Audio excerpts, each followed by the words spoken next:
Chapter 653. Determinism Dumb, Dumb, Dumb.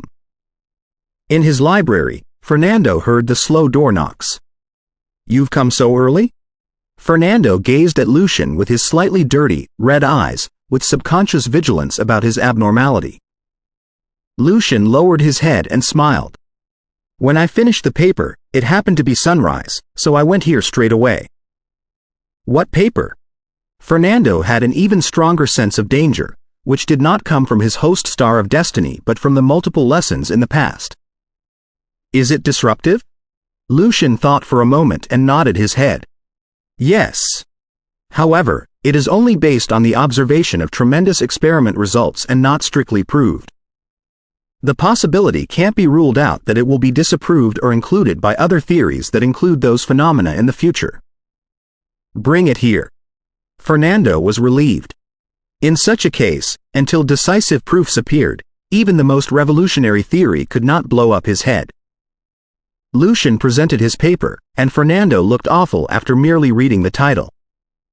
"A probabilistic explanation of the wave function."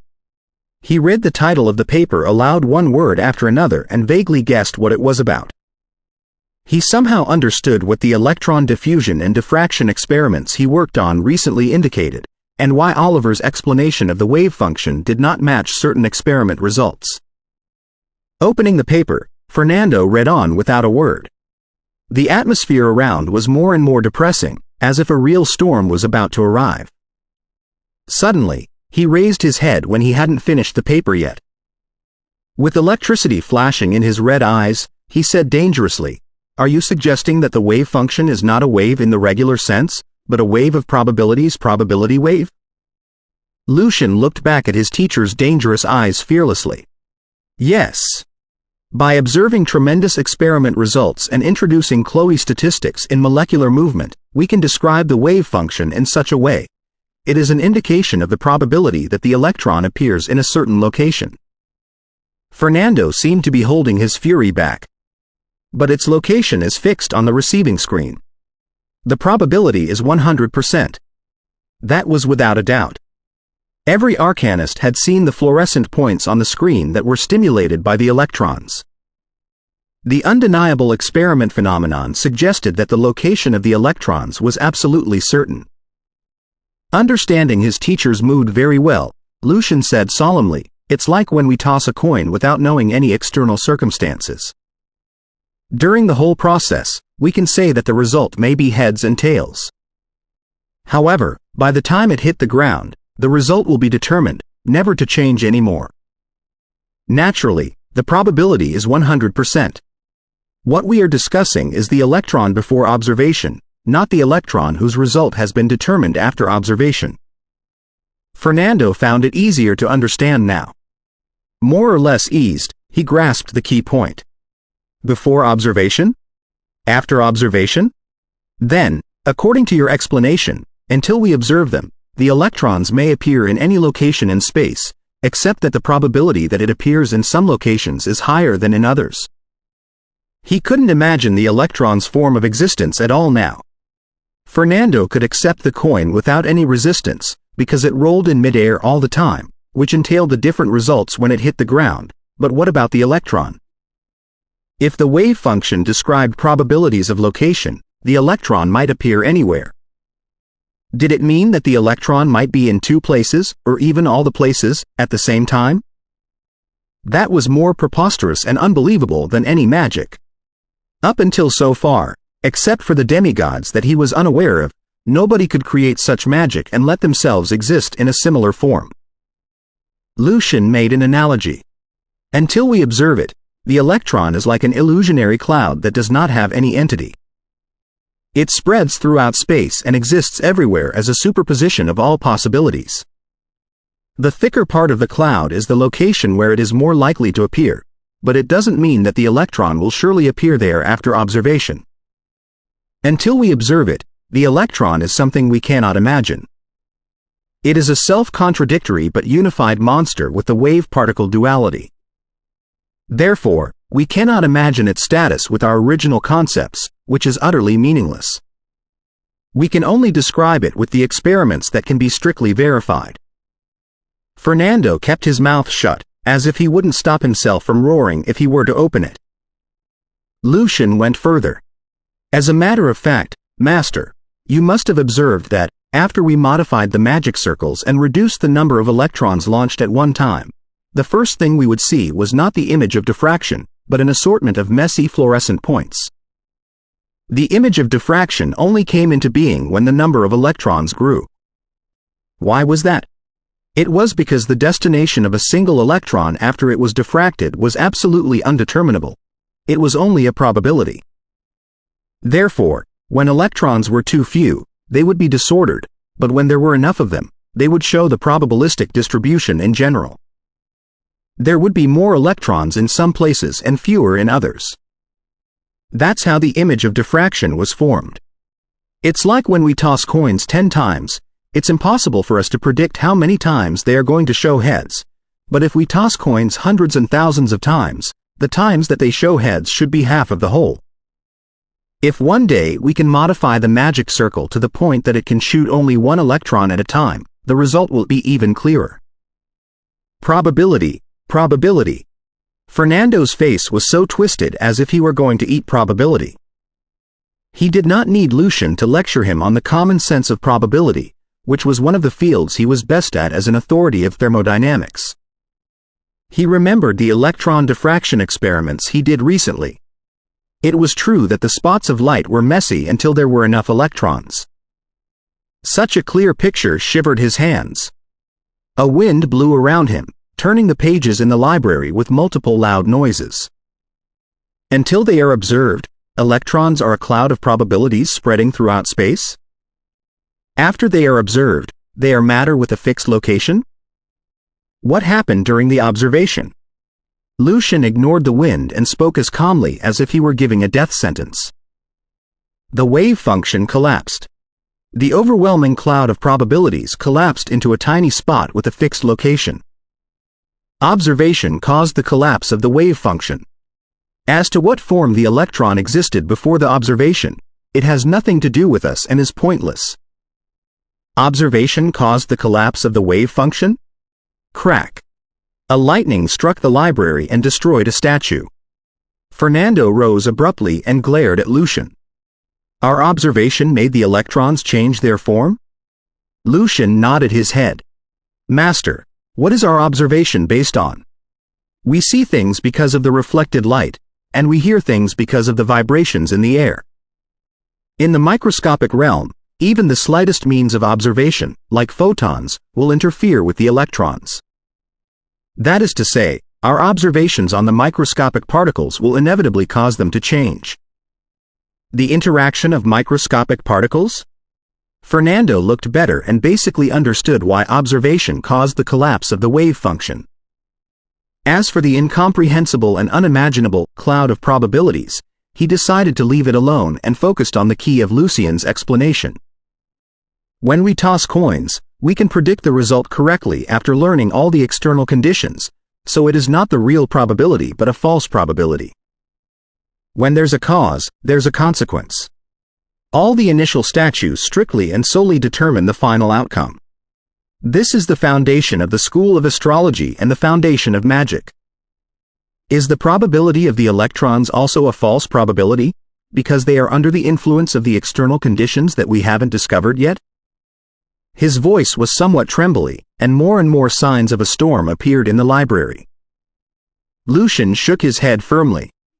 At least so far, there are no phenomena that indicate the influence of external conditions.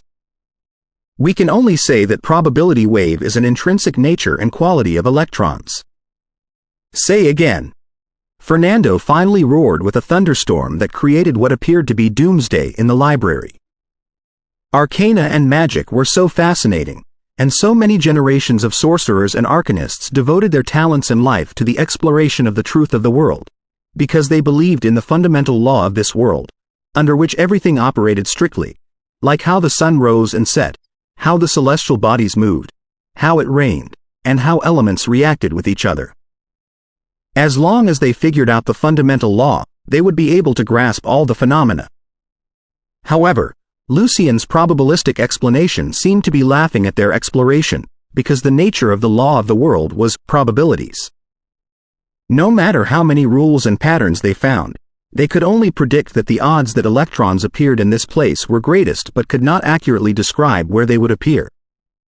It had denied the foundation of the prophecy in the school of astrology, as well as the foundation of arcana and magic that explored the law of the world. Pointing at the paper, Lucian looked at his roaring teacher solemnly. His elemental skin had been automatically triggered by the lightnings. "I have already put the conclusion in my paper." Fernando lowered his head and saw one part of the paper. In the past, everybody believed that, as long as all the factors at present were known, it would be able to rigorously infer, or determine, the result of an event. When there's a cause, there will be a corresponding consequence, and vice versa. The arcanists respected the rule as determinism, or the law of causality. I prefer a more strict definition. The real law of causality is the law of causality on the timeline. The cause must be before the consequence. Therefore, the previous law of causality should only be called determinism. Now, what I want to say is that something may be wrong with determinism, because certain processes are probabilistic and irreversible. Something is wrong with determinism and the law of causality? Fernando glared at Lucian with his stormy eyes and roared amidst the thunders. "Are you telling me that the trajectory of the sun is probabilistic? Boom! Are you telling me that our very existence is probabilistic? Boom! Are you telling me that, even though we have constructed a magic model inside our soul and grasps its every detail, it will still be a probabilistic process when we perform magic? Absurd! Ludicrous! Boom!" In the rumbling thunderstorm, a vast universe appeared behind Lucian, in which the planets were made of protons and neutrons in different colors. The satellites around them, on the other hand, spread throughout the cosmos and existed everywhere, but when observed closely, they were fixed in one point. Boom! The thunder hell mixed with the atomic universe. Lucian looked back at Fernando without wavering, before he said gravely, "At the very least, determinism must die when it comes to the microscope." Crack! A thick bolt of lightning pierced out of the window and spread to the sky outside. Throne of Magical Arcana Chapter 654. Dice. The projection of the atomic universe was deep and profound. Elements were dissecting and particles were gathering all the time, presenting a superposition of destruction and creation. It did not collapse even when it was faced with the thunder hell, but created a bizarre view inside the narrow library together with it. Fernando was briefly stunned. "You're almost level 3 legendary. The feedback of the real world because of the probabilistic explanation of the wave function?" He still remembered Lucian's solemn face when he declared that determinism must die. "Yes." Lucian nodded his head and took out 2 papers. Together with a probabilistic explanation of the wave function, they constitute the foundation of quantum mechanics. That is the basic law of the microworld. A heuristic narration on the uncertainty principle, the commutative principle of waves and particles. Veins bulged out of Fernando's forehead when he read uncertainty, which reminded him of probability, a concept that should be sent to hell. A pair of non-commutation values cannot be determined at the same time. If you know one of them accurately, the other will definitely be uncertain. For example, if you completely grasp the speed and mass of an electron, you will lose track of it and cannot discover it at any location. The first paper was on matrix mechanics that Fernando was familiar with. However, apart from a mathematical interpretation, Lucian also gave specific arcane significance as a response to the arcanists who had been criticizing matrix mechanics for its lack of actual significance. However, Fernando would rather the arcana significance did not exist. That was because it denied their effort to explore the world again. In the end, we will never learn the specific information of an electron no matter how hard we try. Grasping one's quality accurately will inevitably result in the uncertainties of the other quality. The uncertain, probabilistic microscopic particles were the cornerstones of the matter that constructed the whole world. So, matter was also uncertain and probabilistic? Made of matter, were people uncertain and probabilistic, too? It was almost the most absurd and hilarious theory. Thinking for a moment, Fernando said gloomily, "It is caused by observation? Microscopic particles are too small and can easily be disturbed, so all our observation will cause them to change. That's why we cannot grasp the value changed by the other value when we determine it." He could more or less accept such an explanation, because it would mean that the two values could still be measured, and the world would still be observable, not full of probabilities as Lucian described. Thinking for a moment, Lucian sighed, "My conclusion is inferred through mathematical approaches based on the premises. That is to say, nothing else is involved. So, the uncertainty principle is an intrinsic quality of the microscopic particles that has nothing to do with observation methods. As for why they show such a quality, we will still need to work on it." Fernando's face had blushed a long time ago. The veins on his forehead were protruding, and the wind blew even faster. The dark and depressing atmosphere had completely blocked the bright rays of light. Finally, he managed to contain himself and began to read Lucien's last paper. The first part of the paper made him feel better, because it was the tale that Lucian described before, about the blind who touched the dragon. Since the microscopic particles could not be perceived for real, they could only be described by the experiment results, even though the results were contradictory to each other. However, Lucian then described the uncertainty principle as a fundamental law caused by the wave-particle duality with the notion. When the particle feature was more obvious, the wave feature would be gone, and vice versa. They were also a pair of non-commutation values. The three papers constructed a self-consistent logic explanation that revealed the law of matrix mechanics and the microscopic domain, but such a law was definitely not something Fernando would like to see. Boom! Thunder that was countless times louder than just now burst out. Fernando stared at Lucian in the eyes, with electric arcs bouncing in his pupils. The terrible view of arriving chaos even appeared in his left eye. Lightning struck the library and destroyed the bookshelves. If the initial statuses cannot strictly determine the subsequent development of matters, and if the microscopic domain is full of uncertainties, our world will be even more chaotic and disordered than abyssal maw. It's impossible for us to live and consider. A torrential rain poured down, but it was eclipsed after it entered the vast universe. Lucian seemed to be standing at the center of the boundless atomic universe. He said in a low voice, "The determinism in a broader sense met difficulties in the n-body problem a long time ago. As for the microscopic domain, it's a place where the original concepts have to be abandoned. The uncertainties in the microscopic domain do not mean the uncertainties of the macroscopic world." The n-body problem was an astrophysical notion. Its simplified version was the three-body problem. To wit, in a system made of 3 planets, because of their complicated influences on each other, it was in fact impossible to calculate their accurate trajectories. One could only get the solutions of certain moments in certain parts, which was in violation of determinism. However, in the school of astrology most believed that it was only because the current mathematics were not developed enough yet. Why are there so many differences between microscope and macroscope? Fernando roared, even more terrifying than the thunder. Surrounded by the elemental planets, Lucian replied, "That's exactly what we need to work on." "You don't know anything, and everything needs to be worked on, and you are bold enough to raise such a theory?" Fernando was even more infuriated, which had caused the weather changes around. Helen, who was supervising the Allen Magic Tower, had noticed the anomaly and informed Douglas and the other Grand Arcanists, fearing that she might not be able to get things under control on her own. Lucian stepped forward in the profound projection of the universe. "This conclusion is based on the experiments so far. It matches the other theories and phenomena in the microscopic domain most. Even if it is wrong, it should not be disapproved by the obsolete theories but by the new experiments."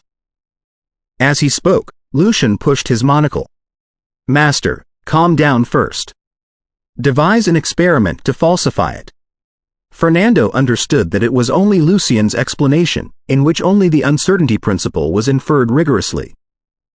Therefore, he managed to get his emotions back under control after a few breaths, before he declared aloud. I can't and I will never accept your theory. I can't agree that our world is built on dice. The thunderstorm stopped, but the wind was still blowing, exactly like what was on Fernando's mind. It was even more depressing for Lucian than the previous doomsday view. Has my teacher, who always supported and protected me, taken the other side on this path, too? At this moment, Helen walked in and asked in suspicion, "What happened here?" Douglas, Brooke, Hathaway, Oliver and Vicente arrived in 1 minute. If Fernando and Lucian had a fight, the whole island would probably be destroyed. Fernando snorted and pointed at the paper on the desk. Copy them and read them for yourself. Remember, it's still only Lucian's dream talking and must not be taken seriously. Even Douglas was more or less scared when they saw the papers on the desk. After hearing Fernando's explanation and seeing that he was still standing in one piece, they finally copied the papers and browsed through them. After a long time, the library became dark again, and a cosmos where planets collapsed and destruction enshrouded everything. Oliver said coldly, "Absurd. This is utter nonsense. This is entirely different from the world in reality. It can only exist in dreams." The magnetic field twisting the surroundings with the dancing electric currents, Brooke also said solemnly, "We cannot observe the uncertainties of matter in reality. It is safe to say that, if we can observe them, it will mean that our very existence is ridiculous and contradictory to it." Boom! The noise of collapsing were even more horrifying than thunder. In the library, more and more complicated, unbelievable views surfaced. Clear, delicate and translucent snowflakes dropped, bringing an unimaginable frigidness, mixed with Helen's intermittent murmur, "Experiment results. Determinism. Prophecies are probabilistic. Matters are probabilistic. The world is also probabilistic?" Even she could barely control her own feelings and emotional changes anymore. Spots of elements blossomed like colorful flowers, which gathered into a torrent. Indifferently, Hathaway read the paper, her eyes unfocused, as if she were looking at the experiment data in her laboratory far, far away. Probabilistic? Then, all the laws will be wrong. A cold and silent desert, with monuments standing everywhere, arrived. The two needle-like spots of redness jumped intensely on Vicente's face, as he said, "If the wave function of electrons is probability wave and a superposition of all their possible locations, something terrible will happen. It will result in the loss of objectivity and actuality, and we have never observed such terrible things in reality yet. At the very least, we exist here for real." A hazy mountain and a rippling lake that were as beautiful as the real worlds appeared, pacifying all the weird views except for the electric currents. Under countless brilliant stars, Douglas was unusually rigorous.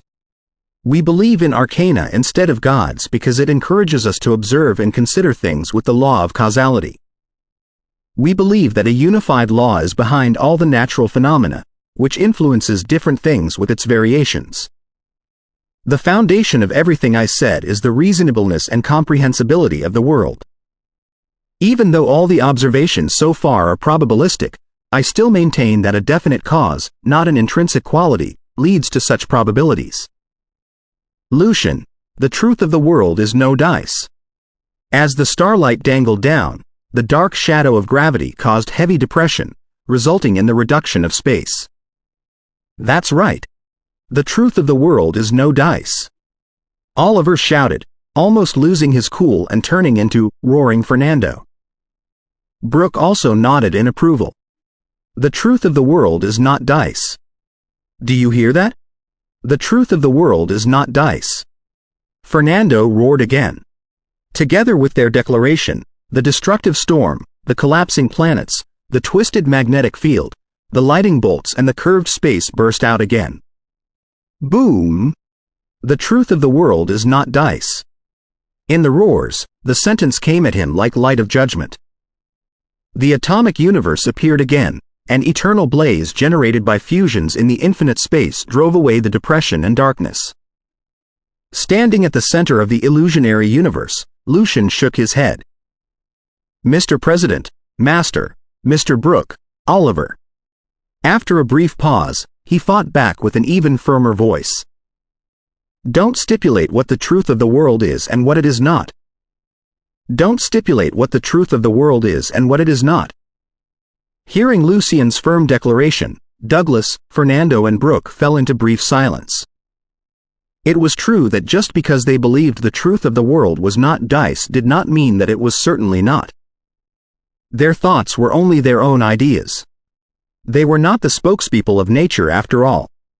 After 10 seconds, Douglas heaved a sigh. I'll prove that the truth of the world is not dice with experiments. In fact, has it ever occurred to you that the cloud of probabilities does not exist at all? What the wave function indicates is the community of electrons that matches such probabilities, but a single electron. They do not exist everywhere but have a fixed root that is closely related to the probabilistic distribution. They are only in a disordered state after passing through the monocrystal because we cannot observe and confirm them. He reflected on himself, although he was unwilling to admit Lucien's probabilistic explanation and uncertainty principle. It was inappropriate to mistake the truth he believed in for the real nature of the world. Instead, he should prove that Lucien's theory was wrong by finding its self-contradictions or with strict experiments. That was the right arcana attitude. Therefore, he proposed his opinion based on his impression after reading the paper. The land of truth was gone, and so were the other unusual views. Lucien also cancelled the atomic universe and replied solemnly, Mr. President, ignoring the contradictions of your speculation to many deductions, we can find out whether it is correct by the double-slit experiment. If the electron has its own trajectory like the real particles, it will only be able to pass one slit at a time and cannot appear in both, and whether or not the interferometric fringe will show solely depends on the distance between the two splits. So, if the double-slit experiment with electrons works, how will the electron know exactly the distance between the slit it goes through and the other slit, thereby asking itself to land in one area instead of the other? It's like a maze which had 7 entrances that were marked in different colors but only one exit that was in blue. For waves that could extend in space, it would essentially be opening the entrance and the exit at the same time, and it naturally knew that the blue path was the correct one. However, for particles that had fixed trajectories, they would not know the status of the exit after they opened the entrance. How could they make themselves walk on the correct path every time instead of any wrong channels? For Douglas, Brooke and the other legendary sorcerers, the double-slit experiment was the hotspot in the war between wave and particle.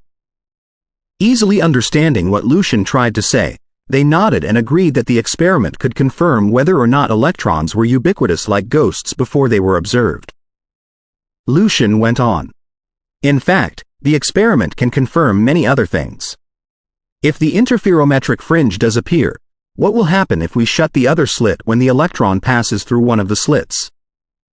Will it go to the screen according to the route of interference, or will it immediately go to the other slit that has been shut, thereby reaching its destination in the way of diffraction?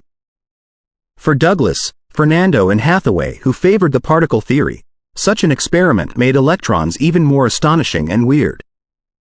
If the electron changed its state, it would either suggest that it was the real wave that did not have any feature of particles, which was why it could pass 2 slits simultaneously, or that Lucien's explanation was true that it was probability wave that existed everywhere in space. Or maybe, there would be another even more unbelievable possibility, which was that electrons were intelligent and had their own self-awareness. That was why it could perceive and know what happened to the other slit and change itself accordingly. Although the last possibility fit the status of the magic world, it did not agree with the very existence of human beings. If the foundation of matters was conscious, did it mean that every human had countless thoughts that did not belong to themselves? Seeing that the president and his teacher thought in silence, Lucien nodded and said, I know that the double-slit experiment's requirement cannot be met yet, but I also know that many legendary spells are applied before they are explained. I have no doubt that you will complete devices that can accomplish the experiment. Everything will be clear after that. At this moment, Oliver looked at Lucien solemnly, no longer like a playboy. Even if the double-slit experiment works out, it will not prove that your probabilistic wave is correct. It will only further prove my theory that electrons are real waves that only behave as particles as wave packets in special statuses. Lucian smiled.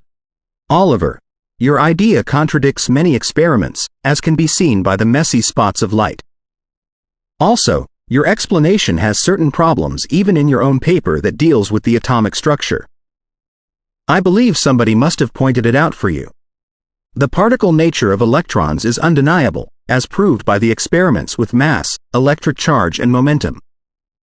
Problems can be rectified. It is at least more trustworthy than your probabilistic explanation. That's like the dream talk of a lunatic. Oliver expressed his hatred of the probabilistic explanation. I will find a way to prove that it is wrong. He turned around and left. He needed a quiet environment to find the critical flaws in Lucian's papers. Seeing that Oliver left, Douglas looked at Lucian solemnly. I will try the double-slit experiment with electrons. I will also devise thought experiments. Thought experiments were experiments that were purely imagined. All the other factors and restraints were eliminated, and they purely discussed whether or not the result could be achieved in perfect conditions. It was a common approach that the arcanists adopted. Brooke nodded slightly. Let's discuss when the experiment is done. I believe that many experiments agree with your probabilistic explanation, but I also believe that your explanation and your quantum mechanics are not complete. You must have ignored many things.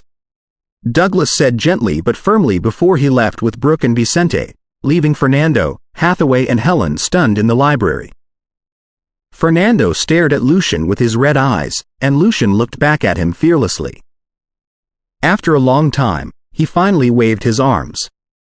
I need to calm down and think how to prove that your probabilistic explanation is wrong. It was a disruption of the whole arcana and magic system. Even someone as open-minded and caring as him had to choose the side of truth in his mind. That was the glorious belief that had been passed on from the Magic Empire to the Congress of Magic for too many years. Lucian nodded slightly and sighed, before he left Fernando's library with Hathaway and Helen. Hathaway had basically resumed her calmness. Thinking for a moment, she said, electrons as clouds of probabilities are more unacceptable than electrons as waves, but if all the results prove so, we have to accept it despite our resistance. The world is not based on our thinking. However, you cannot persuade us yet. She also expressed her objection, but she was not as determined as Douglas, Brooke and Oliver. It was not because her attitude was better, or her mind was more open, but because the fields she were best at were atoms, elements, particles and the new alchemy. Helen was back to herself from her daze. Looking at Lucian, she asked dizzily. In the report you submitted, the pathway of immortality appears very similar to your description of the cloud of probabilities. Were you inspired from there? But how could the quantum state of microscopic particles appear in the macroscopic world? Is that the mysteries of immortality? The real secrets do not lie in the chamber of immortality but the pathway of immortality? As Douglas's half-student, she did have keen instincts. Not participating in the debate, she rationally remembered the report on the pathway of immortality that Lucian submitted. It's true that I was inspired by that, but I drew most of my conclusions from the experiments. As for why the pathway of immortality manifested the weirdness of the microworld in the macroscopic domain, that's what we still need to work on. Perhaps, the mysteries of immortality are truly contained there. Lucian had guessed that somebody would associate his probabilistic explanation with that, so he admitted it frankly. Now that it was endorsed by the pathway of immortality, Helen was deep in thought, and Hathaway scratched her chin, too. I will devise experiments to check whether or not the probabilistic explanation and the uncertainty principle are correct, said Helen honestly. Just because it is the case for the pathway of immortality doesn't mean it is the case for electrons. What if it represents something else? However, she sounded much more neutral than Brooke, Oliver and Vicente. Ellipsis. Because proof of the probabilistic explanation and the uncertainty principle hadn't appeared, Lucian did not have to build the atmosphere for the arcanists to accept it gradually like he did before. He simply combined the three papers into Basics of Quantum Mechanics and the New Alchemy and submitted it to the Arcana Review Board. Without a question, the paper was transferred to the members in the field of elements. As a newly promoted member, Larry saw the papers at his home. Mr. Evans' papers? Those papers certainly could not be given to his students for review. Larry read them himself with great interest. As he read on, the round face on his beard was completely frozen, as if he were confronting the most terrible and ferocious monster that was about to break free and swallow the whole arcana system. How could it be so? This explanation is too absurd, murmured Larry. But he soon recalled the results of his many experiments. Frowning, he said, perhaps, such an explanation is not entirely unacceptable. There must be other factors between the microscope and the macroscope that extinguish the probabilities. At the very least, the world we live in is concrete, objective and material. He had grown in the tide brought by the new alchemy in the past few years. Therefore, he acknowledged the new alchemy and the uncanniness of the microscopic particles from the bottom of his heart. The influence of the previous experience and theories had greatly dwindled, and he did not resist such a preposterous theoretical explanation too much, particularly when it matched many experiment results and could resolve a lot of problems. Chapter 656. Different Attitudes. Larry had been perusing Lucien's papers until the night fell. After the resistance in his heart was gone, he realized that the paper had brought him tremendous enlightenment.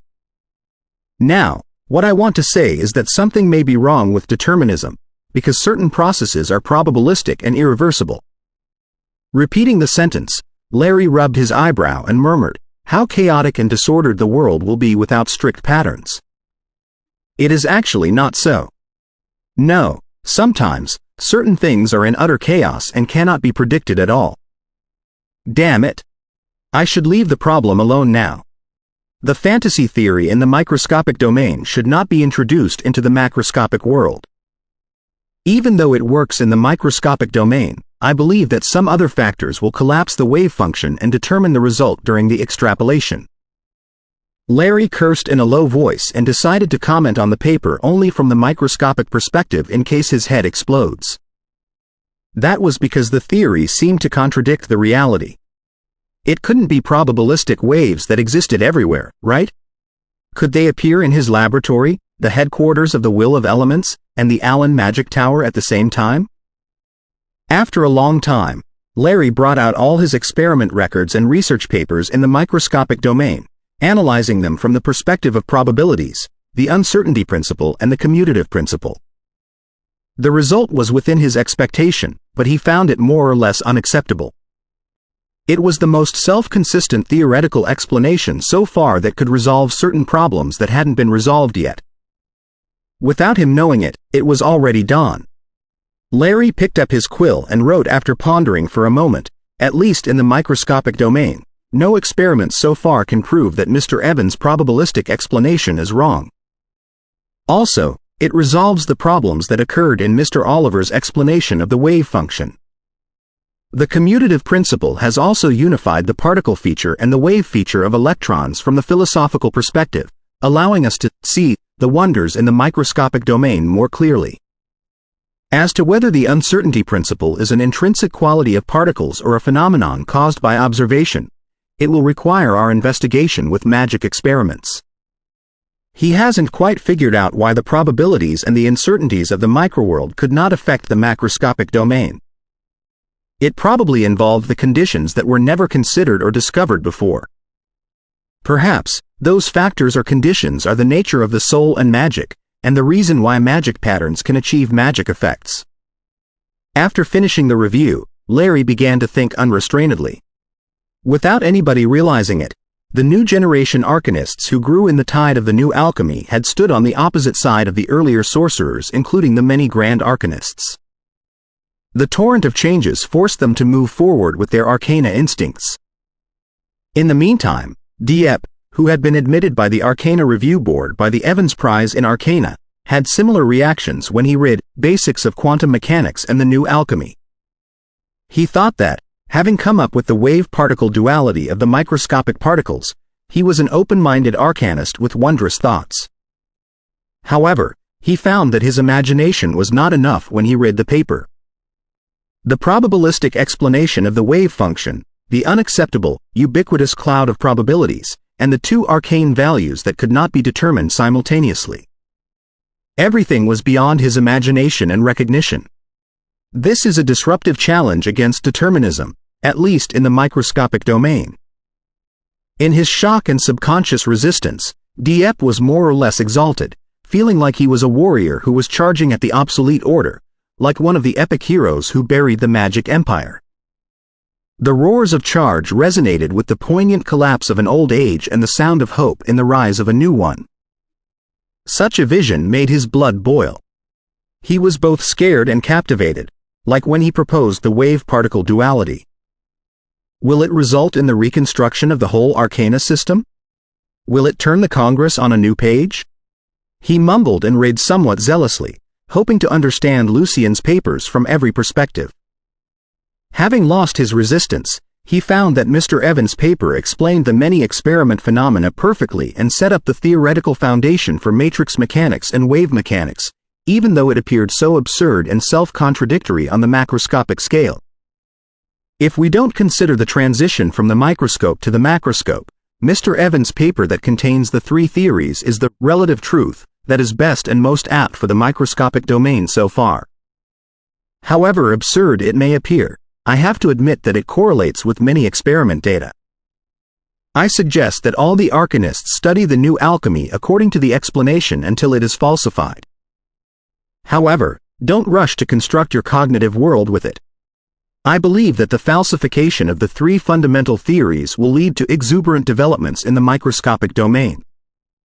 Whatever is proven in the end, and whether the explanations are wrong, the process will be one of sowing and harvest in itself. As he wrote the review, Dieppe felt the trend of time for the first time.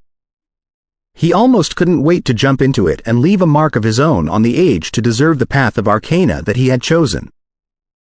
Ellipsis. In Tower, Nishka and Samantha, who had come to ask the prophet questions for days, were stunned by the paper in their hands. Bergner, on the other hand, walked to the window. Looking at the buildings that were as small as ants and the brilliant stars in the sky, he sighed, "It's finally here." Just like his vision, the blast that disrupted the foundation of astrology came. After ruining one old theory after another, Lucien Evans had finally focused his eyes on determinism, one of the foundations of the current arcana and magic system.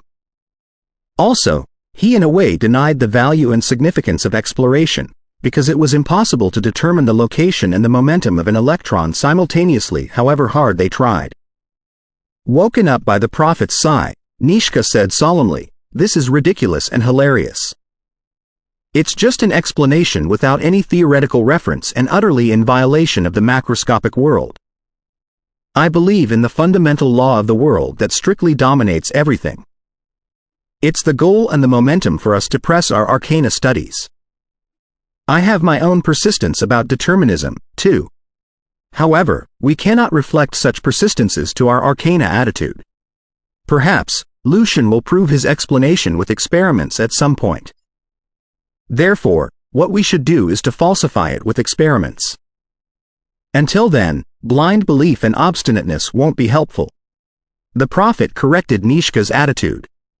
Of course, I also believe that, even though Lucien could explain the probabilistic explanation, the cloud of probabilities, the quantum superposition and the uncertainty principle, he must have ignored the other influential factors.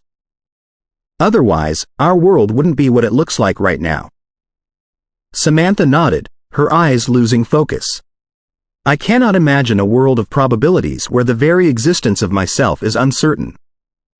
She had been firmly on Lucien's side when it came to the wave-particle duality of light, but she chose the side of opposition this time as firmly.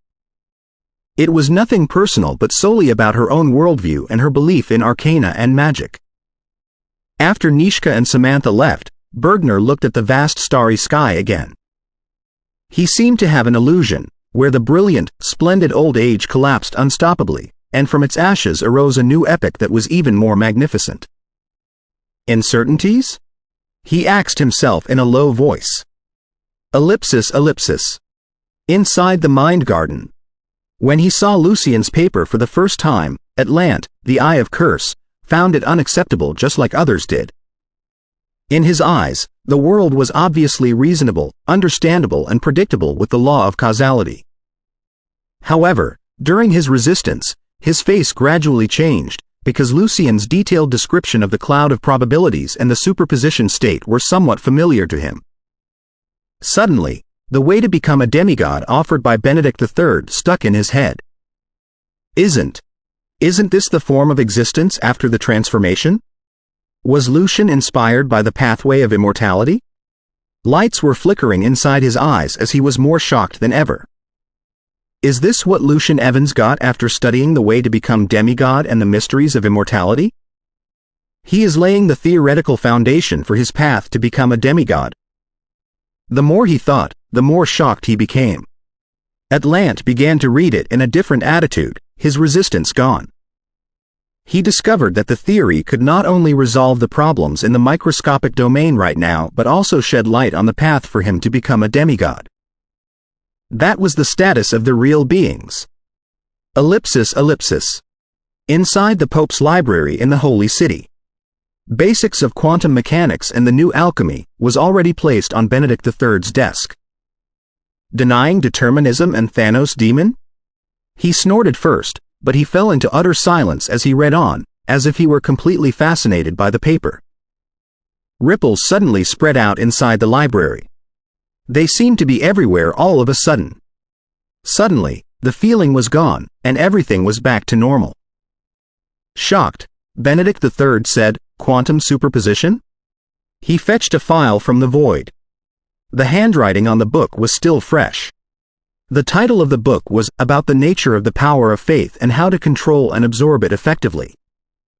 Inside the realm of Gates, when Benedict III was too shocked to control himself, Monster Viken also appeared and said with a half smile and half surprise.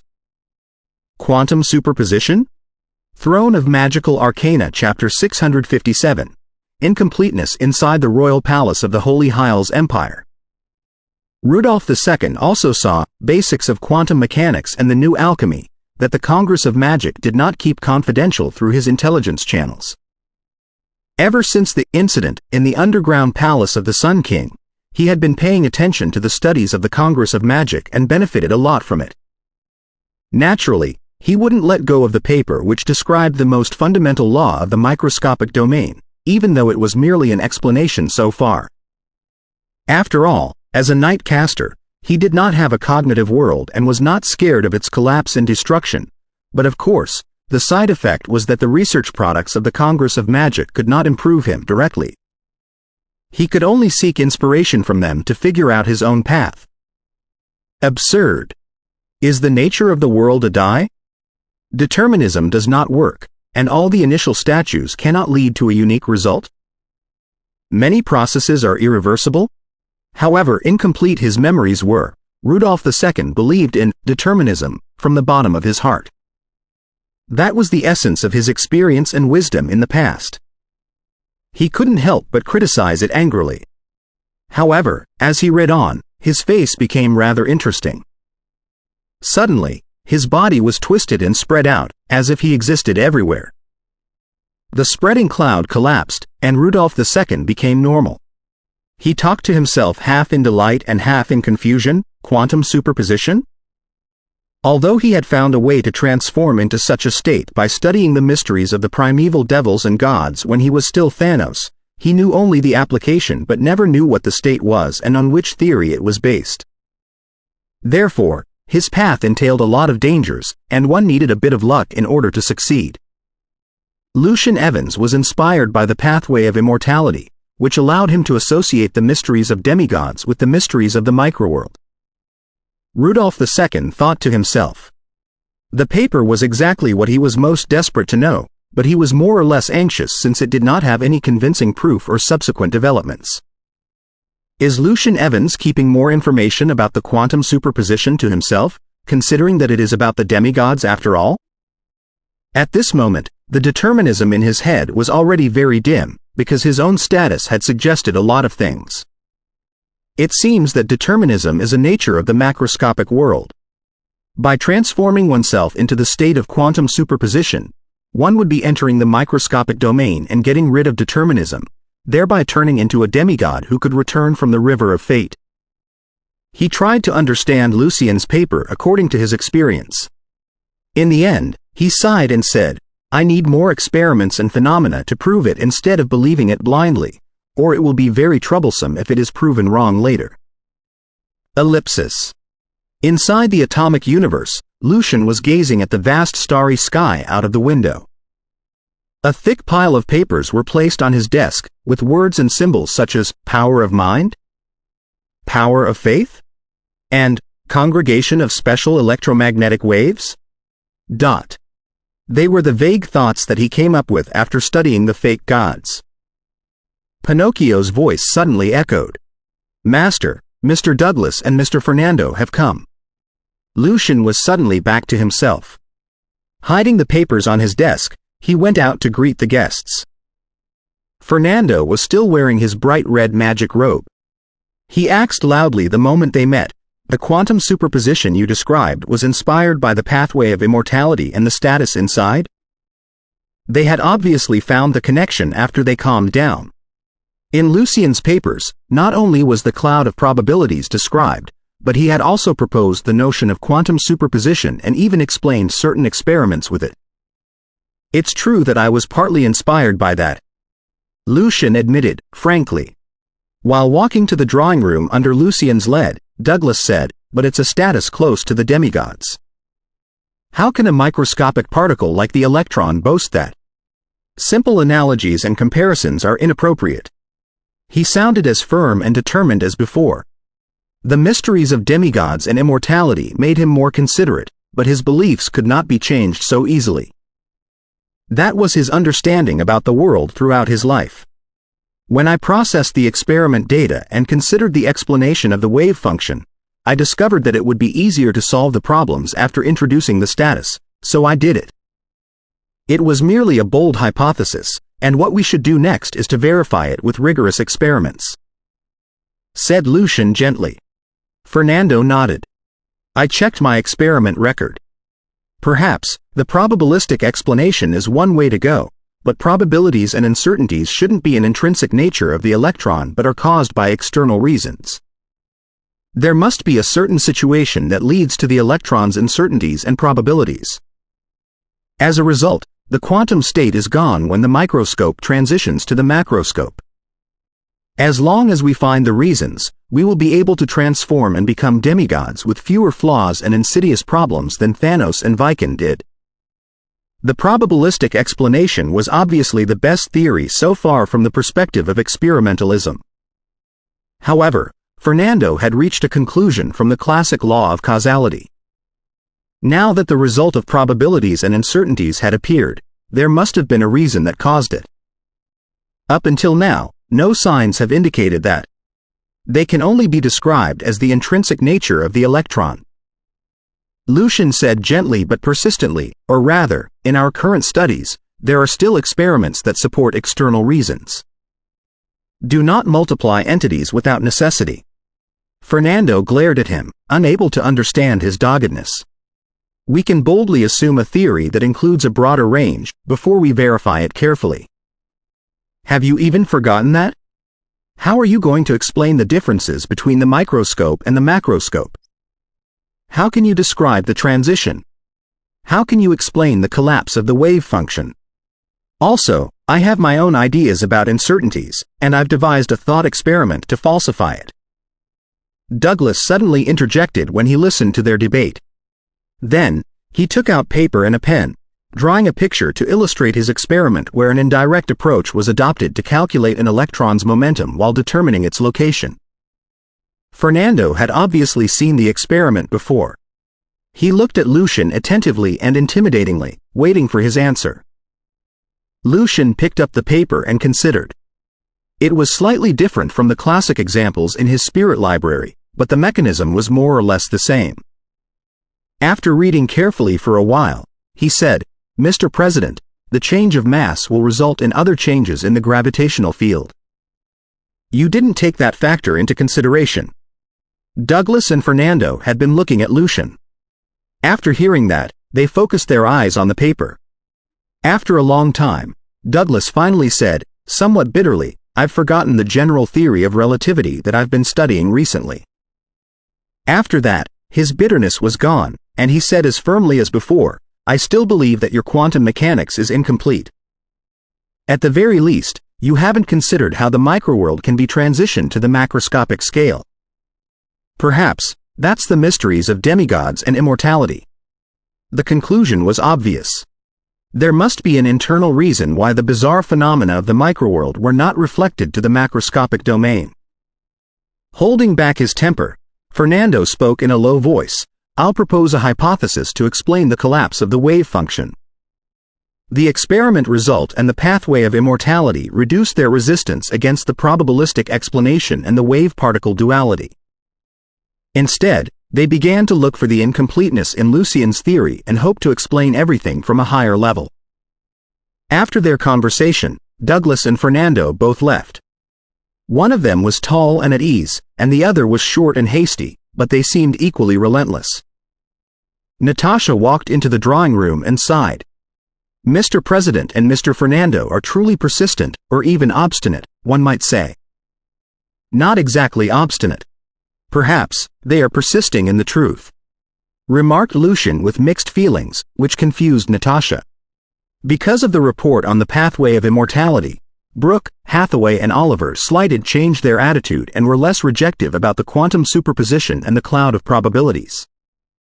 Instead, they began to try to prove the incompleteness of Lucian's current theory, and that the world would be in serious trouble if Lucian's explanation worked. Ellipsis. Over the past year, Anik and Sprint had often been to the library to read the recently submitted papers that were not published yet. Their arcana expertise had been soaring, and they had what it took to participate in the cutting-edge studies now. Reading the papers was no pressure for them, provided that they were not as complicated as the general theory of relativity or matrix mechanics. When they read the papers, they always checked if their teacher had any new product of research. This time, they found basics of quantum mechanics and the new alchemy, as they wished. So, they began to read it on their way back to the institution. Anik tripped over a box in the corridor, forgetting to cast his spell, but he still held the paper tightly, with his eyes fixed on it. A probabilistic explanation. The uncertainty principle. He kept mumbling similar words, and so did Sprint, who showed no intention of helping Anik to be back on his feet. Hearing the noise, Heidi walked out of the institution, only to see them standing and lying like statues. She was stunned. Are you some sort of performance artist now? Because of the economic development, the pace of society had been hastened. Many bards had adapted the light music into popular music that could be sung and spread more easily. As a result, a bunch of peculiar artists had emerged in Rentado. Lucian had nicknamed them performance artists. Cloud of probabilities. Quantum superposition. The two of them simply ignored Heidi. Heidi frowned and robbed Sprint of his paper, starting to read it herself. It didn't take long before she also became a statue. Then, the same change happened to Katrina, Laria, Chelly, Loie, Blake and Alphalia.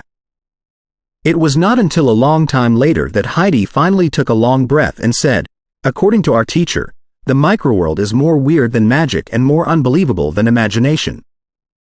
Have we entered the age of fantasies? However, I think it explains the current experiments very well. There's no reason why we shouldn't use it from the perspective of pragmatism. Sprint expressed his opinion. Katrina also nodded. Our teacher's theoretical explanation is basically self-consistent. Determinism only works in the macroscopic world. They were as good as senior-rank arcanists in the fields of new alchemy and quantum mechanics. Also, having been lectured by Lucian for a long time, they focused more on experiment results and were less bound by the previous experience and theories. Anik rose to his feet. I think that our teacher's theory explains the wonders of the microworld, but I also believe that such wonders must have their own fundamental reasons. With their dissemination, Lucien's paper had been learnt by most people before the new year. Therefore, while Honor, Clark and the other students of the Holt Magic College cried that the textbook of New Alchemy had to be rectified again and that the 3 papers were so deeply perplexing and unacceptable, they did feel that their hearts were trembling violently. If the theory is proven by any experiment, so many people wouldn't make any progress for the rest of their life, if their heads are still intact above their neck at all. Chapter 658. Fleeting time in April of 827, it was warm in Rentado with a gentle breeze. Wearing a neat female night suit like how her idol, Queen Natasha, was dressed, Heidi sat in a tea shop on Rose Avenue, appreciating the piano song while reading Herald of Arcana and Magic on the table. Ever since the South Church was banished, the terms such as arcana, magic and alchemy were known by more and more people, who were full of curiosity about the charming, mysterious fields even though they could not understand the sophisticated theories and did not have excellent talents. Also, as more and more generic schools and landings were established, more and more ordinary people had learnt how to read. Arcana voice was no longer enough to satisfy the citizens who wanted to know more. As fans of News of the World, they were very familiar with the anecdotes in the world of arcana and magic, and they adored the famous arcanists and sorcerers as much as they adored musicians and playwrights. In their community, it was considered cool and fashionable if anybody could discuss the cutting-edge concepts in arcana, even though they did not understand the meaning of the dizzying words at all. Therefore, Herald of Arcana and Magic, a popular version of Allen Impression, was created, and the circulation was surprisingly good. According to Heidi's noble friends, quite a few nobles were thinking of setting up similar newspapers. Sipping the Count-read tea, Heidi read the newspaper casually. After Prince Lucian, atom controller, Evans proposed to solve the radiation problem by quantizing the electromagnetic field, Mr. Anik and Sprint respected it as second quantization, and applied it to the electronic system, achieving excellent results. The 2 arcanists who won the Home Crown Ring and the Silver Moon Medal for the model of electron spin at such a young age have shown their talents again. Reading the news that did not involve any specific theories, Heidi couldn't help but click her lips. Although she could keep up with Anik and Sprint in microscopic studies, and she could understand the sophisticated theories, she was not as distinguished as them and merely had a few products that were far from astonishing. However, in the field of artificial intelligence, she had made remarkable progress. After her conversations with her teacher, and after too many thoughts and experiments, Chelly, Loie, Alphalia and she had a general plan for the design of artificial intelligence, which had been named by their teacher as Heidi Chelly AI System. As for the alchemical products needed, thanks to Katrina and Laria's material knowledge and Hathaway and Helen's magic crystals, and thanks to the joint research of hundreds of arcanists who worked in a similar field, they already had the fundamental parts they needed after more than a year of work. They had transformed the electronic tubes they designed before into the smaller and more convenient transistors. However, the current arcana theory cannot completely explain the mechanism of the transistors. They can only be roughly manufactured and applied with magic, which means that their demand is high and cannot be popularized. Are we obliged to use the electronic tubes for a long time in the future? Heidi raised her hand and combed her hair, deeply upset by the problem. Recalling that she had come to Rentado exactly to get away from the problem, Heidi decided not to dwell on it anymore. Therefore, she focused her mind on the newspaper again. Mr. Douglas, the Emperor of Arcana, has published 2 solutions of Evans' equation of gravitational field. He believes that one of the solutions describes the special celestial body when tremendous matters are focused on one point in space. They will establish a horizon around the celestial body. Even the light wouldn't be able to escape it. It's the most terrifying body that can swallow everything. It has been named black hole.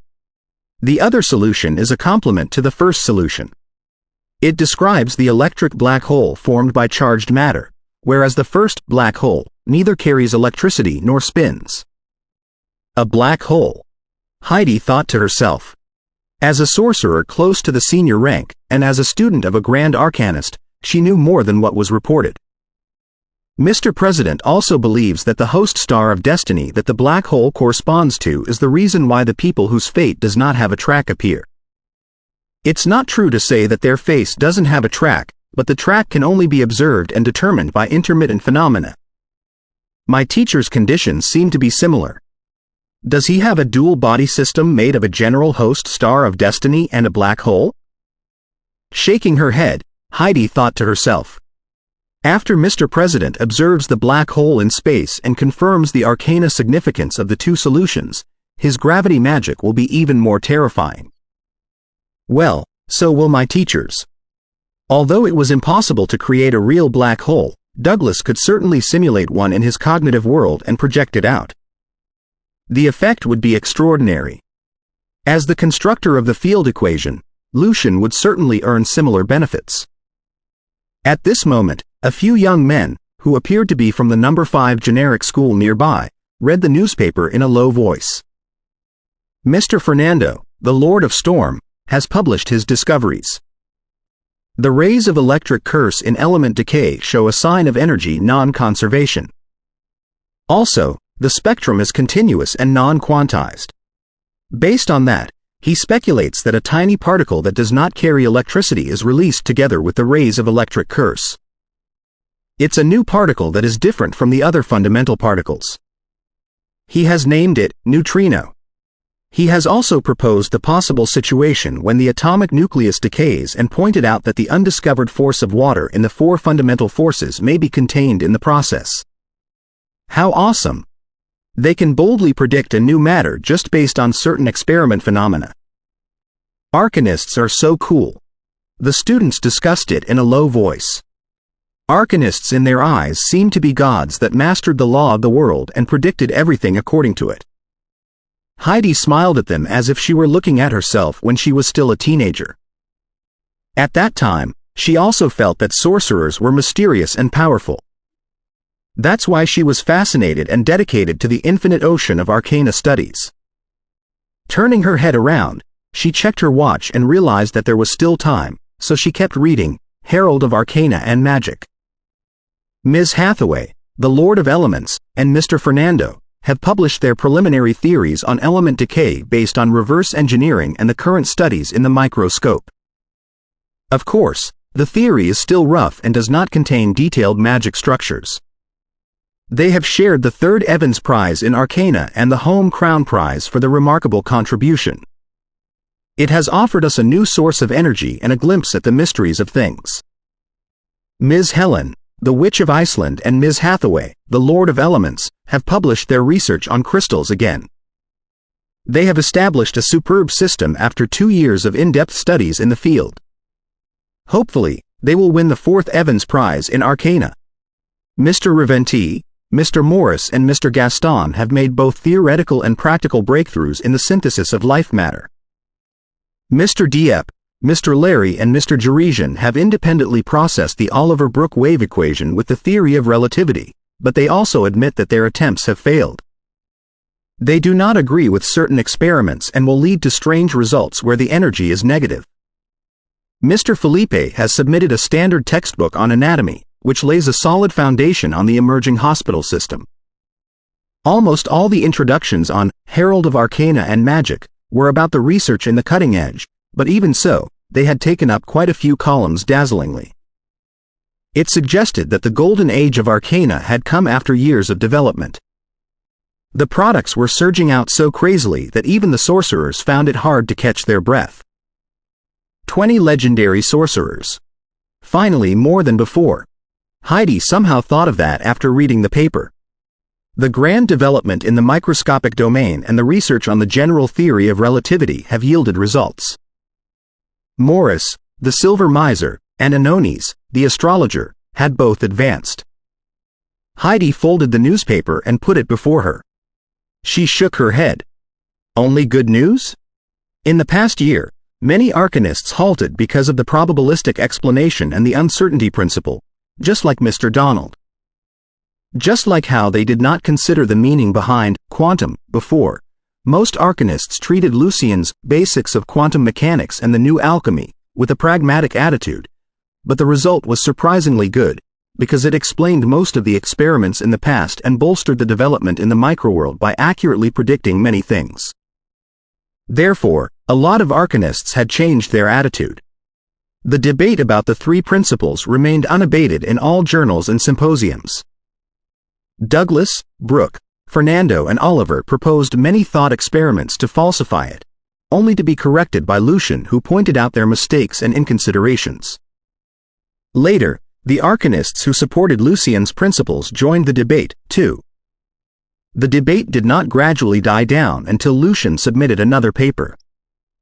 When he studied the particle exchange with the wave equation, he realized that the particles followed Chloe statistics when they were symmetric, and they followed Helen-Fernando statistics when they were asymmetric. Therefore, the probabilistic explanation went one step further. Such peace is only temporary. I can feel that a terrible storm is now brewing. Looking at the empty teacup before her in a daze, Heidi had a sense of suffocation. All the achievements in the microscopic domain in the past years will be completely unified by the storm. At this moment, a square iron monster stopped next to the tea shop after a squeak.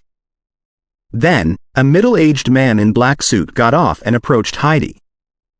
With a warm if not adulating smile, he asks, "If I may ask, are you Ms. Heidi?" "Yes." "Are you Mr. Buck from the police department?" Heidi rose with a smile. Buck took off his hat and bowed. "It's an honor to meet you, my lady. With the help of such a distinguished sorcerer as yourself, I'm sure that the serial murder case will be cracked soon."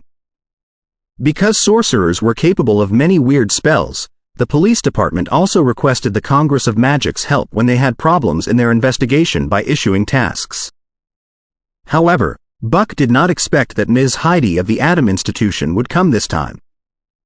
Why would the arcanist who had been dedicated to the arcane frontier be interested in such a small task?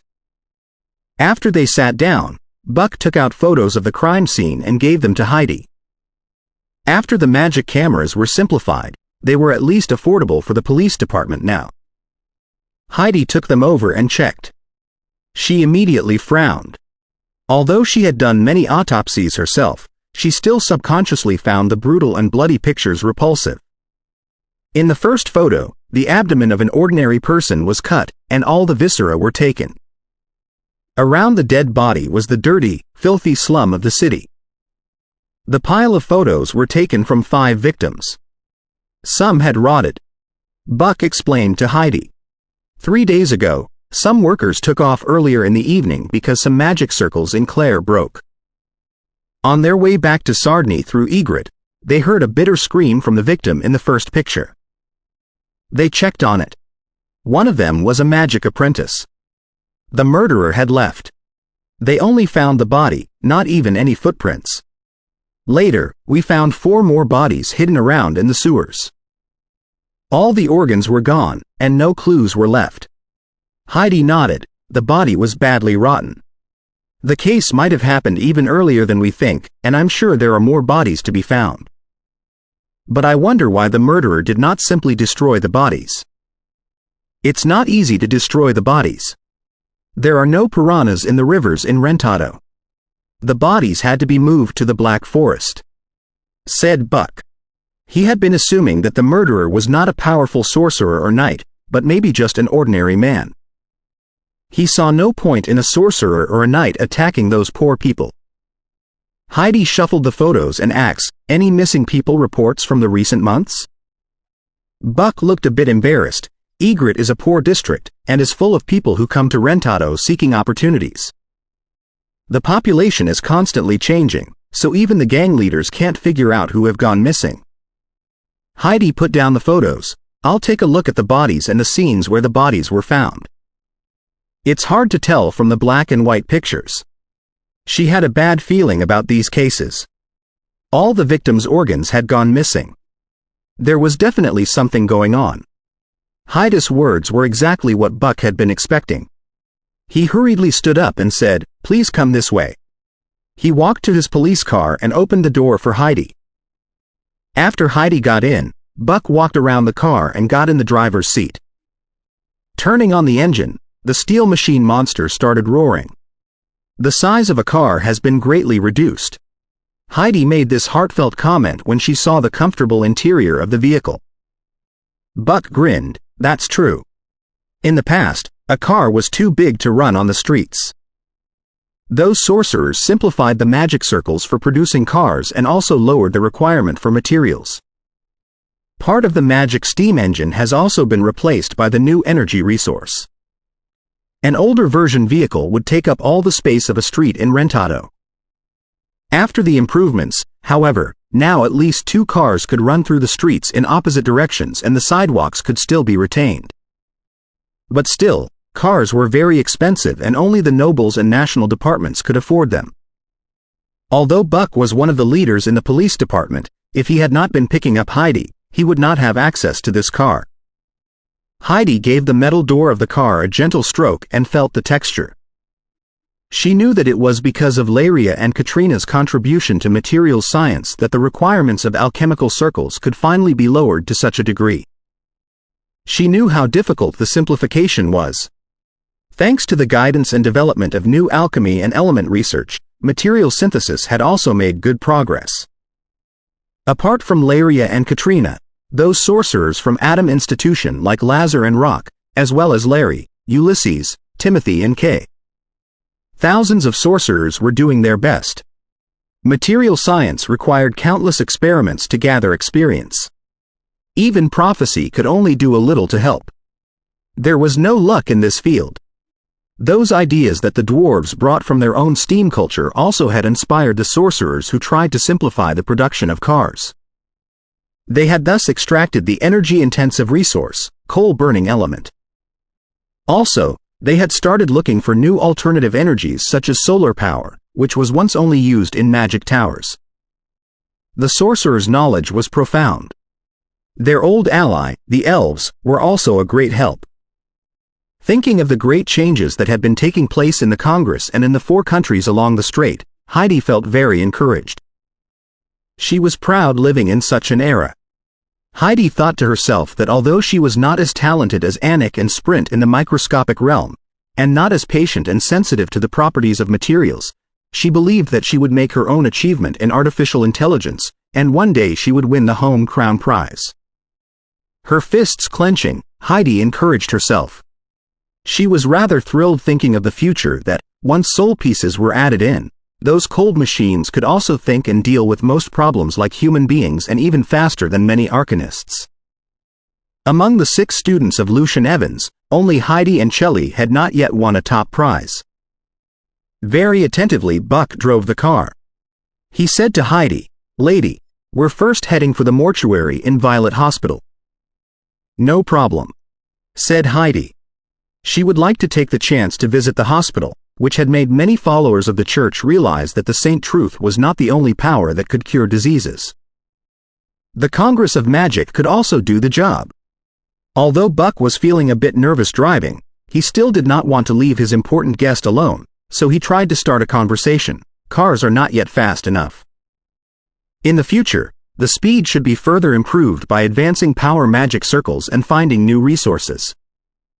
Herald of Arcana and Magic said that the Lord of Storm, Atom Controller, the Lord of Elements have finished the initial theoretical research on radioactive element decay.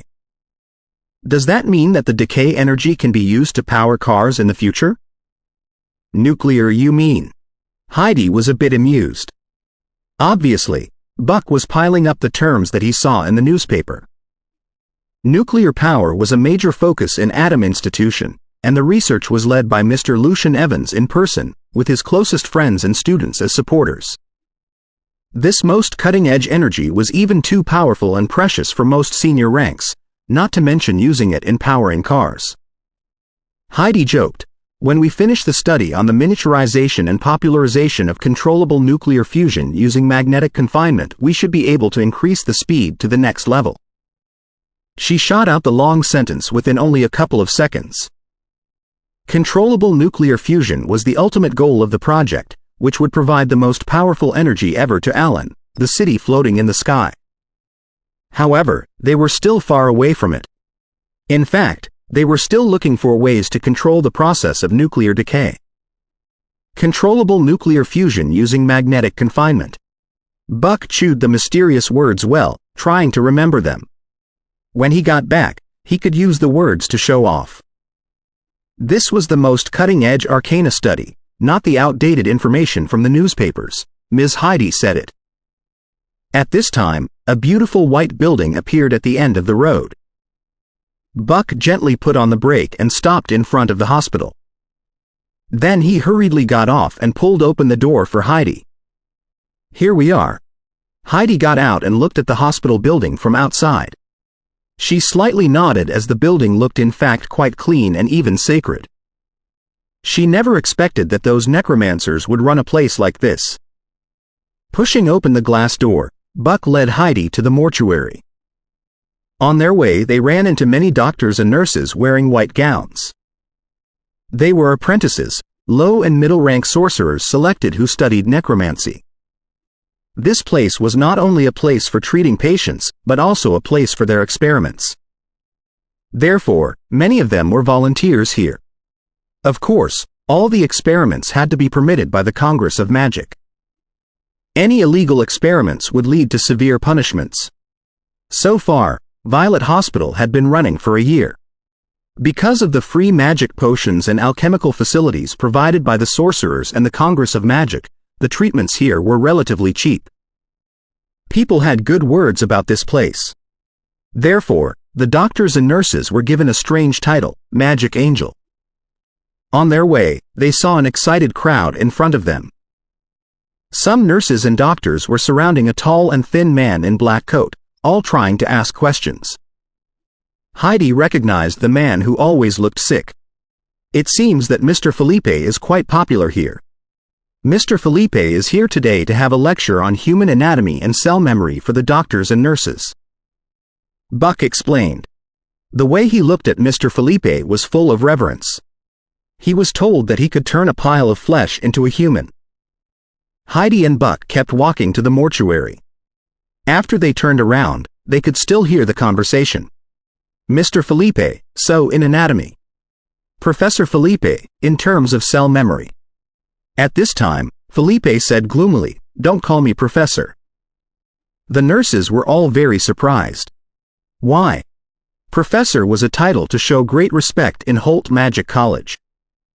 Heidi burst out laughing. Buck turned to look at her, wondering why. Nothing. Heidi waved her hands. Around the corner, the mortuary was at the end of the corridor. Buck pulled open the gate and they both walked in this cold place. Juxtaposing the 5 corpses, Heidi studied them carefully. At this moment, she was no longer a lady but an arcanist. After a long time, Heidi frowned and said, "Judging from the wound and the way that the guts were taken, it was 4 murderers who killed the 5 victims. They did not care about possible damages on the guts, either." "A gang crime?" asked Buck solemnly. Instead of giving a reply, Heidi cut 5 pieces of flesh from the 5 corpses and said, "Bring me to the crime scene." She vaguely had an idea. Throne of Magical Arcana Chapter 660, Summoning in the Egret District. Passing through the low and shabby cottages, Buck led Heidi to a quiet, dilapidated place that was dominated by grass. It was creepy even during the day. This place is occupied by some homeless guys, but they are busy with their lives during the day. That's why they are not here. Buck pointed at the shaking wall and said. Zigzagging by a few muddy rooms that could collapse at any point, Heidi saw the crime scene in the photo. Filthy water was flowing, and flies were flying everywhere in the stench. The homeless have absolutely no sense of house maintenance. The entrance of the sewer is very close, but they still litter randomly. Buck cursed. Even an experienced police officer such as himself was frowning in such an environment, not to mention an arcanist from the Adam Institution like Ms. Heidi. Although it was not the field that Heidi was best at, she had abundant adventure experiences thanks to the Congress of Magic's mandatory missions. Compared to the nests of trolls and giants, this place was as clean and comfortable as a noble lady's garden. So, she walked over without frowning and looked for clues with spells. The storm last time destroyed a lot of traces. Heidi confirmed her guess from the magic feedback. Buck looked at her hopefully. Yes. That's why we asked the Congress's help. Is there anything you can do to help us? He did not use the full name, Congress of Magic, showing that he was one of the pro-sorcerers. Heidi was not as naughty and playful as she usually was in the murder scene. Instead, she solemnly brought out the remains of the victim and performed a localization spell of the School of Astrology. The flesh in her hands suddenly melted and dropped on the ground, pointing at somewhere far away. Originally, the spell can only localize living creatures, but after modification, it can also trace the dead. As long as the murderer still has the guts, we will be led there. A layer of blood wriggled on Heidi's left hand. Buck was amazed by the extraordinary magic and more determined to send his son to the generic school for elemental magic education. This time, it was Heidi who led Buck. They traversed the Egret district and searched for the murderer. After they reached an intersection, however, the blood in Heidi's hands stopped boiling. As if the last vitality had been worn out, it began to emit stink. "My lady, what's up?" Buck asked concernedly. Heidi looked around gravely. The connection of the kindred was cut off, which is something that only magic, divine power, or the strength of a knight can achieve. What? Buck was rather surprised. A sorcerer or a knight was involved in a murder case against the poor? What were they up to? Heidi sniffed. I asked before why the murderer did not destroy the body. It seems that it was not because they were incapable but because they had other purposes. Other purposes? Buck knew many secret files, but he still lacked common sense, compared to Heidi, an experienced sorcerer. Heidi looked around and said casually, "Generally speaking, this is related to evil rituals or cults. They have to ensure that the original body still exists when they use the guts." "Then, I'll submit your conclusion, my lady." Buck wavered. This was something that was too much for himself. Let the higher-level knights of the police department, or maybe a senior-rank sorcerer, handle this. He looked at the intersection. One road led out of the city, and the other led to the other side of the Egret district. He said, "The murderers must have escaped out of the city. It's hard to find them now." Heidi was rather excited to encounter evil cultists. She brought out her crystal ball eagerly and said, "I don't know about that. Let's confirm it first." In Rentado, she was not scared that she would encounter an enemy that was too strong for her. Battles that were too intense would surely be discovered by the expert who guarded the Nexo Palace. The transparent crystal ball was darkened by the magic power. Then, brilliant stars glowed, connecting to a belt of light that pointed in a direction. They went to the other side of the Egret district. That was everything Heidi got from her astrology. Let's go over and take a look. Buck was slightly upset, but not having the courage to object, he could only follow. Ms. Heidi is a sorcerer close to the senior rank and a student of a legend. She must have powerful items. It won't be a big deal even if we encounter evil sorcerers or cultists. Thinking about that, he gradually calmed down. At this moment, he saw that Heidi had been playing with a silver badge that was engraved with symbols of elements. It seemed to be a mini version of the periodic table. Even many civilians were aware of it and thought that it boasted the magic power to resist evilness. Heidi chuckled. It's the medium for a magic ritual. A magic ritual. With Buck's knowledge about magic, shouldn't that be something that had to be prepared in advance? As they spoke, they reached a corner of the slum along the road. It was a crowded and lively place. If they are cultists, there must be a lot of them. So, we can ask the locals whose house is frequented by strangers or has weird noises at night. That way, we should be able to find some clues. Buck offered suggestions based on his experience. Heidi smiled. Thank you for your trouble, Detective Buck. Before a rickety hut stood a wrinkled old lady who was hanging her washed clothes. Greetings, my lady. I'm Buck from the police department. I would like to ask you a few questions. Buck showed his badge courteously. The old lady wiped her hands, somewhat stunned. Mr. Detective, please ask. That was the normal reaction when the poor people met police officers. Buck nodded and asked, "You must be familiar with the neighborhood, right? Is there any household that is frequented by strangers or has obstreperous noises at night?" The old lady thought for a moment and said, "No, I didn't notice anything. I hardly go to other places in the neighborhood." Buck put his badge back. "Do you know anybody who knows the neighborhood better?" "Yes, Mr. Monroe of the Black Brotherhood," said the lady in a low voice, as if she were scared of this Mr. Monroe. Buck nodded. "Bring us to him." "No, please, officer, ask somebody else." The old lady waved her hands in panic. How could Buck compromise? Under his demand, the lady shut her door and led him and Heidi to walk on. Below the low houses, women were washing clothes, men were chopping wood, and kids were watching the strangers curiously. "How lively," remarked Buck. Frowning, Heidi looked around and did not talk. At this moment, the lady stopped before the most eye-catching two-floored house in the slum. "Sir and madam, Mr. Monroe is inside." She knocked on the gate while she spoke. Heidi suddenly said, "We'll visit Mr. Monroe another way. Duty calls." "What?" asked Buck in confusion, but Heidi's voice echoed in his mind. "Back off. Let me handle this, or I may be unable to take care of you." "Why?" Buck grew anxious. Was this the legendary telepathic bond? Heidi chuckled. "The poor in the slums have to work for 10 hours in order to survive, so only kids and some women can be found in such areas during the day. Look. How many men are at home? How do they feed their families?"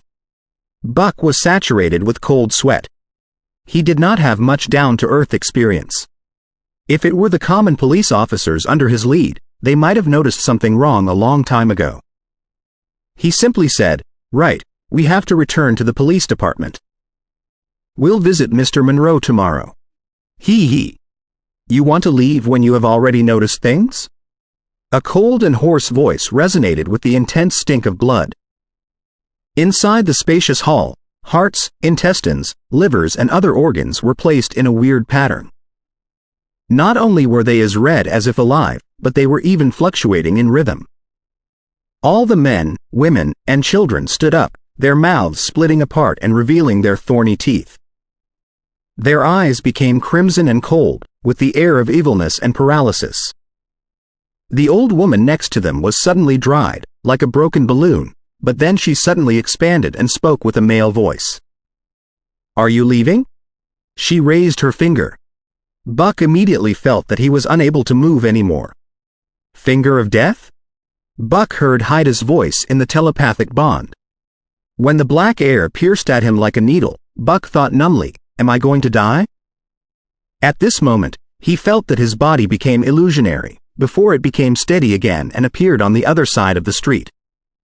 This is... In shock, he realized that Heidi brought him away with a blink under the attack. In the meantime, Douglas's absorbing wall appeared and blocked the crimson rays from the monster.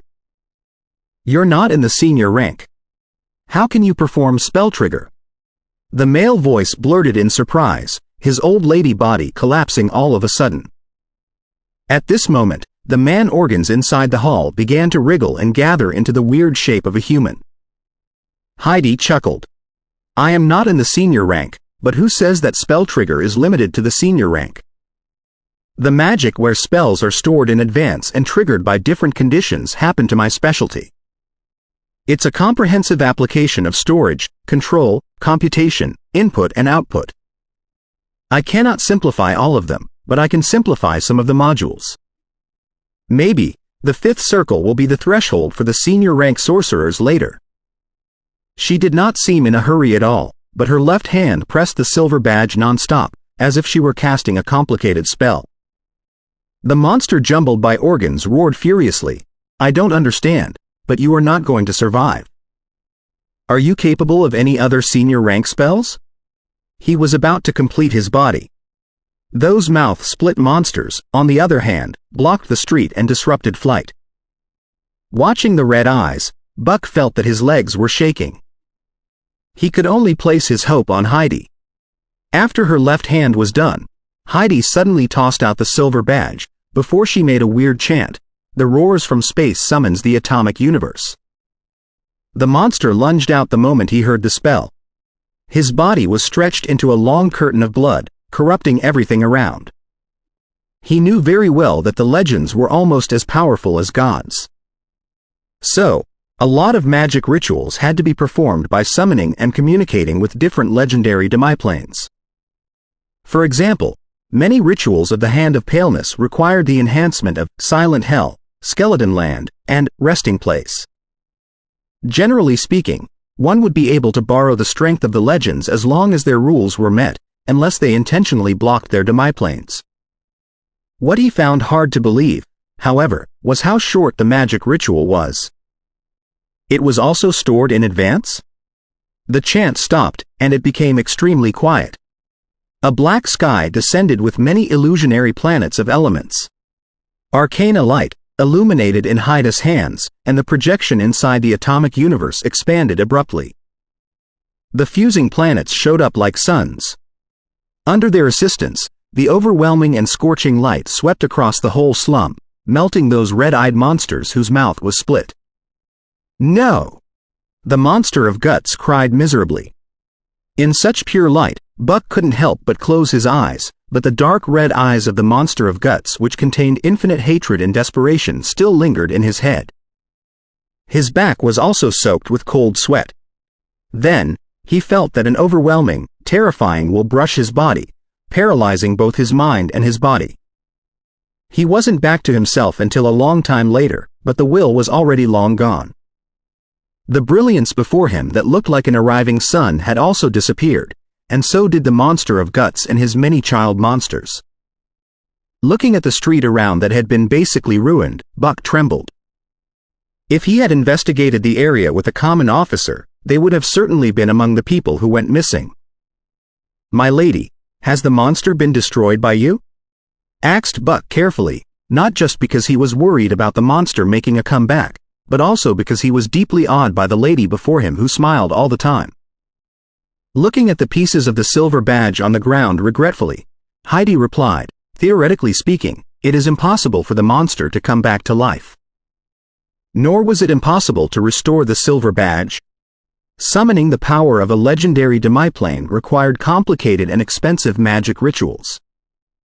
Even though she asked for the help of her teacher's atomic universe, the necessary process of communication was still mandatory. Therefore, in order to prepare most of the procedures of the ritual that could be modularized, one would need extremely expensive materials to make the special alchemical items. Even though she had worked for years in the Atom Institution and published a lot of papers, and she had a part-time job in the Holt Magic College, she could only afford one or two of such items. She was simply crushing the enemy with money. Hearing Heidi's reply, Buck took a long breath in relief. He reminded himself that he must not get involved in similar incidents in the future, or he wouldn't know how he got killed after he died. Looking at the shaking two-floored house, he proposed, "There should be clues inside." Heidi nodded in agreement. She was about to walk in, when she suddenly had a strong feeling of dizziness. It was obvious that her spiritual power had been exhausted.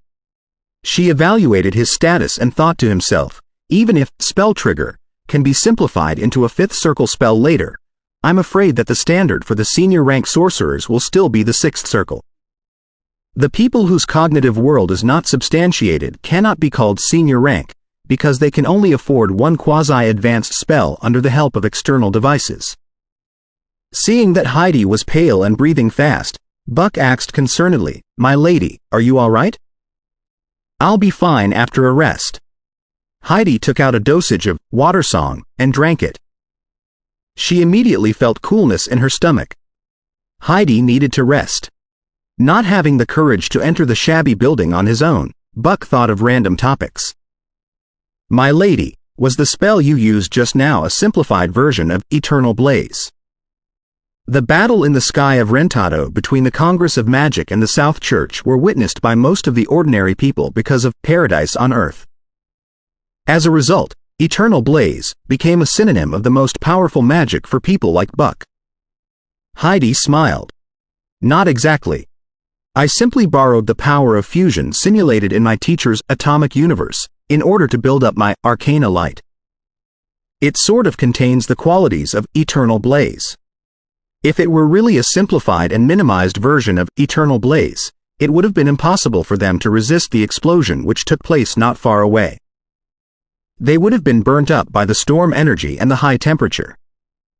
After a while, Heidi's face was back to normal.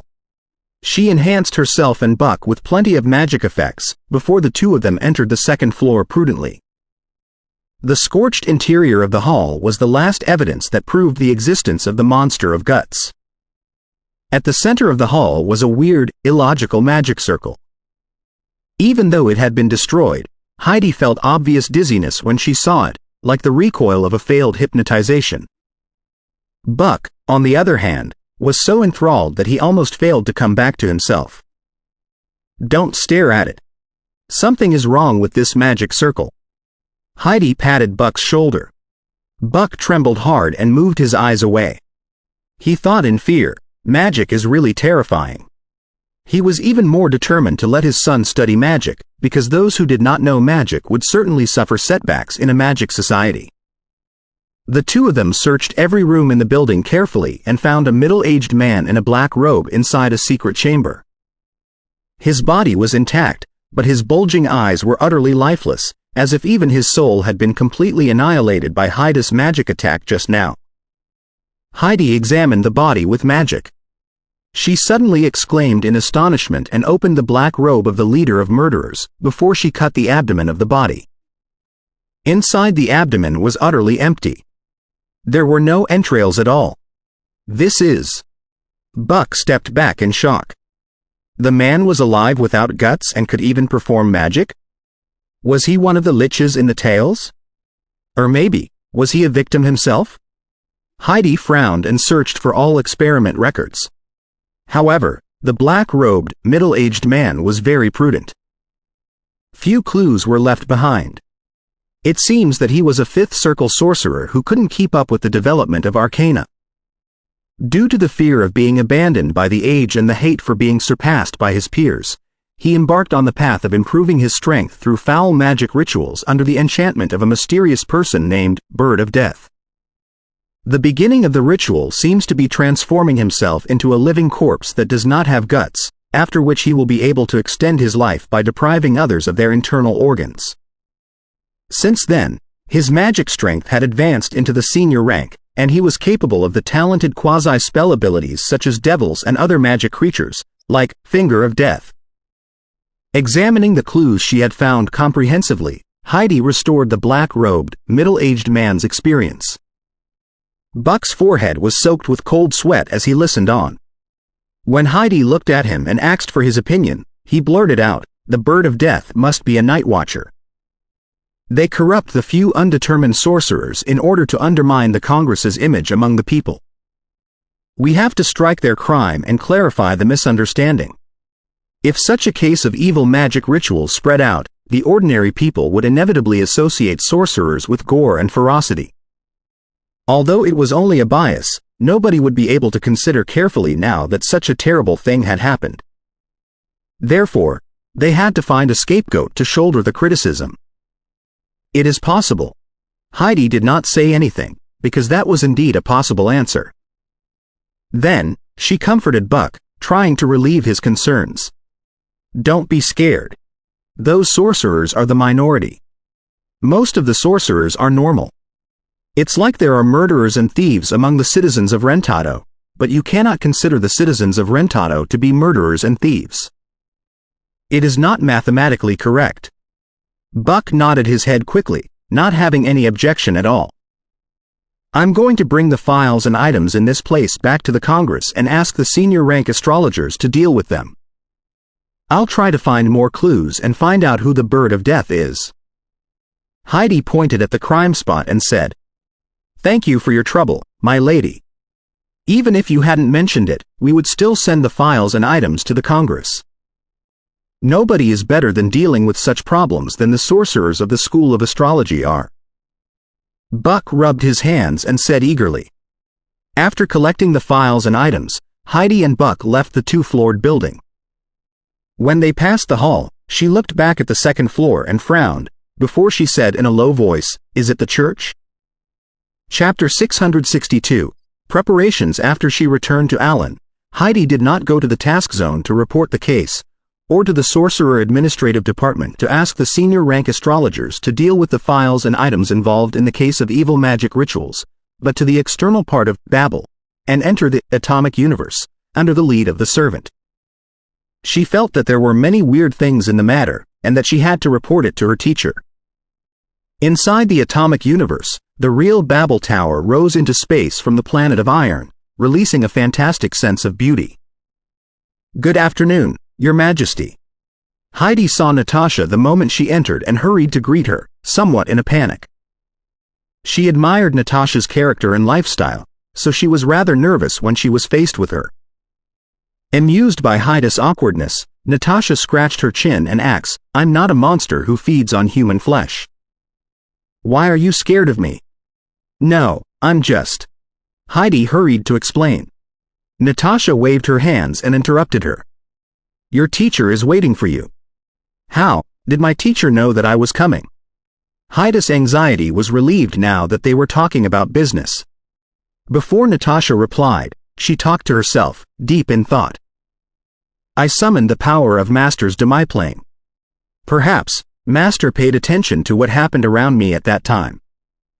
While thinking, she came to the library under Natasha's lead and saw her teacher smiling at her on the chair behind the desk. Lucian was still wearing the double-breasted suit.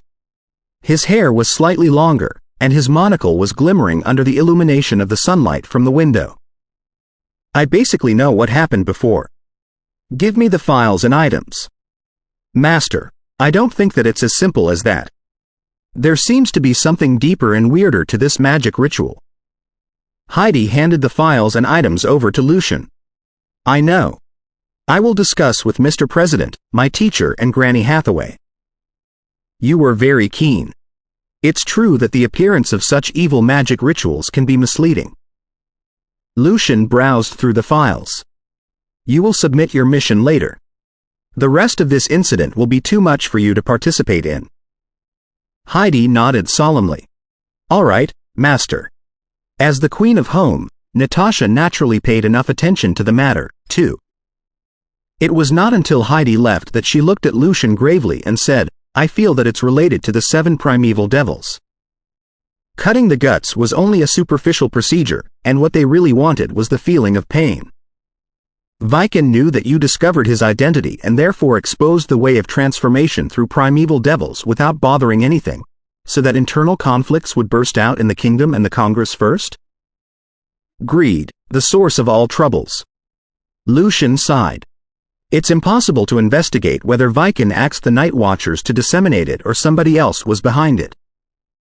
We can only fight back in other ways while we focus on our own business in secret. Natasha nodded and slightly frowned. The primeval devils are very tricky and can hardly be completely purged. Thankfully, the blood power of Sword of Truth is a bane for them. Lucian, have you finished the analysis of your legendary spells? Are you ready to advance into level 3 of legendary? For the Grand Arcanists, there were barely any obstacles in the first 3 levels. Since Lucian had published enough important papers in the past 2 years, he was only half a step away from level 3. However, it was a major challenge to reach the peak from level 3. Until Lucian published the new alchemy, there had only been 2 peak legends among the Congress. Also, Oliver, Helen and Vicente hadn't made the breakthrough even in the age of the grand development of arcana. As for the leap from peak to demigod, of so many top legends after so many years, only Thanos and Viken achieved a flawed success. It's not hard to imagine how difficult the process was. I've already analyzed Snow Goddess's Anger and Silent Blue, and obtained the information I wanted. I'm now improving Snow Goddess's Anger with my new discoveries and turning it into a new legendary spell. Lucian did not keep anything from Natasha and introduced his work. As a matter of fact, it was easier for him to advance than it was for other Grand Arcanists, because Eternal Blaze was already shaped in Lucien's cognitive world, although it was a spell that only level 3 legends could learn. He could make a breakthrough under the assistance of magic rituals easily. Right now, Lucien had constructed 9 legendary spells inside his soul, namely, Atomic Fission, Vengeful Gaze, Space Staff, Evans, Hand of Uncertainties, Luxury Cracking, Abrupt Magic Reverse, Mental Fulmination, Storm Barrier, and Mirror of Fate. After the improvement of Snow Goddess's Anger was completed and the spell was successfully constructed, he would reach the summit of level 2 of Legendary and advance with Eternal Blaze. Natasha looked at Lucien curiously. Improve? You've learned a lot from the 2 ice-type legendary spells? Temperature manifests the thermal movement of molecules. The more intense their activity is, the higher the temperature will be, and vice versa. When it comes to the legendary level, the regular temperature-reducing methods can only achieve poor results. So, I need to analyze the 2 ice-type legendary spells, find the part on their models that reduces the temperature, and relate it to actual arcana significance. The result is similar to my anticipation. My time to reconstruct the model can be saved, and I only need to make improvements to some degree. Also, such a method will play an important role in the studies in the microscopic domain. Lucien pointed at the files on the desk and said. Natasha was somewhat interested by what Lucien said. I'm told that the legendary sorcerers of Cabin of Palmyra have been relatively weak because they do not understand the arcana significance of the ice-type legendary spells and can only construct them brutally with their spiritual power and shallow understanding. As a result, those spells are hard to learn and cannot achieve the best effect. Ms. Helen is almost one of the best arcanists, but she had to construct Snow Goddess's Anger by force when she learnt it, too. She grew even more curious as she talked. What exactly have you obtained? Lucien thought for a moment and tried to describe the idea of restraining molecular movements by the magnetic field or the laser as simply as possible. That would make the ice-type legendary spells even closer to absolute zero. Natasha's eyes lost focus as she listened on. She rose abruptly and tried to smile. I need to practice my blood power now. I'm feeling that I'm closer and closer to the realm of legendary. Watching Natasha flee in amusement, Lucien shook his head and picked up an invitation from his drawer, on which it wrote, Dear Mr. Principal, the sorcerers of the college are full of confusion and frustrations regarding the development in the microscopic domain and the new alchemy. Even the faculty can barely understand them. We wonder if we can invite you to hold an open class for us, so that the mist on the teachers' and students' path forward can be cleared. Lucien was deep in thought. Suddenly, he tapped the invitation and opened his mouth. Pinocchio, ask Leo to go to the Holt Magic College and tell them that I will hold an open class about the microscopic world in 1 week. As he spoke, he looked at his magic laboratory. The materials that he exchanged, 100-eye ghost, fur and the countless improvements and modifications could finally be put into use now. Understood, my lord. Pinocchio replied merrily, as carefree as ever. Ellipsis. Inside the conference room of the highest council. Lucien introduced Hyda's mission report and concluded, obviously, this is very similar to Viken's special summoning ritual. The ritual to cut the guts and transform into a living corpse was meant to fill the sorcerer with pain. He was strengthened not because of the ritual but because the devil of pain had been projected into his heart. Douglas picked up the topic. Looking around at the members of the highest council, he said solemnly, the detailed files about the primeval devils are reserved to the senior rank sorcerers, and the sorcerers of such a level wouldn't mess with the treacherous devils unless they have special reasons. Therefore, I suspect that Viken intentionally leaked the real way to become a demigod, which tempted certain sorcerers. From the incomplete files we grasped, we know that it's enough to become a demigod by transforming into primeval devils. They also need to gather the power of faith. Therefore, we have to investigate cults. I'll ask the Holmish Church to cooperate with us. I hope that we do not overlook the problem. All the members fell into a brief silence except for Fernando and Hathaway, who heard about it earlier. However, There was no telling whether it was because they were shocked or for other reasons. After a minute, Brooke broke the silence. Such cults are highly hazardous and must be curbed. We must not show any mercy even if anyone of the highest council is involved.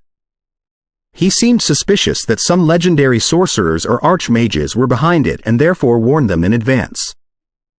After giving everyone a reminder, Douglas added, based on the pathway of immortality and Lucian's transformation experience, the mysteries of demigods are related to quantum superposition. We can find safer ways by studying the microscopic world. There's no need to march forward at the risk of being corrupted by the primeval devils. Vicente, Atlant and the other members of the highest council all nodded in approval.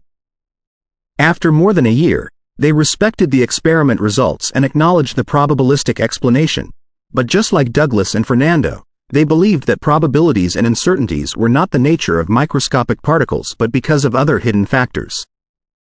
As long as the external conditions were found, it would be able to introduce the microscopic status into the macroscopic world, thereby embarking on the path of demigods. With dawn and hope ahead, naturally, nobody was willing to walk on the dangerous sideway. After the meeting, Lucian, Douglas, Fernando and Hathaway discussed the earlier problems. Suddenly, Douglas said, "I've constructed the model of gravitational lens and realized that the distance of the planets we calculated before is wrong. So, I plan to prepare for another super remote space jump in the next 2 years to search for planets." Lucian looked at Douglas without being surprised. "Mr. President, I believe that planets exist, but I don't think your attempt will succeed. If it's purely the problem of the gravitational lens, the enigmas at the end of the boundless ocean wouldn't exist, and we would see our planet after we jump into space." Lucian had a few guesses about the matter, but he had to confirm many things first. Douglas nodded his head. "I know, but I have to give it a shot. Perhaps, I'll find something interesting there that will offer clues for us to solve the puzzle." As he spoke, his voice became lower. "I've improved a few legendary spells and almost created a legendary alchemical device that can support the double-slit experiment with electrons. I believe that there will be a conclusion about the microscopic domain very soon." "Of course." Lucian took a deep breath. Throne of Magical Arcana Chapter 663. Open class on the last Friday of April in 827. The 31st floor of the Allen Magic Tower was crowded with noisy people. This is probably the place with the highest density of official sorcerers. In the crowd, Heidi spoke to her friends, including Katrina and Anik, jokingly. Lucian, Atom Controller, Evans was about to have an open class about the microscopic world this morning. Most of the sorcerers had been captivated and searched for every opportunity to attend it. As a result, the leadership of the Holt Magic College had to issue a restraint. The teachers and students of the college were free to choose whether or not to attend it, but for the external sorcerers, it all depended on the time of their application whether or not they had the privilege to attend it whatever rank they were at. Sprint frowned at Heidi. "Why did you drag us here? If you have any questions, you can ask our teacher in private." Heidi chuckled. "It's been a long time since we saw our teacher on the podium. How could we miss the opportunity?" With her as the example, most of the arcanists in the Atom Institution had a part-time job in the Holt Magic College, returning the privileges they enjoyed from their teacher to society. "That's right. How I missed the carefree life when I studied in the magic school." Laria followed Heidi into the classroom. Prospel, the tower guard, had temporarily turned on a space-folding magic circle, allowing the classroom to accommodate thousands of people. Unable to consider questions in such an environment, Anik defended Heidi's sudden idea. "It's indeed a rare opportunity. Our teacher wouldn't hold the lecture systematically from the beginning on other occasions. This will help us pick up what we missed and what we were wrong about. Look. Mr. Gaston, Ms. Isabella, Mr. Larry, Mr. Dieppe, Mr. K, Mr. Samantha and Ms. Rachel. They're all here." He intended to speak the names of all the sorcerers he knew, but he soon discovered that it was even more troublesome than the studies of the microscopic world. "Yes, exactly. What Anik said is my key point. Heidi borrowed Anik's theory unashamed and led everybody to their spots. Katrina took a breath. What is our teacher going to lecture on today? Even Laria and she were almost dazzled by the development in the microscopic world today and had to work very hard to keep up with the trend. Had it not been for the solid mathematical foundation that Lucian laid for them, they would have been left behind by the best arcanists in the microscopic domain. This is an open class towards all teachers and students. Mr. Evans certainly won't dive too deeply. It will probably be an overall analysis for everybody's understanding. Alphalia had made remarkable progress after staying in the Atom Institution for 4 years, but she was still rather ignorant about the microworld and needed such a general review to help herself understand it. Sprint, on the other hand, said hopefully, "Will our teacher propose a new theory that answers why the microscopic particles have uncertainties?" Probably not. That's the greatest puzzle in the microscopic domain and perhaps represents the truth of the world. Anik shook his head. According to the idea that our teacher persisted in, probabilities and uncertainties are the intrinsic qualities of the microscopic particles, not the unavoidable interferences caused by observation. So, if we find why the microscopic particles have such intrinsic qualities, it will mean that we have a full understanding about the microscopic domain. Heidi sniffed. Our teacher's explanation is at loggerheads with determinism. No wonder the arcanists of the School of Astrology such as Isabella and Samantha have come. In everybody's whispers, Thompson, the vice principal of the Holt Magic College and a member of the Affair Committee, walked in. Pushing the gold-edged glasses on his nose, he said, "Silence." Under the assistance of the broadcast rune array, the crowded classroom immediately fell quiet. The rest of the time will be given to Mr. Lucian Evans, who will interpret the mysteries of the microworld for us. Knowing that he would be barraged with any further ado, he finished the introduction quickly. Then, Lucian, in a double-breasted suit and wearing a bow tie of the same color, walked in from a side door. He dropped the top hat on the desk. Everybody's time is precious. Let's get down to our business right now. The studies on the microworld dated back to the war between wave and particle about light. That's how we began to understand the specialty of the microscopic particles. Lucian peacefully began with the classic wave experiment of the light and continued with the confirmation of the particle nature of light. It was the information that the sorcerers were very familiar with. They understood it very well and soon submerged in Lucian's pace. The discovery of the cathode ray, the confirmation of electrons, the revelation of the internal structure of atoms, the verification of protons, the proposition of the new alchemy.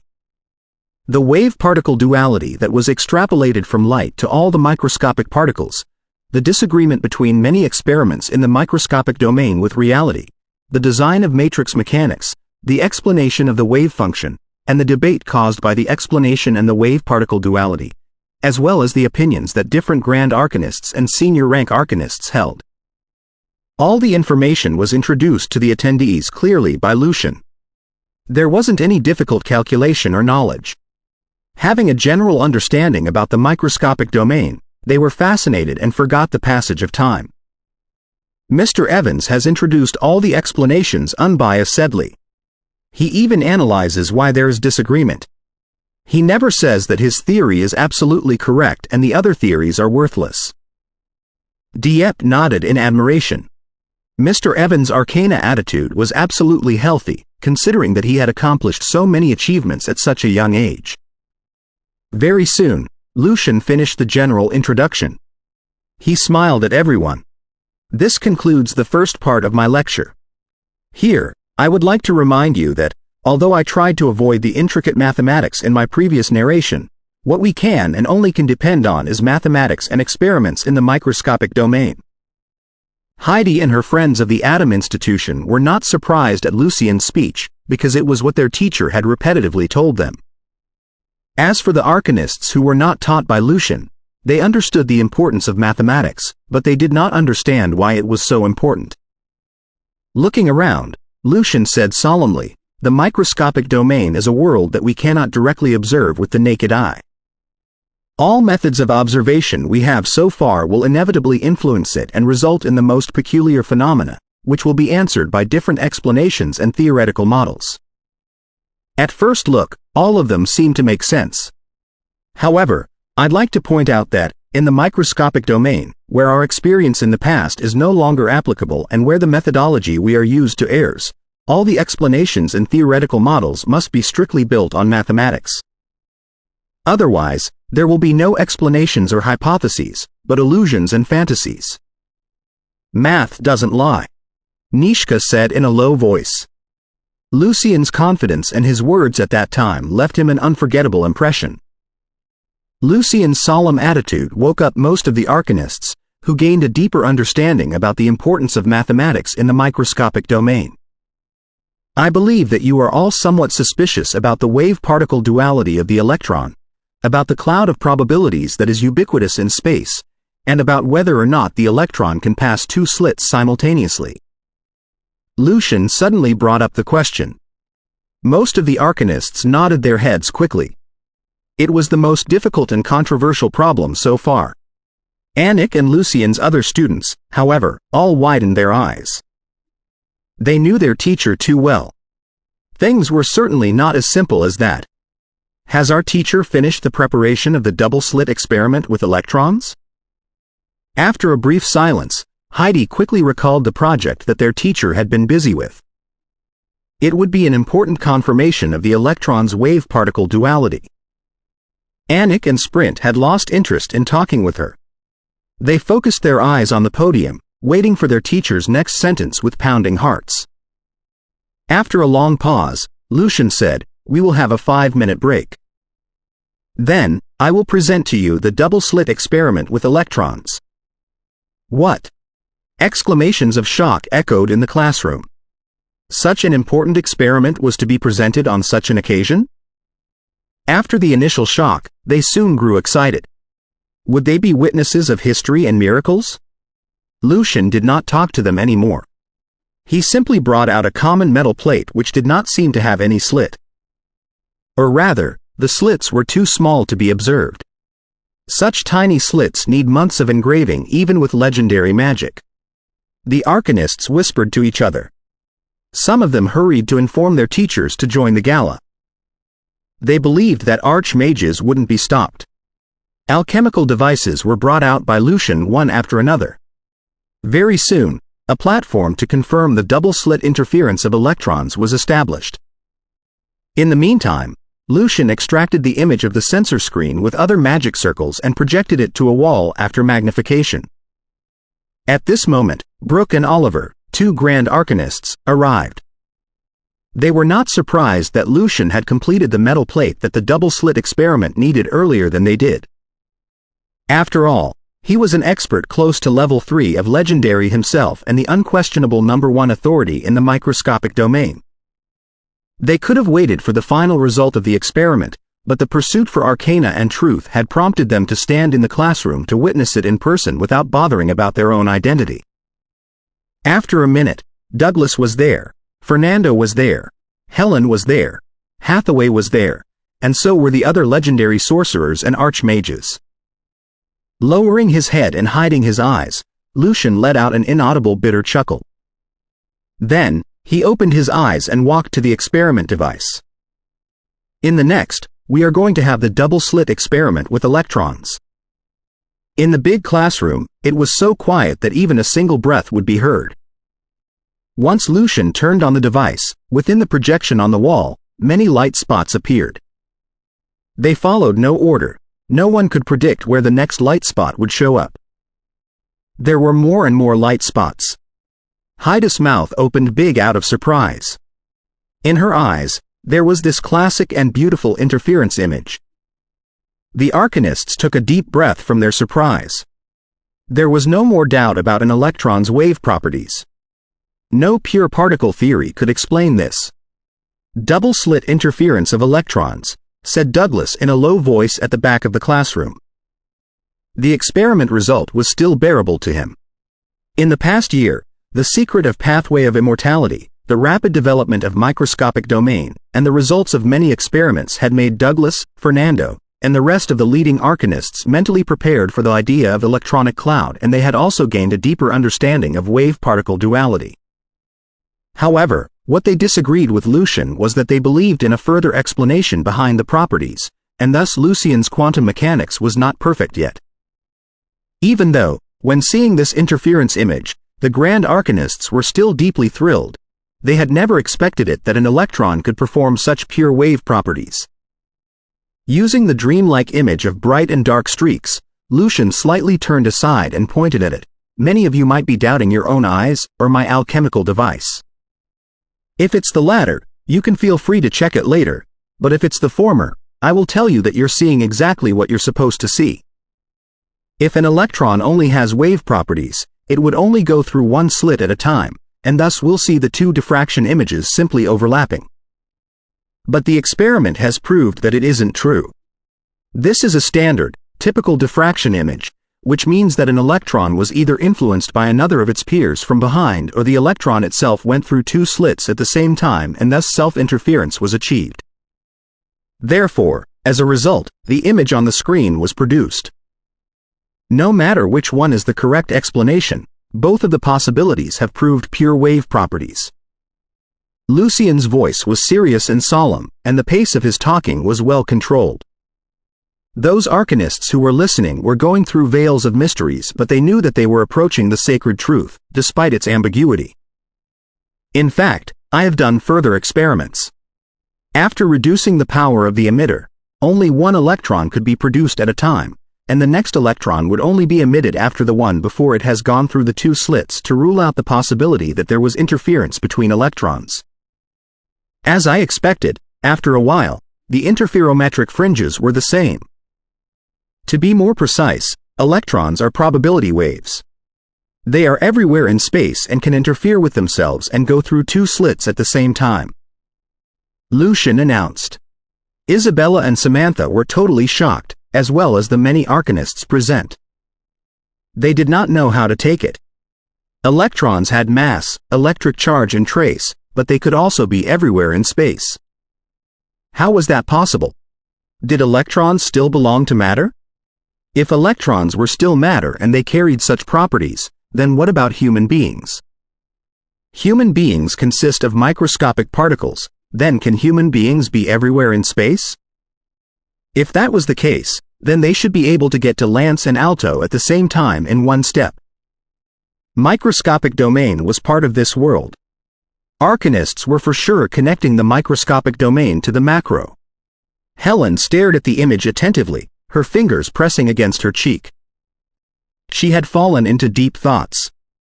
With some difficulties, the members of the highest council could accept the idea of an electronic cloud as they had seen Lucian's experience and the pathway of immortality. Their heads were temporarily safe. As for other arcanists, they did not even have an understanding of the microscopic domain deep enough to make their heads explode. They never tried to use any theories in the microscopic domain to construct their cognitive worlds, and thus their heads were also safe as well.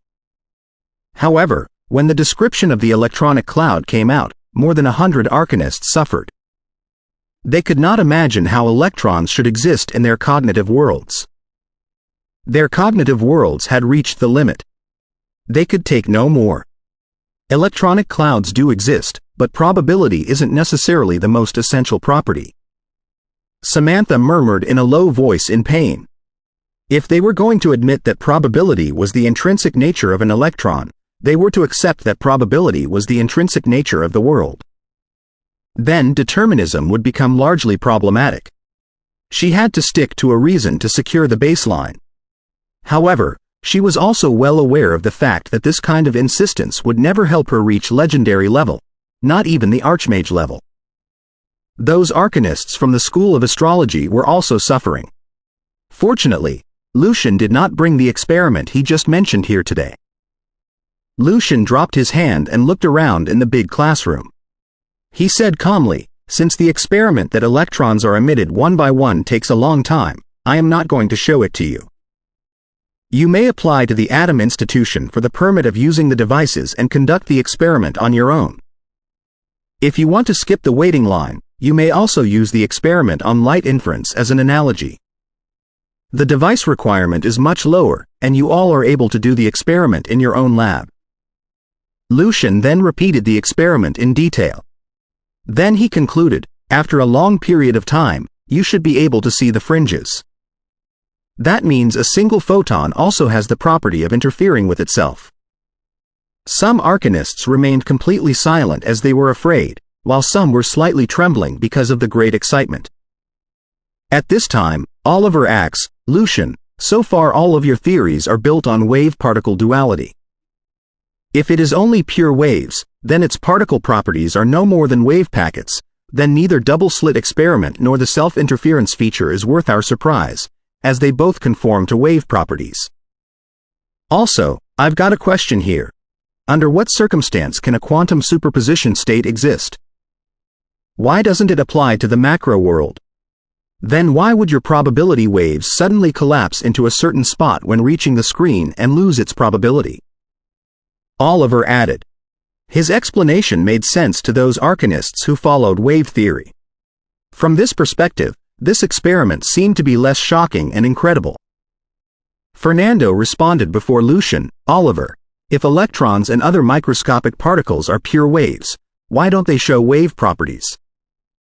We are made up of those particles. Your question also involves how we transit our theory from microscopic domain to the macro.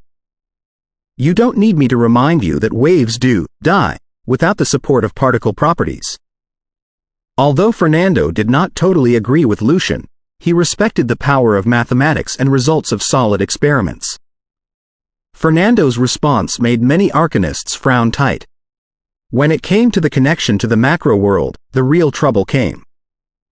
Seeing that an intense debate was about to take place at any time, Lucian raised his hand and smiled. In terms of double-slit experiment with electrons, I have another follow-up experiment, an altered version, to show to you. What? There were more experiments coming? Lucian pointed at the alchemical device and said, we can add a recording magic item to each slit to see whether it is one electron passing through two slits at the same time or it is just one. I'll set up different alarms so we can know whether it is through the slit on the right, on the left, or both. Lucian took out the magic items for recording and showed them around to have the arcanists present make sure that he did nothing to them. When he was setting up the items, the arcanists present could not help discussing. Anik, so according to our teacher's description, we're supposed to expect that the two alarms will go on at the same time in different sounds, right? Heidi asked Anik, who was rather talented in the microscopic domain. Oliver cut in. I don't understand why Mr. Evans wants to do this. If both of the alarms go off at the same time, that means an electron can pass through two slits at the same time, and then pure wave properties will be proved, just as I said. If they don't, the concept of self-interference that Mr. Evans just mentioned would become invalid. In other words, such an experiment would do no good to Mr. Evans. Anik heard the discussion silently. After a while, he finally responded, my guess is that only one alarm would go off. Mr. Evans is trying to verify the particle properties of electrons. Then what about self-interference? Leiria asks. She had some feelings and started being very concerned. Neither Anik nor Sprint made more comments. Both of them had turned to look at the device in the front, waiting for the result. Lucian said to his audience and said in a soft tone, I'll slow down the speed of emitting so you can tell the alarms better. Then the patterns on the magic circle lit up. The different alarms both went off, but never together. So one slit at a time? Heidi murmured, then what about self-interference? At this time, someone gasped. Then many could not help asking aloud in great confusion, where are the interferometric fringes? Quote. Heidi turned to look at the wall but was shocked to find that the light spots congregating were not forming any interferometric fringes that they saw earlier, but the properties of particles only. Staring at the wall, Douglas's eyes slightly opened wide. The attempt to observe the particle properties of electrons made the wave properties disappear. Just like how uncertainty principle described momentum and position. Oliver was slightly shaking his head. Somehow, it seemed that there was some dark air surrounding him. Standing in the front, Lucian pointed at the experiment image with his right hand. When we are not observing, electrons are in the superposition state, and this can be described using a model of electron cloud. However, when we want to see its wave properties and conduct an experiment for it, electrons will show us their pure wave properties and the feature of self-interference. When we want to see an electron's particle properties, it will follow our wish and show us pure particle properties. Therefore, its state and nature depend on our observation, on what result we want. How creepy that was! The arcanists present were even more confused now. One's observation can change the world? That was even more magical than magic. Chapter 665. The explanation. When we wanted to see wave properties in an electron using double-slit experiment, we would see the more distinct wave features, interferometric fringes, while when we wanted to see particle properties by adding the devices for recording, only pure particle properties would be left. Was that the truth of the world? Electrons would show us what we want, and thus our observation changed the world? Their heads were in such a mess that their entire understanding of the world and even of themselves had become beyond their recognition. They thought that the world would only be strange when magic spells were cast. However, they had now realized that the microscopic domain was even stranger and creepier than magic. Larry felt very shocked, but also thrilled. He started thinking of the arcana principle behind this experiment. Was this how the principle of complementarity was applied to wave-particle duality? Wave properties and particle properties could not show up at the same time. When one appeared, the other would disappear. Was this how it worked? He kept telling himself that he should avoid connecting the microscopic domain to the macro at this point, or his cognitive world would be totally messed up, and lots of things in this world would appear totally contradictory to him. Meanwhile, Anik, Sprint, Dieppe, Timothy and many other arcanists were also telling themselves that there must be other reasons affecting this during the transition from the microscopic domain to the macro, other reasons that collapsed wave function and made particle properties fixed. They had to warn themselves this all the time, or their cognition would be shaken by the experiment at any time. This was the only way that they could try to accept the experiment results shown by Lucian Evans. This perhaps was the most incredible and unimaginably queer domain in the history of arcana and magic. Although the low and middle rank arcanists were still starters in the microscopic domain and they never tried to use the knowledge to build their own cognitive world, the experiment results had still greatly impacted their outlook on the world, on life, and on their values. This was their first time tasting the pain that an arcanist had to face when his or her cognitive world had to shift. Lucian was indeed the destroyer of three outlooks. Many arcanists, honestly speaking, disliked Lucian Evans. When the initial shock gradually calmed down, many good arcanists including Larry, Dieppe, Anik, and Sprint started to feel the thrill. The experiment had made them have a deeper understanding of wave-particle duality and the principle of complementarity, and now their hearts were full of the drive to explore further. I've got a question. At this time, Oliver acts. The look on his face was a bit distorted, but the dark air surrounding him had disappeared. A moment earlier, his cognitive world was almost shaken, but fortunately, he handled it, trying his best. Lucian slightly nodded. Go ahead, please. Larry and Dieppe turned to look at Mr. Oliver with curiosity. Oliver slightly took a breath and then asks, you said that observation changes result. Then how do you define observation? This has to do with the transition from microscopic domain to the macro. It refers to all the means that we take to study electrons. Answered Lucian calmly. He slightly looked down, so no one could tell the emotions in his eyes. Oliver had totally calmed down. Some light smile appeared on his face and he said in the poetic tone, so we are the ones that matter. Then I've got a thought experiment here. All of us know the decay of the nucleus, right? The arcanists present all nodded. Studying the decay of elements was one of the several major branches in the microscopic domain, and the Lord of Storm and the Lord of Elements had just won the Evans Prize in Arcana with their research on it. This also represented a new direction for using alternative energy, a new legendary lethal spell with massive power. Therefore, all of them knew it. Oliver continued, so if we assume that a nucleus has a chance of 50% to decay, and then we design such an experiment device.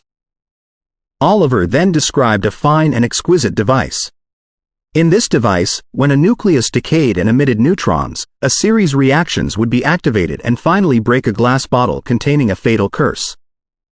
So if we put a poor cat in the device, logically speaking, we can say that there is a chance of 50% that the cat will be killed, said Oliver.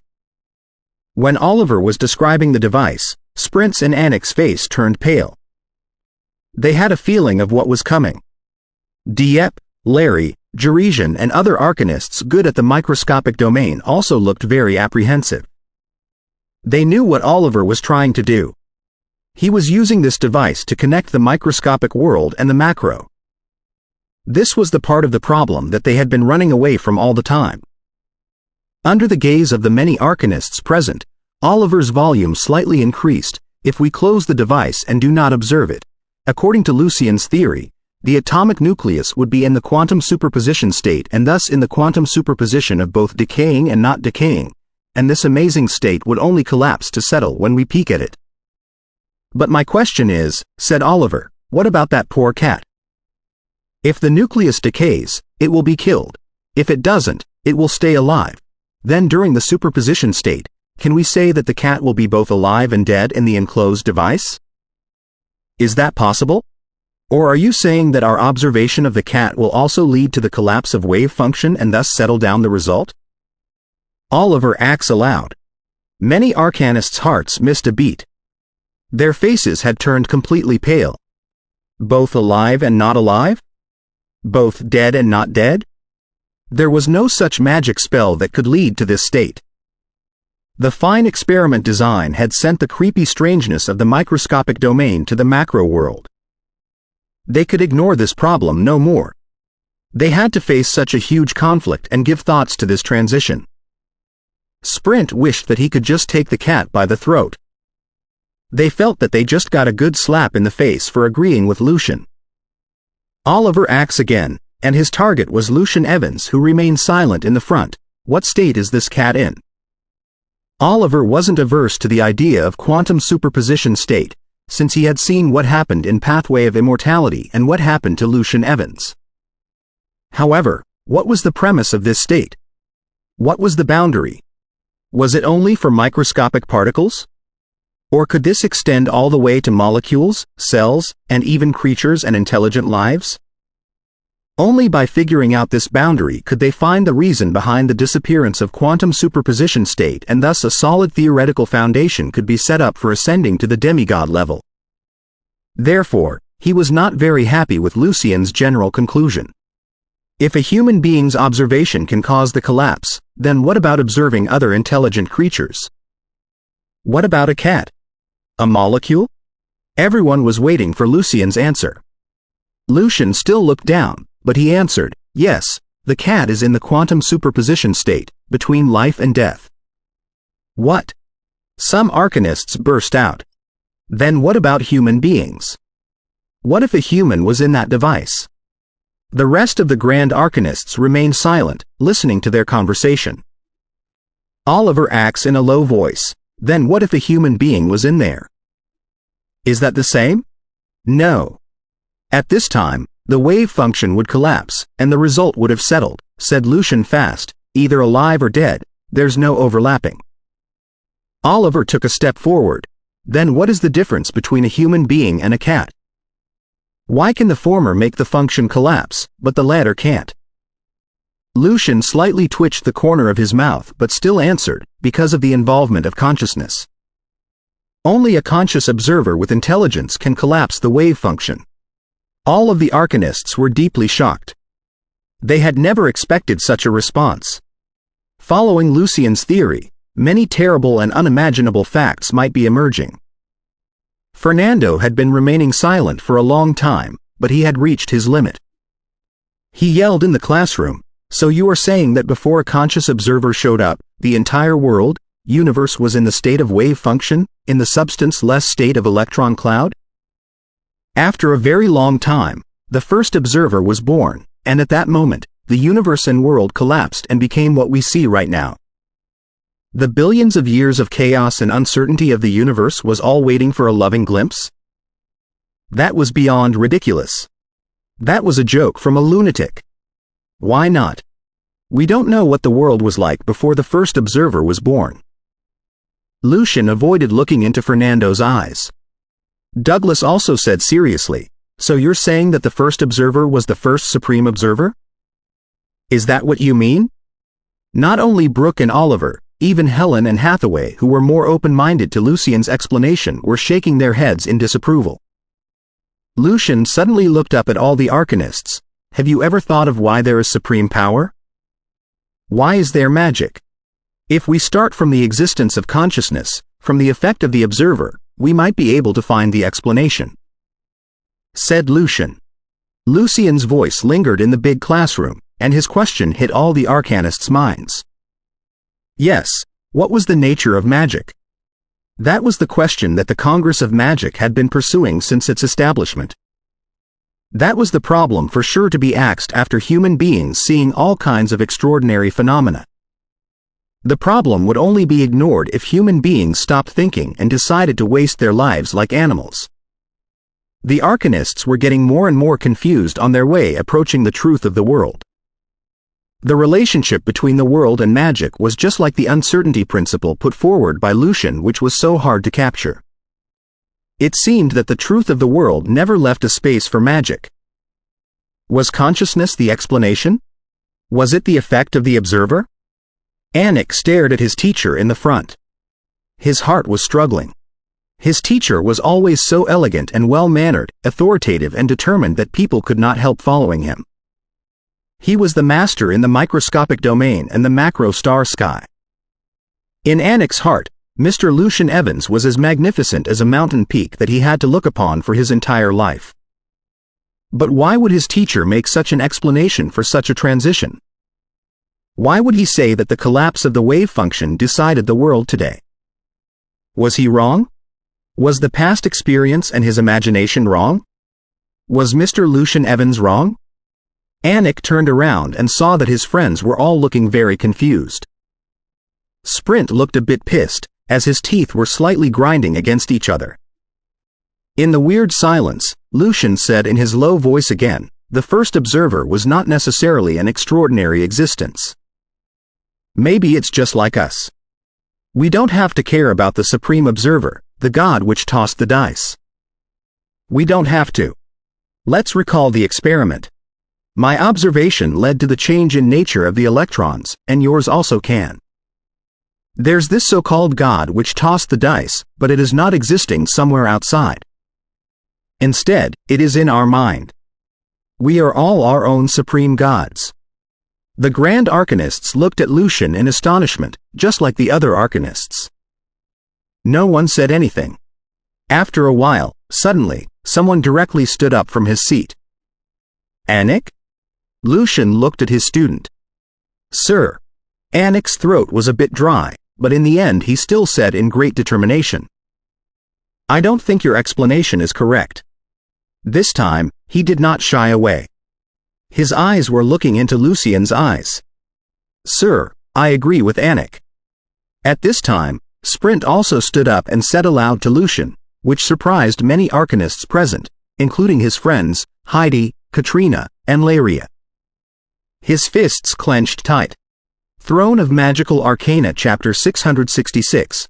The correct attitude towards Arcana. Anik looked at his teacher nervously, but also in great determination.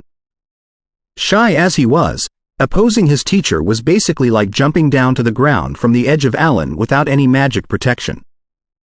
However, his own understanding of microscopic domain was urging him to step out and speak out his own opinion. Would Mr. Evans be angry at him? Or disappointed? However, when Anik looked into Mr. Evans's eyes, to his great surprise, there was no look of anger or disappointment at all. It was a very calm, peaceful face. "What's the problem that you think?"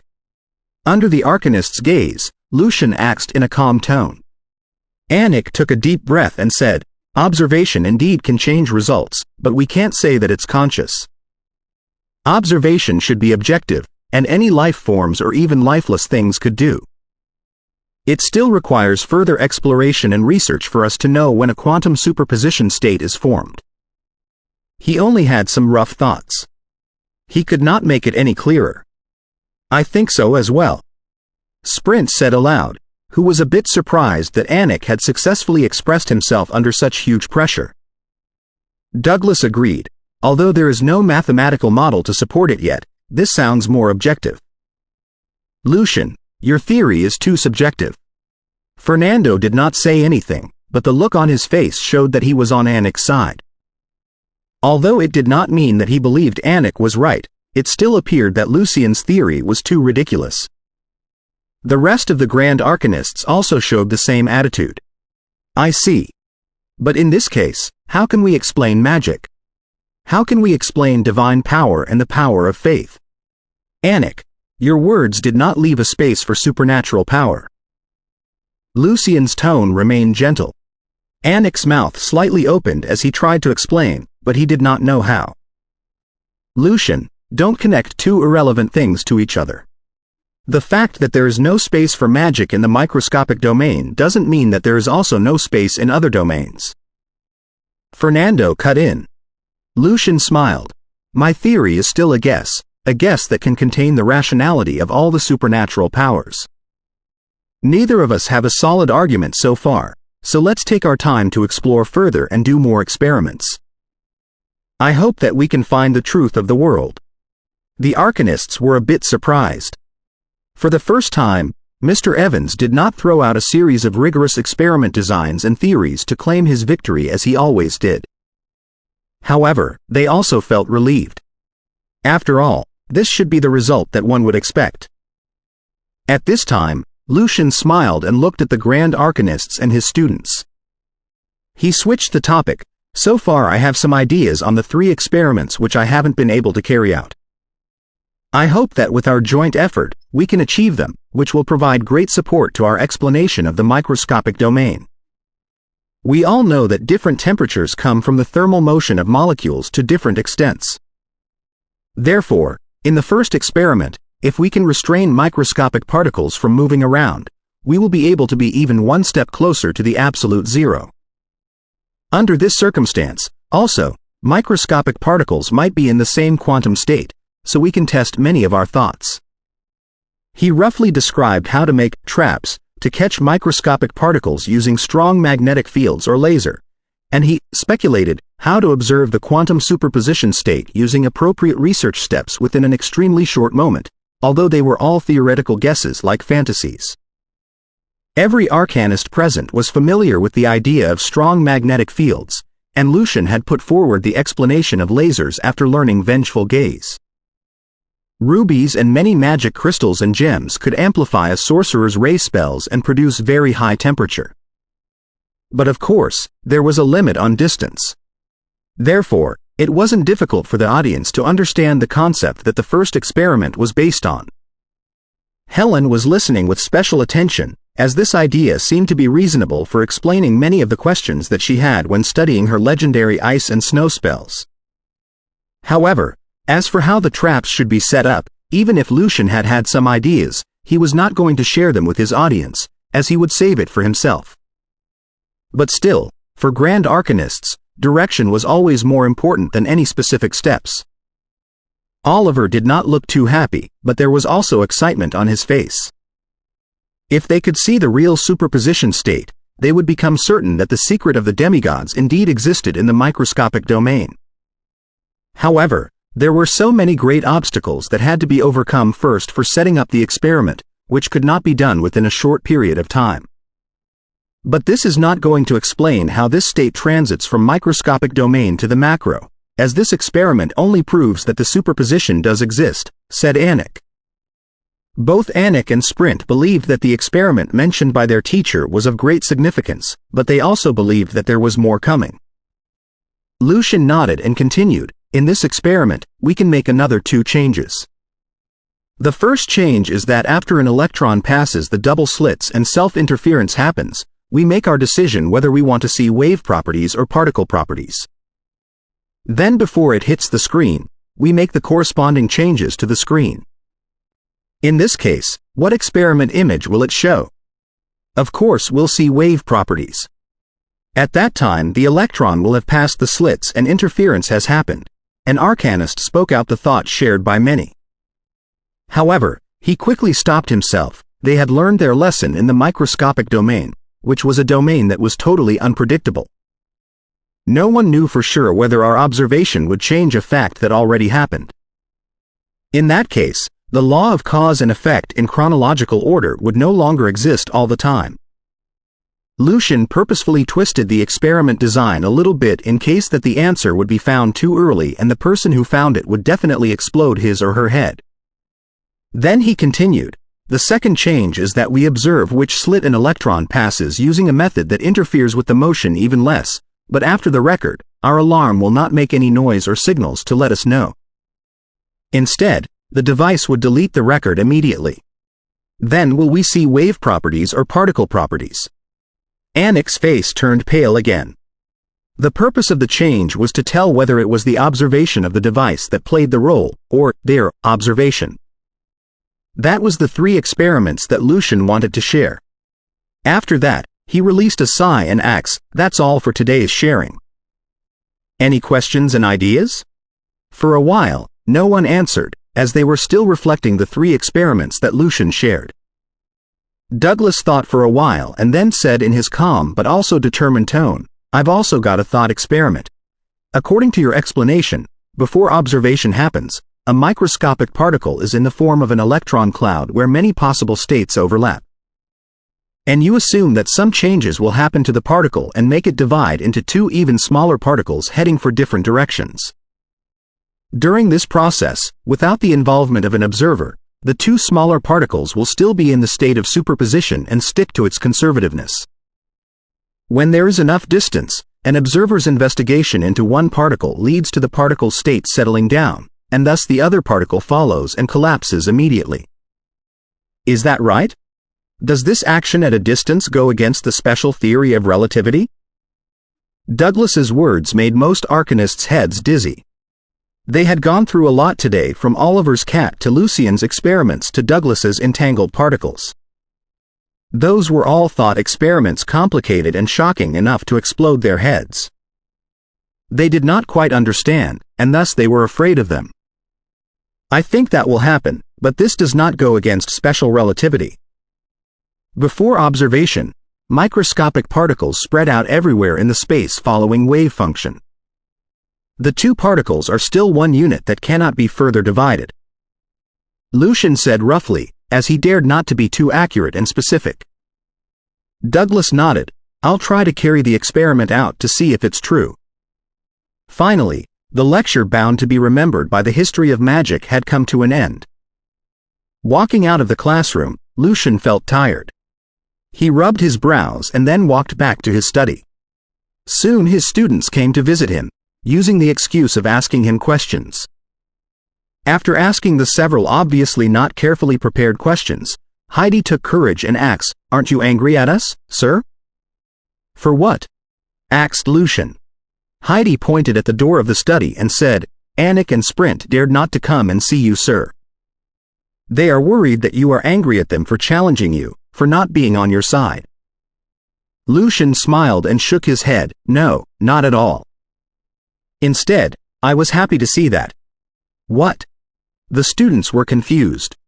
"In Arcana, we believe in results of experiments and observation, and the theories based on this foundation, not a specific person as authority," said Lucian seriously. "Although since I joined the Congress I have always been correct and I indeed overturned many theories, this does not mean that people should blindly follow me and say nothing when I put forward ridiculous guesses that contradict basic mathematical logic. That is the most horrible attitude towards Arcana. When I was putting forward a probabilistic explanation, the uncertainty principle, and the effect of the observer, I got scolded by my teacher and the opposite opinion from the president. This was not because they were stubborn, but because they had their own beliefs in Arcana, which are built upon the many experiment results and phenomena. It doesn't matter that they don't agree with me as long as they have their beliefs. If they had agreed with me easily, they would never have become grand arcanists. Sprint and Anik were right for insisting on themselves before I can provide any solid support to my theories. Lucian smiled, seizing the chance to give the students a lesson about correct attitude. What if I was wrong? Lucian acts. Heidi forced a smile on her face and said, I have become totally confused with microscopic domain, so currently I am going to focus only on formulas and experiments to study artificial intelligence. I'll not follow the overturning theories for now. Laria, Katrina, and Chelly also nodded. To some extent, their heads had exploded. Inside the atomic universe. After Natasha fell asleep, Lucian rose and walked to his desk. He took out a thick pile of papers from his magic pouch and turned to a certain page. While considering, he drew 7 lines under the word self-awareness, which were connected to greed, arrogance, pawn, and the other emotional expressions that represented the 7 primeval devils. Then, he left a big question mark behind the 7 words and wrote, The quantum transformation of the soul requires the superposition of more possibilities? The superposition of other feelings and self-awarenesses? On the other hand, the pure congregation of faith and self-awarenesses will offset one's own self-awareness, thereby preventing one from collapsing from the quantum superposition state? However, one's self-awareness will also be greatly affected as a result, which may lead to other problems? How should the problem be resolved? Lucian put on a smile as he wrote on. He tapped the paper with his fingers, as if he were inferring and guessing something. Shaking his hands with a half-smile, Lucian collected the paper and took out a piece of blank paper, on which he wrote, The relativistic wave equation of a single electron. Natasha, exhausted, was sleeping and recovering, when she suddenly sensed the terrifying force of obliteration and destruction. She opened her eyes warily, only to discover that the magnetic field around Lucian, who was in his pajamas, had been twisted. A dreamy spectrum appeared like a picture, and the most overwhelming power was descending from the infinite heights. Half of the colors nearby were black, and the other were white. When they collided, they were destroyed in an unimaginable state, before they were born from the void again. Feedback from the real world. Looking at the constantly changing, black and white scene, and feedback of the world, she realized what was going on. Also, she somewhat sensed that it was the cycle of the creation and destruction of matter. The experiences she had when she tried to become a legendary knight, and the problems that occurred to the blood power of Sword of Truth that was purely destructive, were all answered at this moment. She pulled on her pajamas and walked to Lucian's side quietly, watching him finish the paper. I once tried to avoid the negative energy result that Dieppe, Larry, and Jeresian concluded. However, after constructing the equation and theoretically explaining all the current experiments, I have realized that negative energy is unavoidable. With that in mind, however unreasonable it is, we can only include it in our arcana theories and build a new system that can accommodate it. I hereby predict that there is an anti-electron whose electric charge is positive. When it encounters an electron, they will immediately be destroyed by each other and yield tremendous energy. If we think more broadly, there may be other antiparticles, and the matter made of such antiparticles can be called antimatter. As he wrote on, Lucian remembered certain concepts in the quantum field theory that he confirmed before.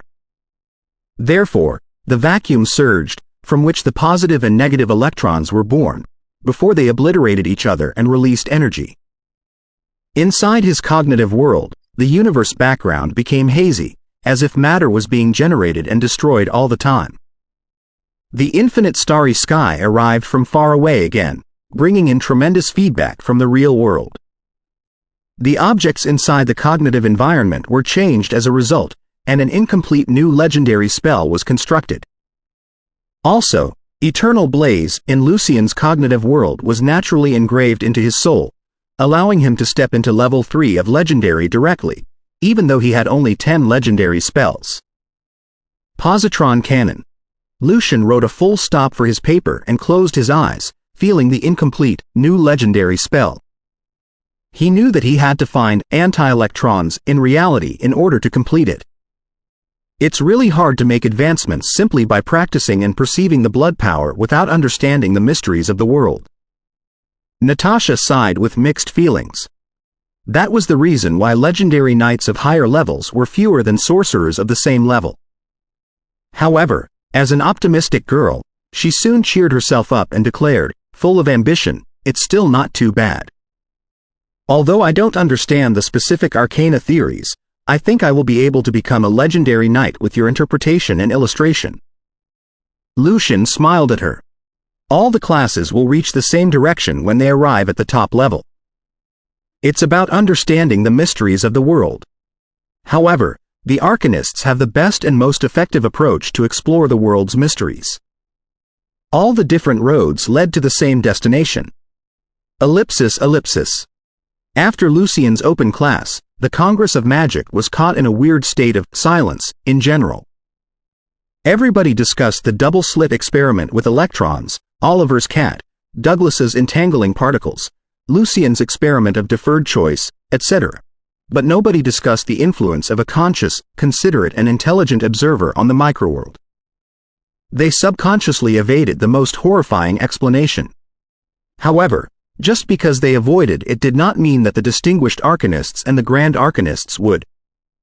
The papers on that aspect had been submitted to the Arcana Review Board.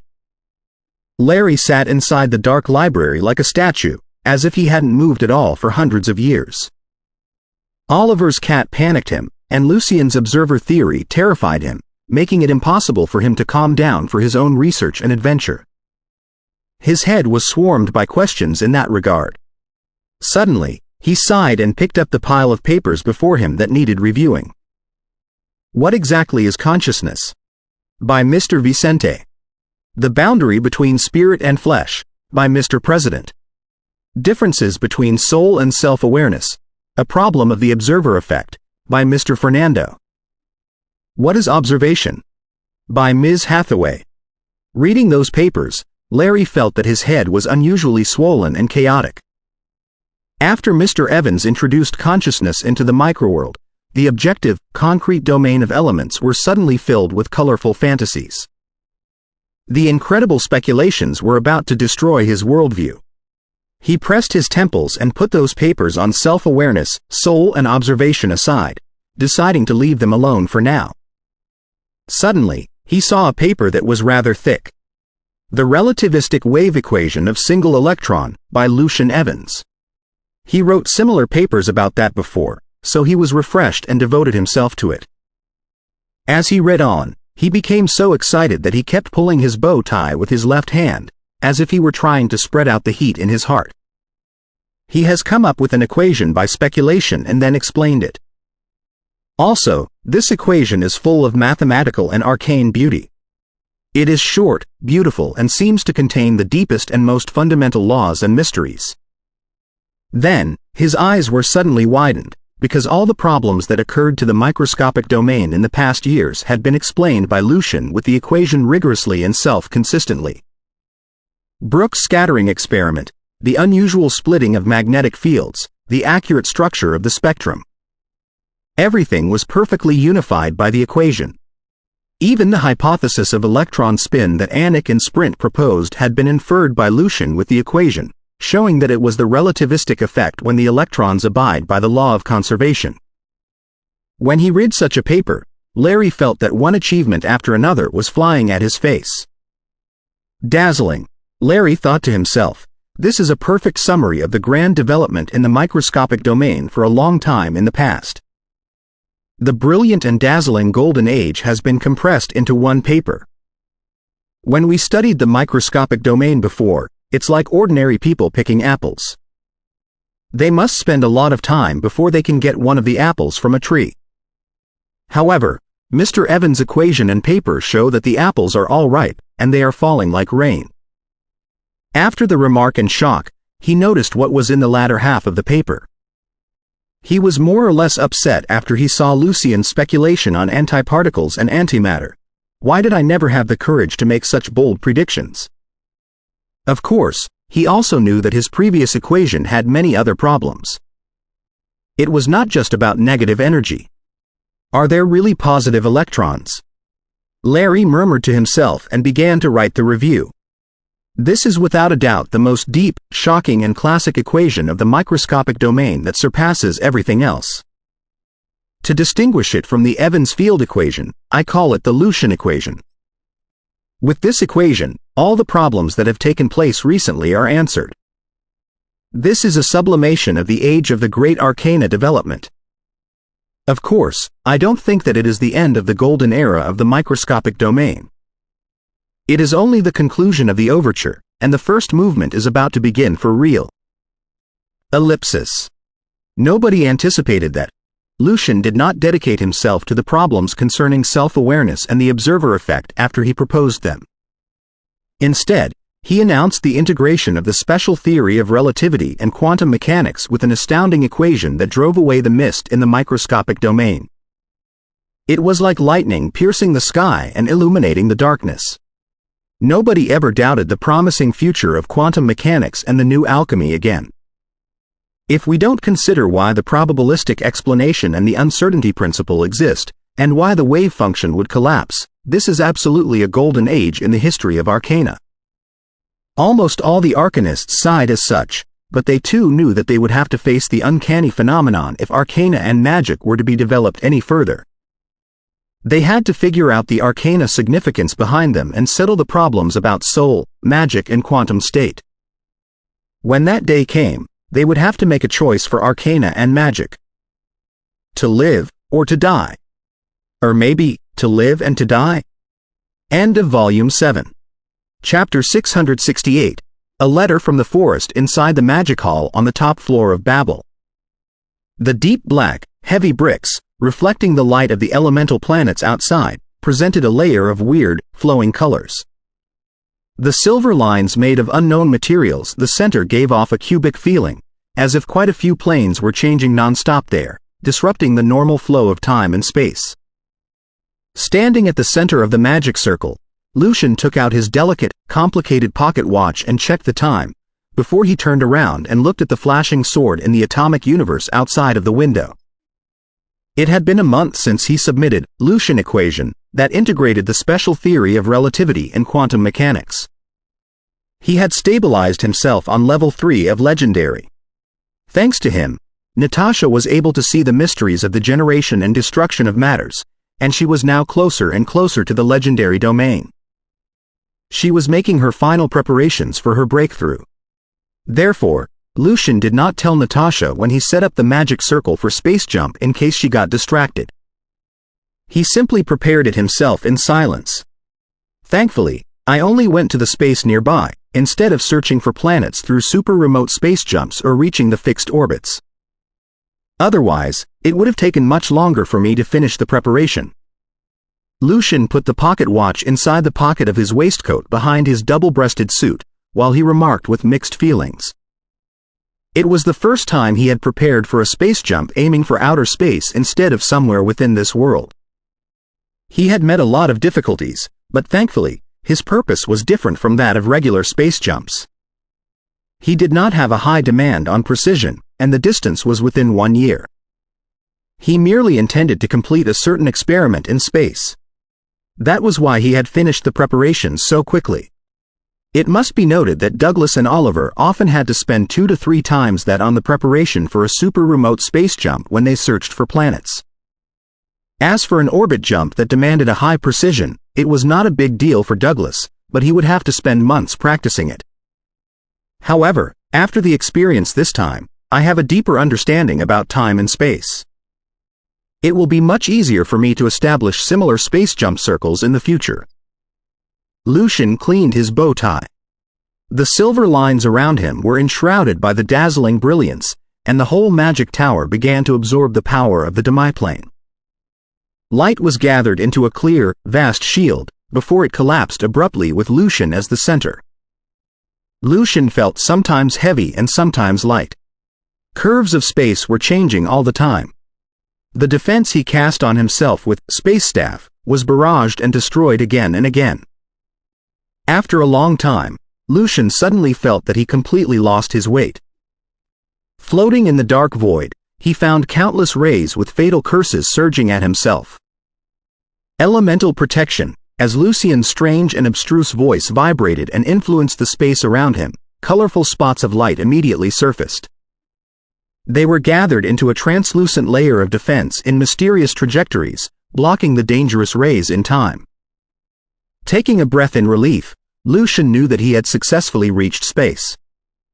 He was now exposed to the cosmic rays that contained many amazing particles. Suddenly, Lucian's face changed. He chanted again inside the shield of elemental protection, space staff. Some of the cosmic rays had ignored elemental protection and penetrated through it. Ripples of light gathered into a watery staff in Lucian's hands. He pointed it slightly, and the space around it was twisted. The few strange cosmic rays brushed past him at a close distance. This place is really full of dangers. Lucian was unclear whether or not those rays would damage his body and his soul, but he dared not be careless. He came to the vast space not to search for the traces that implied the existence of planets, but to complete the discovery of positron, anti-electron, so that his legendary spell, positive electron cannon, would be intact and carry out the maximal power. Antiparticles were opposed to particles, and the antimatter they were made of were opposed to matters. When they encountered each other, they would collide and obliterate each other, releasing horrifying energy. According to the mass energy formula, the efficiency of energy release in such a reaction far exceeded that in a fusion. As a result, the antimatter of a moderate weight was enough to trigger an unbelievably destructive effect. It wouldn't take a lot of antimatter for the whole world to be destroyed by them. Therefore, the positive electron cannon, or the antimatter cannon, to be more exact, based on such a mechanism was absolutely Lucian's most powerful attack spell targeting individuals. When it was faced with most defenses, it could obliterate both the defenses and the people behind them. Since it would take a while longer for him to complete Snow Goddess's forgiveness based on Snow Goddess's anger, Lucian would certainly not disrespect his life security. Therefore, he had come to space searching for anti-electrons as early as possible. After throwing out the alchemical device, Lucian performed magic, allowing the cosmic rays to pass through the electromagnetic field in it, while he observed the deviation. It was a mission where patience was tested, because he had to find the trace he wanted from its millions of peers. Also, it was possible that anti-electrons were not around at all. Days went by, and Lucian changed quite a few different locations. The traces of deviation appeared inside the cloud room. Lucian identified and calculated them attentively. Suddenly, he felt something and blinked after clutching his alchemical device. Then, a stone the size of a hill crashed into the spot he had been at from the darkness at an unimaginably high speed. An asteroid. Lucian thought to himself. What Mr. President and the other arcanists could not find was the regular planets. Such asteroids which wandered the universe, on the other hand, had been discovered now and then. They were one of the hazards in space. Shaking his hands, Lucian did not pay any more attention to it. He brought out his crystal ball and confirmed the situation with astrology before he continued his experiment. A beautiful trajectory was gathered inside the cloud room, whose familiar arc and opposite direction were so warm and lovely in Lucian's eyes. It was a positive electron. The starry sky that represented the real world arrived illusionary again, adding more complicated magic patterns to Lucian's cognitive world. They were soon connected into a whole. After a long time, Lucian, who was floating in the vacuum, extended his right hand after chanting the long, esoteric spell. Positive electron cannon. Countless inexplicable things were gathered. A pillar of light that was mixed with the colors of illusionary fire suddenly expanded and surged out, hitting another asteroid that was passing by. The asteroid was even more intimidating and behemathic than the one just now, but it burst out the brilliance as dazzling as that of stars after it was hit by Lucian's positive electron cannon. The terrifying rays surged out. After a short while, everything died down. There wasn't the slightest trace of any asteroid on the spot. It had been completely obliterated in space. Lucian nodded at such great power. He activated the space-time landmark on himself. With brilliant stars glowing around him, he disappeared. After another long time, the sight before Lucian's eyes became clear. He had returned to the top floor of Babel. Taking out the moon timer, Lucian thought deeply, a curvature voyage? A wormhole? A journey through the higher dimensions? Subtracting the 20 days he spent on his experiment, he calculated the time cost during the space jump, hoping to figure out its mysteries. Suddenly, Lucian sensed something. He turned his eyes out of the window, only to discover that a silver sword flashed with the illusionary air that could chop everything. After the flash, an elemental planet fell into two halves abruptly, before it was reduced into countless pieces by the spreading gaps. An intense quake suddenly happened inside the atomic universe. As if a source of destruction was emitting infinite powerful flashes at the center, the elemental planets split one after another, and the stars were all extinguished. It seemed that the end of this universe had come. Lucian curled his lips, genuinely delighted. He summoned his spiritual power and restored everything inside the atomic universe back to normal. A tall figure in silver armor stepped in from the window, with uncontrollable excitement on her face. Lucian, I am now a legend. I knew that this day would come, but I didn't know that it would come so soon. Lucian smiled at Natasha. Natasha paced back and forth happily, but she chuckled mischievously in her good mood. So, you will listen to me tonight. Lucian raised his eyebrow. You said before that I should encourage and comfort you by listening to you because it was difficult to become a legend, and since it made sense to me, I didn't object to it. But why am I still listening to you now that you've already made the breakthrough? Natasha said solemnly, Are you not happy for me after my successful breakthrough? This is much more meaningful than birthdays and calls for celebration. You are always reasonable. Lucian shook his head in amusement. Natasha held her head high proudly. Of course, I am the fairest of all. Ellipsis, ellipsis. A few days later, an emergency meeting was held in the highest council. Inside the conference, the ambiance did not become weird because of Lucian's explanation with the observer effect. Both Douglas and Fernando were seniors who had seen too many debates, and Lucian was also a considerate gentleman. The academic argument would not be extended into their regular relation, particularly when they had only speculations, unlike what happened when Brooke conclusively proved the wave theory and overthrew the particle theory with the double-slit experiment, laying a solid foundation for the victory of the second war between wave and particle. Solemnly, Douglas said, The elvish queen of the Stroop Forest wrote me a letter. A letter? Axe Oliver, finding it strange. A top legend wrote a letter for communication? It was not like she couldn't hear Fernando's roar. Douglas nodded. Because it's an official letter asking for help. Hearing his words, all the members of the highest council in the meeting became serious, because the elves were among the most important allies of the Congress. Douglas went on. Aglia, the elvish queen, discovered that part of the elves had been corrupted. Even the elvish tree had been polluted for unknown reasons. As for the druid elders, some of the members went missing, too. Since she needed to control the elvish tree, and the whole thing was rather weird, she asked us for help, hoping that we could dispatch 1 or 2 legendary sorcerers to aid her. After all, magic can be very useful in certain aspects. He looked around. Who is willing to go? After a brief silence, Lucian raised his hand. I happen to be free.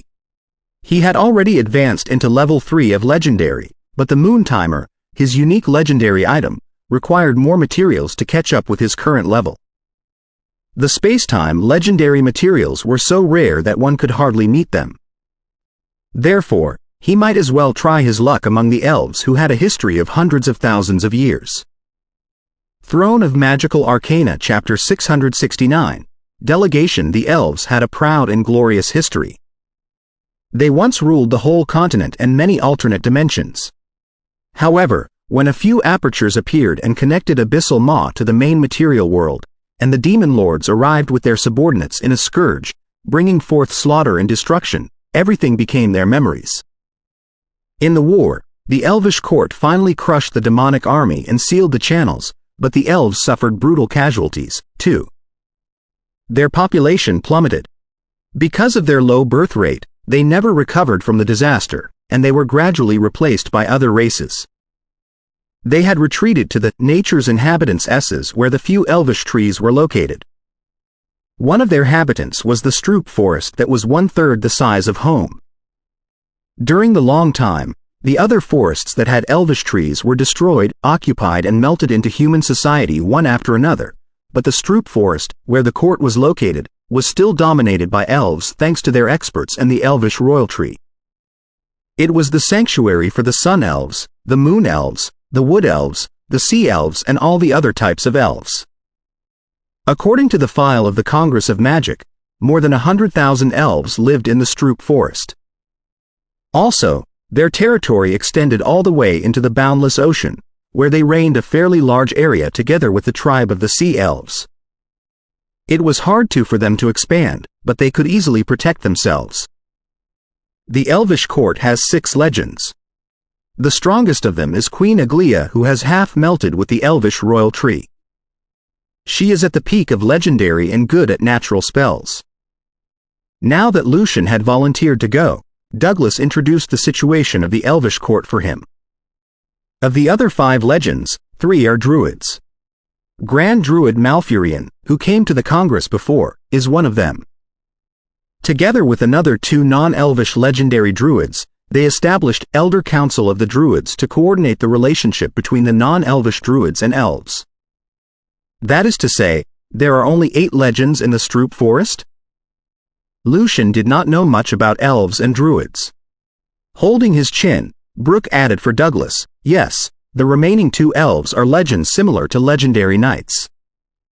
They can perform natural spells with the tattoos on their body. They will be half a level stronger when they fight in a forest. The details will be given to you later. As a matter of fact, we plan to ask for their help when we fought the South Church last time. Although they needed to defend themselves, it shouldn't be a problem for them to spare 2 to 3 legends. However, the total war had already ended before we did so," said Oliver regretfully. He was interested in the elves who were good at art and history, particularly those who were females. "It's a shame that I have to go to the world of souls." Knowing that Monster Viken and Pope Viken were mortal enemies, quite a few legendary sorcerers had decided to study the Furnace of Souls and observe the pathway of immortality from closer. For them, it wouldn't be too dangerous as long as they did not encounter the Pontiff of the North Church. That was because the legendary creatures in the world of souls had suffered heavy losses in the Congress's first adventure. Even the primordial mummy had been killed by Lucian. Half of the intelligent legendary specters had perished, too. As for the Realm of Gates, although Monster Viken wouldn't attack the strangers with full strength, one could easily happen upon the Angel King and the 6 Seraphs. None of the legendary experts except for Douglas, Brooke, Fernando and Hathaway were willing to take the risk. Pondering for a moment, Douglas said, "This will only be a preliminary investigation. Our main purpose is to figure out why the Gap of Abyss, which was steady for tens of thousands of years, suddenly went out of control and even corrupted the elvish royal tree. Erica, Atlant, you are demon experts. Which of you will go with Lucian?" "I'll go. I happen to need some demons for my research." Atlant nodded, his eyes closed, but his voice seemed to be echoing in everybody's heart. After the candidates were decided, the emergency meeting ended. Most of the members of the highest council left in a hurry. They had some ideas about the future of quantum mechanics after reading Lucian's recent papers, but they met a lot of difficulties in their actual research because they needed the support of powerful mathematical tools. Although mathematics had been flourishing since nature was established, the improvement was not as significant as the leap in the microscopic domain. Therefore, they had to stop for now and focus on mathematics to build up the foundation. Due to the limitation of mathematics, the surging tide in the microscopic domain was slowed down, waiting for the next rise. Douglas led Lucian and Atlant to a room on the 35th floor. 2 blonde elves rose and asked earnestly, "Mr. Douglas, have you settled on your candidates? Will the 2 gentlemen come with us?" "Well, Lou." They were exactly Princess Iristine and Prince Arcelian, Lucian's old acquaintances, so they blurted out after they saw him. But they soon remembered Lucian's identity and changed their attitude, "Mr. Evans." After the greeting, Arcelian and Iristine both had complicated feelings. When they met Lucian 10 years ago, he was merely a second circle sorcerer, but after only 10 years, he had become a level 2 legendary sorcerer. In comparison, they were almost on the same level as they had been 10 years before. For elves, 10 years was not a long time, but when they met Lucian again, they suddenly had a feeling that time really flies, which transformed forests into oceans and dried oceans into continents. No wonder Lucian Evans stressed that time manifests itself by changes. Iristine only had a basic understanding about arcana. They looked almost the same as 10 years ago, albeit a bit more mature, and they were still wearing the clean, natural attires. Therefore, Lucian also recognized them. He nodded at them with a smile as a greeting.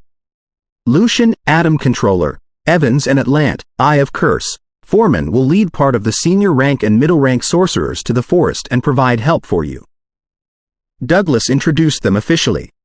Taking a breath to ease her anxiety, Iristine said, "Your Excellencies, I'll explain the situation to you briefly." According to her, there was a gap that leads to Abyss in the Stroop Forest. It was attacked by demons now, but since the gap was not large enough, the Will of Abyss and the Prince of Abyss could not arrive. Without their leadership, the demon lords tended to attack each other. Therefore, the Elvish Court and the Elder Council of the Druids could defend the place easily. However, the supposedly stable gap suddenly went out of control and expanded a few months back. Many demons surged in with their lords. Thankfully, it was Malfurion who defended the place back then, and the worst outcomes were avoided. After a battle, the demons were banished back to Abyss, and the gap was sealed. However, the Elvish Queen discovered that the Elvish tree was contaminated by the air of chaos and slaughter. After that, part of the elves were corrupted and demonized. I hope that you can help us find out why the gap went out of control and figure out a way to stabilize it. That's the only way for us to eliminate the air of Abyss and prevent the spread of corruption. However, whatever happens in the end, you will have the sincerest thanks from the elves. Iristine was much more polite and better at talking than before. However, whether or not the contamination and the corruption were related to the gap of Abyss required investigation. Lucian nodded. I need to make preparations and summon my assistants. Many things could be investigated by the senior rank or middle rank sorcerers. It was a way to improve the talents of the Congress, too. All right, Your Excellency. Arcelian held back his anxiety and said. He was as brilliant as the sun previously, but what happened recently had upset and exhausted him, making him as lackluster as the sunset. Ellipsis. Inside the atomic universe. After asking the Affair Committee to recruit personnel, Lucian went home and told Natasha the situation. The Elvish Court? The Stroop Forest? Demon invasion? Natasha's eyes immediately glittered. Having just become a legendary knight, she seemed to be in dire need of a target to practice her skills. Seeing her face, Lucian immediately scratched his chin and chuckled. You want to go? Natasha, solemnly, said, the system of Parliament, Cabinet and Prime Minister ensures that nothing will go wrong in the kingdom even if I'm away for a couple of months. You always took adventures on your own, and now I can finally accompany you. This is my wedding vow for you. But I feel that accompanying me is only a secondary reason for you. Well, I can hear your roaring blood and pulse right now. Lucian made fun of her. Not embarrassed at all, Natasha declared, our minds are truly connected. It's officially decided then. Lucian could only shake his head, smiling in indulgence. Ellipsis. At noon the next day, in a room next to the conference room of the highest council, Lucian met the sorcerers who had been summoned to join the trip with him. Anik? Sprint? Why are you here? Lucian discovered that his 4 students were among them. Heidi smiled. They have been quite taciturn recently, so I've dragged them for a walk. Is it not good for them to complete their mandatory mission under your watch? It's a pity that it's Chelly and Laria's turn to supervise the institution. All right, this is not bad. Lucian nodded approvingly. His students could not be weaklings in battles. Nobody knew whether or not a major war would break out later. As for what was on Hyda's mind, Lucian knew it very clearly, but there was no need to point it out, because she certainly meant well. Anik and Sprint stood next to them awkwardly, not knowing what they should say. The member of the affair committee to follow Lucian on the grip was also an old friend. He was Jurisian, from the Moonsong League, but he was accompanied by an unexpected member. Felipe? Lucian looked at the sickly-looking man who walked in. The Eye of Curse, standing next to Felipe, smiled. He is very interested in natural genetics and applied to join us on the journey to the Stroop Forest, and I happen to need an assistant. So, I accepted his application. That's your right. Lucian did not say anything. Felipe was no longer someone he needed to be cautious about, and Felipe obviously thought so, too. The guy was simply standing next to them, not nearly as aggressive as before, because the gap between them was simply too wide. Ellipsis. Hourly news from Arcana Voice. Today, Mr. Lucian Evans, a Grand Arcanist, a member of the Highest Council and a legendary sorcerer, has left Alan with Her Majesty Natasha, Righteous Sword, Orverit for a 1-month visit to the elves in the Stroop Forest. The delegation also includes Mr. Atlant Foreman and Jurisian. That was the excuse on the surface. All right, everybody is here. Jurisian, black-haired and brown-eyed, checked the names on the roster. Hearing his words, Arcelian put on a smile and turned around towards Lucian. Mr. Evans, Mr. Foreman, are we ready to go? He was too anxious when he thought of the contaminated elvish tree and his corrupted compatriots to control his feelings and manners. Lucian meant to look at Atlant and see his attitude, but he only saw a pair of closed eyes after he turned his head. He immediately shook his head in amusement. Natasha's chuckle also entered his eyes. She had obviously noticed his awkwardness. Habits and experiences tended to lead people to mistakes. Mr. Atlant, is there anything else you need to do? Asked Lucian. Atlant smiled amiably. No, there isn't. I'm supposed to be your assistant in the investigation. Relieved, Iristine was about to speak when her head became dizzy, and all the colors around her faded away, leaving only the densest darkness behind. Then, she saw a boundless cosmos where stars did not shine but emanated various colors like elements. Some of them were silver, some gold, some were green, and some were vermilion. Atomic Universe. The name somehow popped up in her heart. The middle rank and senior rank sorcerers except for Heidi and Lucian students all said it out in a low voice. Felipe was as pale as before. His eyebrows were furrowed, as if he was holding back the dizziness caused by the space jump. He stood straight with his hands in the pockets of his coat, raising his head high to observe the elemental planets around him thoughtfully. There was no telling what was on his mind. Iristine's sickness hadn't been relieved yet, when she saw that the planets were suddenly accelerating and connecting into weird symbols, leaving arcane trajectories behind them. When she saw the symbols, her eyes were blurry again, making it impossible for her to perceive the sight around. She had the strange illusion that she was traveling inside a long, dark tunnel. In her ignorance, Iristine did not know how long it passed, but light suddenly glowed before her eyes, so dazzlingly that she squinted. Her head was extremely heavy, and she felt like throwing up. We're in the Stroop Forest now. Please lead us to nature's residence. Lucian's pleasant voice seemed to have passed countless worlds before it finally reached Iristine's voice obscurely. Nature's residence was a powerful defense of the elves. It was also a reference to the habitat of the elves within the Stroop Forest. Iristine shook her head, trying to get rid of the dizziness, but she suddenly saw a beautiful and energetic face whose silver eyes contained a vague smile. There was a finger-sized fruit on the lady's opened hand. She said with a delighted voice, "Churga, a special fruit of home, grows only next to the Churga River and can remove the dizziness caused by space transfer quickly." Iristine took the fruit and put it into her mouth. Feeling the sweet sourness, she was immediately refreshed. "Thank you, Your Majesty." As a diplomat, she certainly knew the Queen of Home, Mr. Evans's wife. Natasha smiled. In fact, you will be better after you are used to it. Space jump isn't that terrible. She turned back and walked to Lucian, chuckling in the telepathic bond that had been preset. Even princesses of elves are so weak, too? I am truly one of a kind among princesses. Do you not know what level she is at? Lucian was rather satisfied that his wife did not keep talking with Iristine. Natasha said gloatingly, I came to home through Element Paradise when I was little.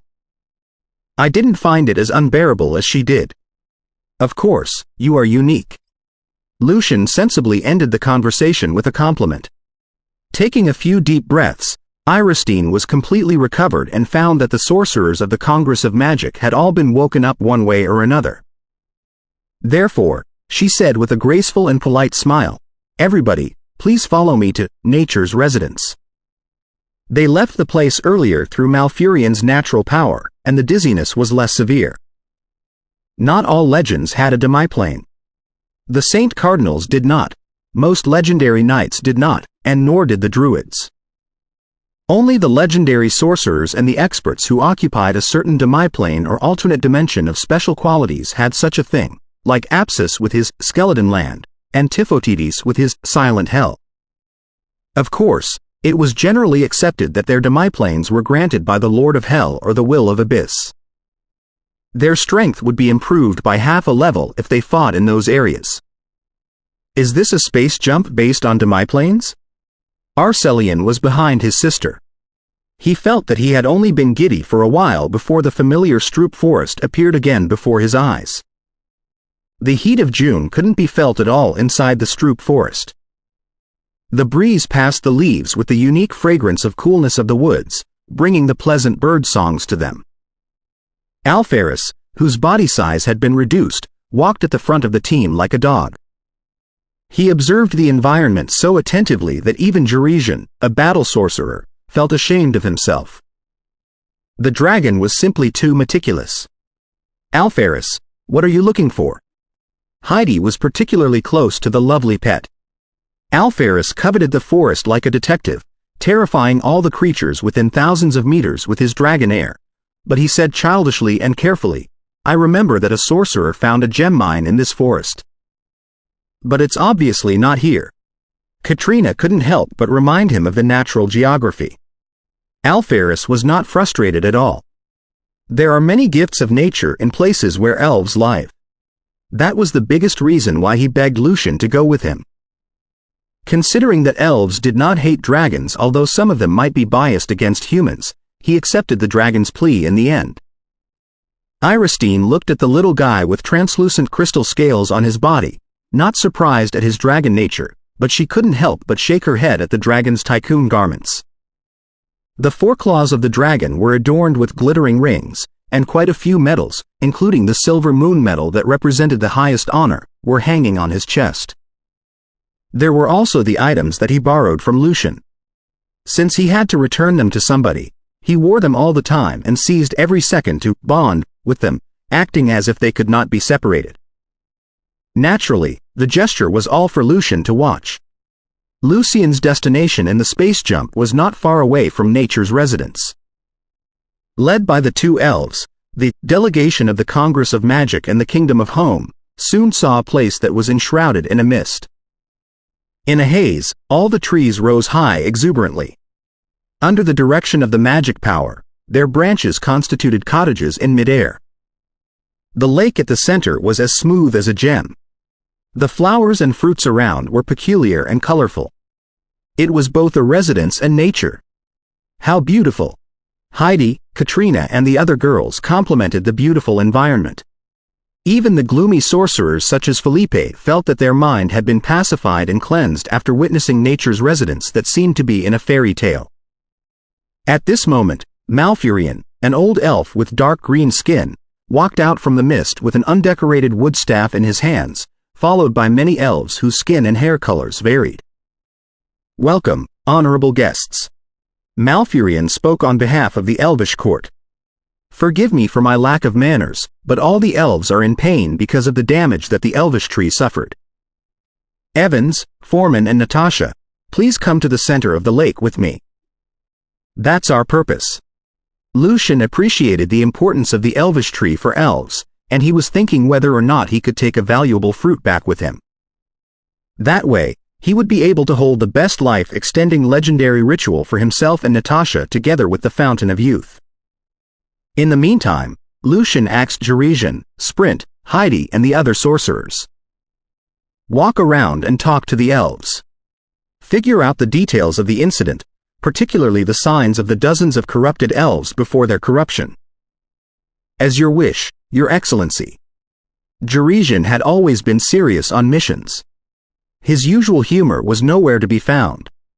Therefore, the three legends flew towards the elf's royal palace at the center of the lake under the lead of Malfurion, who was a dark elf. The elvish tree was at the pivot of the palace. Halfway through their flight, Lucian and Natasha had already seen a gigantic tree whose diameter was the distance between one end of the Nexo Palace and the other. The crown of the tree was so high into the clouds that they could barely see it. The rind was a weird color of brown and green, fluctuating as if it were vigorously alive. The elvish tree emitted a feeling of transcendence. It was clearly located in this place, but it seemed to be in a different world. Lucian was no stranger to such feelings, because the furnace of souls was even more intangible than it. It has indeed been polluted. Natasha's eyes were keener when Lucian hadn't performed his magic. She saw quite a few dense black spots on the trunk, which corrupted the rind around and were spreading slowly. At this moment, a shadow flew out of a naturally formed house on the elvish tree. It was a black-haired, silver-skinned and tall elf with pointy ears, who had a vintage bow on his back. This is Lancashire, Vengeful Hunter, our chief of guards. Malfurion introduced him to Lucian, Natasha and Atlant.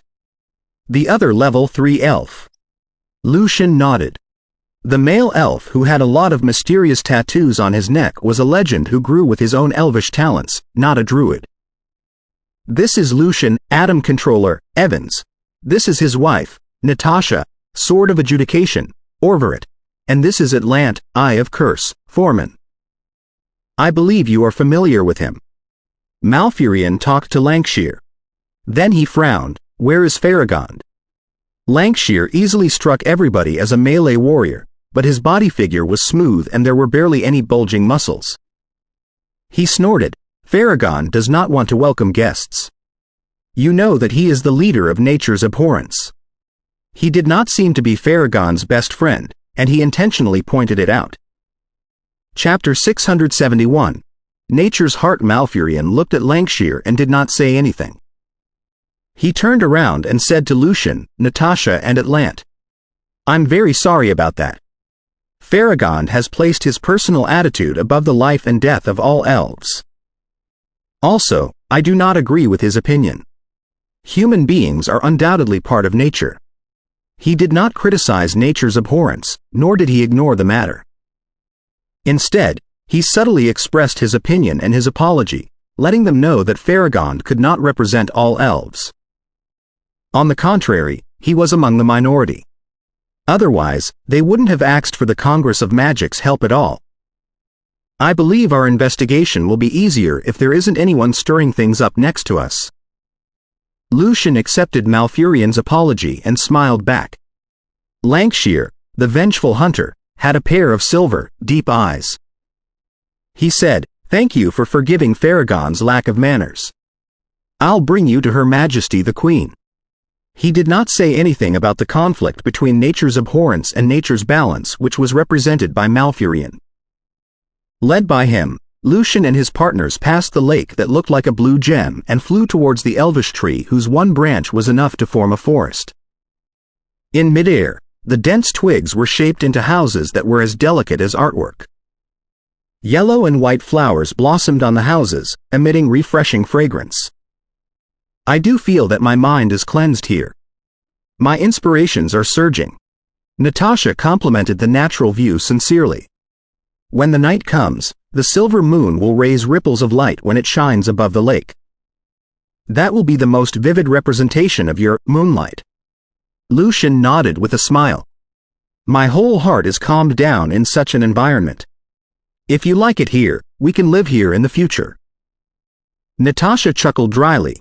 If I live a couple of weeks here, my soul of musician will be gone, and my cheesy and knightly side will surface. This place is beautiful, but I'm not cut to live here for long. Lucian was merely joking. Alan, which was full of discussions and disputes about arcana, was obviously more suitable for himself than nature's residence. Malfurion said next to them. Although we tried to keep the incident a secret, the Kuo tones in the ocean seemed to have sensed something and raised conflicts non-stop.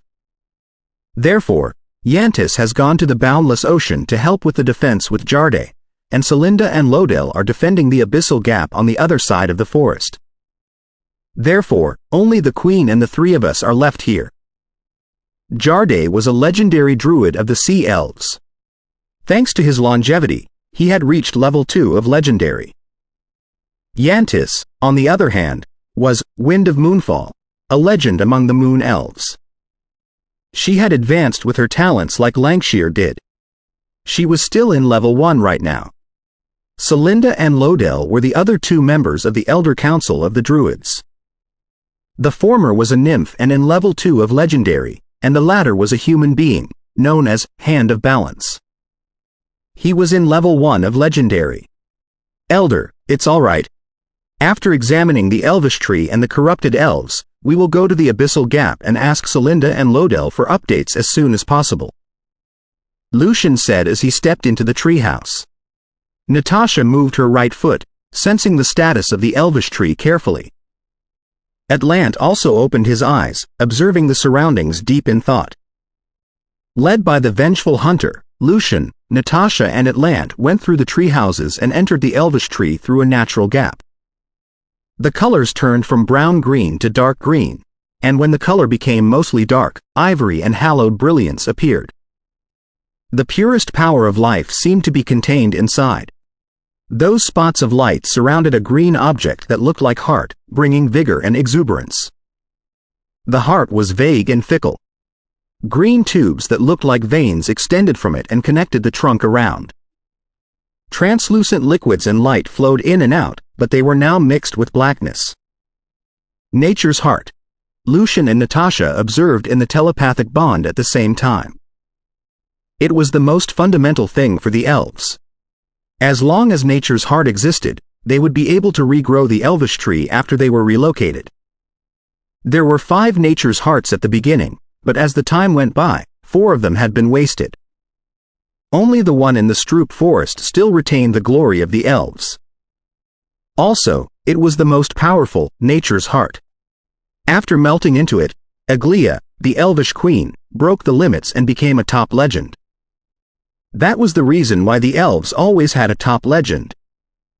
Of course, only the level 3 legendary experts could reach the peak by melting with nature's heart. Inside nature's heart stood a fuzzy, blonde shadow, who was trying to eliminate the black spots. But for some reason, the progress was remarkably slow despite her strength. Thank you for your aid. The shadow became clear. There was maturity and solemnity in her innocent beauty. She looked more like Iristine's sister than her mother. How gorgeous! It was not Lucian but Natasha who remarked, but she was soon back to herself and chuckled to Lucian. Rest assured. This is only appreciation. Malfurion introduced them to Aglia. She nodded softly. Please investigate as soon as possible. Whatever the final result is, you will have the gratitude of the elves.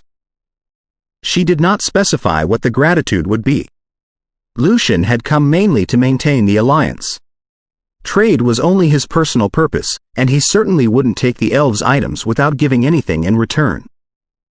So, he simply said to Aglia, Your Majesty, we will begin our investigation. All right. I can prevent the Elvish Tree from being further contaminated, but I fear that the will of Abyss will arrive if the gap is expanded. That will be a disaster. She was worried about the abyssal gap most. Lucian walked to nature's heart and chanted with a mysterious voice. Mirror of Fate. The environment suddenly dimmed, but many firefly-like spots popped up from the dimness and gathered before Lucian into a mirror that was full of sophisticated patterns. The Mirror of Fate that Masculine and MacLeod crafted was exactly based on this legendary spell. The mirror was hazy, but when Lucian tossed the crystal ball on his left hand into it, ripples spread out and manifested black spots everywhere. They were also getting larger and larger. In the meantime, the black spots wriggled hideously, as if they contained all the chaos and slaughter in the world. With immense hatred, they wanted to destroy everything. Crack! The mirror of light let out a noise as if it were a real mirror, dispersing into dancing butterflies again. Frowning, Lucian seemed to have grasped something and continued his examination with other spells. Atlant also investigated with his own magic. After a while, Lucian stopped and said to Natasha, "Attack the black spots with your sword. Don't cut the life channel of nature's heart." What he didn't say was, "This is an exercise on your ability of control, or Aglia and Malfurion wouldn't look very good." Natasha, on the other hand, understood Lucian's meaning. She immediately narrowed her eyes and drew the sword of truth, melting her body and her heart into it. She saw that Lucian held the moon timer in his right hand and knew that he would prevent her from harming nature's heart if she made a mistake.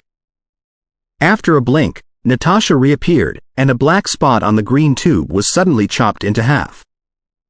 It was not until 1 minute later that it was finally dissolved. Lucian secretly raised his thumb for Natasha.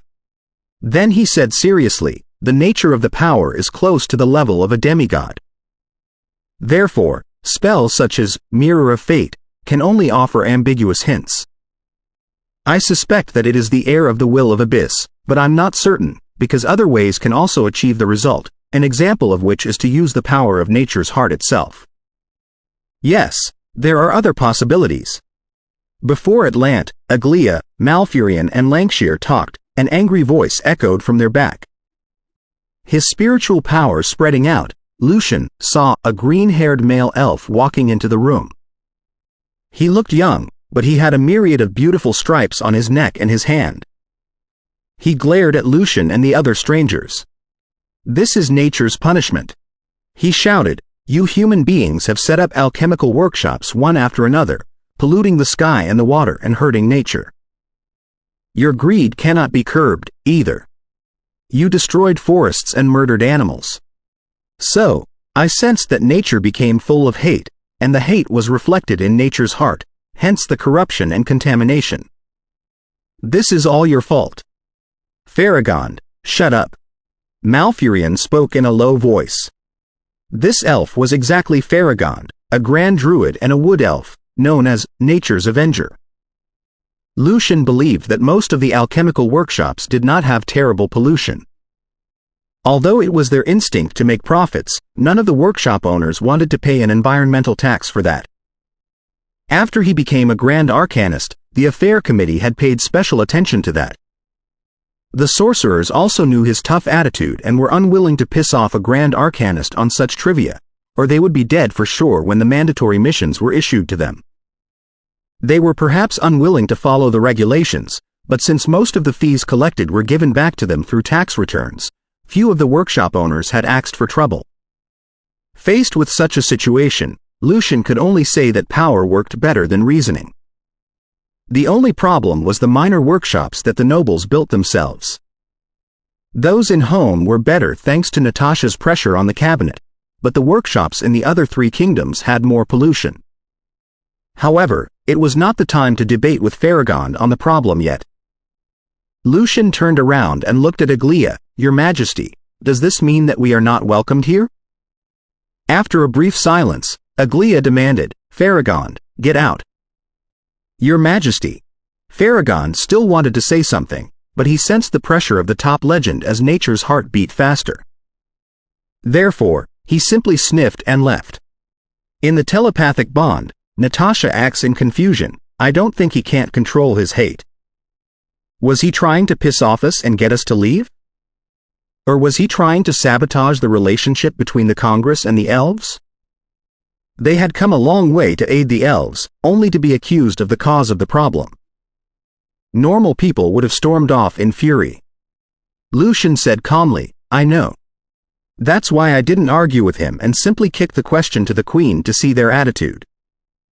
At this moment, Atlant said, "A very mature, rational and graceful approach." The sunlight illuminated the mist, leaving a gold spot where the rays were vaguely changing between the different shades of greenness. Nature's residence was made even more dreamy and exuberant. Everyone, you will live here for the time being. Don't go to random places. Some elves are not friendly with human beings. Iristine pointed at a forest that was made of dozens of trees. There were plenty of houses on them. Hearing her words, Alferus shook his tail and said solemnly, "No problem." He heard it very clearly that some elves were only unfriendly to human beings.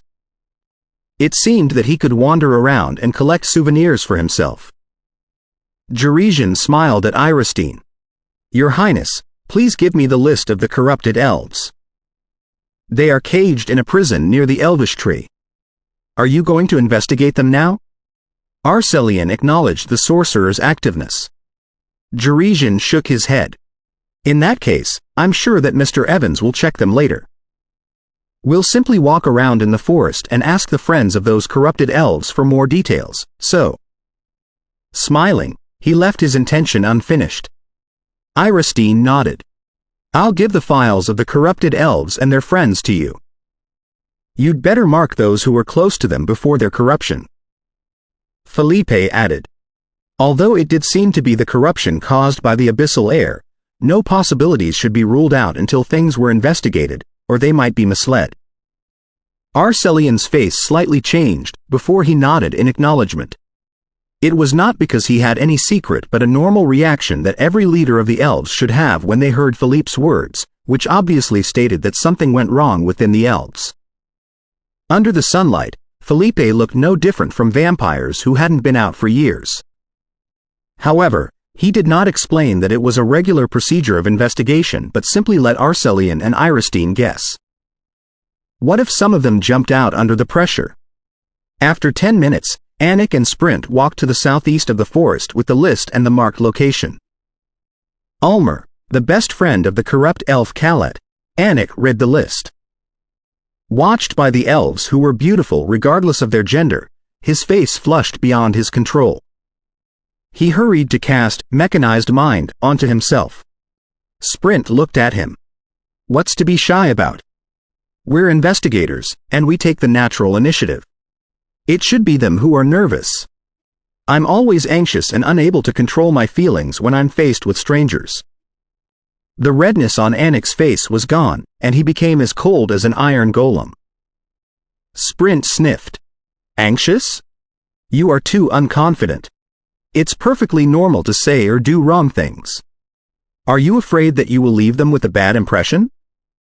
Hilarious. There's no telling whether or not we will ever be back to the Stroop Forest. Even if you may do something downright humiliating, so what? Also, your awkwardness will leave a more terrible impression than any humiliating thing ever will. He had always been criticizing Anik's personality. This time, he had accepted Haida's mission to help Anik to be more confident and bold, so that he could face his teacher with a better attitude without caring about the argument about arcana. Why? I like the shy boys most. It means that they have a pure and simple heart. Suddenly, a mild voice joined their conversation. That is not necessarily true. Some people don't talk much simply because their heart is too filthy. Sprint thought to himself while he looked at the source of the voice, only to see a beautiful elf walking toward them.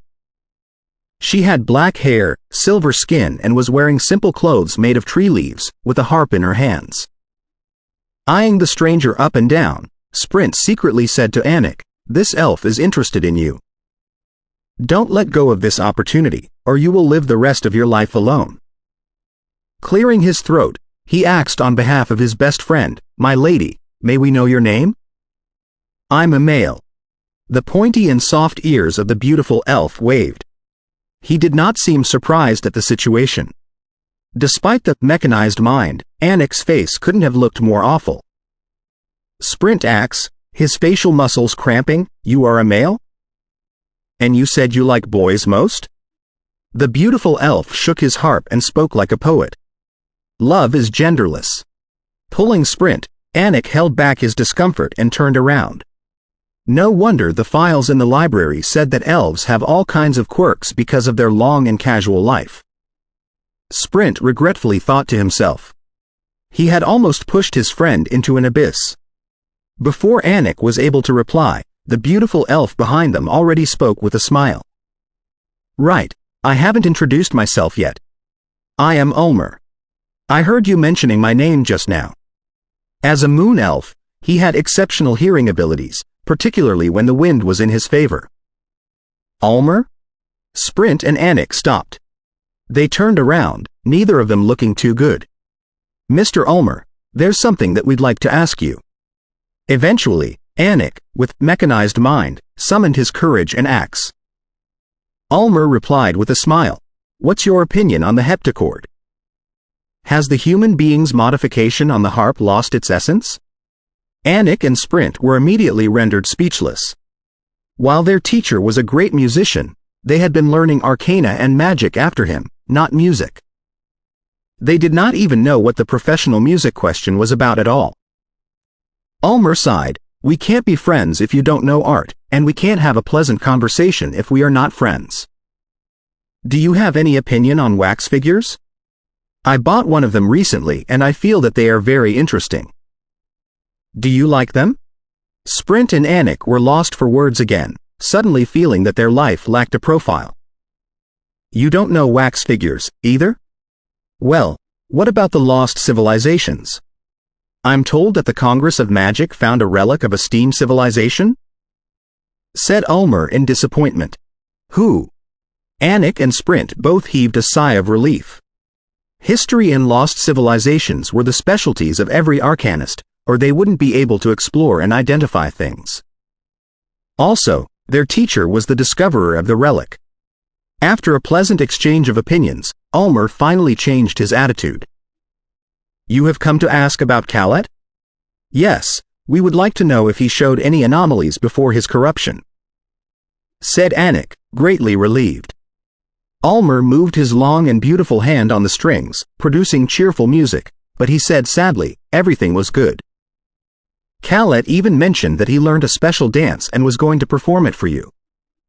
However, he was corrupted and demonized later. His voice lowered and was barely audible. A special dance?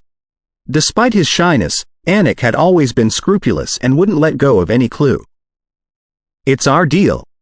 We write poems, songs and create special dances according to the records of different civilizations to entertain each other. Ulmer explained gloomily. There doesn't seem to be anything wrong about that. Sprint continued asking, who else was Kallet intimate with except for you? Or rather, which faction of elves did he prefer? We are both believers of nature's balance. We both love the music, statues, painting and other artworks of human beings. Ulmer did not keep it a secret. Suddenly, he remembered something. He did have a few friends who believed in nature's abhorrence. However, the society in nature's residence is small. Everybody has a few friends who believe otherwise. Right, before his corruption, he just served in the abyssal gap. That was probably the reason why he was demonized. It was a major clue provided by the Elvish court. Both Anik and Sprint knew it very well. Seeing that no other valuable intelligence could be obtained, they bid Ulmer farewell and looked for the next elf on the list. Ellipsis ellipsis. Heidi and Katrina traveled in the woods protected by nature's residence. Now and then, they saw the elves making statues with the dry roots of trees, or painting with special natural pigment on the rind paper. Their life couldn't have looked more peaceful. Everyone. 100 elves had been gathered on the empty ground up ahead. A medium-height female elf was giving a speech on the tree. Heidi was certain that she was a female because she was wearing a long skirt woven with fresh tree leaves. The male elves, on the other hand, wore two-piece suits made of leaves that were covered by beast hide. If they wore the same clothes, Heidi and Katrina would have to observe them more carefully to decide their gender. After all, both the males and the females of the elves were slim and gorgeous, and it would be too rude to examine them with magic. Stopping next to the empty ground, Katrina pulled Heidi's clothes and pointed at the other side. Mr. Felipe is there. Felipe was standing below a tree quietly with his hands in his pocket, listening to the speech of the elvish girl. I am no Danielle. I'm here to call for you to capture more deer. The elvish girl spoke in a high but not unpleasant voice. What? Why do you want to kill such a docile animal? The elves down below were all confused. No Danielle? Heidi and Katrina looked at each other. That's the target that the two of them were looking for. No Danielle said earnestly. The previous incident made the predators in the forest more crazy and bloodthirsty. Their number has greatly reduced after many of them were killed by us. Under such circumstances, the number of deer will grow exponentially after their nemesis are gone, because they are as fertile as mice. Once the number of deer surpasses a certain threshold, they will cause irrecoverable damage to the forest because they feed on the roots and stems of the plants. We have to maintain the balance of nature. Was she a member of nature's balance? Heidi and Katrina joined the crowd and listened to her with great interest. After No Danielle finished her speech and most elves accepted, the two of them went forward to greet her. Throne of Magical Arcana Chapter 673. Every elf is a tree. Dear guests, are you looking for me? Seeing that Heidi and Katrina were walking towards her, she pointed at herself in confusion. With a warm smile, Heidi said, No Danielle, your speech on the balance of nature is fantastic and intriguing. She had sensed that No Danielle was relatively sunny, so she simply greeted her as if she were her old friend instead of calling her lady or miss. Hearing Heidi's sincere and straightforward compliment, No Danielle was immediately more or less shy. She waved her hands awkwardly. I was merely talking about the doctrines that the elders taught us. My name is Heidi. This is my partner, Katrina. We've only just arrived at the forest today. It's great to make your acquaintance. Heidi was even warmer. She was not nearly as introverted as Anik, and she introduced the two of them to No Danielle openly. The anxiety in No Danielle's heart was soon gone when she found that the guest was friendly and unimposing. Their conversation became natural. Well, we are here to investigate the corruption of elves at the request of Her Majesty. We have some questions for you regarding Tracy. After the small talk, Heidi went directly to the topic. After a brief silence, No Danielle said gloomily, Heidi, Katrina, feel free to ask whatever you want to know. I do hope you can find the source of corruption and restore Tracy. Even if they cannot be recovered, they should at least be freed from such suffering. Did Tracy show any anomaly before her corruption? Katrina asked the standard question that they had agreed upon. As a sun elf, No Danielle had fair skin and brilliant gold hair, which made her look gorgeous under the sun, but there was not the slightest smile on her face. She said, at least for me, nothing too strange happened before that. My friends and I hunted, picked fruits, fixed the places in the forest where balance could be broken, perceived nature, and read the classics that were composed after the age of myth. Everything was so calm and peaceful, as if the beautiful life would last forever. However, that day in the morning, I suddenly noticed that the tattoos on Trass's skin were full of the sense of hate and slaughter. But everything was fine the day earlier. We danced the special dance she learnt and bid each other good night. A special dance? Heidi wrote No Danielle's reply on the notebook, her interest piqued by the dance which was described as special. No Danielle nodded. She said that Ms. Marcia taught her. Should I show it to you? Heidi and Katrina replied at the same time, half for their investigation and half for their curiosity. Okay. No Danielle stepped back and started dancing although there was no music. The dance had many peculiar movements that were almost in violation of biophysics. Only elves who had soft and tensile bodies could manage it. Although the movements are strange, the dance is truly beautiful. Heidi moved her left hand and her legs, feeling the urge to learn the dance, but she soon patted her cheeks regretfully and considered applying for drugs to stimulate her blood power, or it would have been impossible for her to learn the dance. Katrina tapped the beat for No Danielle and spoke in the telepathic bond. This dance gives me a weird feeling. Let's bring it up in the meeting at night. In the dance, No Danielle became grievous as if she recalled her friend. She wasn't back to herself until a long time later and asks in a low voice, "Is this dance all right?"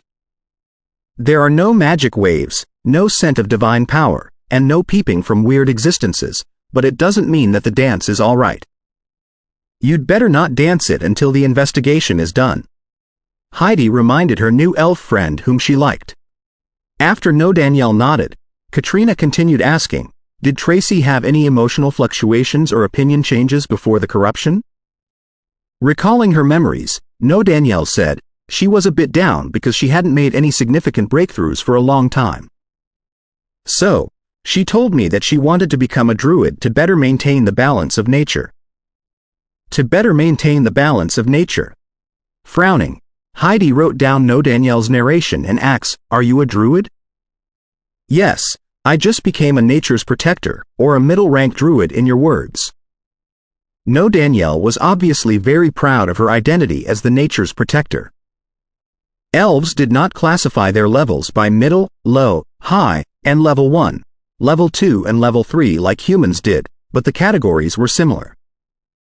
Nature's guard was the druid apprentice, nature's friend was the low-rank druid, nature's protector was the middle-rank druid, and staff bearer was the senior-rank druid, including level 9. Heidi was rather interested in druids and investigated them earlier. Every elf can perceive the grace of nature, so they can become nature's guards without any difficulty. Then, we need to turn our understanding about nature into our beliefs and practice the beliefs in our life. As our beliefs are melted with nature, we will form nature's heart, that is similar to your cognitive world. Named after the core of the elvish tree, it is the foundation to carry out our power.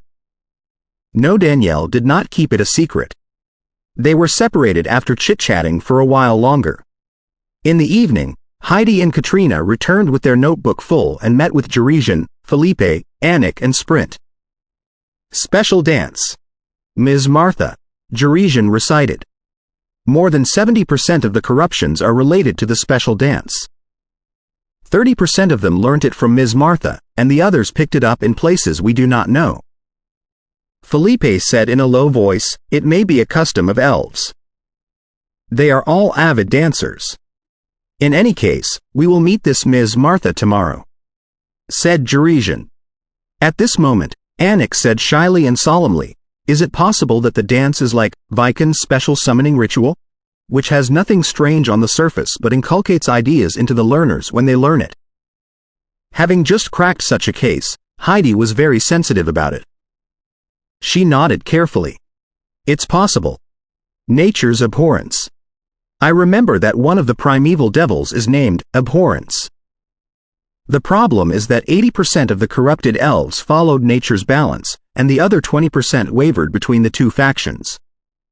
Few of the elves of nature's abhorrence were corrupted, or the elvish court would have noticed something wrong."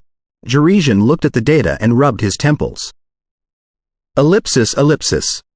After examining nature's heart, Lucian, Natasha and Atlant went to the prison under Malfurion and Lankshear's lead, hoping to find clues from the corrupted elves. The prison of the elves was still made of huts of trunks. However, those trunks were in lead gray and as tough as iron. Lankshear asked 2 elves who watched over the prison to open the gate. Miserable and terrifying howls immediately came out, like the cries of beasts at night. The 2 guards couldn't have looked more sorrowful. It was their companions inside, not beasts. Lucian, Natasha and Atlant stood out of a prison cell, observing the corrupted elf inside through the bars. It was a pretty elvish girl, but her tattoos had proliferated from her neck and arm to all over her body. Also, it was not in the color of fresh green as the tattoos of general elves but emitted abnormal, intimidating redness from it. "It's like the pattern on the back of human-faced spiders," Natasha said in the telepathic bond. It was true that the tattoos and skin of this elf showed that she was turning into a spider. "I'm going to kill you. For a green and peaceful world. All intelligent creatures must die." The corrupted elvish girl jumped at the bars and gazed at Lucian, his eyes widened. There was no sign of wisdom inside her pupils, but only frozen redness with the deepest feeling of brutality and destruction. Also, she opened her mouth and bit the trunk. That seemed to be her only way to attack now that she could not use her talented abilities. Her neat and pure teeth were like bones at this moment. She was a follower of nature's balance. Malfurion introduced the elvish girl to Lucian. Both Lucian and Atlant had seen worse. Unaffected, they examined the elvish girl's conditions with magic. Time went by. Lucian suppressed the corruption of the elvish girl and said, "I am certain that this is related to the contamination of the elvish tree, but there's still no telling this is the cause or the consequence. Also, my prophecy told me that all the corrupted elves shared similarities below the surface. That's the key to solving our problem. I'll ask Iristine to investigate with the sorcerers. Would you like to take a look at the abyssal gap with me?" Lancashire proposed. Without any objection, Lucian nodded. At this moment, the elvish girl's eyes suddenly became clear when the power of corruption was suppressed by Lucian. She held her head in pain. Why did this happen? Why did this happen? Greenish brilliance emanated from her body with a vague feeling of tranquility. Lucian's face changed. He meant to stop her, but Malfurion sighed. She's miserable. Let her free herself. There are still other corrupted elves that we can investigate. The elvish girl sang a beautiful melody. Every elf is a tree. We come from nature and we return to nature. We are born from the combination of love, and we return in peace and serenity. We sing for the forest. We praise life. As the hollow song spread out, the green light on her body became dense. Then, Malfurion opened the door of the prison cell. The elvish girl stepped out as if she were dancing, before she bowed deeply at Lucian, Natasha and Atlant. Every elf is a tree. We are rooted in the ground and breathe the sky. We defend nature and maintain the balance. She struggled to fly out. The green light on her body consumed her, and she slowly descended on the ground. At this moment, the eyes of the two guards of the prison were already red. Every elf is a tree. The song was less and less audible, but it still echoed in the forest. When the green light was gone, a tall and graceful tree had been added to the forest. Every elf would turn into a tree after their death. That was why they loved green so much. We have to find out the cause of the corruption. Witnessing such a scene, Natasha clenched her right hand and said to herself. Lucian closed her eyes and turned to Lancashire. Let's take a look at the abyssal gap. The abyssal gap was northeast to the Stroop forest and far away from nature's residence. There was also the space disorder caused by the unsteady gap. Therefore, they were not teleported over but flew towards the destination. Looking at the ocean of trees below and hearing the singing birds, Natasha suddenly acted as if her soul of a musician had been awakened. What is nature? It was one thing to learn from books that elves would turn into trees after they died, and it was a whole different thing to observe it in person. She had a lot of mixed feelings. Yes, what is nature? Lucian repeated and looked at Malfurion and Lancashire. What is nature? Malfurion suddenly had no idea how to answer the question. Every elf and every druid had their own definition of nature. Whether they followed abhorrence or balance, they all considered themselves to be nature's guards. Also, it was exactly because their definitions and opinions on nature varied that the nature's hearts that druids formed and the powers they were capable of were different. Nature is the world, including both plants, animals, humans, elves and other lives and volcanoes, swamps, fog and other phenomena. All those things constitute a balance system where everybody is interdependent with each other. Once the balance is lost, nature will decline into a lifeless wasteland. Considering for a moment, Malfurion spoke of his understanding about nature, in which balance and life were the core. Lancashire had the unique pride of the elves. Although he was not exactly a follower of nature's abhorrence, he was not interested in discussing the question with humans. He merely stressed, nature must include life. A lifeless desert cannot be called nature. His eyes closed, Atlante said with a smile, "we're arriving at the abyssal gap." The 5 of them were all legends. Even though they had intentionally lowered their speed in case of dangers, it did not take them long to finish the journey. At the center of the forest down below, the blood-stained dust enshrouded a fairly large territory. A giant crack that was as hideous as a centipede could be found at the center. Through the crack, the bumpy, scarlet plain could be vaguely seen on the opposite side, spreading out the intense air of blood and slaughter. In the middle of the dust, a rather prosperous town stood at the edge of the crack. It was exactly town of the Anonymous. Ellipsis. During the long history when the abyssal gap was steady, demons which were chaotic and bloodthirsty in nature had been attacking the gap and hoping to arrive at the main material world to transform this world into a land of mayhem and destruction like Abyss. As for the human adventurers, although demons were horrible, their body parts were precious materials. It was not a bad choice to capture demons without entering the Abyss. Therefore, many adventurers had gathered in this place and set up a town. After that, the Grand Knights and the Radiant Knights realized that it was a perfect battlefield to improve themselves. They had often come from thousands of kilometers away to gain battle experience. For the senior rank knights, unless they had extraordinary blood powers and gifts, they could only find opportunities of breakthrough in fighting. The situation on the continent was relatively steady, and adventuring in the Dark Mountain Range or the Swamp of Dragons, where level 9 magic creatures were frequent, could prove very dangerous. The gap in the Stroop Forest, on the other hand, capped the strength of the invading demons, relieving the senior rank knights of their concern that they might run into demon lords or demon dukes. Therefore, the town was more and more prosperous and became one of the places with the highest population of senior rank experts. Of course, the battles here were not entirely risk-free. Many Radiant Knights and senior rank sorcerers had died here. The adventures below the senior rank often had huge casualties, too. Therefore, the town had been named as the Anonymous.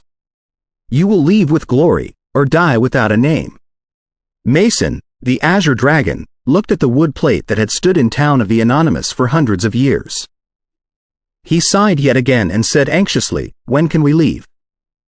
The elves who watched over the gap had always been indifferent to the adventures, but the stranger's operation did save a lot of their work. Therefore, they had been turning a blind eye to town of the Anonymous. The young, brown-haired man next to Mason took out a special cigar made in Brienne and lit it. Taking a deep breath, he said, "Brother, stop upsetting yourself. Until they figure out why the gap is expanded, the elves won't let us go. I feel that my lungs are full of sand and filth." Mason accepted his friend Fred's cigar. "You know that I promised my family that I would return in half a year, but I'm now already 2 weeks late. If they come to look for me, they will be hurt in this crazy place." Fred exhaled smoke and smiled bitterly. "We should have left earlier. Elves forbid us from leaving because they fear that we will expose the change in the abyssal gap to the sea clans.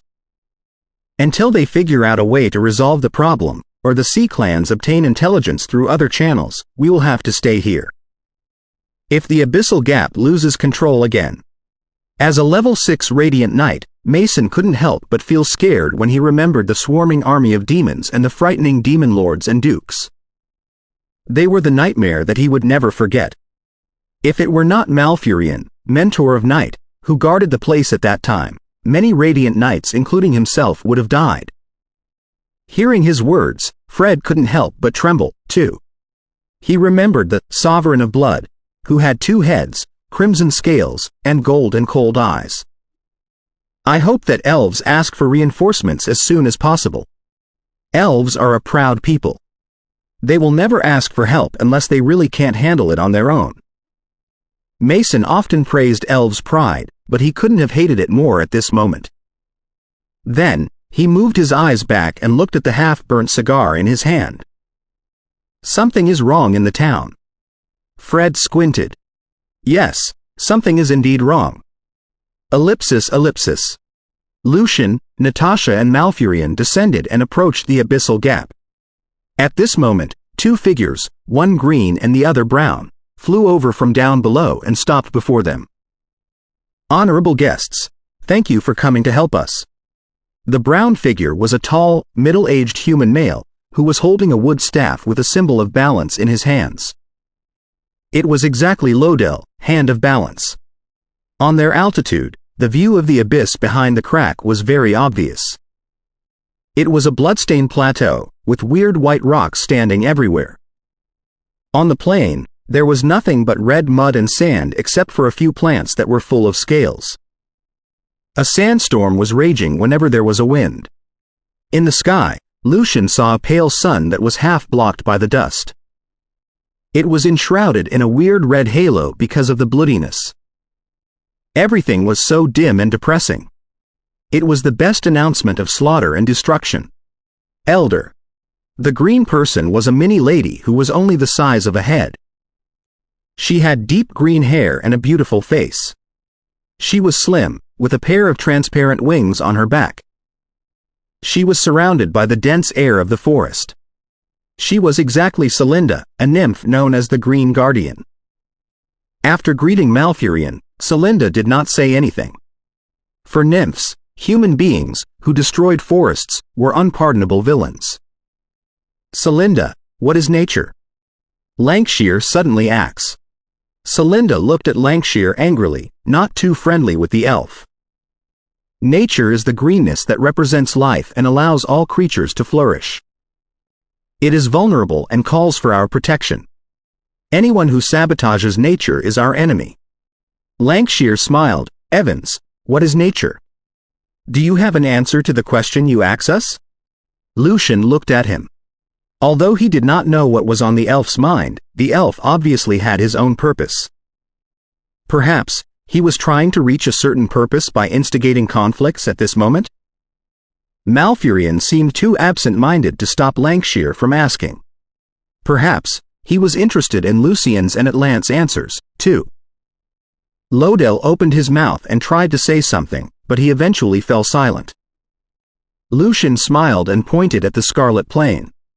Is this not nature? There are lives that are demons, and there is mud, wind, and the sun. It's a polluted and damaged nature that is escalating into destruction, replied Celinda solemnly. Lucian shook his head. Nature in my mind is a cycle. As long as its constituents can make up a cycle from life to death and from death to life, it will be nature. Therefore, swamp is nature, volcano is nature, abyss is nature, and nature is abyss, too. Before Celinda refuted him, Lucian went on, nature has a myriad of meanings. The nature we see and get in touch with are different from one another.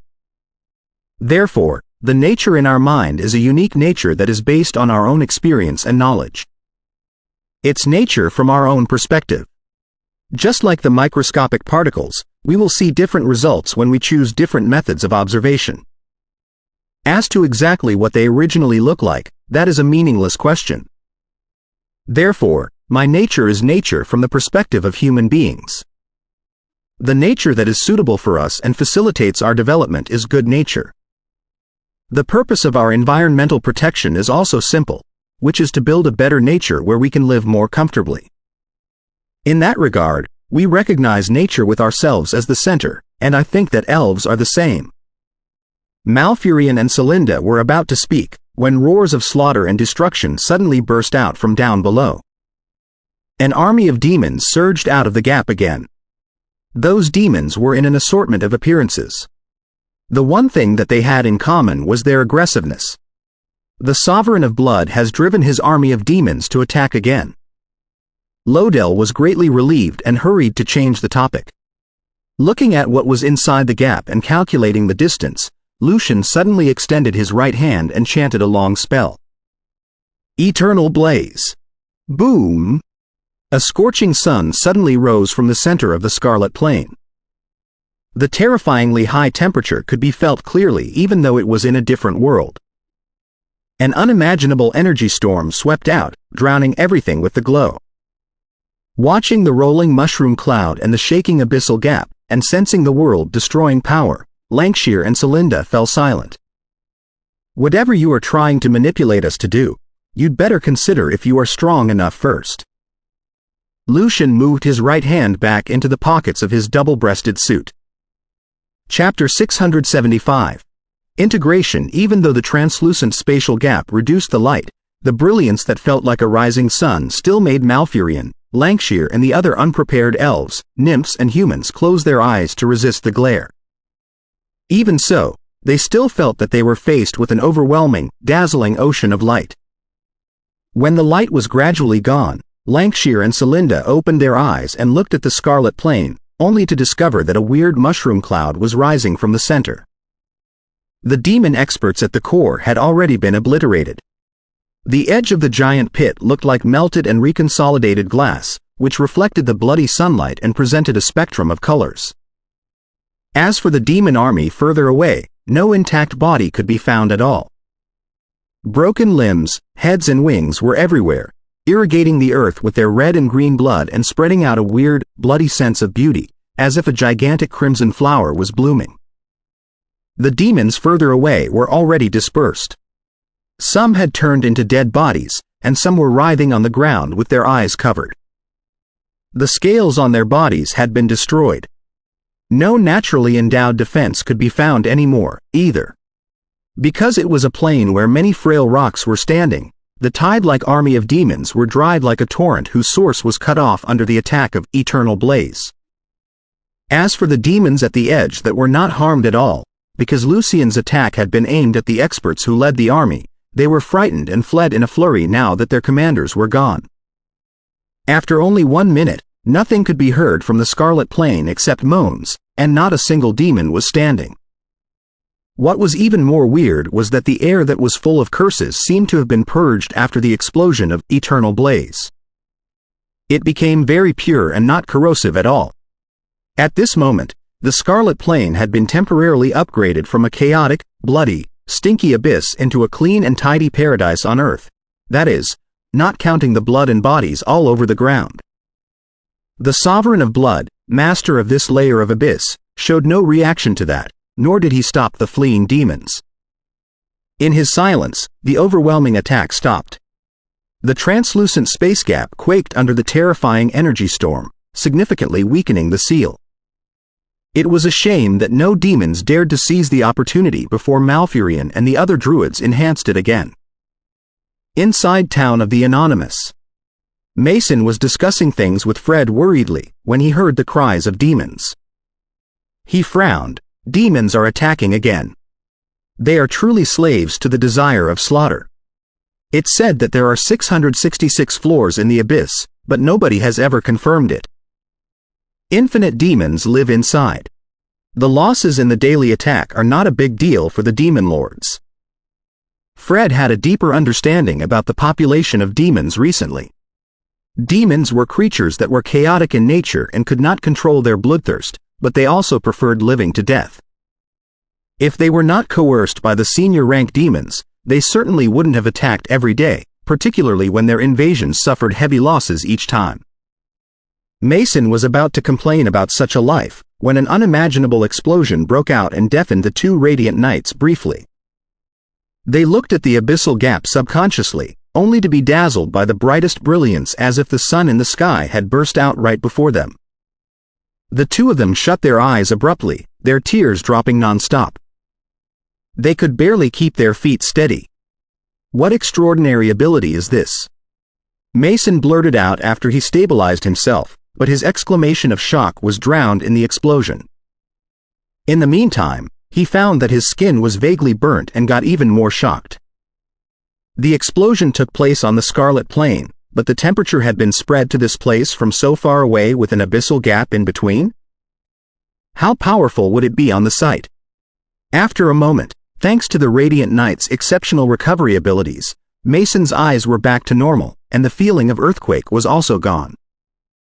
Weird blue scales grew out of the corner of his eyes, and his pupils were constricted and pricked, before he looked at the abyssal gap again, only to discover a mushroom cloud with a particularly huge head. Mason felt shock from the bottom of his heart when he remembered his experiences just now. The beauty of destruction. Fred's cigar had already hit the ground when he appreciated the picture far away in admiration. Mason was back to himself. Mushroom cloud. Eternal blaze? The reinforcements of the Congress of Magic have come? During the battle between the Congress of Magic and the South Church, Eternal Blaze was performed in front of the whole Rentado city. It was so terrifyingly powerful that the leadership of all countries paid attention to it. Also, according to what the Congress of Magic revealed to the nobles of those countries in private, the power of such a spell did not have an upper bound. As Radiant Knights, Mason and Fred were undoubtedly the leadership of Colette. The mushroom cloud described in the intelligence had left a deep impression on them. Has the Emperor of Arcana, the Lord of Storm, or the Lord of Elements come? Fred speculated, before he said in relief, "It seems that we can get out of here now." Yes, now that the reinforcements are here, the elves wouldn't need to worry about the Sea Clan's possible attacks. Mason seemed also pacified. He looked at the town and said in a low voice, "I do not want to spend 1 second longer in this place, or I may lose control of myself." After that, the two of them looked at the hazy, bloody plateau behind the gap, before they remarked at the same time, "What a horrifying spell." Ellipsis. The army of demons has retreated. We can now discuss and examine the abyssal gap, Lucian said, with his hands in the pockets of his double-breasted suit. Observing the silent reaction of Lancashire, Celinda and the other elves, Natasha chuckled to herself and said in the telepathic bond, "Well done." She liked the feeling of intimidating everything with pure strength. After watching Eternal Blaze destroy the army of demons, her blood was boiling, and she almost couldn't stop herself from chasing after the demons. Moving his eyes back, Malfurion said in a low voice, "I was the supervisor in this place when the abyssal gap had changed.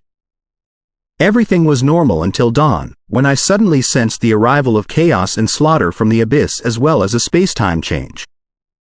By the time I realized what was going on, I discovered that the gap, which had been 10 meters long and 2 meters wide previously, had been stretched to 30 meters long and almost 4 meters tall.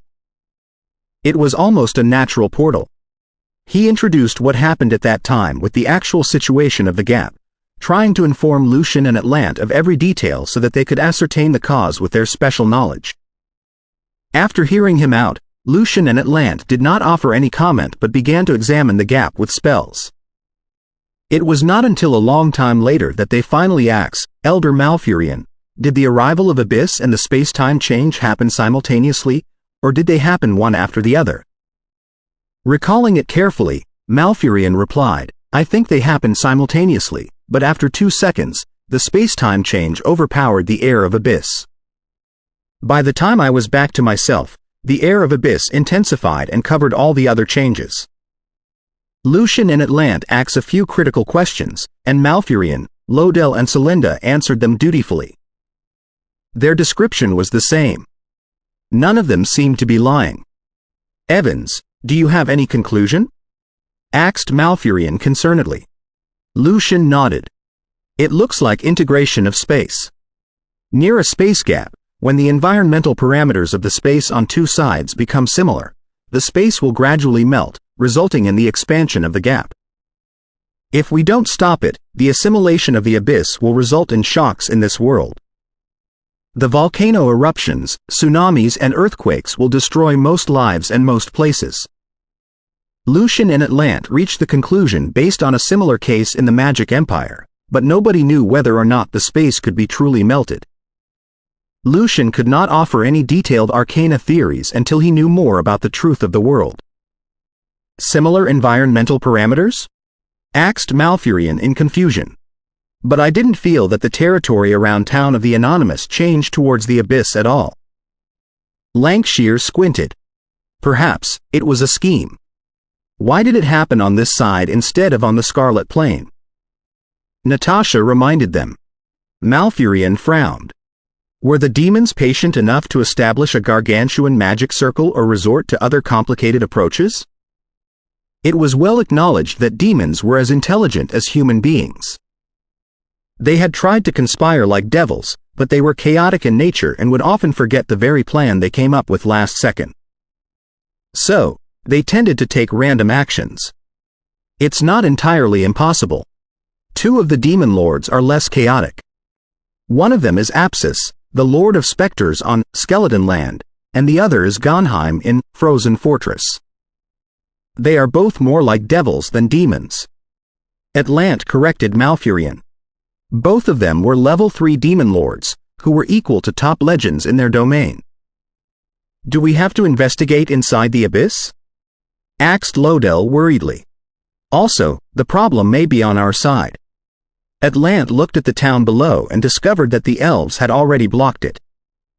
So, he asks, are you suspicious that something is wrong with those adventurers? Or are you worried that they will expose the intelligence? Malfurion explained.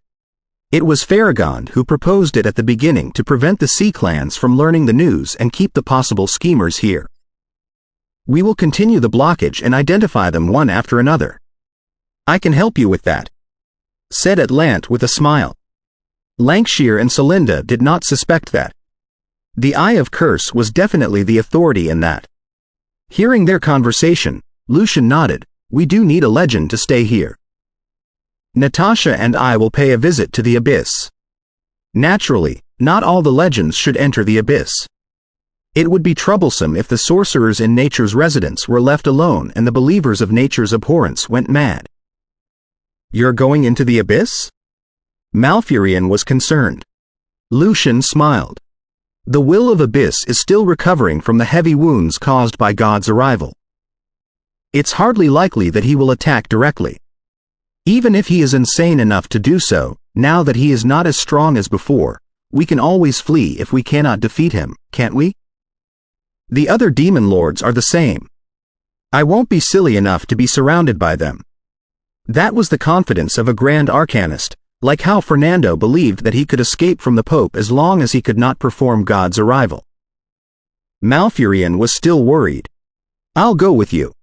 Throne of Magical Arcana Chapter 676. Lucian's Reminder Chapter 676. Lucian's Reminder. A brutal wind raged, blowing the sand on the scarlet plain into the sky. The sun, which had illuminated the earth through the thick dust temporarily, was reduced to the previous dim redness. 3-headed dogs came, feasting upon the dead demons. Scales gradually grew on their body. Their eyes were bloodshot, and they gulped the corpses as if it were a contest, not even leaving the body parts that were burning. Even the bones had been chewed and swallowed. That was what Atlant saw when he opened his eyes. He said gently and warmly, "Are you entering the abyss right now?" He was asking Lucian, Natasha and Malfurion's operation plan. Malfurion simply offered to assist Lucian in case of accidents in the abyss, which would have worsened the relation between the Congress of Magic and the elves. So, he did not reply and simply looked at Lucian with his green eyes. Lucian shook his head. We'll enter the abyss tomorrow. Let's stay in town of the Anonymous today and see if we can notice anything wrong. He smiled. Investigating inside the abyss is one of our final choices. We should consider the abyss as our target without searching the surroundings first. What if the source of the problem is here? I do not want to waste my time. Let's do things one step at a time. Very well. Then, let's search for the anomalies in the town of the Anonymous and the area nearby. Atlant rather agreed with Lucian. Malfurion naturally did not have any objection. Having sensed the power of Eternal Blaze, just now, Lancashire and Celinda fell silent. As they flew towards town of the Anonymous, Natasha asks in the telepathic bond, "Why do you want to go to the abyss?" Such an adventure is unnecessary. If you are looking for battle opportunities for me, we can wait in town of the Anonymous for the demon lords to attack. It will definitely suffice. She knew that Lucian wouldn't do it for no good reason, so she was rather puzzled. The integration of space here is rather similar to one of my thoughts. Therefore, I'm hoping to study it more. Chances are that I will be able to find certain things. Lucian explained. Looking back at the abyssal gap, he shook his head and said in the telepathic bond, "Integration of space?" Seeing that Lucian had his own purpose, Natasha nodded her head and did not say anything. She felt that all her cells were refreshed, craving for a battle. Ellipsis ellipsis. Inside town of the Anonymous. Mason and Fred paced back and forth on the street, surrounded by adventurers who were also waiting anxiously and desperate to leave. None of them intended to become sacrifices of the abyss. "Boy, stop. You hit me." In such an ambiance, a brawny man suddenly roared. He had a tattoo of entangled leaves on his bald head. That was the totem of the barbarians from the dark mountain range. The young man whom he yelled at carried a short bow and held a cold, blue dagger. He raised the dagger angrily and shouted, "Barbarian, shut your mouth, or I wouldn't mind letting you know how it feels to be frozen." Due to the aftermath of Eternal Blaze, just now, the small street had been crowded with adventurers. It was inevitable that they might bump into each other. **ol. Apologize, or I will make you one of the Anonymous." The barbarian was so infuriated that his veins and his muscles on his 2-meter-tall body were all bulging in a thick, bronze layer of light. The two of them were about to fight, when a radiant knight's right hand turned into fire and slashed between them from the sky, resulting in a blackened crack on the earth. "Quiet!" The radiant knight glared at the two knight-level adventurers coldly.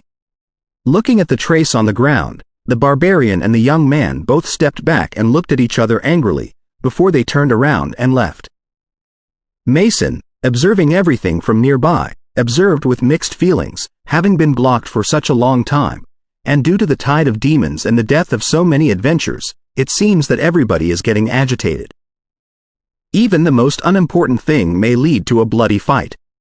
Even he had similar feelings that he would like to vent out on someone. Taking a breath, Fred took a breath and intended to criticize the elves for their low efficiency, because the blockage hadn't been cancelled for such a long time after Eternal Blaze. Then, he sensed something and raised his head, only to discover that the sky of the town changed weirdly. The sky, which was brimming with bloody dust, suddenly fell. It was low and dim.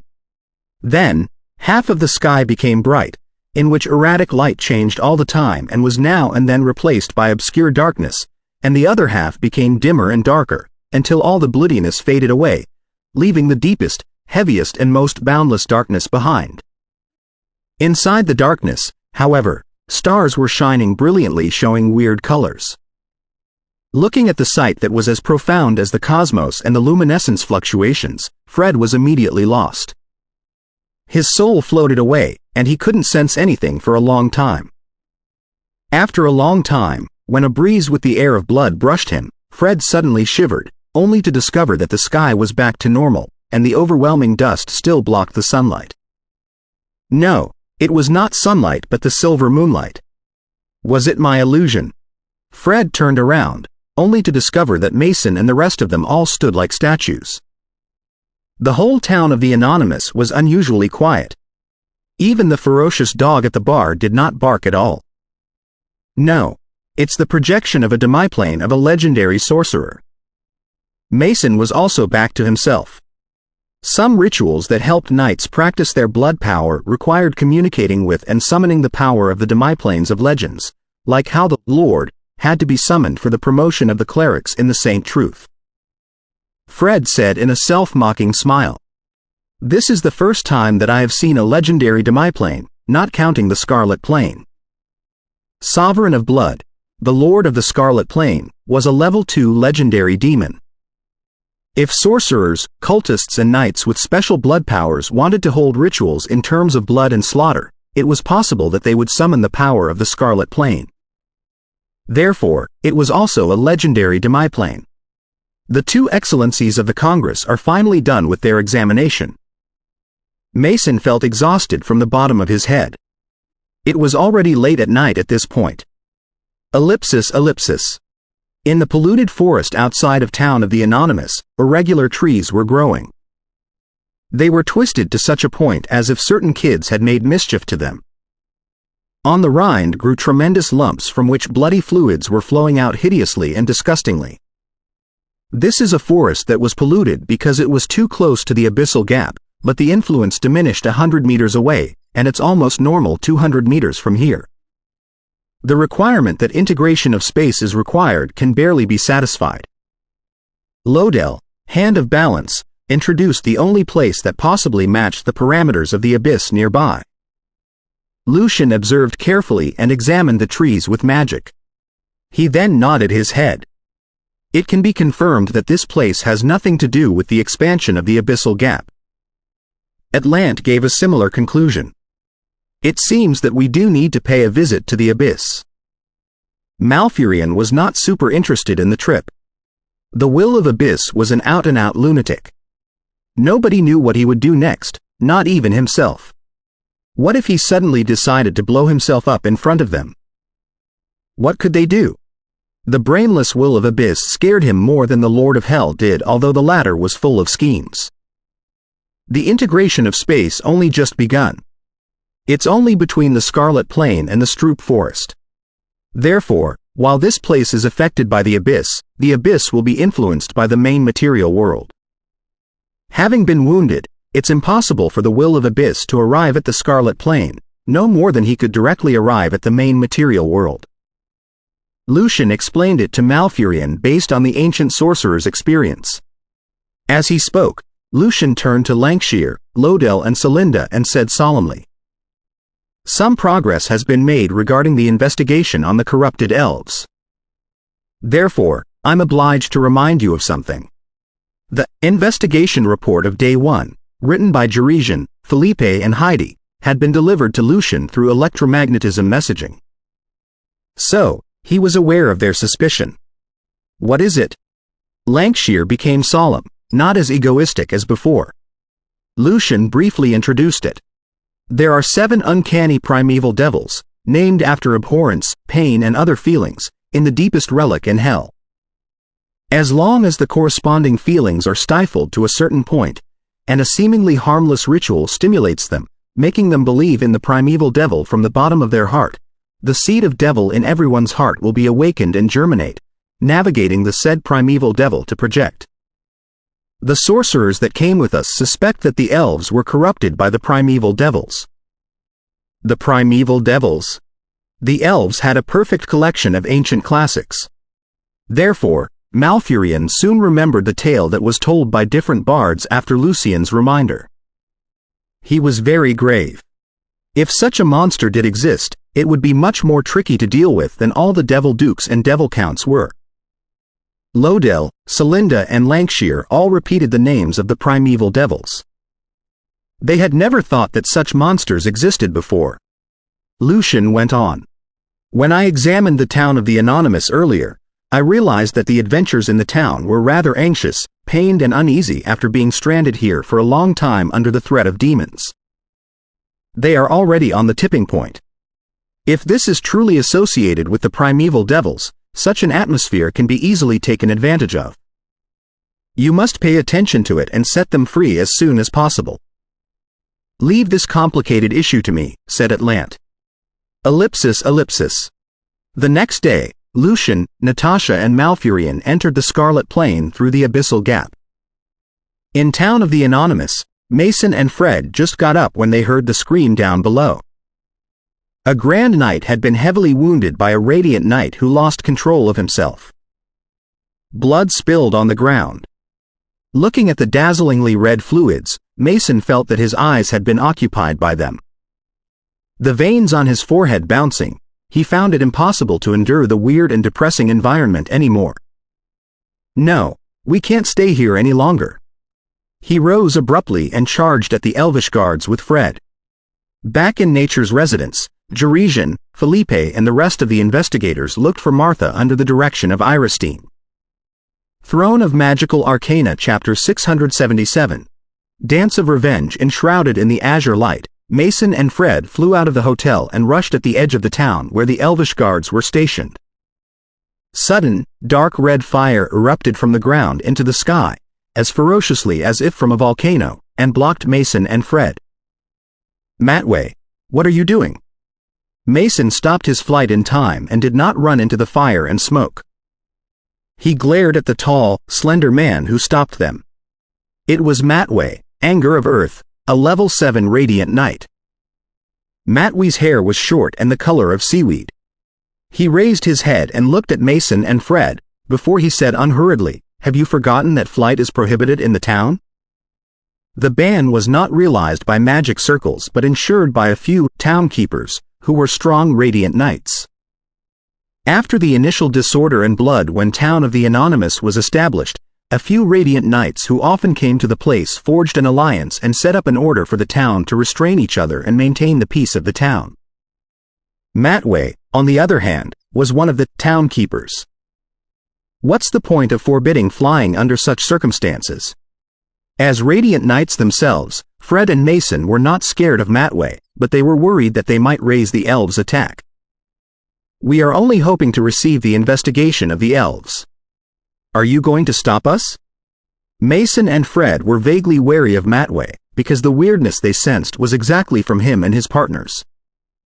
Matway and his fellows did not do anything strange, except that they often expressed their desperation, pain and anxiety after the first assault of demons. They believed that it was impossible for the elves to defend the abyssal gap, because the will of Abyss might arrive directly as the gap was gradually expanded. Therefore, staying in Town of the Anonymous meant waiting for death. There was absolutely no hope to escape at all. Such anxiety, desperation, frustration and agony quickly spread throughout the people under the influence. Since such feelings were normal reactions, Mason and Fred did not suspect anything. They simply did not want to get in touch with Matway and his partners, because the more they met those people, the more gloomy and painful it would be. We have to receive the inquiry of elves and sorcerers, too, but we are in no rush, and we do not violate the order of the town. Matway's green eyes were as steady as before.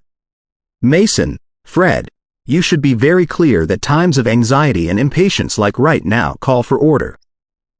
Only by keeping a reliable and strict order can we ensure that the situation will not escalate and that we will be safe. Therefore, I will not spare you just because you are radiant knights. Please follow me to the townkeeper's house for punishment. Mason had to admit that Matway did have a point, but the strange depression haunted him and prevented him from moving. Fred did not take any action, either. Matway raised his right hand. Mason, Fred, are you trying to resist 7 radiant knights, high-rank elves and legendary experts? The adventurers on the street slowed down and became prudent, sensing the danger that might burst out at any point. Ellipsis. On the east side of Nature's residence was a forest so dense that it was almost sunless. Ms. Martha lives inside. She is a representative of Nature's abhorrence. Try not to infuriate her. In case she says anything inappropriate, I'll apologize on behalf of her first. Iristine, wearing a green dress of tree leaves, spoke to Jerizian, Felipe, Heidi and Anik. Because several directions required further investigation, the sorcerers were divided into different groups. Heidi, believing that Sprint's lecture on Anik yesterday showed barely any effect, had rearranged the team and decided to work on it in person. She planned to lead Anik to get to know a few more elf friends. Yesterday, she already became good friends with Danielle and made acquaintances with many other elves.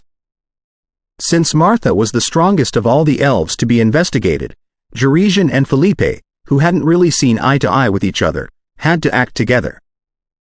Jerizian smiled courteously. It's all right. Everyone has their own beliefs. It's not a big deal as long as we are not really harmed. Even the Princess of Elves had apologized in advance. What else could he have said? Felipe nodded his head with his hands in his pocket, but his eyes surpassed the woods and looked somewhere far away. The communication with elves and the investigation on Nature's residence yesterday were obviously fruitful. Since 2 members of the affair committee were ahead of them, Heidi inevitably got absent-minded. She said to Anik in the telepathic bond, "When the investigation is over, I'll bring you to the elves' ball of nature." B. Ball? I can't dance. Anik was so shocked that he stuttered. Heidi gazed at him. Who's born to dance? Well, maybe elves are. But I'm not asking you to date an elf. It will help you keep a good mood by getting to know more friends and things. I do not want my good friend to suffer severe psychological diseases because of arcana and magic studies. Being a close friend to Rachel, she did know a lot about psychology. Anik meant to say that he was very happy just studying arcana and magic, and that solving a problem was much more satisfying than dancing and making new friends, but he was a person who appreciated friendship, too. Seeing that Heidi, Laria, Sprint and Katrina had been worried about his shyness, he more or less decided to change a bit. After all, he would be devoted to arcana and magic again, and so would Heidi and the rest of them. Like a deer, Iristine traveled in the forest agilely. Very soon, they saw a green, undecorated house under her lead. On the empty ground below the house, a dozen elves were receiving dance lessons. Martha was a famous musician and dancer among elves. Before the dozen elves stood a night elf whose hair was tied and whose dark green skin gave a weird sense of beauty. She had such a mature vibe that she felt like a fruit that had come to the sweetest season. Bend backwards more. What's this pain compared to the pain when forests are cut by human beings and when green is reduced to deserts? Martha was rather rigorous in her teaching and did not hesitate to show her attitude as a follower of nature's abhorrence. This dance is called Dance of Revenge. Every movement has a special meaning and expresses the anger of nature. You can never dance the dance well without understanding the feeling. For example, in this movement, you need to recall the extinct animals. They are completely gone from this world just because of the greed of human beings, because their fur, flesh, meat and bones are useful. Because of their selfishness, human beings blatantly hurt nature, and one day, nature will burst out her fury and cleanse all sins. Hearing Martha's tutelage, Jarijan frowned and thought to himself, such a narration and such a dance are truly similar to the special summoning ritual. It will work out as long as they are convinced that revenge of nature does exist. But why were the elves of nature's balance more corrupted? Why is Martha still teaching Dance of Revenge knowing that the Congress has helped with the investigation?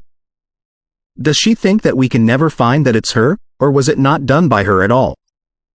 Iristine stepped forward and said, Ms. Martha, excuse us. A few guests would like to ask you some questions.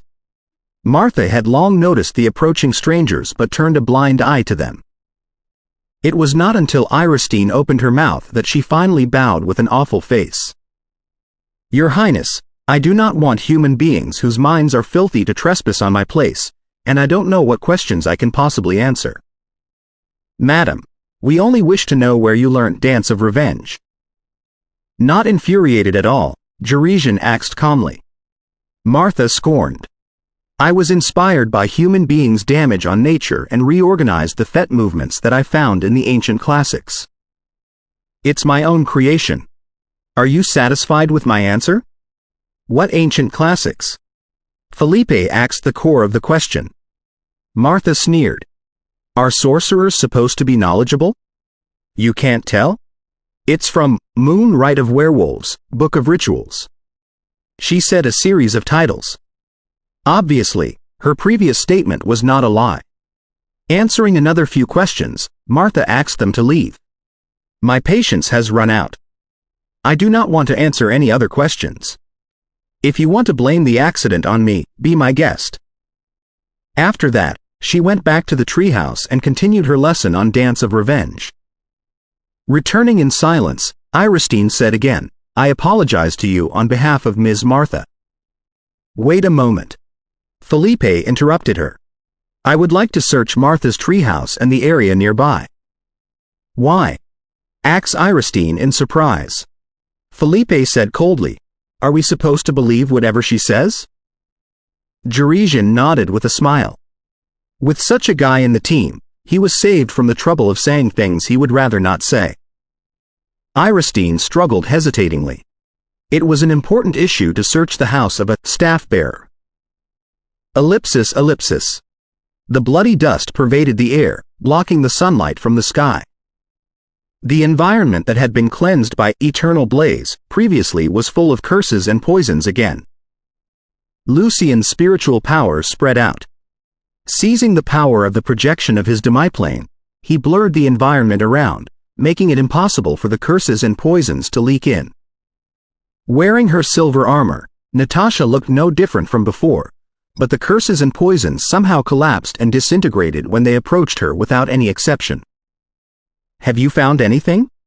Malfurion asked Lucian, who was standing next to a mirror with complicated stripes. He was casting Mirror of Fate to decide the origin of the integration of spaces. Lucian put the crystal ball in his left hand at the center of the Mirror of Fate. The picture immediately became clear.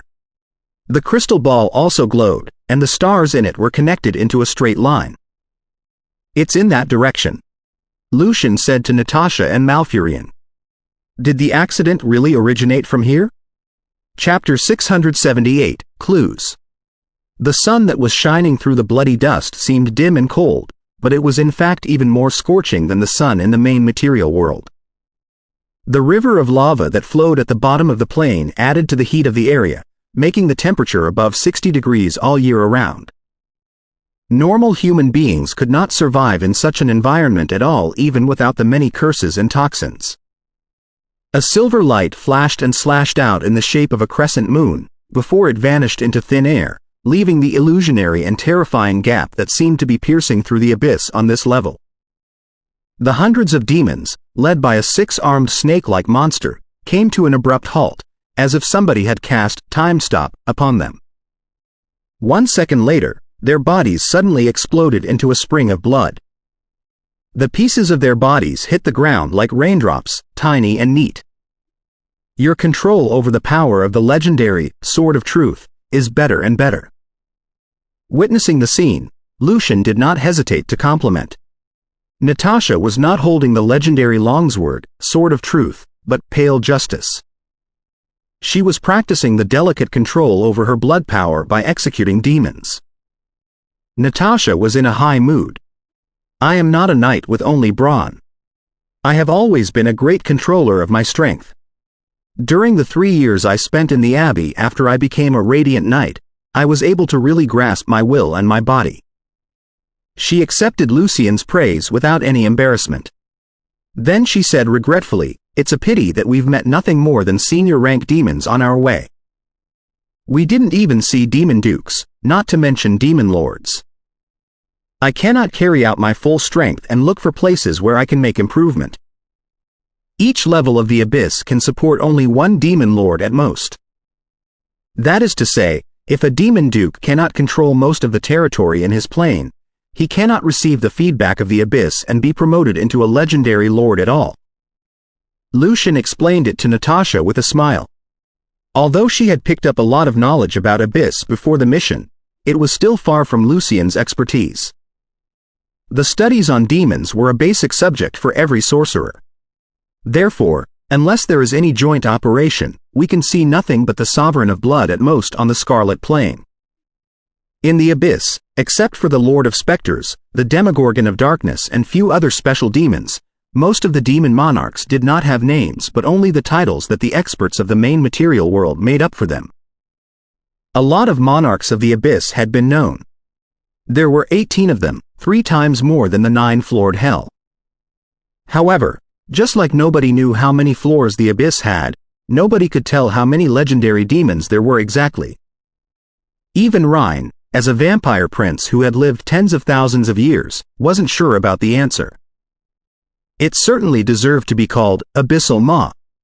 However, because of the chaotic slaughter amongst themselves, and since they had to advance by defeating and absorbing other monarchs, the abyss was not even as powerful as the hell, where there were only 9 devil dukes in general.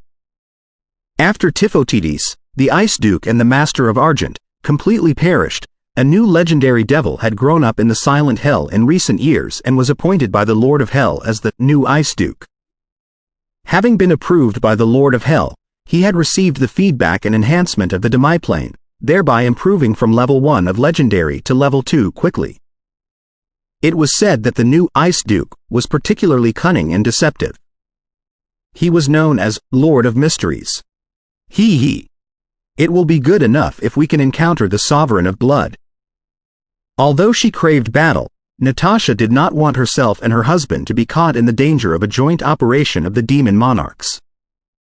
Malfurion was enshrouded in green light, as if countless plants were growing from him. Refreshing and enjoyable, it was a major contrast to the terrible environment. He observed the environment attentively in case of an ambush from the demon monarchs, overlooking Natasha and Lucien's jolly talk as if they were on a trip in the suburb. According to the feedback of his astrology and the mirror of fate, Lucien altered his direction now and then. Suddenly, the picture inside the crystal ball became clear. Inside a gigantic circle of white rocks, bloody mud rose weirdly into what seemed to be a mysterious altar. The bloody wall around the altar was fully engraved with complicated, cubic patterns. Whoever saw them would immediately be grasped by the lust for killing. Those patterns spread out from the top of the altar and seemed to be connected to the whole scarlet plane. Above the altar, however, vigorous green was oozing, as if the world inside was a natural environment like the Stroop forest. Outside of the circle of rocks was a bloody fortress whose tough wall was piled up by the corpses of different races. Hearts, intestines, heads and other body parts could be vaguely found. It was exactly the sovereign of blood's fortress of flesh. This truly seems to be the source of things. Looking at the crystal ball, Lucien was more or less surprised. Things are going on too well, aren't they? After locating the source of the expansion of the abyssal gap, Malfurion was no longer as silent as when he entered the land hesitantly. He looked at the crystal ball thoughtfully and said, "Let's go over and investigate it first. We'll try to take care of them if we can, but if the enemy is too formidable for us, we will retreat and summon enough legends. They may be ambushing us. It's too simple and smooth." Natasha's delightful smile after the battle was gone as she said very solemnly. However, it did befit the demons' characteristic that they weren't capable of complicated schemes. Ellipsis. The muddy mound that seemed to be an altar was very spacious inside.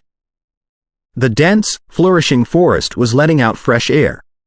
At the center of the trees was a green object surrounded by green spots of light, which fluctuated and brought a strong sense of vigor. Next to the green object, a giant demon who had tiny bloody scales all over his body was pacing back and forth anxiously, with bloody, scorching brilliance emanating from the wings on his back. The most special thing about the demon was that he had two heads. One of them looked like a dog's head, except that it had two horns like those of a sheep, whereas the other head looked like a human-faced goat. I said that I hate such environments most. Damn it! I'm going to destroy it. The dog head roared, its gold eyes full of chaos and destruction. The human-faced goat head chuckled. You cannot even endure such a short moment without losing the ability of thinking. No wonder you are suppressed by me all the time. One day, I will take you down. The dog head jerked forward and opened its mouth, baring the creepy tusks and biting the other head. The goat head turned around and dodged it, as if it had already been used to such self-brutalization. You brainless moron, are you trying to sabotage our plan? Do you want to be punished? The dog head suddenly stopped. Fuming, it roared, how does a plan help anything? We might as well press forward directly. It did not create any further mess. Obedience to those who were more powerful was a common behavior of the demons. If the powerful were unable to suppress the demons lesser to them, those demons wouldn't mind betrayals and assassinations at all. As a matter of fact, when they were most befuddled, they often attempted to overthrow those more powerful than them without considering the gap of their strength. Why would I bother to explain the plan to you? Can you understand it? The human-faced goat scorned. All in all, we have to wait here for the investigators of the Congress of Magic and the elves. Then, we will have a fierce battle with them, before we fail and flee, leaving this place as well as the clues to them. We don't kill them?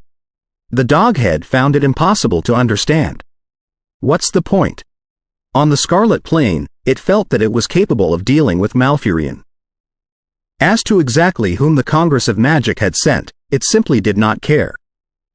The bottom line is, we have to fail. The human-faced goat was too lazy to argue with the idiot. It had been tens of thousands of years that it could not make any progress because of the idiot. But it also believed that on the Scarlet Plain, where they were enhanced and the enemy was weakened, they would be able to escape even if Douglas or Aglia arrived in person. Nobody except the few minorities in the Abyss was fond of intelligence collection. Their demigod had set up a good example for them, and they certainly had followed him well. Throne of Magical Arcana Chapter 679, Progress Chapter 679, Progress. Inside Town of the Anonymous. Mason, the Azure Dragon, and Fred, the Knight of Frost, slowly landed in front of Matway, who was known as Anger of Earth. It seems that you've both picked the right way. Following me to the townkeeper's house for punishment is a smart choice, said Matway in the rising tone, showing his sarcasm. This tone was quite annoying, but it would not be a big problem in peacetime. However, as now the adventurers in Town of the Anonymous were under great pressure and anxiety, this tone sounded very offensive and could easily set them on fire. Mason's fists clenched tight, and it took him great effort to control his fury. Matway, I hope that I can go through the joint questioning of the elves and the sorcerers first and then go to the house. You can follow me all the time in case I decide to run away. Does that sound okay to you? There was no way that a knight squire or a knight below senior rank could bargain with a townkeeper like this. But as Mason and Fred were radiant knights, as long as they were willing to take the punishment, some extra requests should be granted. Mason was ready that he would emphasize the strangeness of Matway and his people when he was going through the sorcerers and elves' investigation. In this way, even if Matway had got other plans, he would not be able to do anything to them as they would be under close watch. Matway, however, burst out the dry laughter. No, that doesn't sound okay to me. You're wasting my time. You're a radiant knight, and so am I. Every second of my time is precious. You two better follow me to the house right now, or I'd show no mercy. His voice was cold, and that was his final warning. Mason and Fred exchanged a look between each other and started talking to each other secretly using the blood power of the Azure Dragon. Is there any personal enmity between Matway and us? Mason asked confusedly. He wondered why Matway had to be so harsh. There were two possibilities. One was that they had pissed him off badly somehow earlier, or Matway had got other plans. Fred's eyes were ice blue, and they now looked very serious. No, we barely talked to him. Therefore, the reason that he's behaving like this must be something deeper. We cannot go to that house. As a radiant knight, his instinct told him that if they were going to follow Matway to the townkeeper's house, they would be in great danger. This feeling had been piling up on his heart, and it was going to explode at any time. Mason very slightly nodded, and he turned to look at Anger of Earth. Matway, you're not the one who decides. We need to see those senior elves and sorcerers. They'll be judging. His voice was very loud and determined. He was trying to make every adventurer nearby hear, as well as the elves. The elves who closed the town looked back. But when they found that it was Matway who was doing his business, they all turned back. Mason did not care but kept going. He roared like a dragon. Do you have the guts to see the sorcerers with us? The positions in the conversation had been exchanged. Then he turned around and walked to the other side of the town, followed by Fred. The muscles in the back were in full alert. Matway sneered and said out aloud, "The sorcerers and senior elves have commissioned us for this." Before his words faded, the land that Mason and Fred were standing on started waving. The waving was also shaking the houses and cabins along the street. They were going to collapse at any time. On full alert, Mason quickly reacted. A thick bolt of lightning was summoned and fiercely launched the strike at Matway. Within a second, his body had grown 2 times bigger. His skin was covered in azure scales, and between the scales there were jumping electric arcs. Fred's sword cut into the wind, and the temperature in the small town suddenly dropped. In the cold wind, pieces of ice as sharp as sword blades swirled at Matway in the strong wind. On the way, the blue blade light formed sharp icicles and a thick layer of ice on the ground. At this time, the place where Matway was standing cracked and the scorching red lava gushed out. The extreme temperature resisted the frost and ice. Meanwhile, Matwee's hand grabbed a brownish-yellow huge hammer energized by bolts of lightning. Senior rank elves and sorcerers. They have helped Matwee? Mason quickly talked to Fred using the special blood power. Fred jumped up and hacked downwards. The thick ice brought by the sword blocked the lava. Even if they have, it is only a small part of them. We make this big to let all of them know. As a radiant knight, he was very decisive. When he was about to launch his storm attack, he suddenly felt that their small battlefield had been separated from the town and entered a piece of shadow. All the roarings, storms, and bolts of lightning had all been trapped within the shadow. There was no way that these could get out and attract the elves and sorcerers' attention. It was Shadow Baron. Mason's heart missed a beat. Shadow Baron was another townkeeper. How could he come so fast?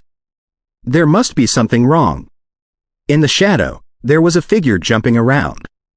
The figure had taken total control of Fred, as it was so fast jumping around that it could jump out and launch its attack at any time. Matwee dragged the heavy hammer and jumped at Mason. They're coming very soon. Stop being stupid. The punishment won't kill you. He was using words to weaken Mason and Fred's fighting wills. Mason was getting more and more angry by Matwee's words, and he knew that the situation was getting even more dangerous. Making up his mind, he suddenly turned himself to an azure dragon in the sky. In the blue sky, the azure sky did not look very clear. Wrapped in electric currents, the dragon suddenly exploded like fireworks. The silver-white electric snakes filled in the entire space in the shadow, turning this place into an ocean of lightning. The shadow was being penetrated by the lightning power. This was the maximum of Mason's blood power and the forbidden power in his blood. All this was to break the shadow and make the elves and sorcerers know. This was the struggle between life and death. Ellipsis, ellipsis. In nature's residence, after a long time hesitation, Iristine finally said, I'm not against it, but searching Ms. Martha's treehouse will infuriate all the elves from nature's abhorrence. We have to be cautious. I have another plan.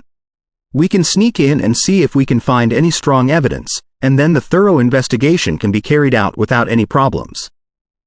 If no evidence could be found, it would not cause any big trouble.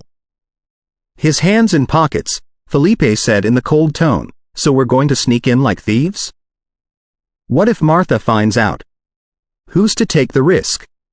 Your Highness, Felipe added, there's one thing that you have to figure out. We're invited here to investigate what has caused the abyssal gap and pollution. We are not the one asking. We have doubts, and we ask. You try your best to support us. We don't take any risk. Because if we cannot find the reason, we are not the one worrying. You understand? Jurisian tried to make this situation easier. Your Highness, it's in fact quite simple. All elves have to contribute to this to stop the pollution of the elvish tree. So please, Your Highness, please report this to Her Highness so that we can search Ms. Martha's treehouse without any concerns. I know it's hard, but we need your help.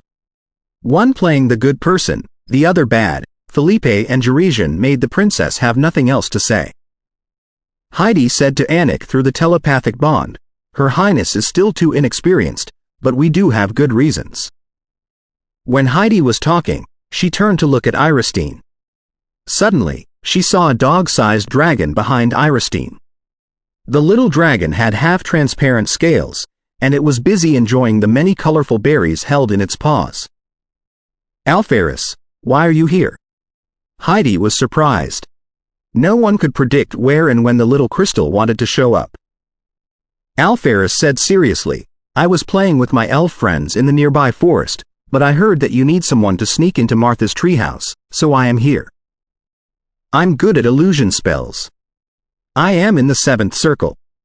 No one's more suitable than me. Treehouse. Searching.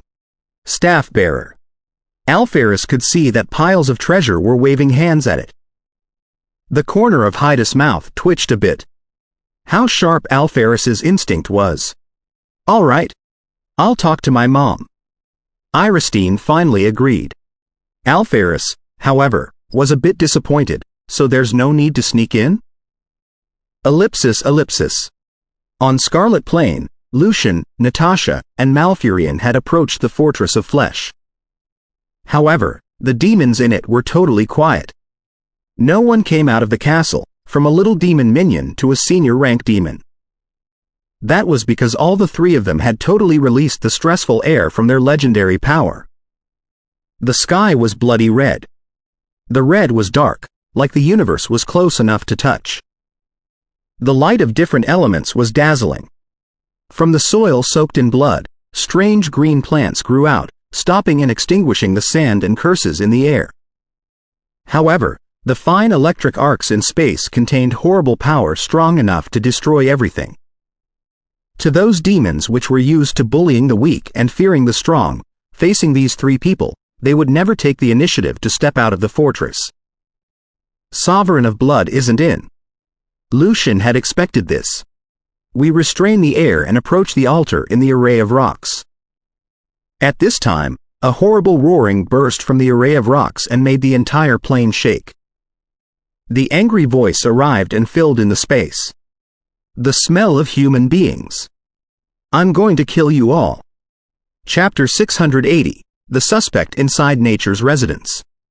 Seeing that Iristine and the sorcerers were coming back again, Martha said in a sharp tone, I've nothing else to say.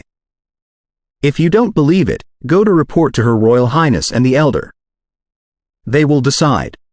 But before this, please stay away from me as far as you can. The stink from your mind disgusts me. Felipe and Jerizian looked rather peaceful and relaxed, as if the sharp words never came into their ears.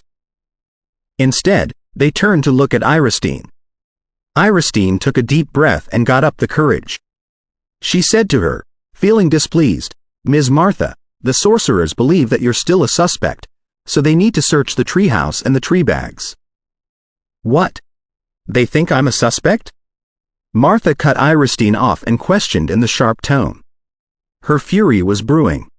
Those elves who viewed her as their instructor also felt very offended and angry. Iristine hurriedly added, Mother has agreed. Martha could not believe her ears, and she took a step backwards out of astonishment. The elves beside were also shocked. How could Her Royal Highness support those unreasonable human beings? After telling Martha this, Iristine finally felt a bit more relaxed and her expression had become more fluent. Ms. Martha, I hope you can understand this. The elvish tree is what we elves rely on, and every one of us wants to find out why it is polluted to fix it. In this process, we make mistakes. If anyone's wronged, I apologize here. But the investigation will keep going. If there are always elves refusing investigation, it'll be impossible to make much progress. She had put all the blame on the royal elf family and on herself, without mentioning one single word about sorcerers and human beings. Although her tone was soft, she showed great determination as a leader. What had been going on recently had taught her the more precious lesson. The other elves started nodding. No matter what, the elvish tree was their top priority. Although they were very unhappy about this, stopping this investigation was destroying the future of the elf race. They should make some concessions as long as no elves were wronged by those bloody human beings. However, when they looked at the sorcerers, they became even more furious, as if they had put all the blame on those human beings. The dark green skin of Martha's face made it hard to tell the look on her face. After a minute, when everyone thought that she had accepted the searching, she suddenly said, I don't allow this.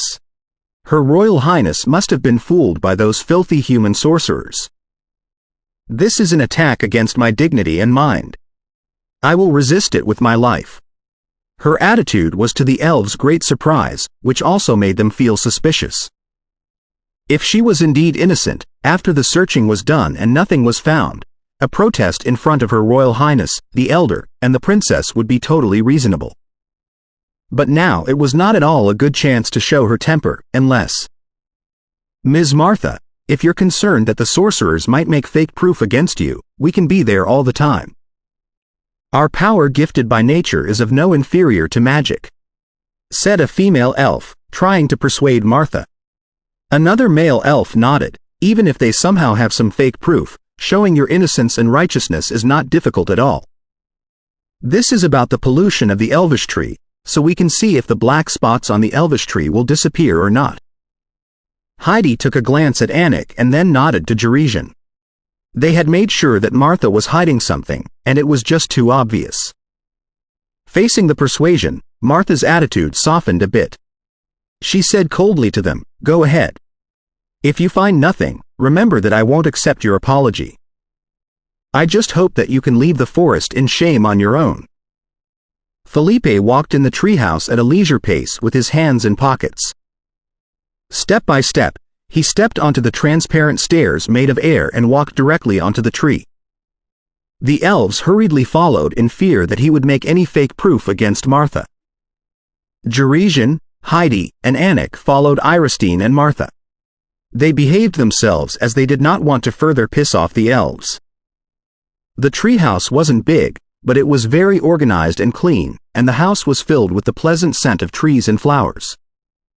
Apart from books, some musical instruments, and some paintings, there were only some small decorations made of some dried flower petals, strange-shaped stones and leaves.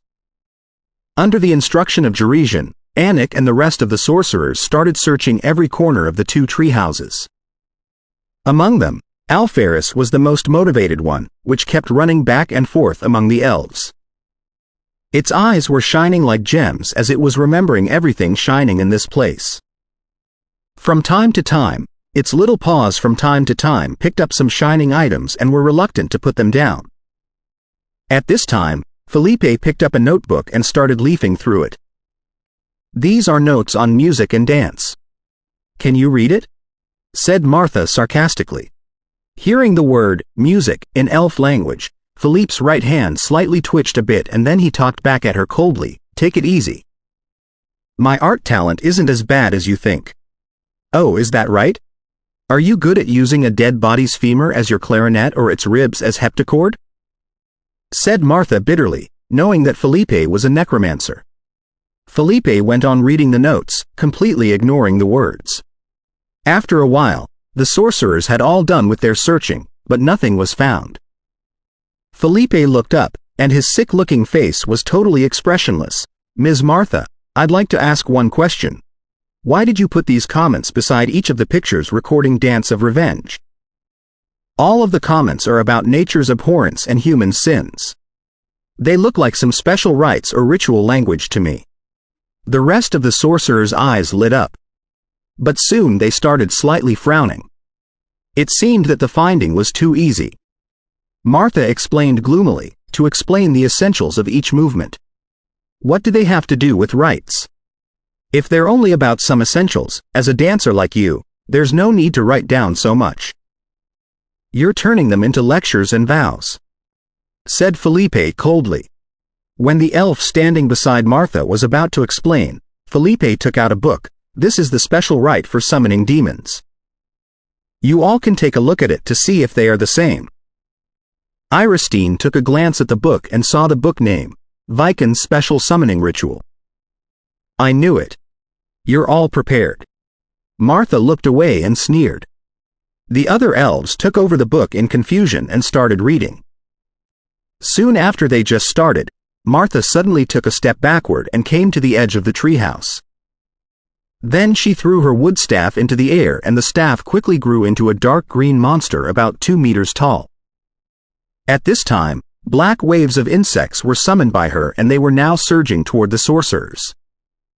This was the level 7 divine power of druids, called boundless insects, which consisted of countless insects that could cause itch, paralysis, and trance. Once a sorcerer was trapped by the bugs, his or her casting would all be disrupted, even including those spells that had been imprinted in his or her soul. Thus it was a druid's great weapon against casters. The rest of the elves were totally shocked by this unexpected fight, but the sorcerers were well prepared. Alferis never viewed itself as a frog, so it disliked those bugs very much.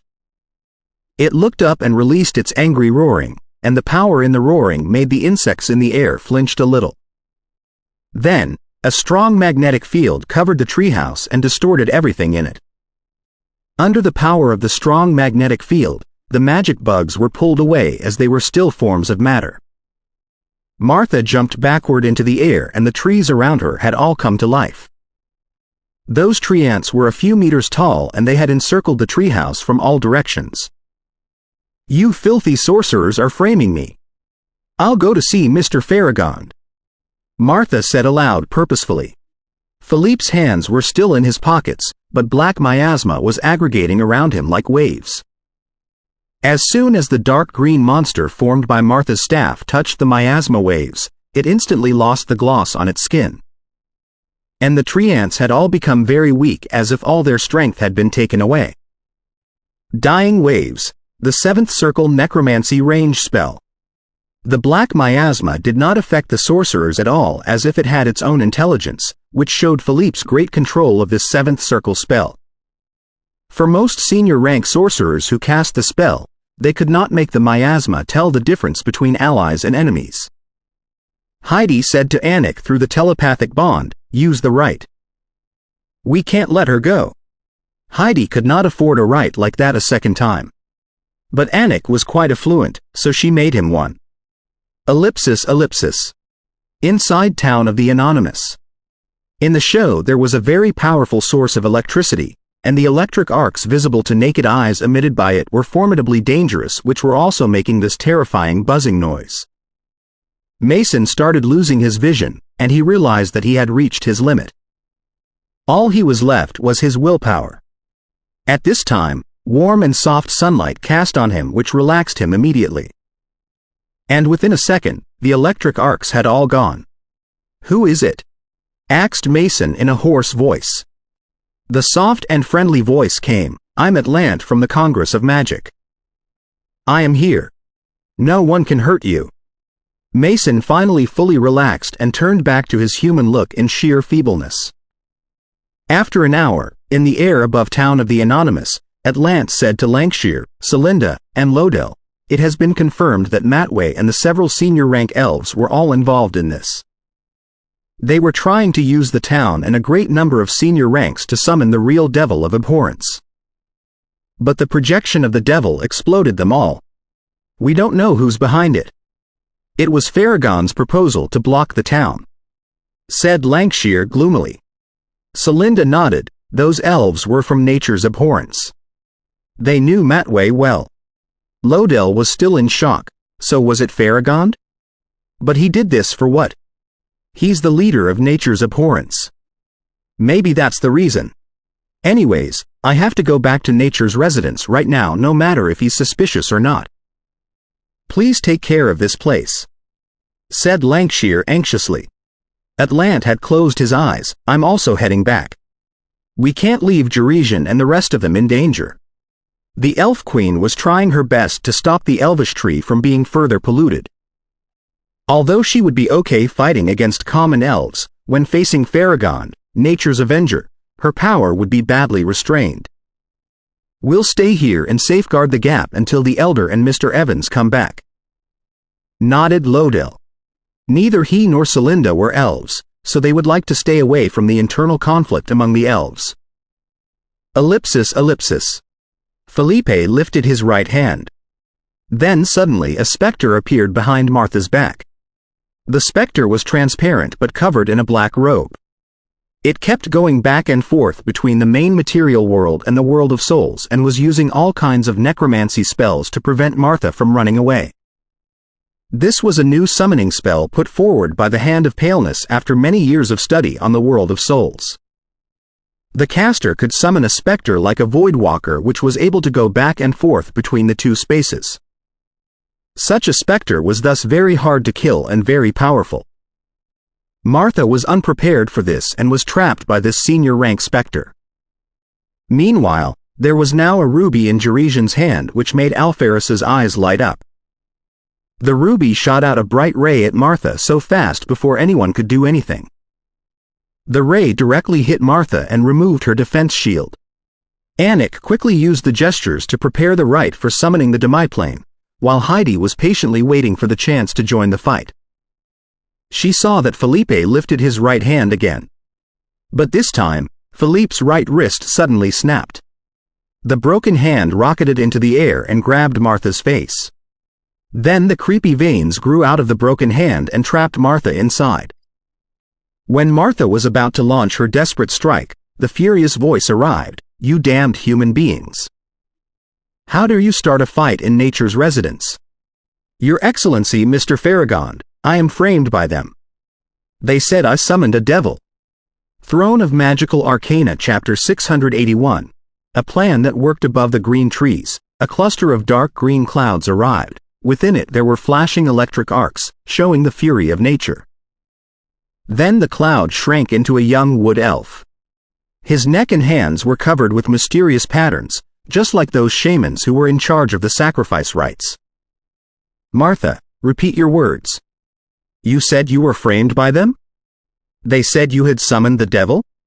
Farragon asked Martha, and he had completely ignored the sorcerers. As he was asking, the right hand on Martha's face and the creepy veins had all withered like fallen leaves in autumn to the ground and turned into mud. Martha said in great grievance, "They see Dance of Revenge as a summoning rite." That's ridiculous. Obviously, Farragon knew Dance of Revenge. His eyes lit up with lightning, and the air of his power was integrating into the surroundings. Then, under his gaze, the sorcerers felt that the trees were shaking, air compacting, and dark cloud gathering, as if the entire world was being resentful toward them. Even the little crystal dragon, Alferus, had felt the pressure. Anik's hand had been cut off in the middle of the gestures. Heidi could not help taking a step back and her back against the wall of the treehouse. Jurisian had sweat on his forehead, and although he tried to smile and say something, he could not. A new right hand had grown out of Philippe's snapped wrist, and it was covered with a layer of moisture as if it was just born from a mother's womb. In the strong wind, Philippe's hair streamed and his body was very tense. However, he would not lower his head. Instead, Felipe said with great effort, "There's a book." Iristine was not influenced by the great pressure, so she hurriedly added, "The Congress has shown us a book called Viken's Special Summoning Ritual. It's about using simple and absurd rites for summoning those primeval devils." The book was written by Viken, King of Calamities, a legendary sorcerer in the past and today's pope. Although Stroop Forest was located on the west coast of the boundless ocean and was away from Viken, to Farragon, a legendary druid, this distance was nothing to him. Viken wasn't a strange name to Farragon, and since the Congress had been informed that Viken was the pope, he had been putting even more attention to him. Farragon's eyes slightly squinted. As he lifted his hand, the book held by the elf automatically flew toward him. The biggest enemy for nature's abhorrence was those human beings who destroyed nature, and the followers of the South Church were also human beings. Therefore, nature's abhorrence also regarded the Church as an enemy. Since the South Church had been trying to steal nature's heart and have the elves bend down in front of the glory of the God of Truth, for nature's abhorrence, the South Church was even more hateful than the Congress.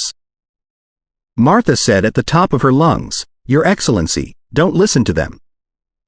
We don't know if this was written by Viken. We don't know if Viken is the Pope."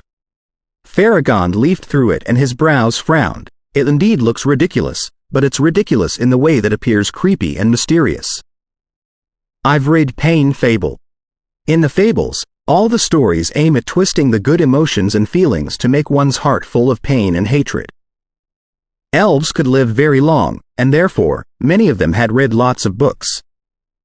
However, as Viken's special summoning ritual was so childishly absurd, they had never paid much attention to it. Seeing Farragon's attitude, Iristine gave him the notes. "Your Excellency, please take a look at it." "Mr. Farragon, they're lying. They're lying." Martha kept repeating herself, her lips trembling. "They do resemble a bit, but this cannot be the solid proof that Martha was the one who summoned the devil. A further investigation must be conducted," said Farragon after reading the notes, who was still on Martha's side. "Yes, sir. We're just being suspicious, and we hope that Ms. Martha can show us her willingness to cooperate." Iristine released a sigh of relief. Martha shook her head. Mr. Farragon. They're faking it. They're sent by nature's balance. The look on Farragon's face changed. Weighing the situation, he finally said, Iristine, I don't trust humans. I'm going to question Martha myself. A smile appeared on Martha's face. The sorcerers did not think it was fair. No one knew if Farragon was totally on Martha's side. Iristine felt that she could not take it anymore. She did not trust Farragon, while Farragon did not trust humans and nature's balance. It would keep going like this and nothing convincing enough could be found. I'll take Martha to the elven tree, said Farragon, who had made his own decision. Iristine wanted to stop him, but had no idea what to say. Wait a second. At this time, Lancashire and Atlant had arrived. It was just in time. Holding a simple wood bow in his hand, Lancashire landed between Farragon and Martha. Farragon, you're the leader of nature's abhorrence. You shouldn't be interrogating Martha. I highly doubt it if you could find anything. Heidi and Anik were greatly relieved when they saw Atlant had come back. Facing a legendary on their own was so stressful and scary for them, as they felt that they could be devoured by nature at any time if they were not careful enough. Visit web novel. Live if you like manga, comics. Alpharis finally had the chance to take out a light green fruit and fed it into its mouth. The little dragon needed some sweetness to comfort its nerves. Farragon stared at Lancashire. You're suspecting me? It's not about suspecting but avoiding suspicion. Don't tell me you don't get this, Farragon. Lancashire talked back to Farragon sharply. They never got along with each other. Farragon remained silent for a while and finally said, Then let Her Royal Highness do this herself. I don't trust you. Lancashire nodded. I'll take her to the elven tree. He did not mention anything about Town of the Anonymous. Farragon did not say anything but sneered. He had accepted the decision, but obviously he was not happy. Lancashire turned to Martha. You'll be treated fairly. Hearing that, Martha suddenly burst out with crazy laughter. Devil patterns quickly covered her dark green skin. Meanwhile, her eyes became red and creepy, and scales started growing out under her eyes. Martha had been corrupted. The elves were all shocked. Is she possessed by the devil of abhorrence? Felipe said in a low voice. Sir Farragon, run. Martha burst out with a bitter scream. They know the secret of Dance of Revenge. Then her body exploded. At this time, thick, dark green vines rose straight from the ground within a second and trapped the flesh and blood inside the cage formed by them. When the vines split, Lancashire had put an arrow on his bow at Farragon. It is you, said Lancashire word by word. Me? Farragon was shocked, and when he realized what was going on, now his guts were burning with fury. How dare you, Lancashire? Behind Lancashire's back, there was an illusionary picture of forest, and then the forest formed into a green ray of light which was the power of his arrow. Martha's words have revealed it. Also, it was you who ordered to close the town. In the town, those possessed elves were also from nature's abhorrence. We're here just because of this.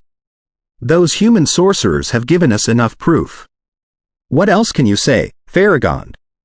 Lancashire scolded him. Why did you do this? The elves could not believe what was going on. Hearing the words, Farragon took a bitter and hostile glance at the sorcerers and his fury burst out. It's you bloody human beings. I'm seeing Her Royal. However, before the words finished, dark green scales started growing out of Farragon's skin, as if the hatred was taking its physical form. No! Farragon burst out bitterly. Iristine and the rest of the elves were totally shocked. Seeing it with their own eyes, they were still having a hard time accepting the fact that it was Farragon who did all these.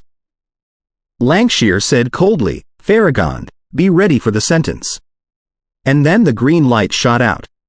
The great power of the cycle of nature consisted of incubating, nurturing, spreading, thriving, decaying, burying and again incubating was contained in this one single shoot. The gloss of the trees and plants nearby had all gone within the second. At this moment, Farragon had been abandoned by nature. Totally unprepared, Farragon was not able to do anything. The arrow directly went through his chest and green tree branches were now growing out of the hole in his flesh. Ah! Quote. Farragon's bitter crying was full of hatred. His body started becoming transparent and it bulged fast. The tree branches went crazy by the polluted flesh and blood and were now turning to attack the elves and the sorcerers. The forest had suddenly turned into the forest of flesh and blood. Under the protection of Atlant's legendary level shield, the sorcerers and elves remained safe. However, when the blood and flesh were all gone, Farragon and Lancashire had also disappeared. Sir Lancashire can for sure catch Farragon. Iristine tried to comfort the rest of the elves. Although she was in bad spirit, he's vengeful hunter. He's good at tracking. Ellipsis. Badly injured, Farragon had run into this forest close to the abyssal gap. In a secret cave, he was trying to cure himself and get rid of the devil projection within his body. Why is it? He couldn't help murmuring. He did not understand the situation. Why? Why? He roared. Under the influence of the devil power, he could not control his feelings. Because you learned Dance of Revenge. Because your heart's full of hatred. The cold voice arrived. Lancashire. Farragon was about to stand up and fight, but found that he had no spare power to use since he was resisting the devil projection. To gain the power again, he had to give up his mind and let the devil take control. Leaning against the rock, Farragon saw Lancashire walking in step by step.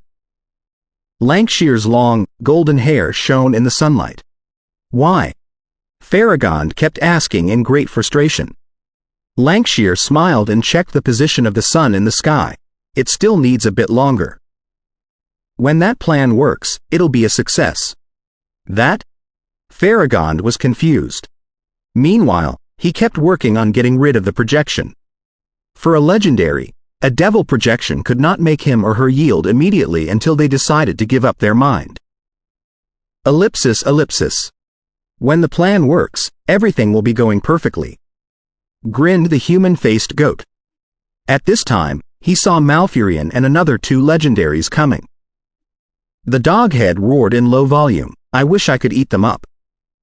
But we have to pretend and run. Get ready, said the human-faced goat. Facing a fight, the human-faced goat would never argue with the doghead, which would prevent them from exerting all their power. At this time, he saw that there was a silver pocket watch in the young man's hand who was wearing the black double-breasted suit. Somehow, although the young man was still far away from them, they could already hear the pocket watch ticking. What is it? The human-faced goat was very concerned. Whatever it is. The doghead started roaring and the entire Scarlet Plain started boiling. Blood gushed out from the soil. The filthy raindrops hit the ground mixing with dark red dust. Their body bulged quickly and grew as tall as the red sun in the sky. But then, they heard the clear click. Chapter 682, The Desired Failure, That Side? Lancashire repeated Farragon's question and stood at the entrance of the cave, blocking the sunlight and making it dim inside. Then he smiled. Of course it is the Scarlet Plain side. Shocked, Farragon demanded angrily, It was you who conspired with the Sovereign of Blood and polluted the Elvish tree? Why did you do that? He had more and more sensed the dangerous situation he was in and seized every opportunity to postpone, hoping to get rid of the influence of the projection of the devil. However, his abhorrence had accumulated for hundreds of years, and he did not begin to learn Dance of Revenge a short while ago. The seed was too deeply rooted to be dissolved anytime soon. As if he did not sense Farragon's intention, Lancashire said with a cooperative smile, Sovereign of Blood? How is that schizophrenic psycho qualified to cooperate with me? As for the pollution of the Elvish tree, I couldn't have achieved it without you and nature's abhorrence. Schizophrenia was a term that Lucian coined to describe a certain psychological disease. Since it was very close to the case of the double-headed, triple-headed and quadruple-headed demons, it was often used by the adventurers near the abyssal gap. The elves were no strangers to it. Why?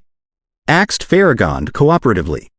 However, it was indeed beyond his expectation that the pollution of the elvish tree was really related to him. Lancashire behaved like a supervillain in the tales of the bards, who always bragged about their plans gloatingly when they were about to succeed, only to give their enemy a chance of comeback because of their talkativeness. Nature's heart is an item close to the level of demigods. Even if I had separated part of it from the abyss, it would have been barely possible for me to pollute it unless the will of Abyss recovered from his heavy wounds. However, the original elves were born by nature's heart. Nature's blood flows in every elf's veins. It is deeply associated with the elvish tree. Under such circumstances, when enough elves were possessed and corrupted by the primeval elves, and together with the symmetric magic circle we deployed on the Scarlet Plain, the elvish tree was naturally polluted. When talking about that, Lancashire chuckled. It could have been a complicated issue to let the elves who adored nature to be haunted by negative feelings for a long time without nature's abhorrence. Many of you were so hostile against human beings that you hated everything about them, including their regular activities. Your sanity was blinded by your negative emotions, which perfectly met the requirement to summon the projection of devils.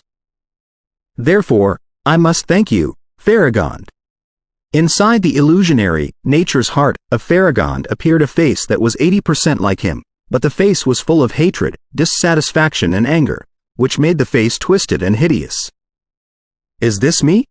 Farragon saw the face when he diminished the influence of the primeval devils. Although he knew that it was a representation of his negative feelings being possessed by the devils, he was still rather shocked. Did he always look like that when nature's abhorrence was mentioned? He calmed down and suppressed his fury caused by Lancshire's words. He asked in confusion, but why are few followers of nature's abhorrence among the corrupted elves? The elves who have really been possessed by the devil of abhorrence, unless they are willing to and they reach a certain threshold, will show no sign of corruption on the outside. Only those who struggle against the feelings of abhorrence will lose control of themselves. Their difference is like the difference between Martha and you. Lancashire explained the reason to Farragon, dutifully. Hearing the last remark, Farragon felt his surging fury again. So, Martha has been possessed by the devils a long time ago and became your subordinate. No wonder she slandered me. However, why did you target me? What's your purpose? Why did I target you, you axe? My target has always been you. How can I make further advancements without corrupting you and turning you into a legendary body that contains the devil of abhorrence? What? Your target has always been me? Farragon found it hard to believe his ears. Although Lancashire and he were not close to each other, they were certainly no enemies. Then, he suddenly realized something. It was you who requested the aid of the Congress of Magic. Just so that they would investigate me?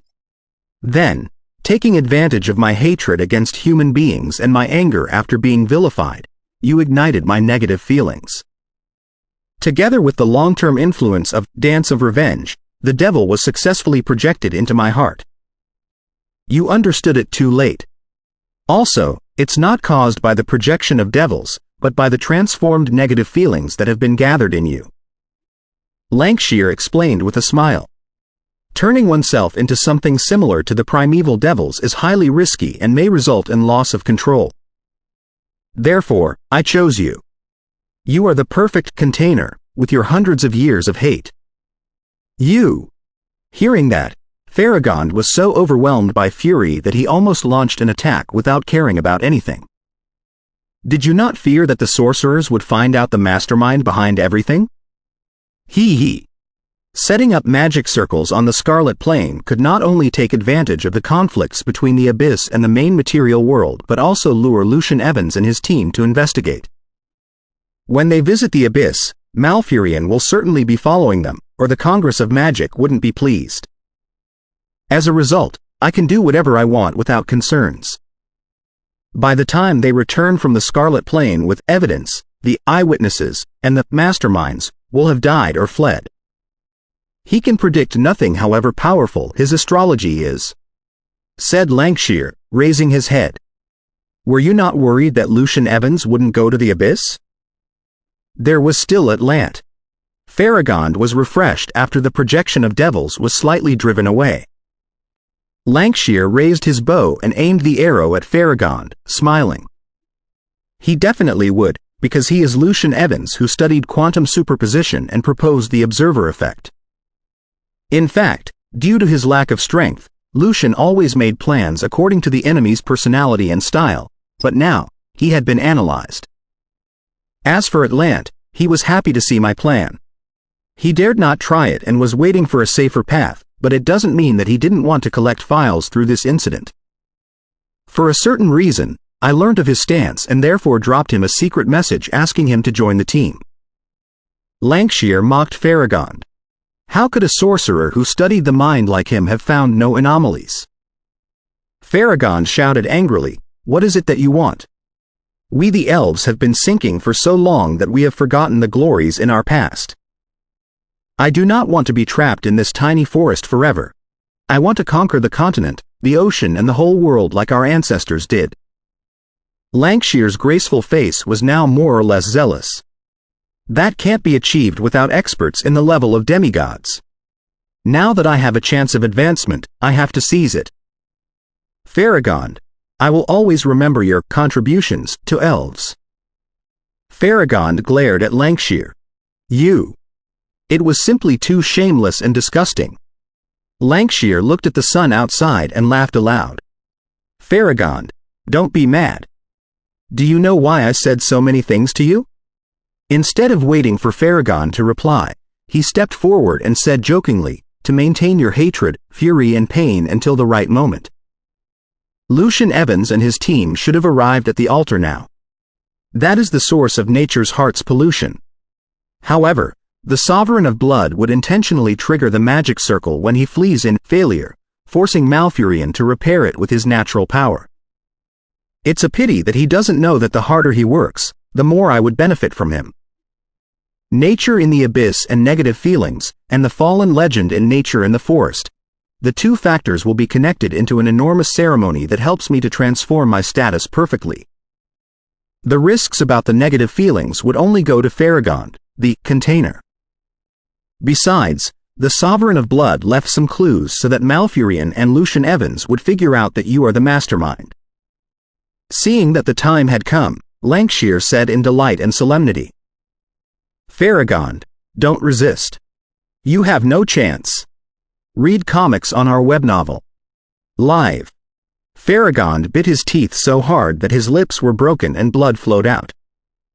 He glared at Lancashire, his eyes bulged and bloodshot. Ellipsis, ellipsis. Crack. The dog head and the goat head of the Sovereign of Blood felt that everything around them turned monochrome. The color of blood faded, the raindrops were frozen, and the earth became as steady as the most perfect statue. All the noise and slaughter were far away. All the blood and stink were gone. The world became quiet and fresh again. Seeing that things were a bit tricky, Lucian simply used Advanced Time Stop on the moon timer without leaving a battle opportunity for Natasha. Then, he chanted in the monochrome, frozen time and space. Luxury cracking. Then, Lucian's left eye became red and clear, like the most beautiful gem, before a ray was shot out with the voice of vengeful gaze. It was unnecessary to use positron cannon to deal with the Sovereign of Blood, and Eternal Blaze was unsuitable for the occasion because it would destroy the altar and the clues indiscriminately. The ray was shot again. Because the three legendary spells were all attached with Hand of Uncertainties, and Vengeful Gaze, also used Magic Delay, Advanced Time Stop, stopped at this moment, and the blood on the ground sprang.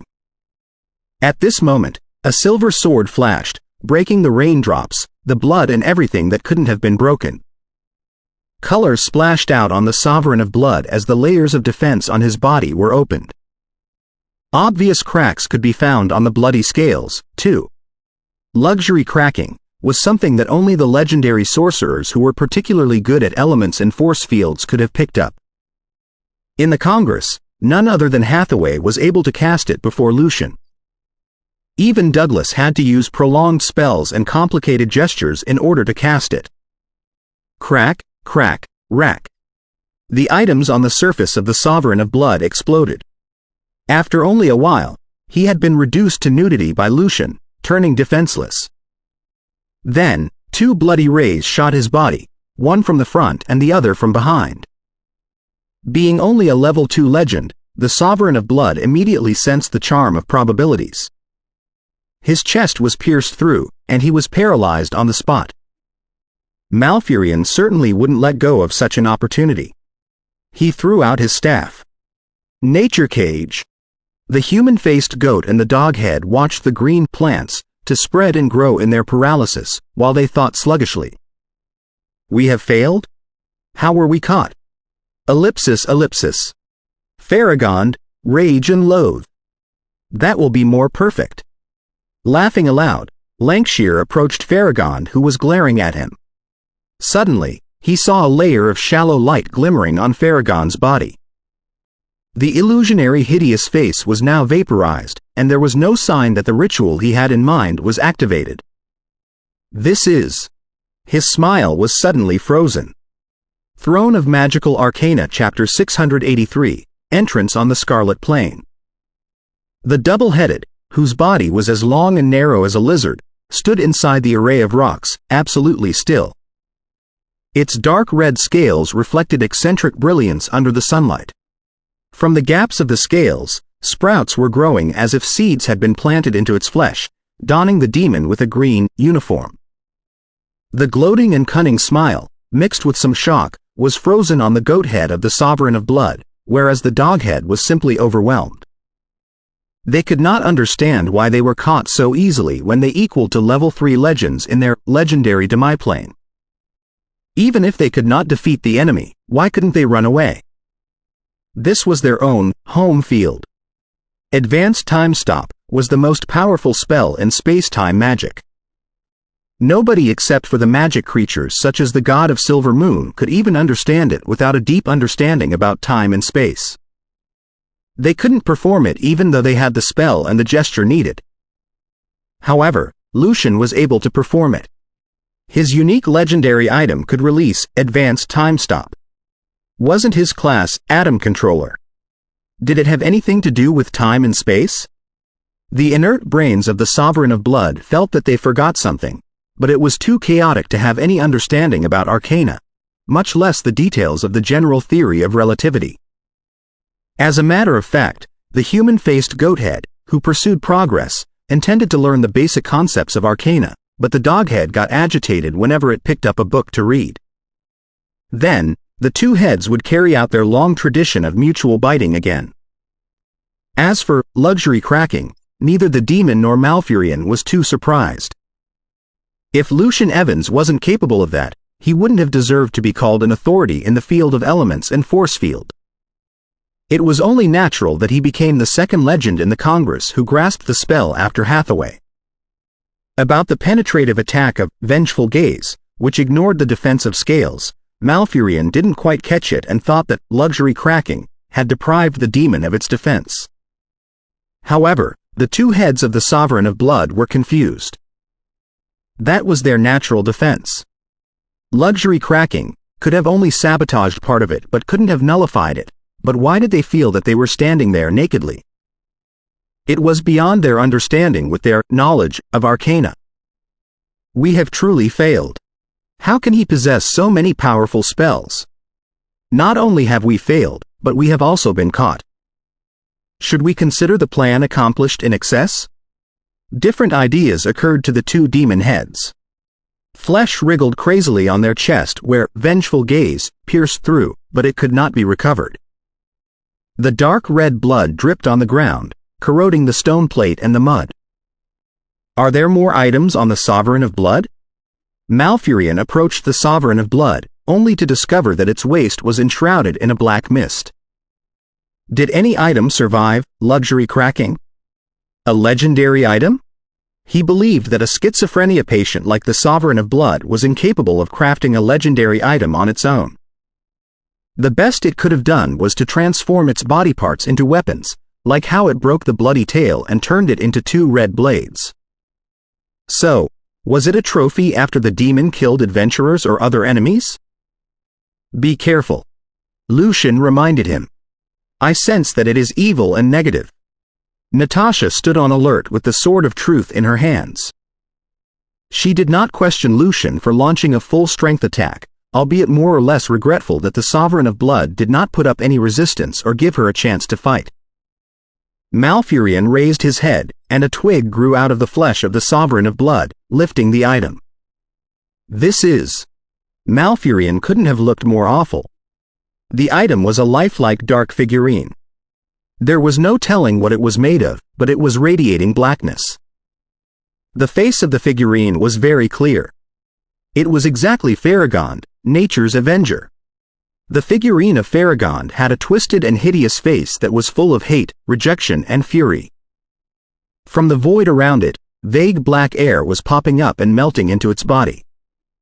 The black air seemed to be the infinite feelings of hate at the bottom of every intelligent creature. An attempt to transform into the status of primeval devils with the power of emotions. Lucian interpreted the situation calmly.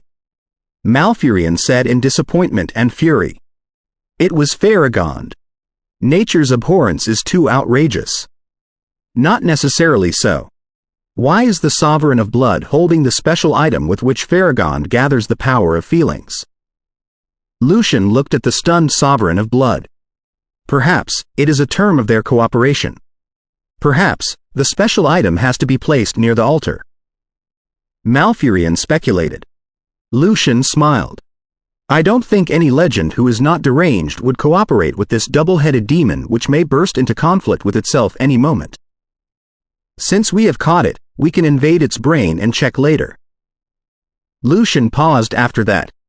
However, until then, this figurine must not be left. It is a critical item for the status transformation whether or not Farragon is the culprit. The sooner we destroy it, the sooner we will be relieved. In case Malfurion played tricks after he was attracted by the value of the statue, Lucian, who was not interested in the figurine at all, decided to eliminate the disaster as soon as possible. Okay. Malfurion was too obsessed with the traitor among elves to covet the item for now. Natasha raised the sword of truth and gazed at the figurine of Farragon that Malfurion tossed over, whereas Lucian held the moon timer tightly although he seemed casual, prepared that Malfurion might attack suddenly. At this moment, the effect of paralysis was already gone. The human-faced goat head of the Sovereign of Blood looked at the statue in anger and frustration. According to the plan, he would throw the figurine to the center of the altar and pretend that he was destroying the evidence when he faked his defeat. Then, the figure couldn't be destroyed normally after it entangled the air of nature's heart, and Malfurion could only separate it with his nature power. In such a way, the ritual would be activated, and his mission would be accomplished. But why did he fail for real? He still couldn't figure it out. Malfurion moved his eyes to the altar while Natasha destroyed the figurine with the sword of truth. He discovered that mysterious patterns extended out of the altar and entered deep into the earth and the void on the scarlet plane, constituting an enormous and cubic magic circle. This is very similar to the status transformation circle in the realm of gates, Lucian thought to himself. As expected, a green, exuberant air mass was placed at the center of the altar. The vitality it emitted had yielded green seedlings inside the altar. Black spots could be found in the air mass. It had obviously been partly infiltrated by the negative and chaotic air of Abyss. Natasha's body suddenly blurred and melted with the silver sword, before she slashed at the dark figurine in midair. To prevent the congregation of negative feelings, the most convenient and effective approach was definitely Sword of Truth. Malfurion threw out a few wood statues and turned them into dark green monsters, which rushed to the center of the altar, trying to take out the air of nature's heart. The sky was suddenly darkened, and a baboon-like head surfaced from the darkness, with its eyes closed and its face full of scales. In the meantime, a gigantic hand descended from the sky and snatched the figurine, ignoring Natasha's sword. The mud on the plain that was saturated with blood collapsed, as if it could not handle the pressure. Chaotic, evil songs echoed from the void. They seemed to be hymns of darkness and profanity that were paying tributes to the leader of demons. From the darkness around, dark tentacles moved close densely. Whatever they touched withered and decayed into mud. The moon timer was still ticking in Lucien's right hand. Wary of the situation, he moved his thumb. After a crack, the black tentacles stopped where they were, their colors fading away. The collapsing plane kept their current status. The decaying stones and wood monsters showed a certain art of destruction in their own way. The dark hymns were gone, and the gigantic, scaled palm was frozen in midair. In the effect of advanced time stop, the baboon head in the sky suddenly opened its eyes. In its eyes, green, red and gold colors changed rapidly, giving the feeling of havoc and wickedness. Crack. The monochrome was gone, and all colors returned. Everything was restored to what it used to be before the moon timer was pressed. It had broken advanced time stop. Prince of Demons. Malfurion and Lucian had both recognized the demon's identity. Ellipsis ellipsis. Damn it. I knew that the Sovereign of Blood was unreliable. What did it do wrong this time? After his smile froze, Lancashire cursed. Farragon was rather frustrated. He had only banished part of the projection of devils, and he was immobile due to the heavy wounds. Such a great opportunity to escape had been wasted. Lancashire didn't dare be careless after the accident. He trapped Farragon before he paced back and forth anxiously, waiting for the altar on the scarlet plane to be activated. Suddenly, dark greenness surfaced in the void, and the green lines enshrouded by the negative air spread out, constructing an extremely complicated magic circle with Farragon as the center. Taking a breath in relief, Lancashire smiled in delight. Finally! Farragon's body was blurred. Ugly faces appeared below the green, flourishing light on the surface. Lancashire took out various items from his magic pouch, finishing the last procedure of the ritual. He did not intend to become a demigod immediately but hoped to reach the peak of legendary. He was certainly not reckless enough to resort to a method that had yet to be confirmed. Green, dark and dirty lines were illuminated one after another, forming another mysterious and complicated circle with himself as the center. Lancashire, curse you! Shouted Farragon miserably. Lancashire smiled. Very good. Keep that status. He extended his right hand and pressed the center of the magic circle, connecting the two magic circles. Light and shadow interwoven with flowing energy. Suddenly, the air around glowed in greenness, and the magic patterns around Farragon's body were removed and melted into the magic circle around Lancashire. Halos glittered, trapping Lancashire at the center of the magic circle. What's going on? Lancashire was completely confused, not understanding what the changes were about. Farragon was also overwhelmed by the new change, equally puzzled why he had been saved.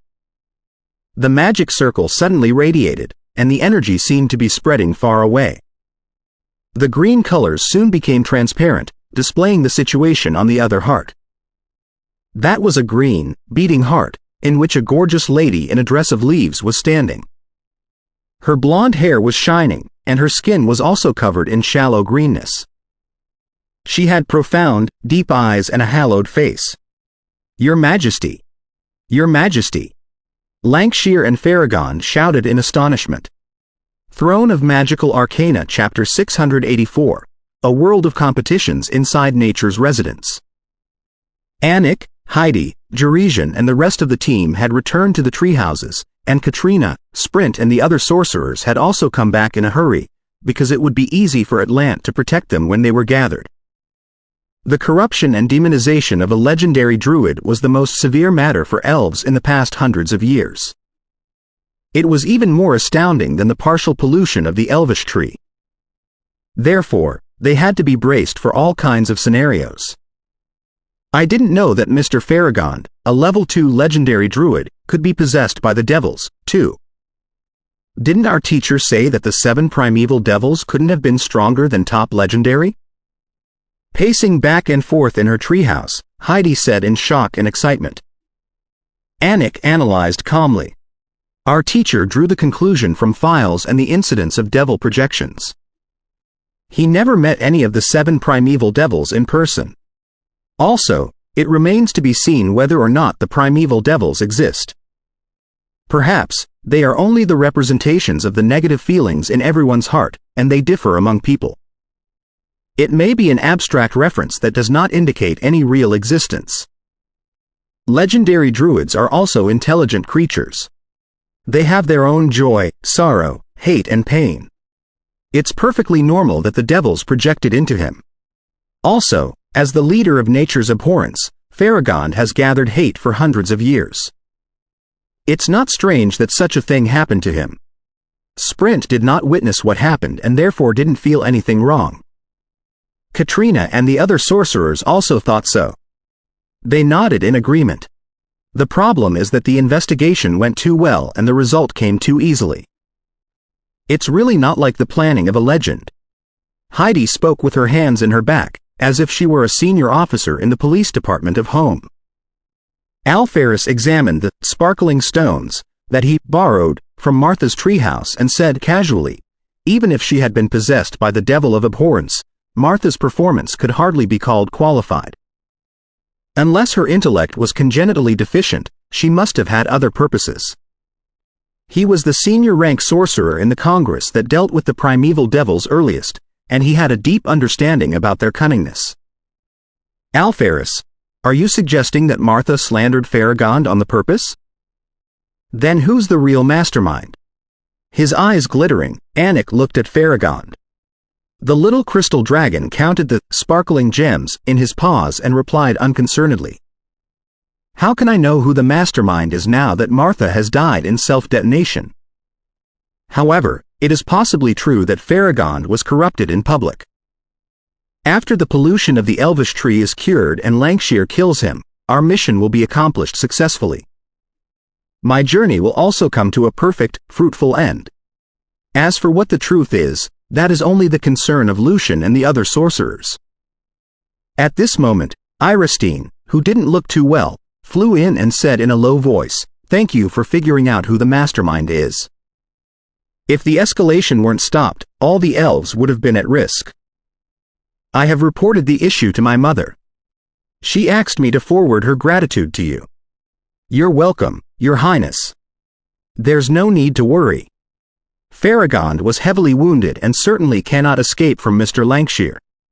After his death, the pollution of the elvish tree will be purged." "Yes. Everything will be fine." Heidi comforted Iristine.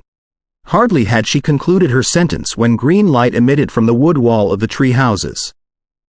Firefly-like spots flew out and decorated the room as if it were a dreamland, making everybody feel peace and tranquility from the bottom of their heart. All their negative feelings seemed to have been removed. "Well, what happened?"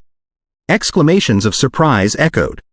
Heidi and Katrina looked out of the treehouse in surprise, only to discover that bright green ripples were flowing in the whole forest. While bringing peace and tranquility to the place, they had added to the haziness and holiness of nature's residence. In the meantime, hollow, jolly songs came from leaves, trunks, roots and bushes, making everybody forget their worries. In such a dreamy scene, Alferus waved his claws, hoping to capture and collect the firefly-like spots. Iristine, on the other hand, looked at the rising pure greenness at the center of the lake and said in delight, her worries gone. The pollution of the elvish tree has been removed.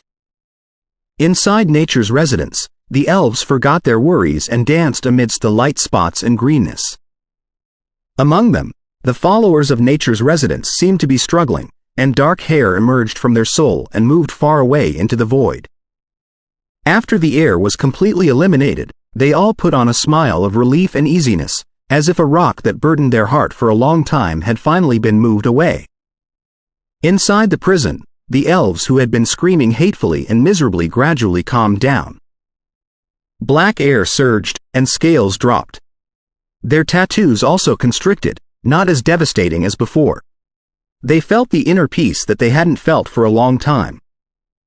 Leaning against the wall, they sobbed in silence, overjoyed about their new life. The elvish tree that rose into the clouds stretched out the leaves and glowed. Black spots protruded from the trunk, withering and disappearing into nothingness. Atlant, who was sitting inside the treehouse, suddenly opened his eyes and looked at the elvish tree. His pupils that reflected the changes of heart were full of shock. Ellipsis, ellipsis. Inside the secret cave, Lancashire was confined where he was by the reversely melted magic circle. He looked at the other end of the lines in bewilderment. It was supposed to be the Scarlet Plain, but why was it now nature's heart? Then, dark air popped up from the void and gathered inside the magic circle into fluids. The fluids were deep and dark, invoking the heaviest feelings of hate in whoever saw it and making it impossible for them to control their heart. The fluids soon constituted a dark shadow whose head turned into a hideous face. No, the face could almost be called handsome by itself, but it had been contorted by the intense greed, hate and other feelings. No. Lancashire screamed in disbelief after seeing the face. Why was his preparation to deal with Farragon now used against himself? The dark shadow was exactly the primeval devils made of the negative feelings of many elves, abhorrence and greedy, exact that Lancashire was used as the carrier and container this time. The mixed primeval devils lunged at Lancashire, making him cry miserably. Why? Your Majesty, why? Regretfully, he moaned and axed. From somewhere far away, Aglia said calmly, I have already been half melted with nature's heart. How could I have not sensed that some of its air was stolen? It's impossible. It's impossible. The way I used avoided your senses. Lancashire cried, unwilling to accept it, while the dark shadow tried to melt into him. Farragon was back to himself. Looking at Aglia's vague figure, he asked, Your Majesty, you knew Lancashire's scheme in advance? Then why did you? He didn't finish the sentence, because any creature with regular intelligence could tell that the Queen was taking advantage of the magic circle that Lancashire set up. Hearing Farragon's doubt, Lancashire also shook his head anxiously. Why? Why didn't you stop me? Why did you allow me to hurt the elvish tree and the clan? Were you blinded by greed, too? It never occurred to him that the Queen was going to use him as the container of negative feelings. Aglia did not answer Lancashire's question but said with mixed feelings. Ever since Viken and the mysterious person spread the way to become a demigod in secret, this world has changed. What way to become a demigod? Farragon was confused. Lancashire, however, fell silent. Aglia went on. Ever since the age of myths, it has been impossible for the Lord of Hell and the Will of Abyss to arrive at the main material world in person, and the god of Silver Moon hardly showed up, too, for various reasons. Therefore, one top legend was enough to maintain the survival and continuity of elves. From the Sun King's studies on ways to become demigods, to Viken's advancement into a pope, the Saint Truth suppressed many demiplanes. After that, Viken actively disseminated the way to become a demigod, and Lucian Evans began to study the arcana support of demigods. The endeavors of intelligent lives to reach the level of demigod have finally yielded glowing fruits. The boundary of natural-born demigods will be crossed soon, and the age when everyone can be a demigod will come. Looking at Lancashire and Farragon with her green eyes, she said, in the process, due to the insufficiency of the power of faith, nature's heart and other resources, the number of demigods will be limited. In the process, legends will fall, and new demigods will rise.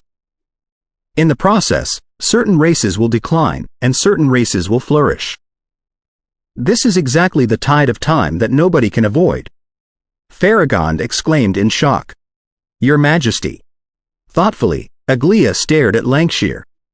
I thought that I could stay away from the turmoil, and that our people would not be consumed as long as we hid in the Stroop forest. However, your cooperation with the Prince of Demons made me realize that I was wrong. In such an age, both the regular legends and the top legends have to strive for their survival and fight for the continuity of their people. Regular legends have to march towards the peak of legendary despite risks, and the top legends have to devote their life to the path of demigods. Nobody can stay out of the vortex unless they are willing to give up and wait for catastrophes to knock your door someday. Although this path is dangerous and unknown, I'm very clear that only by becoming a demigod will elves be forever continued without being eliminated by the tide of time. Lancashire watched the dark shadow attaching itself to him, his eyes hollow. Therefore, you took advantage of my plan and completed the status transformation with me as the container? Yes. Your crimes are punished in such a way. The continuity of elves is what matters most, said Aglia peacefully but firmly, revealing her majestic air. The development of this age is faster than anyone could possibly imagine. You must make plans and take off in advance if you want to fight for the qualification to survive. If you are left behind, you will be hit. A phrase that Lucian Evans mentioned in Arcana voice fits the current situation very well. This is a world of competitions, and nobody can ever jump out of it. Throne of Magical Arcana, Chapter 685, Arrow of Nature, Light Novel Cave. The monochrome was gone, and the sky was still pitch dark. The demons that were seen by the eyes of the Prince of Demons were all grasped by the utmost insanity. They howled like the most ferocious beasts. The crimson land continued to collapse, and the springing blood was bent into flowing underground rivers. The tentacles from the darkness that brought decadence and corruption were back to life, stretching at Lucian, Malfurion and the altar from all directions. The gigantic hand with dark scales and disgusting furs snatched at the blurred figurine of Farragon under the cover of the corrosive, wriggling liquids. Everything had been recovered from the frozen state created by advanced time stop. Space staff. Right when the gigantic hand of the Prince of Demons was about to reach the figurine, Lucian cast a spell with an unpredictable voice. Ripples of light gathered into a dreamy staff. As the staff was pointed, vague waves surged out between the gigantic hand and the dark figurine. After only a moment, they turned from next to each other to countless worlds away. After Lucian advanced into level 3 of Legendary, the power of Space Staff was maximized. The fickleness of time and space was not just about the acceleration and deceleration of time and the consolidation of space, but also about many delicate applications, like the effect that mimicked God's Guard. Of course, for some reasons, the effect of world separation still lacked the transcendental and intangible feelings that God's Guard and the Shield of Truth had.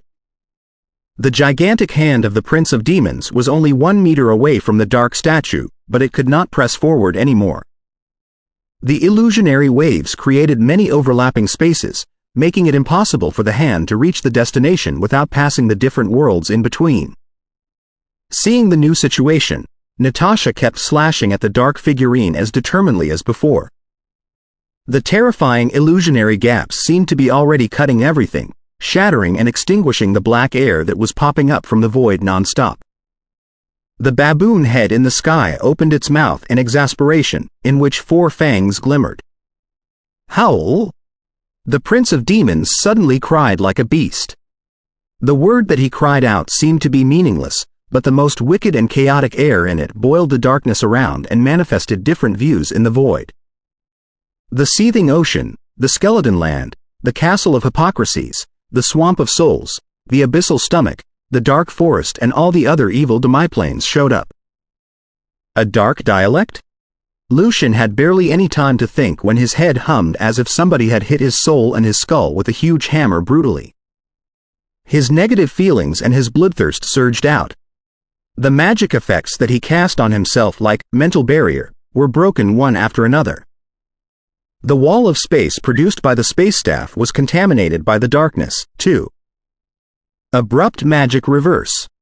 During the moment when the magic effects offset the howl of the Prince of Demons, Lucian seized the opportunity to chant the spell. A translucent mirror was immediately gathered, vintage and mysterious. It was not as fuzzy as the mirror of fate but seemed to be connecting a different world. Crack, crack, crack. The mirror of reflection that abrupt magic reverse created had deep and creepy cracks. Since Dark Dialect was not a spell that targeted individuals, it was not parried but only weakened, preventing Lucian from falling into a coma. The Dark Dialect was not the language of Abyss or Hell but a legendary spell that represented the nature of Abyss and Hell. Only the will of Abyss, the Lord of Hell, the Prince of Demons and the Master of the first level of Hell were capable of it. The Lord of Hell's life deprivation was exactly a variation of dark dialect. Howl! When the Prince of Demons let out dark dialect, the silver light that was the integration of Natasha and the Sword of Truth suddenly became heavy and descended, as she had been awed, too. Then, illusionary waves rippled out slowly. It was obvious that her willpower was strong enough for her to use the Shield of Truth. The worlds between the gigantic hand and the figurine were frozen, no longer vague and unpredictable. Malfurion was about to perform the body transformation of druids and turn into a terrifying rock giant to destroy the altar, when he suffered the shock brought by dark dialect. As a result, his natural power was disrupted, and his head became dizzy. He could only retreat the green staff with which he trapped the Sovereign of Blood for self-defense. The twigs and leaves from its flesh gone, the dog-head and the human-faced goat-head both howled ferociously and echoed with the Prince of Demons. The fur on the giant hand of the Prince of Demons erected, releasing the intense air of evilness and chaos from the black, corrosive fluids, as it suddenly grabbed the illusionary worlds before it which were frozen like ambers. Crack, crack, crack.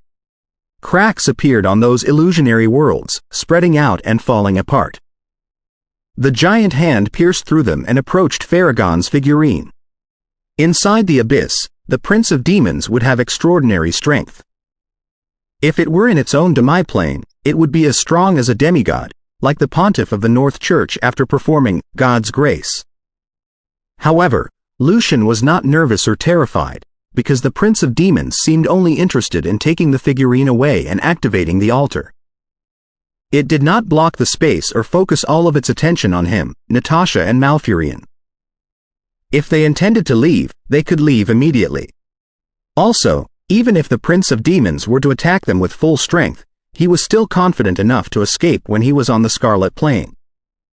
From the darkness, long tails emerged and darted at Lucian, their pointy ends brimming with black, negative air.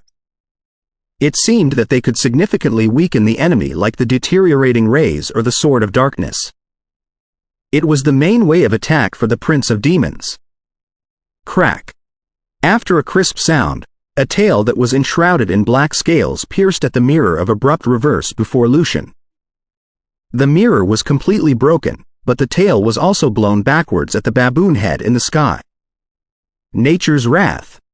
Malfurion was faced with the Sovereign of Blood who pounced at him. At this moment, the gigantic hand of the Prince of Demons had already touched Farragon's figurine. Create a vacuum with Storm Barrier, first, and then obliterate the figurine as well as the Prince of Demons' body with Positron Cannon. Lucian thought to himself calmly, preparing to give the Prince of Demons a brutal attack before it shifted its attention to himself and Natasha. Even though the attack couldn't kill the enemy wouldn't be able to achieve its purpose. Suddenly, the Nature's heart on the altar became bright and even more vigorous, blurring the space around and presenting a natural, harmonious world where the birth, growth, exuberance, decline, death and rebirth were manifested. Then, the world was melted in the air of Nature's heart, turning it into a bright green streak of brilliance which shot out of the altar like an arrow.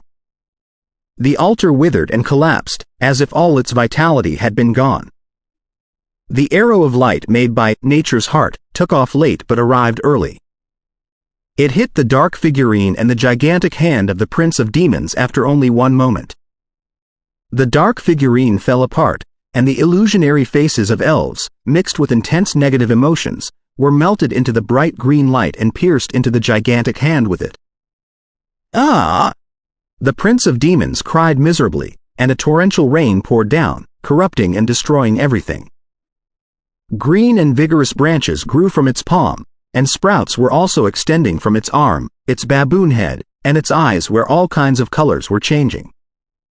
Therefore, it could not keep the remote presence anymore, and its enormous body completely appeared in the sky.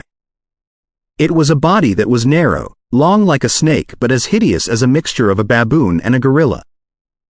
The demonic patterns made of scales and furs were full of wickedness and foulness, too. Anyone who was not a legend would have suffered irrecoverable craziness as long as they looked at the body. Faced with such an unexpected change, Malfurion narrowed his eyes quickly. Her Majesty? He suddenly realized that things were much more complicated than he thought. Natasha was shocked by dark dialect and could barely control herself. Even her battle desire had been replaced by slaughter and other negative thoughts. Thankfully, she was a legitimate knight and an expert who had reached her current stage with her willpower. So, she managed to control her body and resisted the subsequent corruption with the shield of truth. Then, she watched the Prince of Demons be heavily wounded by nature's heart and deprived of mobility. So, with a fire burning in her heart, the desire for battle and the subconscious reaction melted her with the sword of truth again. The silver sword swirled in the sky and chopped the surfacing body of the Prince of Demons indifferently and arrogantly. Ah! After the flash of the sword, an illusionary and hideous crack appeared, and the Prince of Demons cried miserably again. However, having been corrupted by nature's heart, it could only fight back with the dark fluids on its body without being able to perform dark dialect. Although Natasha was full of battle desire, she was certainly not a reckless warrior. After hitting the target, she immediately descended and directly landed on the heads of the Sovereign of Blood, covering the distance in a blink, before she aimed at the two heads and slashed her sword. A top legend like the Prince of Demons must have desperate counterattacks. After slashing her sword, Natasha did not check the result but raised the sword of truth. At this moment, the Prince of Demons' body that was thousands of meters long loomed in the sky, but it was temporarily restrained by nature's heart and stood there like a target. This is such a great pose. I can't hold myself back anymore. Lucian certainly wouldn't let go of such an opportunity. After Natasha's sword hit the target, he extended his left hand and aimed at the Prince of Demons. Then, his monocle glittered, as he pointed at the wound caused by the sword of truth on the underbelly of the Prince of Demons and announced, "Eternal Blaze." Lucian intended to use positron cannon at the beginning, but the anomalies of the Elvish Queen made him drop the idea for now. Then unimaginable light broke out. Throne of Magical Arcana Chapter 686.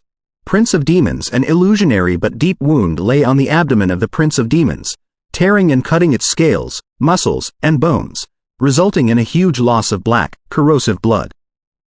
The internal organs that were wriggling all the time inside like little demons were presented before Lucian. Screaming in a voice that shocked the whole demiplane, the Prince of Demons suddenly opened its mouth and spat out a human-shaped object that was enshrouded in mucus. It had the unique horns of demons and was spreading out the terrifying air of top legendary. Only the intangible vibe was enough to cause cracks, where the rivers of lava could be seen, on the scarlet plain. The demon had such a form? It would not reveal its true self without being greatly damaged? Whatever the situation was, it was too late. Eternal Blaze. As Lucian extended his left hand, unimaginably scorching and dazzling brilliance suddenly burst out from the wound at the abdomen of the Prince of Demons, as if 10,000 suns had arrived at the same time. Malfurion couldn't help but shut his eyes despite the protection of his green staff. He suspected that his eyes would have been blinded if he hadn't cast additional defense on himself. Raising the shield of truth, Natasha closed her eyes. Without the blockage of the abyssal gap, she did not dare to gaze at the momentary glare when Eternal Blaze was performed, either. Vague, illusionary ripples spread from the shield of truth and completely separated her from the real world, placing her in an intangible world. Having lost most of the magic items and effects, the human-faced goat head of the Sovereign of Blood stuck out its snake-like crimson tongue to resist the scourge of the silver sword together with the two giant swords. However, since the Prince of Demons controlled the Sovereign of Blood, it could not receive the feedback and enhancement of the demiplane. The tongue and the giant swords cracked one bit after another, and the illusionary gaps began to spread towards its body. "Idiot, work harder!" In their mind, it roared at the other head. The dog head was about to perform abilities when it suddenly noticed the glare. Therefore, he subconsciously looked at its liege, only to be dazzled by the burning, terrifying brilliance. "My eyes!" The dog head screamed.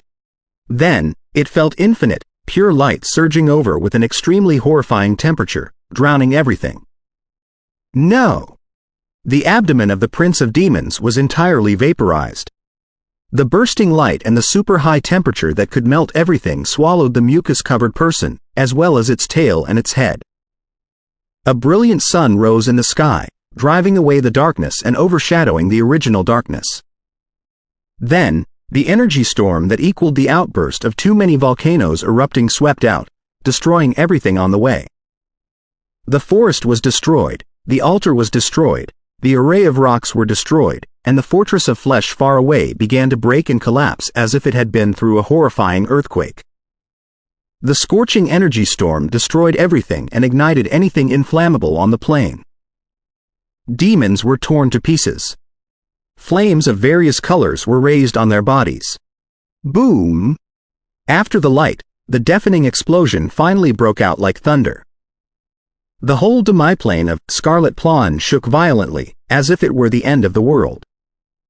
In the sky, a rolling mushroom cloud rose, whose circular, weird head gave an astounding feeling and the beauty of destruction. It drew a perfect conclusion to the previous explosion and left a symbol that was worth remembering. Looking at the gigantic circle of clouds, Malfurion finally understood why Eternal Blaze was regarded as the spell of purest violence. Natasha, on the other hand, wondered when her damage could reach such a level. Crack, crack, crack. Pieces of bodies hit the ground mixed with blackened scales and dark blood. However, without the terrifying ability of recovery of the Demon Lord, they were nothing more than lifeless remains. Lucian pushed his monocle and looked at the mushroom cloud. The Prince of Demons' enormous body had been shattered. However, there was an extremely weird and chaotic black hole at its center, from which one could see a pond that was bubbling non-stop. The darkness in the hole faded, and the scene inside became clear. It was an ocean of green light where white bubbles were popping non-stop. There were reefs and islands on the ocean, but they were all dissolving because of the spreading scarlet space around it. The abyssal stomach and the ocean of acids. The names that Lucian said in a low voice was exactly the title of the abyss of that level and the real home field of the Prince of Demons. It would be close to a demigod when fighting there. It seems that the previous attack didn't finish the demon. Lucian was not regretful. After all, he was only a level 3 legend, and he hadn't prepared any materials in advance. Besides, the battlefield was the abyss. White bubbles surfaced on the ocean of abyssal stomach. A dark, gloomy castle could be vaguely seen from down below. That was the palace of the Prince of Demons. The bubbles became more and more intense. Suddenly, a baboon face appeared and looked at Lucian through the window of the 2 demiplanes that hadn't vanished yet. With utmost hatred, the demon declared, "Mortal, you are going to pay for this." It sounded weak, obviously, which was utterly understandable.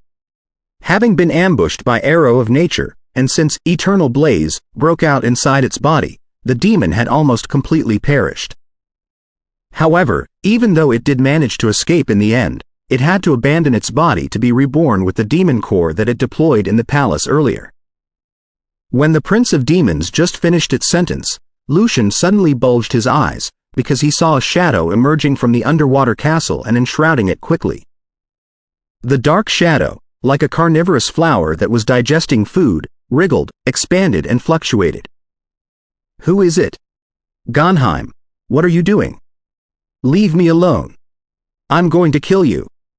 The evil and chaotic voice of the Prince of Demons came from the dark shadow, but it was weaker and weaker. Gonheim? The Demogorgon of Darkness? Malfurion realized something after hearing the name. Lucian and Natasha also knew what Gonheim was doing, even though they hadn't figured out what the Elvish Queen was up to. It was advancing with the best way of evolution for demons, to win the happiness of Abyss by swallowing the Prince of Demons. Subconsciously, Lucian stepped forward and planned to stop it. It wouldn't matter if any other demon were to become Prince of Demons, a top legend, because there was no difference between them, but Demogorgon of Darkness and Lord of Spectres were the worst candidates, because they were very like devils in that they could suppress their nature of killing and they were capable of drafting and carrying out complicated schemes. No! The Prince of Demons suddenly burst out a miserable cry, before its voice came to an abrupt end. Bubbles suddenly increased in the ocean of acids, as if it had been boiled. The wriggling red space around was suddenly frozen, and it was connected to a dark, cold glacier. On the glacier was a high, dark castle that was frozen in ice. The castle suddenly became blurred, revealing a black throne whose back was against Lucian. It could be vaguely seen that somebody tall was ensconced on it. The sky in the Scarlet Plain, the seething ocean, the skeleton land, the castle of hypocrisies and other planes suddenly dimmed. The sun was gone, and darkness emerged. Rain of void poured from the sky. Roars that were filled with the desire of slaughter resonated throughout the abyss, like a melody that was composed with the dark dialect. The demons lower than lords fell on their knees, even including the specters created by Apsis, the Lord of Specters. The will of Abyss was expressing his happiness for betrayal, slaughter, swallowing and mayhem. Ellipsis. Inside the cave, the magic circle was gone, and so was the projection of the elvish queen and Lancashire. After the dark figurine was penetrated by arrow of nature, Farragon immediately claimed overwhelming advantages in the battle against the projection of devils in his body. He soon banished it and began to treat his wounds. For some reason, he suddenly recalled the conversation between the Queen and Lancashire just now. Why did my plan fail? How did you learn it? Before the transformation was completed, Lancashire was still asking regretfully. Aglia, the elvish queen, sighed. The Prince of Demons was never a specialist who was good at making and carrying out plans. Where did your scheme come from? The Demogorgon of Darkness betrayed the Prince of Demons. Does he not fear that he will be killed by the infuriated Prince of Demons with other demon lords? Lancashire seemed to have understood something. Aglia shook her head. As I said, this is a world of competitions, where top legends strive to become demigods and the other legends risk to be top legends. For Gonheim, this is the most dangerous but also the best opportunity. This time, he will either die or swallow the Prince of Demons. Perhaps, the demise of a top legend will be the real harbinger of the world of competitions. Farragon calmed down and thought to himself. Although Her Majesty has completed the status transformation, I'm afraid that there's still a long way to go before she reaches the level of demigod. I do hope that she can succeed in the end. Ellipsis. The ocean of acids became cold, with a shallow layer of ice on the top, whereas the glacier beyond the frozen fortress embraced acidic rivers. The two demiplanes were superposed and melted in such a way. Deep darkness surged below the throne, and the terrifying air suddenly burst out, marching from level 1, level 2, level 3 all the way to the peak of legendary. In the Songs of Submission, the throne was turned around. Sitting on the throne was a handsome male, who was wearing a black tailcoat and had icy long hair. His skin was fairly dark. Except for the pair of tiny black demonic horns on his forehead, he looked no different from human beings. His eyes were black at first, before they changed into different colors which replaced one another. Gonheim, the Demogorgon of Darkness, looked at Lucian, Natasha and Malfurion, as well as the damaged altar, with such air. Then, he rose from the throne and bowed with a mocking smile, pressing his chest with his right hand. Thank you for your help. It was the new Prince of Demons.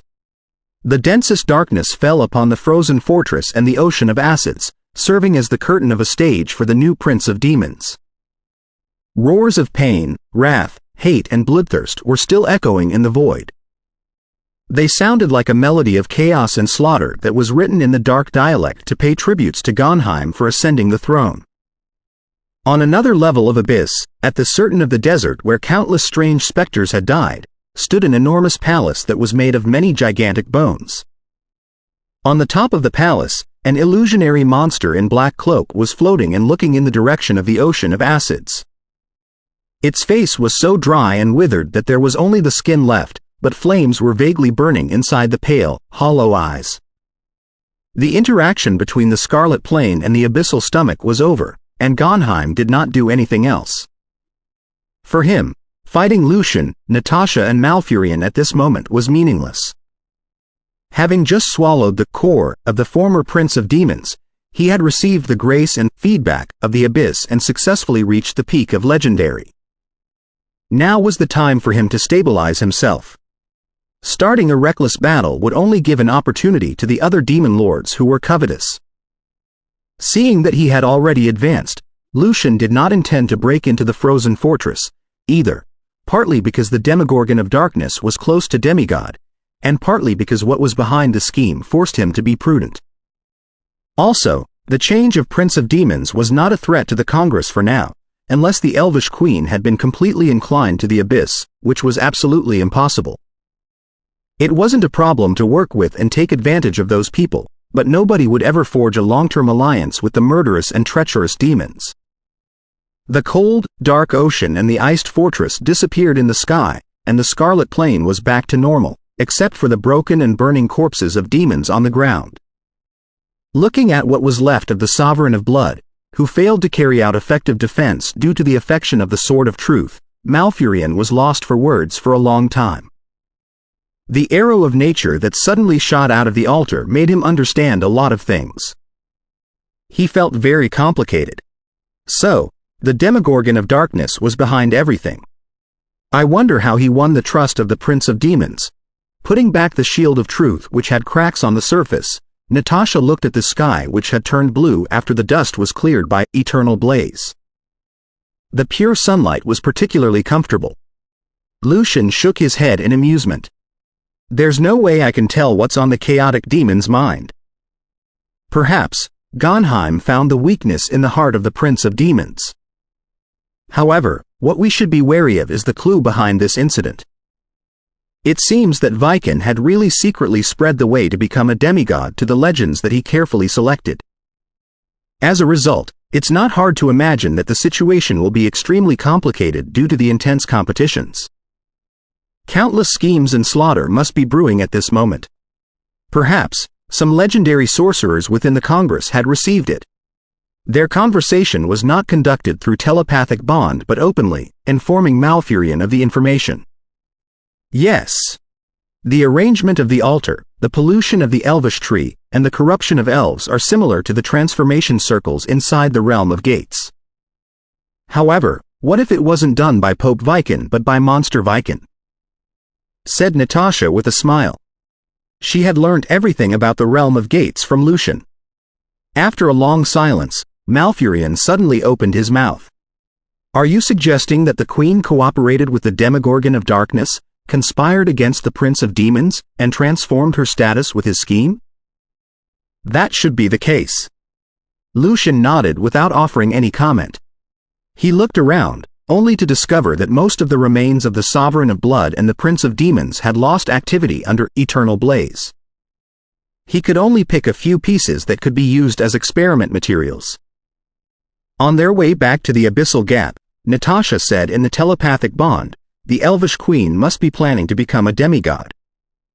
Would she pose a threat to the Congress and the kingdom? If she was a potential danger, she should be dealt with as soon as possible. The Elvish Queen must have transformed her status and grasped the tricks in it. However, to become a demigod in Viken's way, one has to reap the power of faith. Considering the population of elves, her only choice is to expand. However, it is easier for her to succeed through nature's feedback and natural divine powers, which are closer to her essence. Also, the Congress is more powerful than the Sea Clans. It's not hard to predict which direction of expansion she will choose. Lucian analyzed. Natasha nodded. The Sea Clans have only one top legend, and the Congress has 4. As long as the Elvish Queen's mind is not blinded by negative feelings, she will certainly make the right choice. Besides, the ocean is a part of nature, and a very large one, for that matter. However, after the Elvish Queen does become a demigod, would she still retain the partnership with us? Even though the odds of success and the potential dangers of this path are ignored, by the time she gathers enough power of faith for her advancement, arcana must have been developed to the point that it can afford a real path to the demigod level which carries no risks. Lucian sounded calm and confident. Natasha smiled and did not ask more. Then, she became solemn. In such an age of conflict and rapid development, I cannot be content with turning into a legendary knight. I need to work harder. Then, she clenched her fist. I'll certainly catch up to you and restore our roles back to normal. Lucian smiled back at her with obvious provocation. Ellipsis, ellipsis. Hardly had they returned to nature's residence when Lucian, Natasha and Malfurion heard the beautiful and clear voice of the Elvish Queen. Two honorable guests, thank you for your contributions to the elves. You found the real culprit, Lancashire, and vindicated Farragon. Please come to meet me in the royal palace. Lucian and Natasha looked at each other and both sensed the Elvish Queen's kindness. In the meantime, they paid close attention to the defense of the place, ready to return to Atomic Universe at the first anomaly. Malfurion flew in the lead in silence. It was not until they reached the palaces on the top of the Elvish tree that he looked better. The palaces were exquisite but not extravagant. Atlant, Geresian, Felipe, Heidi and the other sorcerers had been seated. Farragon did not join in, using his wound as an excuse.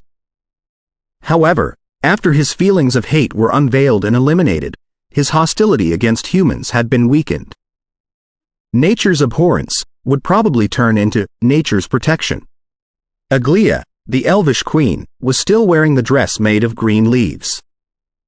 She rose with a smile. Allow me to express my gratitude on behalf of all elves. Seeing that her slim figure was more or less blurry, Lucian and Natasha secretly nodded. She had indeed completed the status transformation. Since she was unable to control the new status perfectly, she looked somewhat abnormal. However, the fact that she revealed the abnormality openly suggested her attitude of honesty and cooperation. Mr. Evans, Mr. Foreman, here are 2 fruits of the Elvish tree. You must take them. Even the most precious gift cannot compare to the gratitude in our heart, said the Elvish Queen to Lucian and Atlant, before she brought out 2 green boxes made of twigs. Vague fragrance could be smelled from inside. After only one sniff, Lucian already felt that all the pores on his body had been opened. Arcelian and Malfurion opened their mouth, subconsciously trying to stop it, because it took a very long time for the Elvish tree to yield fruits, and it could yield few at a time. Also, the fruits had a lot of usages. There were only 3 of them left in the royal treasury, and 2 of them had been given away. However, both of them contained their urge. Whatever was behind the incident, it was true that the sorcerers of the Congress saved the elves. Lucian politely accepted the box and thanked the Queen. With the fruits of the Elvish tree as well as the Fountain of Youth, it would be possible for him to establish a ritual that Natasha and he could use at the same time. After the 2 legendary sorcerers accepted their gifts, and the other sorcerers received different gifts from Iristine, the Elvish Queen smiled again. Mr. Evans, we were never able to learn the updates of arcana development until the Stroop Forest was covered by Arcana Voice. Many elves are quite interested in it. The innovative program that did not disagree with the elves' daily life was quite popular among them. It's my honor, replied Lucian with a smile, who had guessed where the Elvish Queen was getting at. Aglia nodded her head. We the elves are never a stubborn, conservative people, and we have been learning the advantages of other civilizations. Therefore, I will not forbid their interest in arcana and magic. On the contrary, I would like them to study in Alan. In doing so, we will really learn arcana and eliminate our misunderstanding about human beings. Your Majesty, we can learn from each other. You can select a party of elves to come to study arcana or magic in Alan, and we can choose some humans to study natural divine powers in the Stroop Forest, or let the sorcerers who are interested in elves' naturally endowed abilities to live in the forest.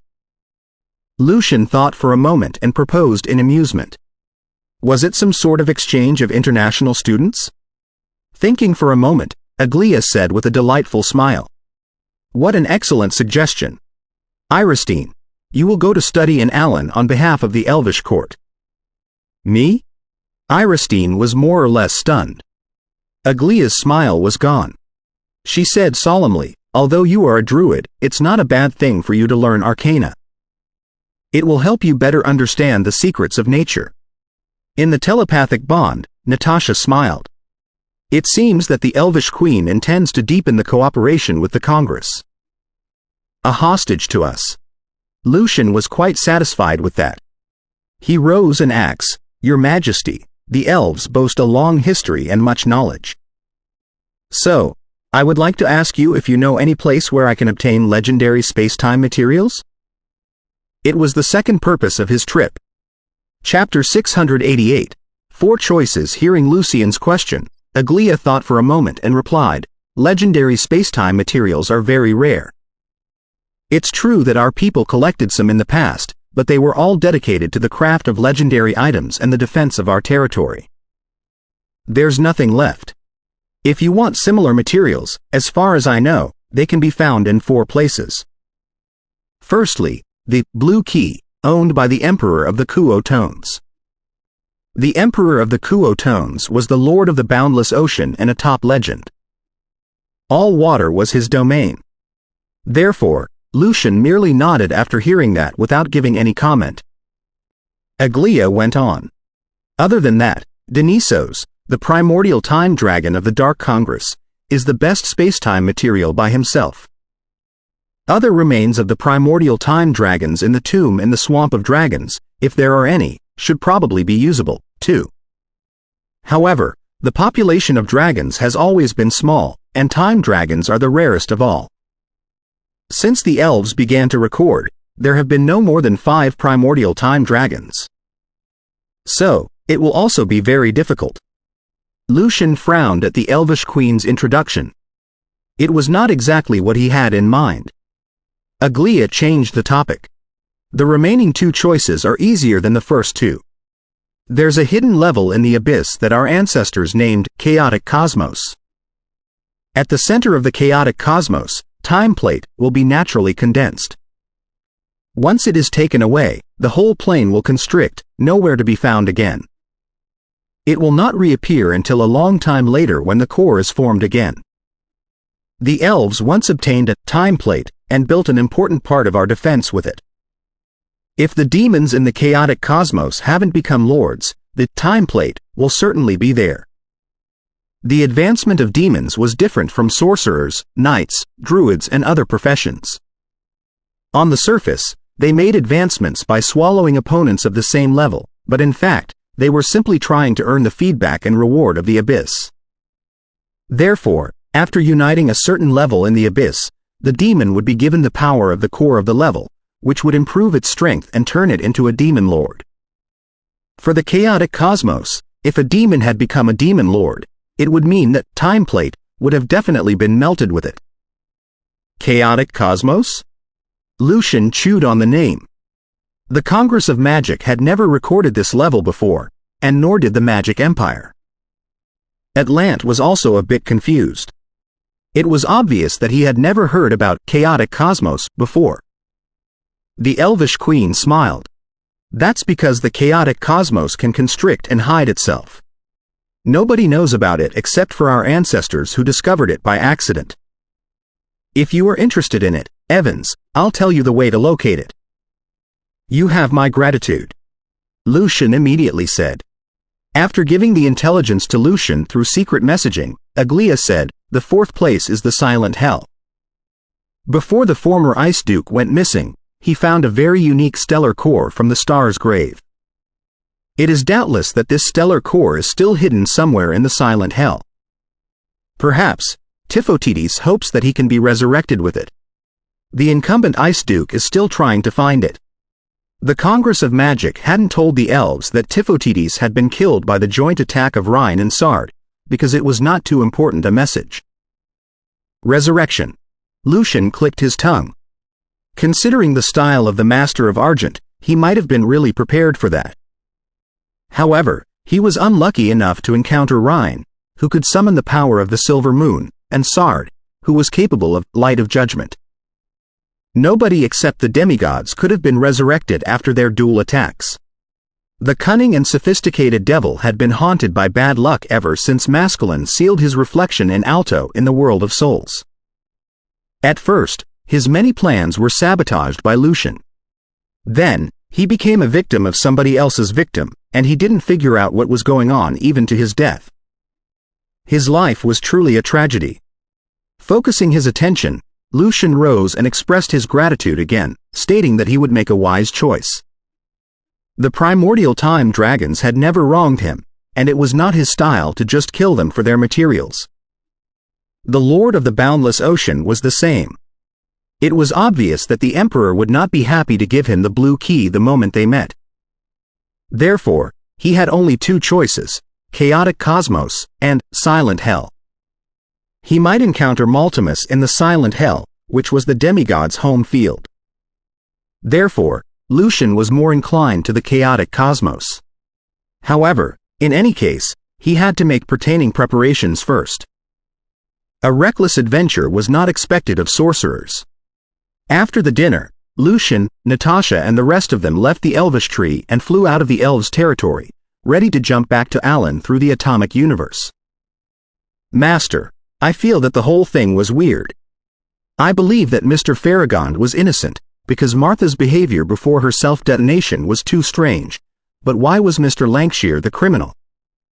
Why did the Elvish Queen show up in time and stop him? She claimed that you discovered clues and informed her at the critical moment? After her investigation with the police department, the soul of a detective had been awakened in Heidi. She asked the question that Anik and Katrina both wanted to ask. Lucian chuckled and looked at them. Lancashire was truly the mastermind behind the curtain. As for the truth of the matter, does it have anything to do with us? As long as the elves can live with it, there's no need for us to do anything redundant. So, something was really wrong? Heidi was quite excited, feeling that her deduction had been proven. Lucian, however, didn't offer any response but simply smiled. That was the intelligence that only the highest council could know. Ellipsis. In Lance, the holy city. Benedict III's body changed non-stop. It spread out and then constricted, as if he were testing something. Suddenly, his changes stopped, and his eyes somewhat squinted. He raised his platinum staff and performed divination. Gonheim, the Demogorgon of Darkness, has killed and swallowed the former Prince of Demons? The demise of a top legend was an important thing, and Gonheim did not try to hide it. Therefore, Benedict III got a clear and accurate result. As for the transformation of the Elvish Queen, he got vague hints about it, too. Benedict III put down his staff and paced back and forth, while he thought to himself, who told the way to become demigods to them? He suspected that a legend who obtained the way to become demigods from him intentionally leaked it to the Demogorgon of Darkness and the Elvish Queen. He intended to find out who it was and confirm his real purpose, although he would have spread the way to become demigods to the Stroop Forest himself according to the original plan. After considering for a moment, a red robe came in with the intelligence on the changes of the abyss. The church always had experts who monitored the situation in the abyss and hell. Your Holiness, the Demogorgon of Darkness successfully ambushed the heavily wounded Prince of Demons in the abyssal stomach and assimilated Ocean of Acids into Frozen Fortress. He is now the new Prince of Demons. Such a phase change caused the shock of the abyss. It was impossible to cover the traces. Therefore, similar reports quickly spread out in all forces and organizations. Ellipsis. Inside the Kingdom of Home, in the forest next to a railway. A kobold, who had dragon scales on his body, cockily looked at the other kobolds in ragged clothes around him and asked, "A convoy that is fully loaded with treasures will pass by later?" "Yes, boss." A weaselly kobold replied obsequiously. That was the new leader of their tribe, who had come from the Northland. Because he was very strong and could release the might of dragons, he killed their previous leader and ate him up easily. Holding a stick that was fully embedded with nails, the kobold leader announced, "The blood power of dragons has been awakened in my body. I'm to become the great king of kobolds. You will serve me respectfully. That's your honor." Kobolds were a sub-dragon species with vague blood power of dragons. Of course, boss. The Weaselly Kobold, as well as his peers, kneeled on the ground. Woo! Woo! Woo! Clang! Clang! Clang!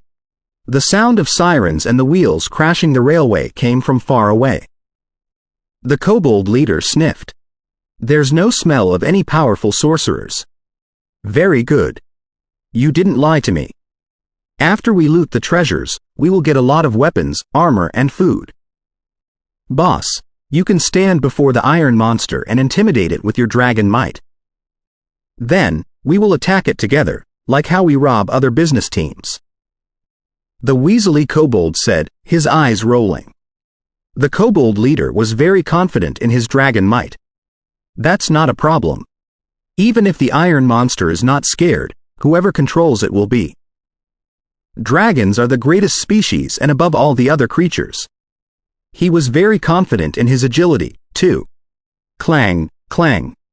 The magic steam train approached, and the kobold leader jumped in the middle of the railway.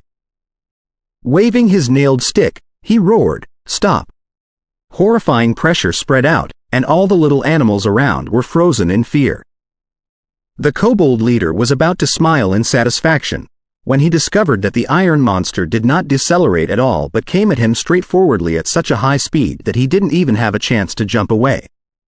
Bam! After a huge noise, the magic steam train went forward like before.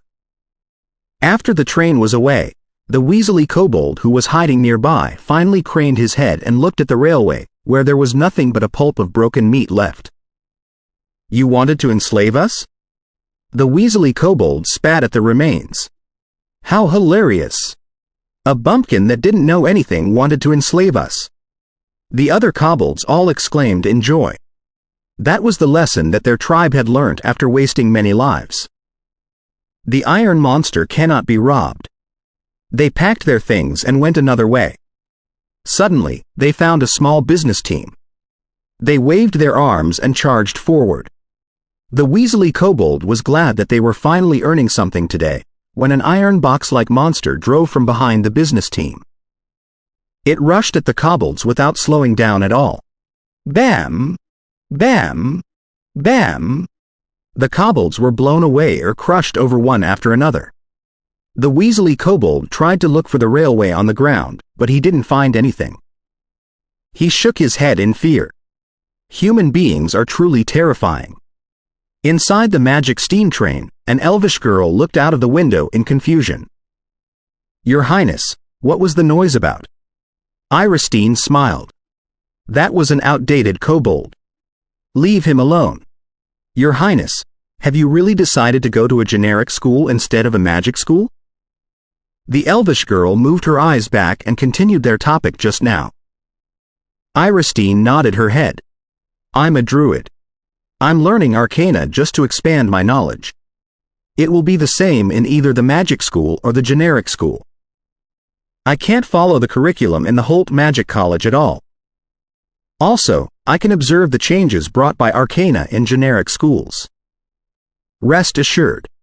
I'll often visit Alan and meet Heidi and the rest of them. The students in the first generic school of Rentado, however, grew excited, because they heard that they would have an elvish princess classmate when the new semester began. 1. Throne of Magical Arcana Chapter 689, Backup Power Clang, Clang. The magic steam train ran quickly on the railway, and the beautiful view out of the windows moved backwards equally fast, dazzling No Danielle, an elvish girl who had never taken such a vehicle before. Woo! Woo! Woo! The siren echoed, and the magic steam train came to a stop. What happened? Although it was the first time that No Danielle had been on a magic steam train, she had a basic understanding about the train as a girl who enjoyed listening to arcana voice. She knew that not stopping at railway stations usually meant accidents. Iristine had been to the Congress of Magic a few times before. She immediately sensed the anomaly. Therefore, she cast a spell to her eyes and looked at the edge of the forest far away. In the narrow area between the forest and the railway, hordes of crazy wildlife were attacking the human beings on the opposite side. There were about 100 human beings, who were in standard silver chain mail and solid helmets. They were standing in 3 rows, with black, metal sticks, in their hands.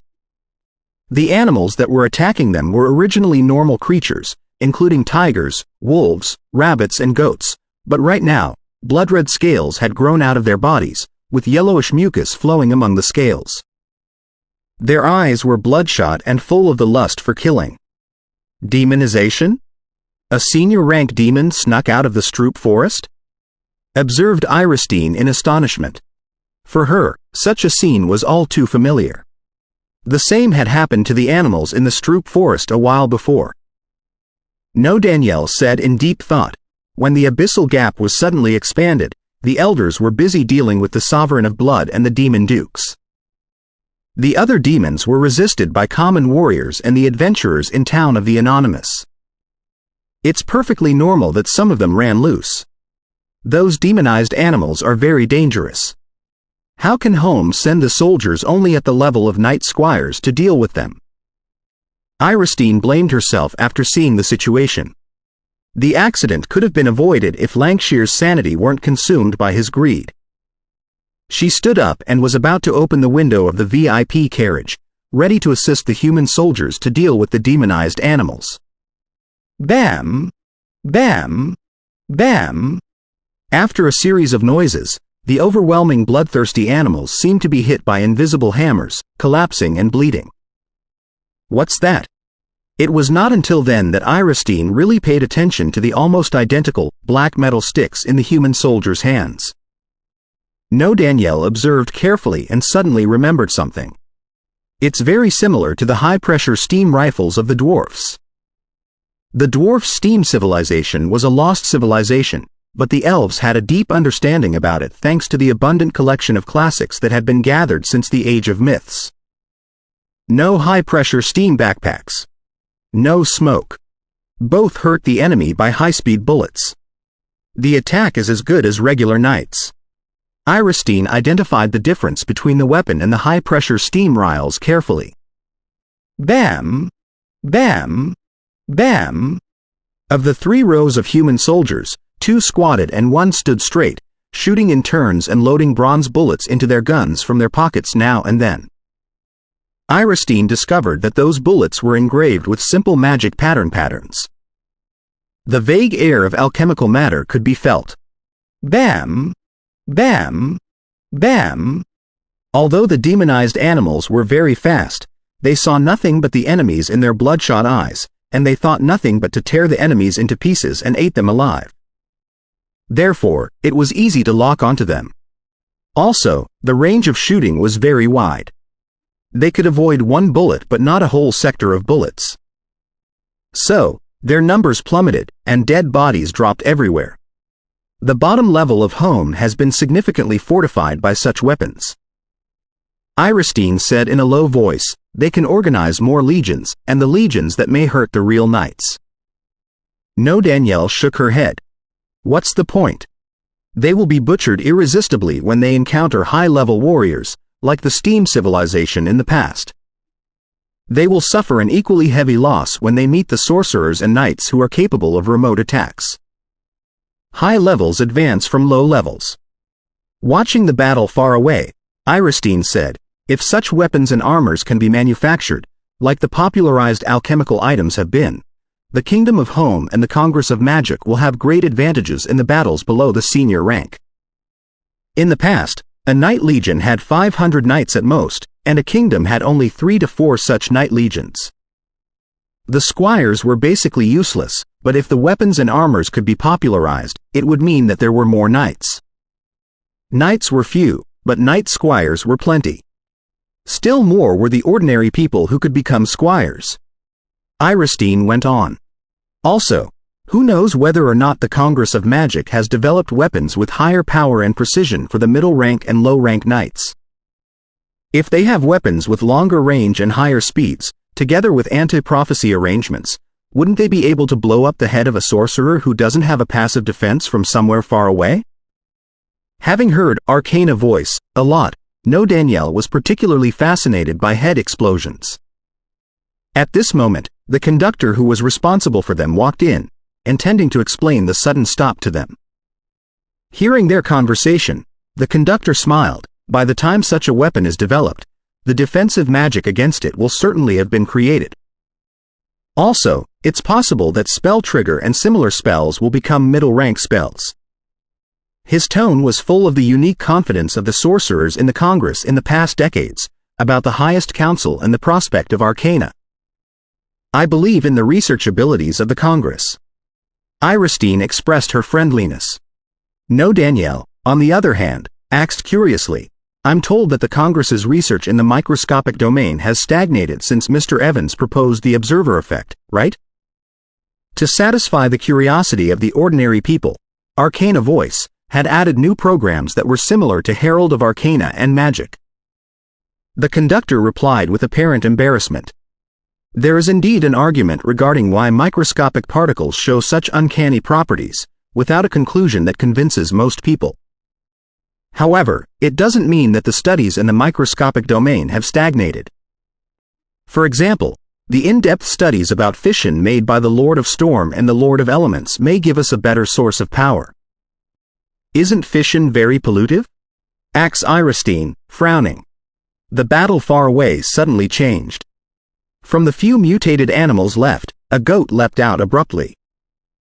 Its appearance changed drastically, with a pair of bat-like wings growing on the back. It was obviously a demon close to the senior rank. Iristine became grave. A strong demon had indeed snuck out of the Stroop forest. Right when she was about to aid the soldiers, when silver bolts of lightning struck glowingly. Even the air seemed to be repelled during the glow. The demon did not even have the opportunity to dodge when its upper half body was bent backwards and blown up. Blackened pieces of its body fell like raindrops. This is...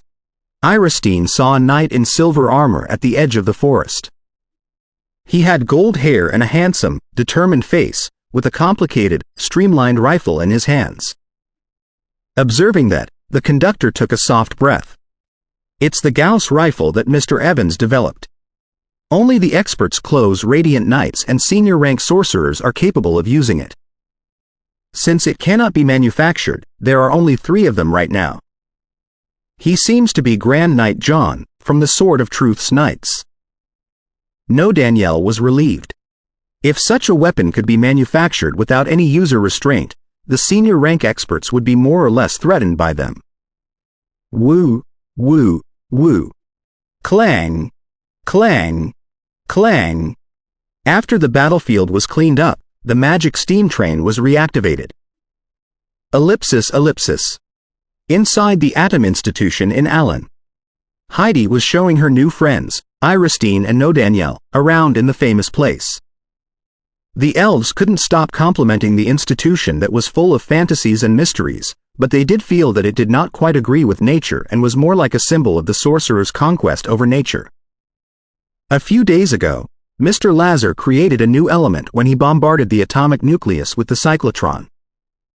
The new element exists stably and can be placed in the periodic table.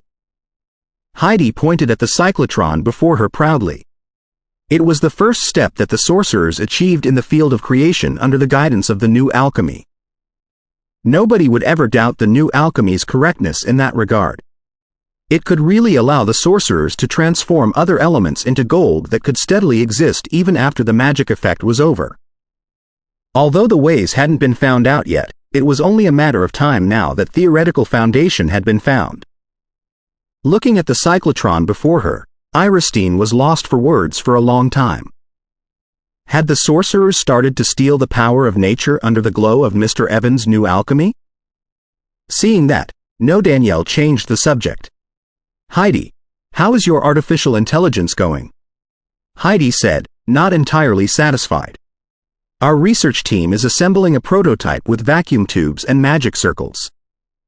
Our teacher said that trying is always better than thinking, and that's the way we can find the problems. Since the final product was too large and heavy, and the computation speed was not high enough, many sorcerers said that it was probably good for nothing. But everything has to be improved gradually. After the studies on crystals go deeper, I believe that artificial intelligence will be a great complement for golems and alchemical lives. That was her best hope right now. Hearing Haida's complaint, Iristine and No Danielle smiled at each other and comforted her. Ellipsis. Inside the Allen Magic Tower, before the secret gate to the core of the city in the sky. Master, have you finished the construction of the fission reactor? Lucian guessed something after they reached their destination. Despite their disagreement on the observer effect, Fernando was not hostile to Lucian because of that, and they kept their friendly teacher-student relationship. He nodded his head and said, "We modified some of the models according to your suggestion and completed a prototype reactor that can be used as the backup power source of Allen." After they reverse-engineered fission, they had begun the studies in that aspect. However, because their analysis was not detailed enough and did not show them the function of neutrons, their progress was not fast. It was not until recently that they completed a fission reactor whose output was more powerful than the input. Ellipsis. In Rentado, in the district of workers where dwarfs gathered. Augustus, the senior elder, was worshipping a silver, iron item devoutly when Harold ran in. He covered his eyes and paid tributes first, supreme steam. Then, he put down his right hand and said to Augustus, "Senior elder, there's a compatriot outside who claims to be from the kingdom of dwarfs. He says that he is an emissary of the great god of steam." Chapter 690. A minor experiment accident. Augustus continued his prayer after hearing Harold's report. Unless it was something very important, he would never interrupt the tributes to God of Steam, Lord of Life and Death, and Glowing Morning Star. After several minutes, Augustus stood up agilely and said, covering his eyes with his right hand, "Supreme Steam." That was a symbolic movement of prayer that he had designed after witnessing the explosion of eternal blaze in Rentado with consideration of the view of Atlantis in his dream. It was like how the believers of the Saint Truth drew crosses. The kingdom of dwarfs? Augustus finished his prayer and acts in confusion. His face was healthily red, and he was wearing a special silver armor whose parts were connected through complicated mechanical craft. Filled with a delicate but cold sense of beauty, it was the ritual suit that he had designed for the god of steam. As the leader of dwarfs, Augustus was the honorary manager of many alchemical workshops. He did not have a lot to do, and the miserable life on the Night Highland was long gone. He was quite grateful and spent most of his time preaching and praising the god of steam. Because Rentado was not secluded, Augusta had a basic understanding of the continent. He knew that the surviving dwarfs had been gathered in the northwest of the Dark Mountain Range, where they established a kingdom named Dumute. In the language of dwarfs, Dumute meant glory. However, what they worshipped was Okun, the god of valiance and height, the god of craftsmen, instead of the god of steam, the lord of life and death, and the great existence whose name must not be invoked. Therefore, Augustus was rather confused that an emissary of the god of steam came from the kingdom of dwarfs. Harold scratched his head. I found it odd, too. The Lord has never issued any oracle asking us to go to Dumute. They do not worship the great Lord, either. Puzzled as he might be, he had to be prudent since it concerned the Lord, and he dared not kick the guy away. Cleaning his armor, Augustus picked up the steam hammer and said, "Bring him here." Harold turned around and left. Very soon, he returned with a dwarf in leather armor. The dwarf's face was covered in a gold beard, making it impossible to infer his age from his face. He was rather polite in the way he spoke. "Honorable elder of the Night Tribe, I am Ham from Dumute. I am a temple warrior who serves the great god of steam. I received an oracle a while ago, which asked me to contact you in Rentado so that you could really be embraced by the Lord." The god of steam? Augustus expressed his confusion, not entirely sincerely. Ham nodded solemnly. Yes. Not a long time ago, the great Lord Height announced his real identity. As it turns out, he is not just the god of craftsmen but also the god of steam who has been looking after dwarfs for generations. It was only because he was sleeping that his incarnation walked the earth. He introduced what happened in the kingdom of dwarfs. The dusk of gods is about to come. Therefore, the Lord has been woken up from his sleep and arrived again. That's why you were freed from the night highland. The god of craftsmen. Augustus recited the name quietly. Seeing no apparent objection from him and Harold, Ham said solemnly, "The Lord hopes that you can spread his glory in home and let everybody praise his name." While talking, he took out a dwarf figurine from his storage bag.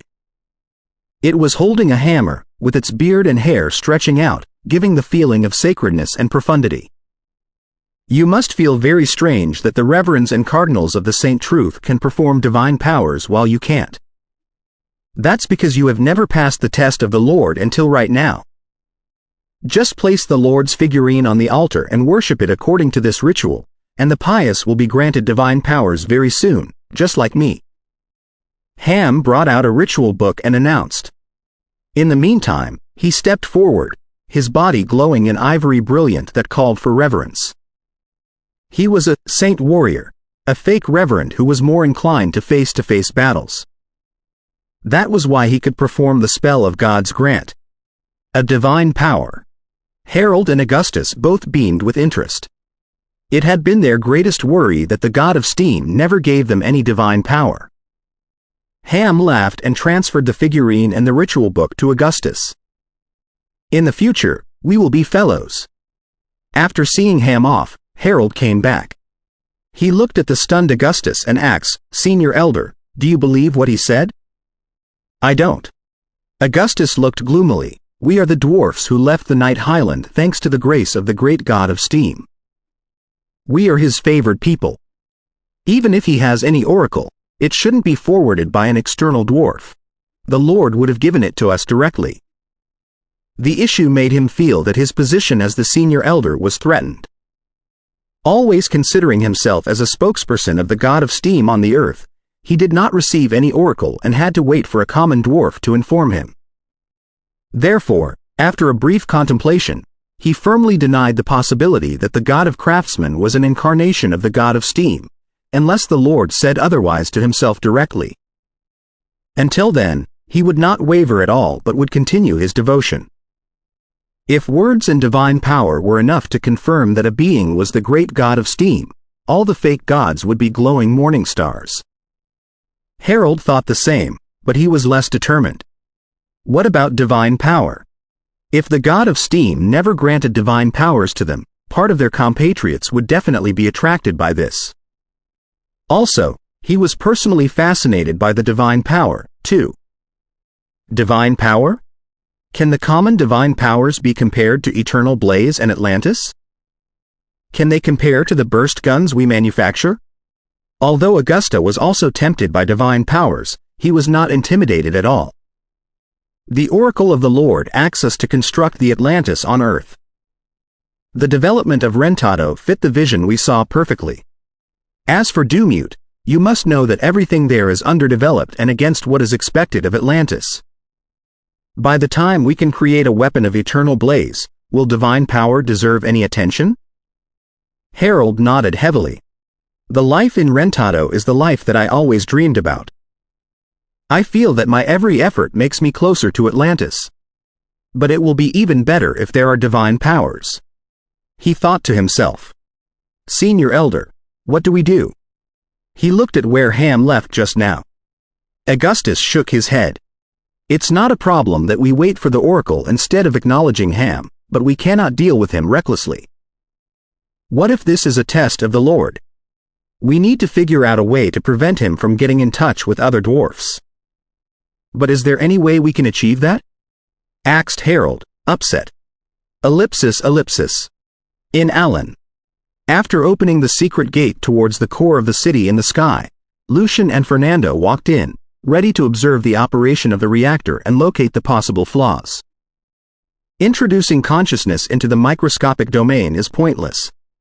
The observer effect is more likely to be a reaction of the observing movement. It's not as subjective as you described. In the quiet channel, Fernando talked about Lucian's weird explanation on the microscopic particles again. Hypotheses that are not based on mathematics are just poppycock. He firmly believed in that, but he couldn't find a better explanation for now due to the limitation of mathematics, or he would have roared a long time ago. Lucian smiled.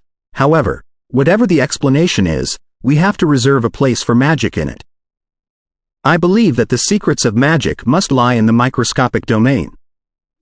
Fernando rather agreed with that. If the source of magic couldn't be found in the most peculiar microscopic domain, it would be impossible to find it in other fields. Interpreting the spiritual power and the power of faith as special electromagnetic waves is not bad, but the problem is, why would godhood be gathered, and why could magic be performed, when the special electromagnetic waves are gathered? Their conversation was not as intense as last time. After opening another gate that had complicated magic patterns, Lucian saw the fission reactor inside. Different from Earth, a lot of parts were not needed on the reactor thanks to magic. The nuclear energy was even directly transformed into electricity and other forms of power. It looked less gargantuan and more delicate and mysterious. Glittering streams of energy flowed to different parts of the city in the sky through different channels, sustaining its operation as a backup source of power. In this room that had a coverage of several dozen square meters, the flickering light added an air of profundity and mysteriousness to everything. At the center of the room was black and white magic circles, which were connected into the complicated fission reactor. It looks normal. Lucian approached and looked around. Suddenly, the rows of red lights on the wall all shined, and a terrible storm spread out of the center of the reactor. Danger! Magic circles out of control. Top protection activated. Prospel's voice echoed. Complicated magic patterns glittered, and the defense of Alan blocked the place where the reactor was at. Because teleportation was forbidden here, Lucian could only seize the time to perform space staff. Ripples of light glittered, and many different spaces were added to Lucian, making him seem to be in a different world. Boom! An intense explosion took place at the center of the reactor. The dazzling light and the super high temperature melted everything they could. Then, the terrible tempest of energy blew at the space-time barrier and gradually disappeared in different worlds. After the explosion, Lucian opened his eyes and discovered that only several layers of the defense were broken. He was not greatly affected. What went wrong? Fernando looked at the traces of meltdown with obvious confusion and reflected on the design of the reactor. Lucian was more or less anxious just now, but after experiencing a reactor explosion in person, he came to the understanding that this was not Earth, and reactor explosions might cause no damage at all. Fernando walked out of the barrier after enhancing himself with magic. Exposed to the overwhelming radiation, he began to examine the remains carefully. This place is enshrouded in curses. They must be cleared. He said casually. Yes. Let's clean them with eternal blaze. Lucian also replied casually. Then he saw his teacher glaring at him. Ellipsis. Staying in a room in a small hotel, Ham walked back and forth in delight. That god of steam hadn't granted the believers any divine power. It seemed that his mission could be accomplished easily now. Even if the senior elder had other plans, it would be easy for him to steal the guy's power. Dumb. Somebody knocked on the door. Who is it? Asked Ham warily. He also checked the stranger with the few divine powers he knew. Dear guest, please open the door. The roasted fish with honey you ordered is ready. Throne of Magical Arcana Chapter 691, God of Craftsmen, Roasted Fish? Ham subconsciously repeated. He finally remembered that he specifically ordered the famous local specialty as a reward for himself just now. Although the food of home was too dull and tasteless for the gourmets, the roasted fish of different flavors was still a nice entertainment for the short-time visitors of the place. For example, the roasted fish with honey on Landell Avenue was famous worldwide, and every visitor in Rentado would go there to enjoy it. Ham was no exception. However, since it was inconvenient for him to go out with his mission, he could only order the food with the wired phone in the hotel. Ham was much more relieved after ascertaining the door knocker. He scanned with his divine power and saw that it was a young waiter outside. So, he went to the door and was ready to open it. "Mister, please open the door. The roasted fish with honey you ordered is here." Bam, bam, bam. The waiter outside seemed to feel that he lacked manners in the way he addressed the customer just now and knocked on the door again. Why the rush? It was something unique to home. Ham had never experienced similar things in Dumute. He shook his head in amusement. Phone orders were only available in Rentado, where phones were most promoted. The moment he opened the door, the fragrance of roasted fish entered Ham's nose. Right when he was drooling hard, two shadows suddenly lunged out of a corner. One of them tied Ham's legs, and the other covered Ham's upper half body, making it impossible to see or hear what was around him. Enemy! Ham was both shocked and infuriated. He only opened his door to accept his roasted fish with honey, and he was attacked. His muscles bulged, and his eyes were covered in vague berserker redness. Darkness flashed on his skin that was exposed to the air, while he jerked away from the boundary of the shadows. The blood power of dwarfs was the intimacy with machinery. Their physical strength was relatively higher, but there was nothing special about it. That was why the dwarfs from the Night Highland could not activate their blood power like human beings. However, the dwarfs who failed to migrate to the Night Highland became experiment subjects in the Magic Empire. After melting the blood of the barbarians and the swamp gnomes, the blood power of dwarfs mutated into a somewhat strong blood power. After their blood power was activated, the dwarfs would have a physical strength and defense that was as good as barbarians of the same level. They would also be given the ability of berserkers. Ham, on the other hand, was exactly a warrior whose blood power had been activated. His strength burst out and dispersed the shadows. Ham blinked away to avoid the subsequent attacks, before he drove away the darkness that had enshrouded him with divine powers. At this moment, the young waiter standing on his opposite side raised the tray that contained the roasted fish and knocked Ham's head so fast that he couldn't dodge at all. There was no telling what the tray was made of, but Ham was dizzy and saw countless gold stars shining before his eyes. The soft meat of the fish, on the other hand, dripped past Ham's eyes, nose, and entered his nose with the fragrance. Under such circumstances, Ham finally got a taste of the roasted fish with honey that he had long expected. It tasted not bad at all. While his brain was still sluggish, the shadows came back again. The ambushers launched marvelous spells again and soon broke Ham's defense. At the turn of the stairs, Buck, the senior policeman of Rentado, watched the intense but limited battle. After the three experts of the intelligence department pressed Ham to the ground and tied him with the armband and necklace that could restrain blood powers and divine powers, he said to himself in amusement, "Interested in dwarfs? Do you not know that the kingdom has been paying attention to them closely? The intelligence personnel got their eyes on you immediately after you reached out to Harold." Tisk. Roasted fish with honey?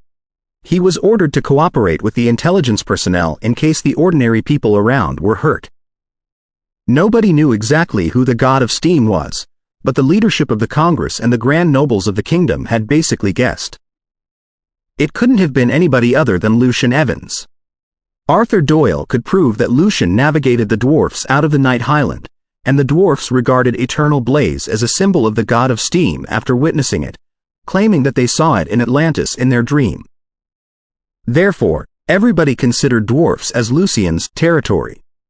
For the Congress, it was merely a misunderstanding of the dwarfs and not about the dissemination of faith.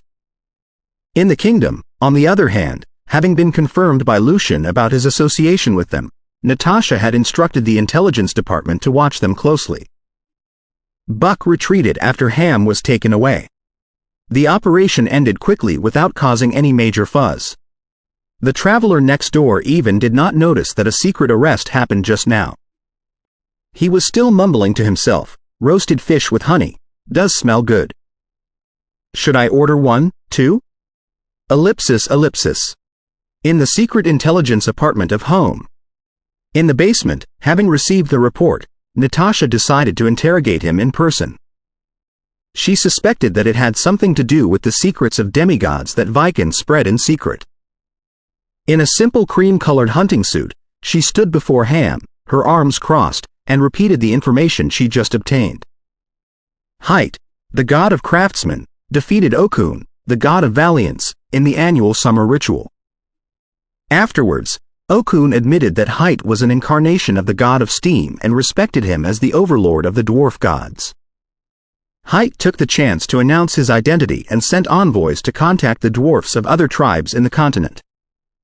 So, he got his eyes on the pious dwarfs of Rentado and intended to take advantage of the god of steam who could not grant divine powers. Hee. I'm afraid that Okun is no longer the Okun he used to be. She did not sound solemn but rather amused, as if it were not an important matter but just a folly. The religions of fake gods which rose at the beginning of the War of Dawn were not weak. Different from the fake gods like El in the alternate dimensions, the gods of such religions were usually legendary, like the mother god of the earth, the master of darkness, the god of valiance and the god of craftsmen. There were about 8 legendary fake gods. As to why they were not restrained by godhood or affected by the gathered power of faith like El did, whose self-awareness and soul were disrupted by the invading consciousnesses, the Congress of Magic did not understand the reason at the beginning, but after discovering the secrets of the ancient sorcerers in the world of souls, they basically understood what it was about. They must have been the products of the ancient sorcerers during the studies of gods. Instead of melting themselves with the power of faith directly, they had replaced themselves with special divine items first and finished the melting at the end. The problems were less severe this way. Ham was only 1 meter tall. Shaking his dizzy head, he was full of ire when faced with Natasha before. He had been faithful and refused to say anything until the lady who was more terrifying than gods and dragons came in. After her silver and purple eyes glared at him, he was so overwhelmed that his soul seemed to be cut and minced by knives, and he confessed everything he knew. Natasha was so tall that Ham had to crane his head in order to see her face. He shouted angrily, "You have desecrated the great god of steam. You shall be punished. I do not like other people calling themselves god of steam. Please ask Height to change his name, or he might have no name anymore, because dead people, no, dead gods do not need names," said Natasha half-jokingly. Suddenly, bright gold light burst out of Ham's body, and the heart of faith consumed him, turning him into a swirl of gold brilliance. A voice of exasperation echoed from the swirl. "I am very mad at your disrespect. And the consequences would be dire." Influenced by Lucian, Natasha finished the sentence for him, while she thought to herself in amusement that the guy had indeed arrived. The swirl immediately turned transparent. A dwarf wearing a gold, hallowed armor could be vaguely seen. He was holding a heavy silver hammer that was fully loaded with patterns. "Accept your judgment." Height weighted the silver hammer angrily, turning the gold swirl into the same shape before smashing it at Natasha. A silver sword suddenly glittered. After a flash, the gold swirl was shattered into pieces, and the illusionary, hideous cracks cut the many obstacles in between through obscure connections and slashed Height unstoppably. "Ah!" Quote. Height's painful roar came through the last bit of gold light and echoed in the chamber for a long time.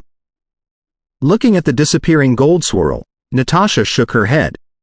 "I still cannot carry out the power of the Sword of Truth under such circumstances." As a matter of fact, she could carry out the power of the Sword of Truth more because of her blood power and her hard work. If the common level 1 legends were as strong as her, Height wouldn't have arrived recklessly to teach her a lesson at all. Height was a level 2 legendary god. He thought that in a remote battle through the heart of faith, Natasha's Sword of Truth couldn't be so horrifying without really hitting the target, and he could deal with the general attacks. As a result, he suffered a major setback. Ellipsis. Inside the atomic universe. Natasha looked at Lucian in amusement. Ever since Viken secretly spread the way to become demigods, the competition of faith has become heated. Your steam dwarfs will definitely be coveted. I don't think you can maintain them without granting them divine power. Hee hee. How are you going to deal with them? I don't think it's a big deal. That is not my path. Lucian scratched his chin and smiled. However, I am happy to do what certain people want me to do. As for height, I need to find a chance to talk with him properly. Natasha chuckled and found it interesting. It was not until they discussed it for a long time that she finally changed the subject with great interest. What's the paper on your desk? Basics of Mathematics. The mathematical development in the Congress is uncoordinated and unsystematic. I'm planning to sort through the knowledge such as sets and topology and establish a whole system. Well, it also includes certain mathematical conundrums and paradoxes that I haven't figured out yet. I hope that the development of mathematics can be bolstered by working on those questions. Mathematical conundrums that even you can't fix? Natasha was immediately full of interest after hearing Lucian's words. She picked up the paper before Lucian in the spirit that the ignorant are fearless. Turning the pages quickly, she found the 10 conundrums listed at the end of it. The four-color theorem. Lucian conjecture. Barber paradox. Natasha read the question softly, before she was caught in a long silence. Amused, Lucian looked at her. How about it? Any thoughts? Natasha was suddenly woken up, as if she had been in a nightmare. She scratched her chin habitually and said, tricky questions. Yes, they are very tricky questions that require the efforts of all the arcanists in the Congress. Right. Lucian, what do you think of the current situation? I remember you asking me the question not a long time ago. With a smile, Lucian tapped the table softly. Raising her head, Natasha said solemnly, don't you always say that things are permanently changing, that stillness is relative and motion and changes are absolute? It's been many days since I last asked you, during which time many events, such as the explosion in the fission reaction and the transformation of godhood, have occurred.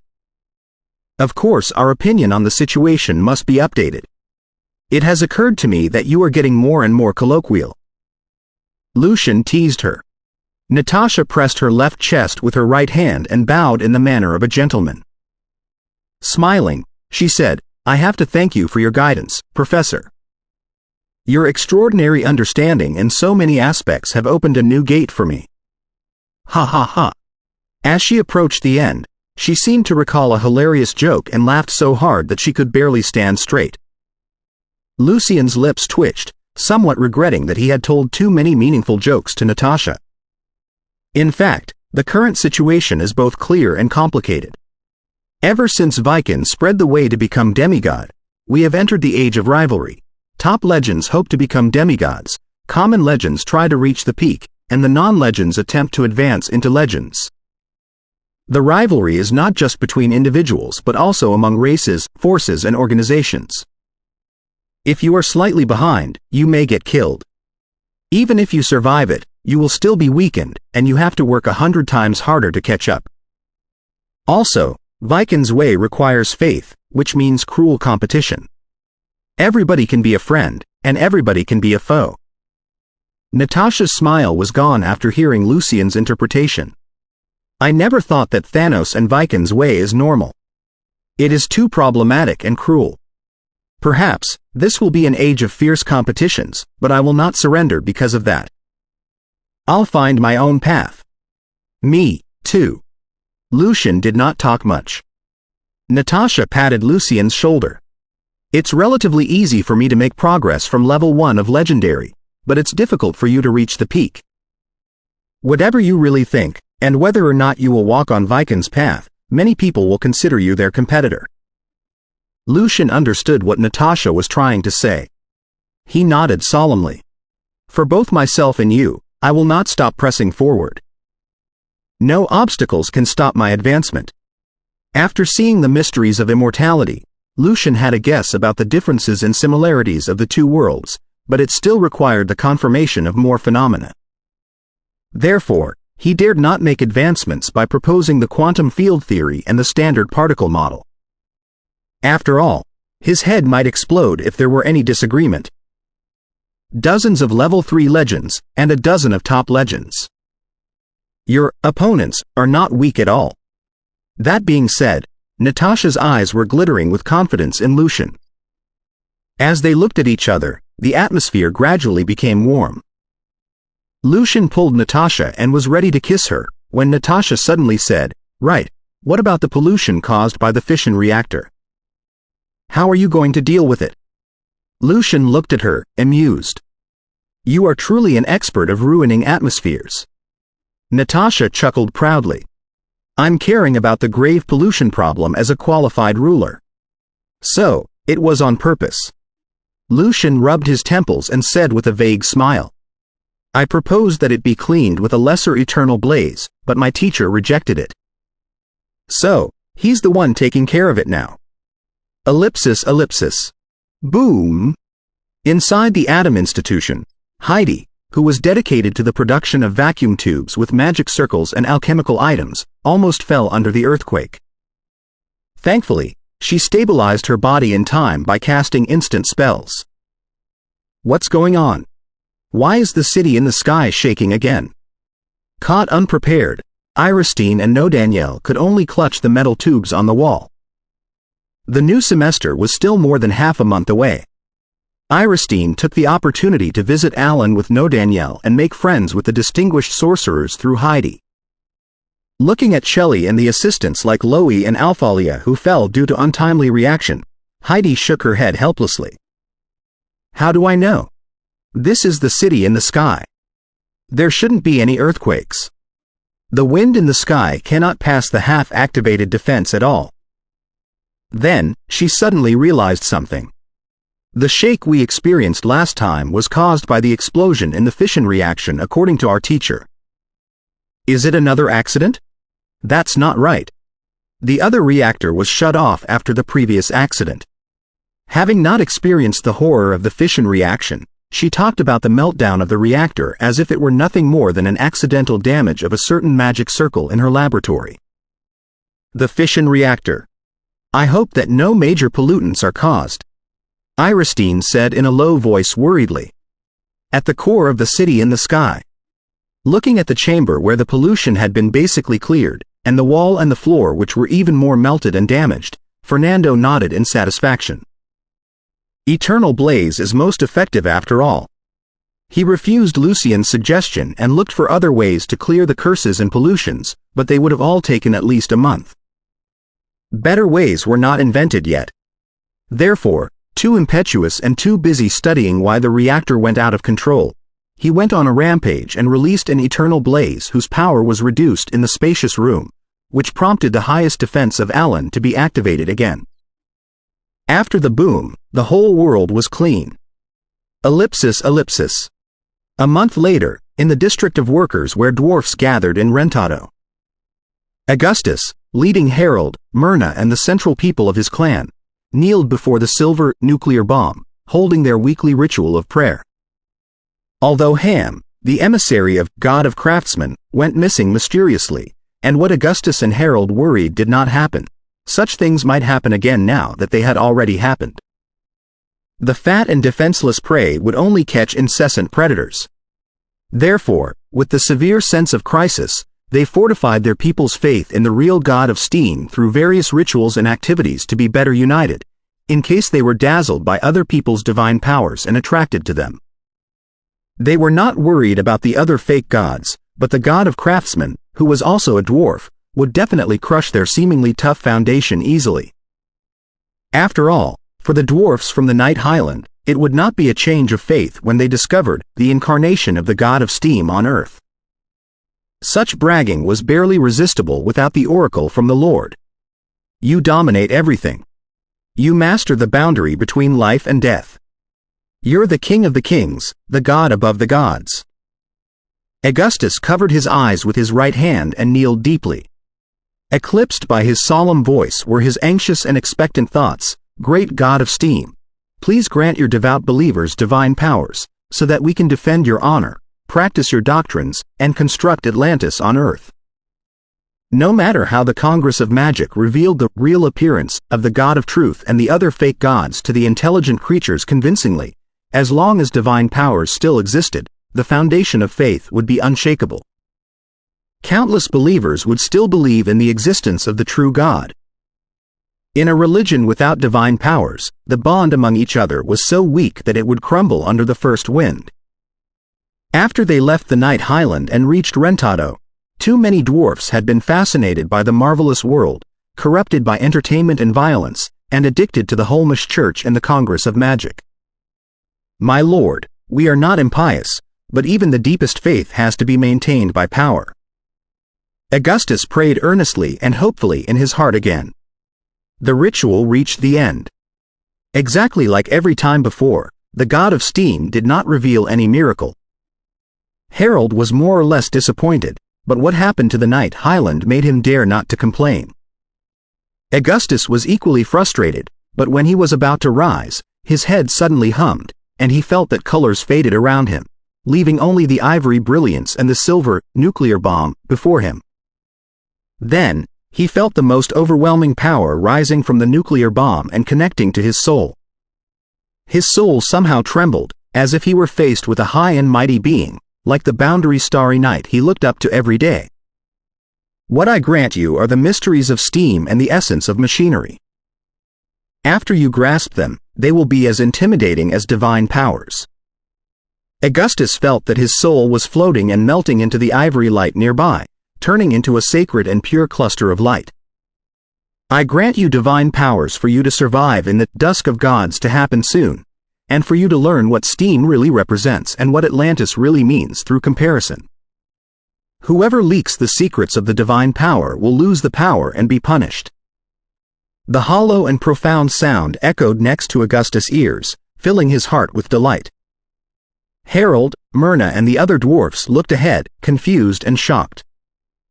The silver sacred item released gentle and holy brilliance. The pure and holy brilliance enshrouded the senior elder on the ground, making him hallowed and rise non-stop.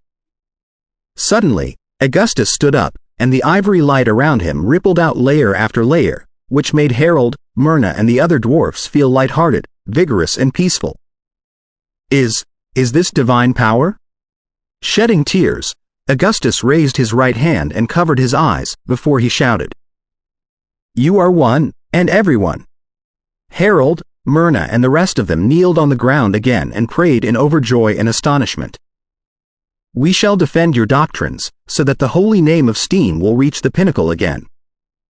Chapter 693. Holy name of the god of steam. Augustus put down his right hand and covered his eyes and said solemnly, "The Lord has heard our prayer and granted us divine powers, so that we can disseminate his glory and preach his doctrines. This is the best compliment for our devotion." As he spoke aloud, the ivory brilliance around him surged into gold sunlight and surged towards all directions, drowning Harold, Myrna and the other dwarfs. Harold immediately sensed another improvement of his strength. He became excited and filled with desire for battle, fearless of desperation or pain. That was the feeling of the real warriors. That was Warrior Tide, a level 5 divine power, and the best that Augustus could achieve so far. At this moment, the concerns and sense of crisis in Augustus' heart were gone. It was not true that the great god of steam could not grant divine powers, he simply preferred steam and machinery. Therefore, the senior elder smiled solemnly. I listened to the lecture of the Lord and understood that the greatest secrets of the world lie in steam and machinery. If we grasp them, we will boast the strength that is beyond divine power, such as weapons which can produce eternal blaze. The Lord told us that divine power is just a temporary weapon that we can protect ourselves in a certain phase of our journey, but not the thing that we should depend on and preach his doctrines with. After we live through the phase, we will naturally drop the divine power and devote ourselves to steam and machinery, so that we can dig out their mysteries and possess the real power of ourselves with our own work. Only in such a way will we be able to establish Atlantis on Earth. Harold, Myrna and the other dwarfs all prayed, "Great God of steam, you look after us and master the supreme power. May we re-establish a glorious steam civilization under your protection?" Augustus hesitated for a moment, but when he thought of the hallowed air and the marvelous divine power, he still said solemnly, you will pray before the divine item in turns. The Lord will grant divine power to those who are pious. What? Really? Harold, Myrna and the other dwarfs were hit by wild joy again. After witnessing what happened just now, they thought that it was a special favor from the Lord to their senior elder, and that the believers who more or less wavered in their heart like themselves had to wait longer before they received divine power with their actions. It never occurred to them that the great God of Steam would grant them divine power without holding any grudge. You are the embodiment of virtues, and you teach us the truth of benevolence. Harold and the other dwarfs covered their eyes with their right hand again and prayed sincerely. They felt that their mind was empty and their faith was even pure. Tears of joy were even flowing out of their eyes. Then, Harold reached before the silver, nuclear bomb and recited the content of Mechanical Apocalypse. The noise was suddenly gone. Myrna and the other dwarfs looked at Harold attentively and hopefully. Would the Lord show favor? Suddenly, another pure and brilliant light shot out of the silver sacred item. It illuminated Harold as if it covered him with a holy overcoat, making him look like an angel in the saint truth. A divine power had truly been granted. Myrna and the other dwarfs were thrilled. They had witnessed a miracle and the Lord's favor over the dwarfs in person. Harold's vibe grew exponentially and did not stop until he reached the level of bishop. Augustus was more or less relieved after that. According to the standard of divine power, he was a level 5 bishop, and Harold was a level 3 one. He was still the leader of the night dwarfs and the archbishop of the Steam Church.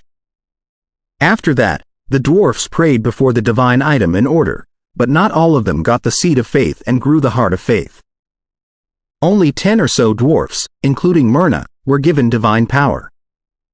Correspondingly, only Myrna and Aquinas became level 3 bishops like Harold. However, the other dwarfs did not complain, because those who were given divine powers were the most pious believers and who became leaders for their devotion.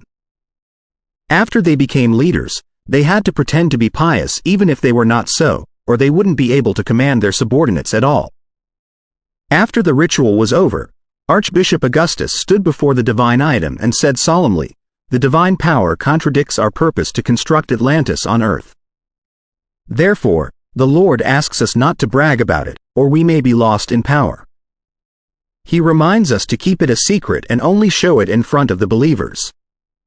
Whoever tells it to outsiders or performs divine power before outsiders without necessity will be deprived of the power and punished." As a matter of fact, he didn't quite understand why the great God of Steam gave such an oracle, but after experiencing the miracle, he dared not suspect it at all. Even less courageous to question it were Harold, Myrna, Aquinas and the other dwarfs, who covered their eyes with their right hand. "Your instruction will be obeyed. You are the Lord of life and death, the King of the kings, the God above the gods." The ivory brilliance inside the silver, divine item, became dim. If an archmage or a legend were here, they would see a vast universe inside the brilliance, in which the stars were releasing light of different colors. Inside the atomic universe, Lucian was floating above a relatively stable planet of silicon. Before him was an altar of complicated magic patterns, and on the altar was the effigy of a bad dwarf. The effigy was made of manually polished metal parts and emitted a cold, mysterious vibe. The dark green tattoo engraved on the head seemed to be releasing metal electromagnetic waves non-stop. Sacred and solemn light was gathered on the statue from the void, flying in and out, until they were gradually melted, presenting the feeling of vastness and transcendence. The unmelted spots of light danced like little angels. If one were to listen attentively, they would hear different prayers and compliments, which turned the space pure and holy. Divine power flowed from the effigy into the altar and absorbed the power of magic from the altar. They were never more harmonious in such a situation. It's a pity that the heart of faith contradicts the cognitive world, or we will be able to perform divine power without the assistance of items. 4 other people floated next to Lucian. They were Douglas, Fernando, Hathaway, and Natasha. It was exactly Douglas who made the remark.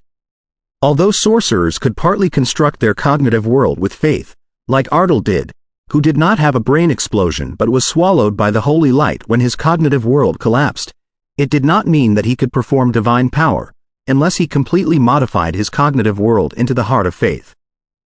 By the same logic, no clerics except for demigods in the superposition state could construct their cognitive world and perform magic with the heart of faith. Lucian nodded. The two of them are based on different things.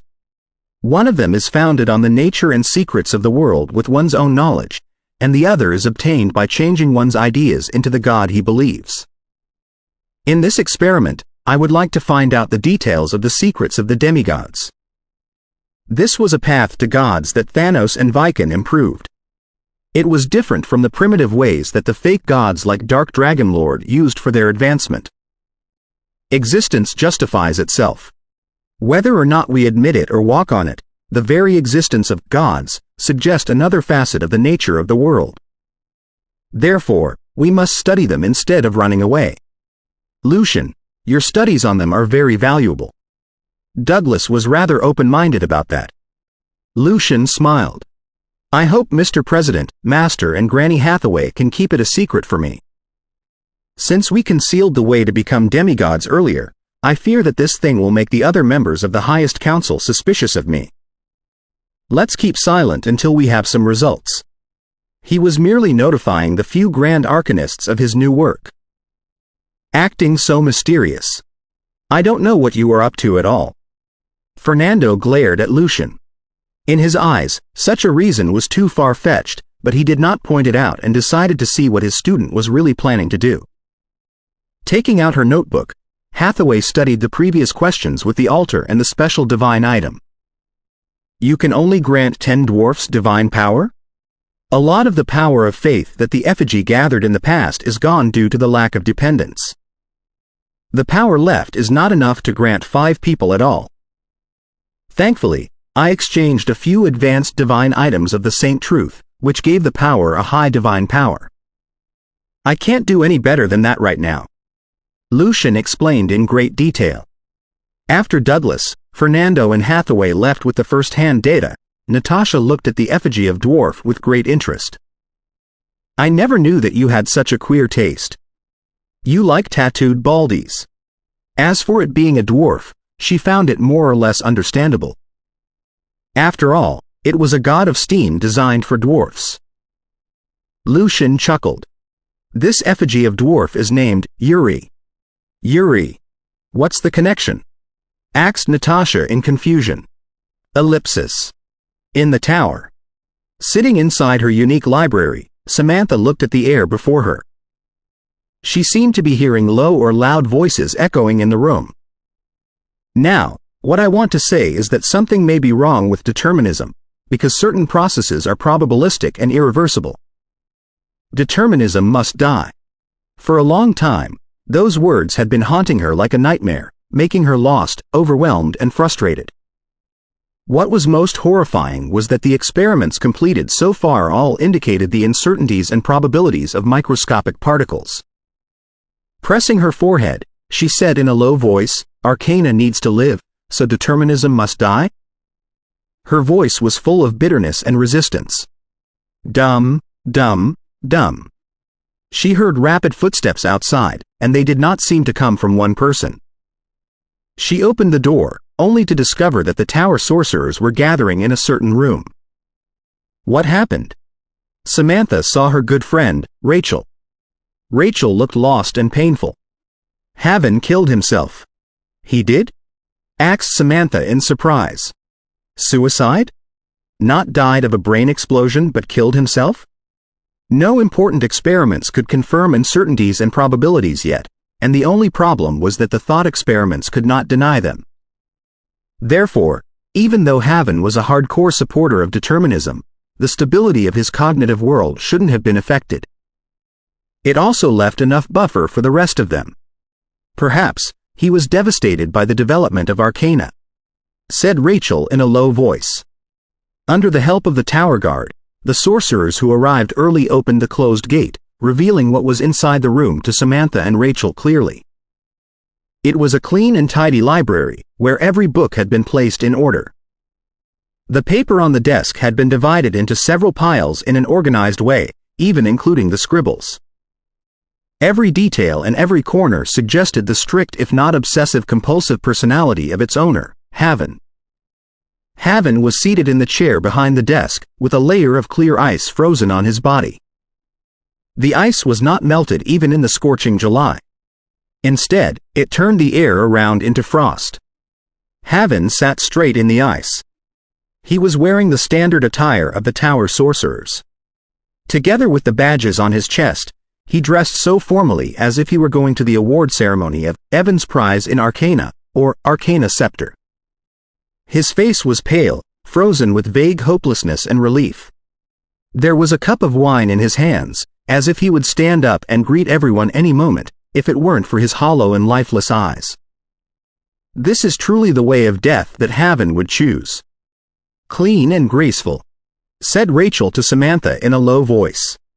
Both of them knew Haven. As the arcanists in the tower who had hoped to advance to the sixth circle, they had been both competing with and encouraging each other. The two of them knew Haven rather well. However, while the two of them had become senior-rank arcanists and sorcerers, Haven ended his life with an ice spell. It was truly two examples of the age. Thinking about her frustration recently, Samantha said in deep thought. As a matter of fact, Haven would have advanced in another 10 years. One shouldn't give up easily however desperate they are. If I were him, I would live on and live well to see how the world of Arcana would develop, and if our defeat was worthwhile. Haven had severe obsessive-compulsive disorder and depression in the first place. I'd been meaning to help him with corresponding spells. It's a shame. Rachel mentioned the concepts that were proposed recently. In the past, such psychological problems could be dealt with magic, such as mechanized mind and other spells, but their effect was short. No sorcerers could completely resolve the problems unless they were willing to abandon their normal feelings. Therefore, it was not rare for the ancient sorcerers to go extreme or crazy. As her good friend, Samantha was not ignorant of the development of psychology. She nodded. Other than the help of magic, daily comfort is also required. However, psychological therapies always lack a fundamental theory. The research results cannot be gathered into a complete system. As they talked, they walked into Haven's room. As Haven's friends and senior-rank sorcerers, they were acknowledged that they were suitable to deal with the issue. Thanks to Haven's good habit, Rachel and Samantha didn't spend much time searching when they found an unsealed letter on the desk. The paper inside the envelope carried the aroma of books. It had been folded squarely. After careful examination, Rachel opened the letter and read its contents. The debate recently exhausted me. I cannot imagine that the foundation of the whole school of astrology would be disrupted, or the certainties of the material world would be lost. I kept arguing with other people, but things were developing the exact opposite way. I'm deeply lost when I recall the rapid development of Arcana in the past years. What we fear and resist today is the product of the theories that delighted and satisfied us previously. How absurd. My brain is haunted by the irresolvable and even self-contradictory problems without one moment of peace, but my consideration cannot answer any dilemma. I'm tired, and I want to end such a life. I've made a cowardly decision. I don't think I can catch up with the development of Arcana, and nor I can live with it. I hope that I can return to the golden age of determinism in my dream. Reading the letter that was brimming with exhaustion, desperation, and confusion, Rachel suddenly felt sympathetic. In fact, most of the arcanists in the Congress shared similar feelings. Haven. She meant to say something, but it eventually became a sigh. All the sorcerers who came fell into silence, as if they were mourning for both Haven and themselves. Samantha moved her eyes back from Haven and looked out of the window. The sunlight at the noon of July was so brilliant and dazzling. Time went by 1 second after another. Rachel cleared her throat and planned to arrange the funeral, when a tower sorcerer came from the lift with a thick book in his hands. Nature has published a special issue, Basics of Mathematics. He sounded so delighted as if a quick glance had already shown him a strict temple of mathematics. Basics of mathematics? Asked Samantha subconsciously. The tower sorcerer replied joyfully in a loud voice. Yes. It contains Mr. Evans' answers to many mathematical problems. Through the answers, he has constructed a broad and valid mathematical system.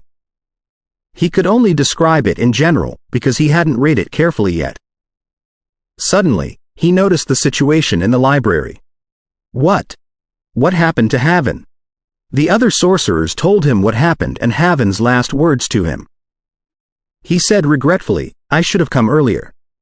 If Haven had seen Basics of Mathematics, his passion in mathematics would have been rekindled. I was similarly confused and frustrated before, but those feelings cannot extinguish my enthusiasm for mathematics now. It turns out that there are still so many things we can work on. After hearing his declaration, Samantha and Rachel couldn't help but ask for the copies of the book that he bought for other people. They read the books in Haven's library. Although they did not have the time to read the specific deductions, Lucian's proposition and redefinition of certain mathematical concepts in the fields of numbers, set, group, field and topology already refreshed them. It felt that the scattered, random studies in the past had been gathered into an unbreakable whole. The content in the book was not beyond their knowledge. It was based on the current mathematical studies and dived deeper into them. The new concepts it proposed were not incomprehensible. Not only were they deduced strictly and logically, but they also met the difficulties that the Tower Arcanists had. Browsing through the book, Samantha and Rachel envisioned a particularly broad world in the realm of mathematics. Before, Mr. Evans always said that mathematics must not depend on arcana, that it should not only be used to provide answers for their problems, and that it should be an independent theory based on deductions and reasoning. Rachel suddenly said with mixed feelings, I remember what he said clearly and feel that it is very reasonable, but I tend to neglect a lot of questions in the actual research. Now, I have fully understood what Mr. Evans meant. Her previous grief and confusion were gone. She seemed to have been reinvigorated. Samantha also said in deep thought, Before, when we applied unsystematic mathematical knowledge to solve problems, although we achieved our purpose in the end, the process always felt obscure and difficult, as if certain invisible walls thwarted our efforts. Now, those walls are gone. Yes, Mr. Evans has also further illustrated axiomatization and given a complete axiom system of tower geometry. An arcanist mentioned what was in the latter half of the book. Although Lucian had come up with the notion of axiomatization a long time ago, and the arcanists had certain studies and applications in their work, he still vaguely felt that the fundamental opinion of mathematics seemed to have changed after he saw the axiom system of tower geometry. In the heated discussion, Samantha suddenly rose. She copied the book in her hand and put it before Haven. Then, she ignited it. Your afterworld will be full of color with the company of basics of mathematics, she said in a low voice. The other arcanists also felt quiet, feeling lucky that Basics of Mathematics was published at such a moment. After Haven's body was moved away, Samantha, Rachel and the other arcanists left the room one after another. In the meantime, those arcanists seized the time to read the book. Current conundrums in mathematical studies?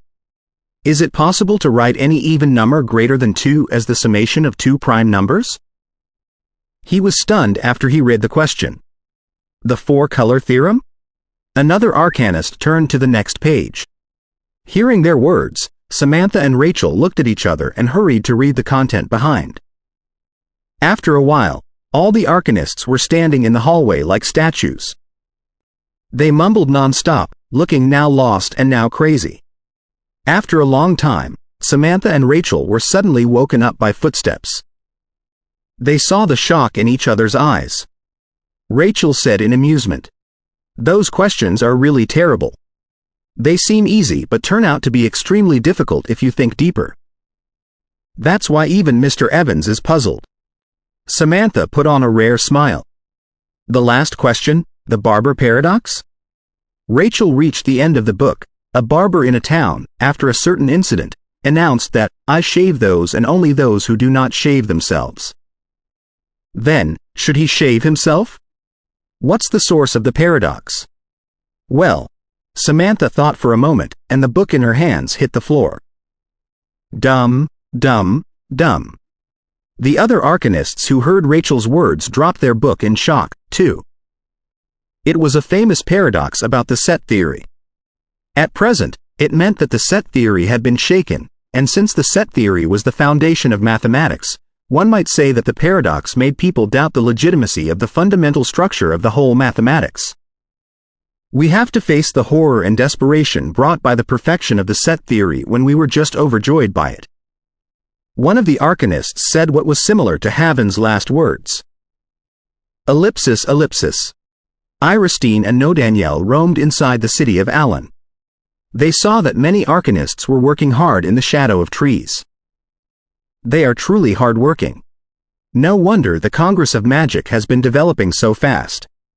Observed Iristine in mixed feelings. Then, she looked at one of the young sorcerers curiously. What's the book he's reading? Basics of Mathematics. Thanks to her exceptional sight, Nodaniel identified the words one after another. Mathematics. Iristine nodded her head and was about to leave, when Nodaniel added in confusion, those few words have been scrapped, and there are some handwritten words below it. Iristine was even more curious. What are they? Nodaniel identified them carefully again. Book of Demons. Book of Demons? Repeated Iristine in confusion. Chapter 695.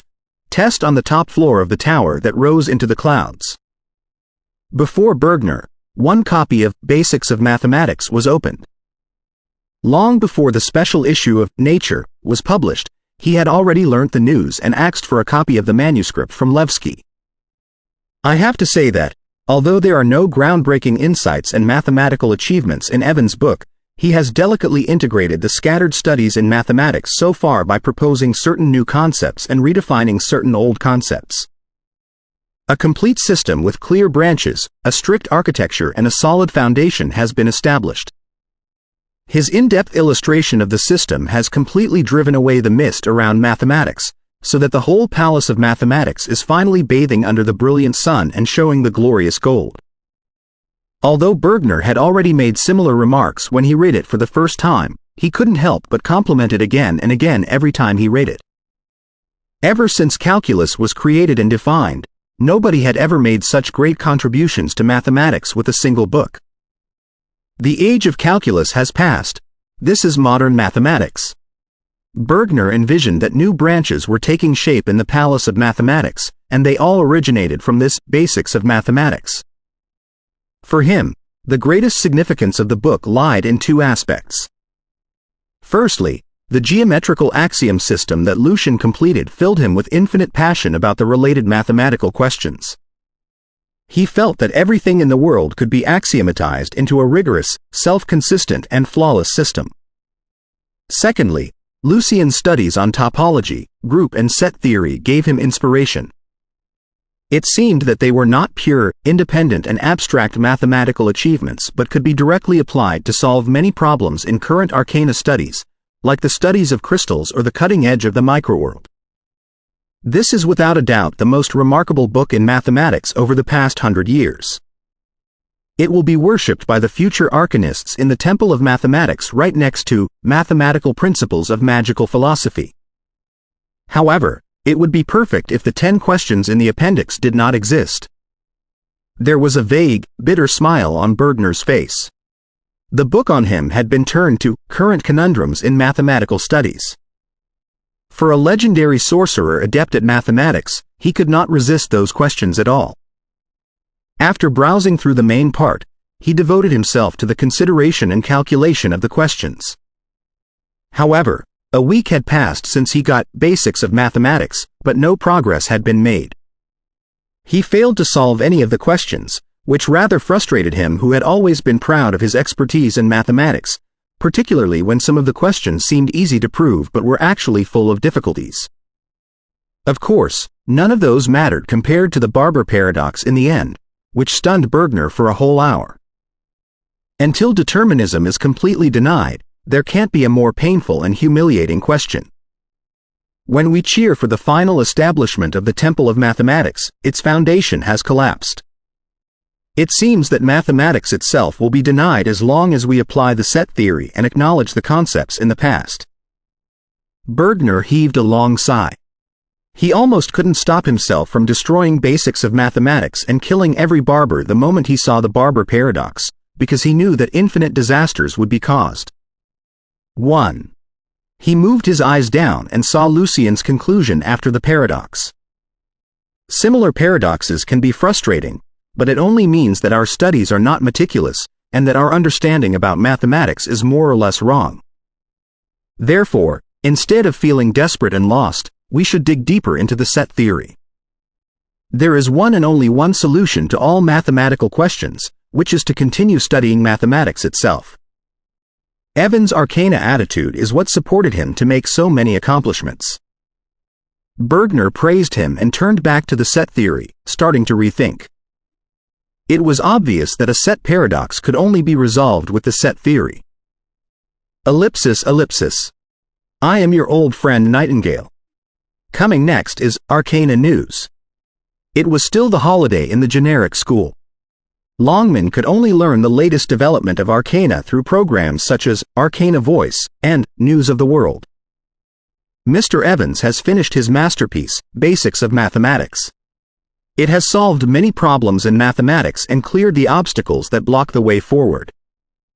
However, the most eye-catching part of the book is not the main part but the 10 conundrums proposed in the end.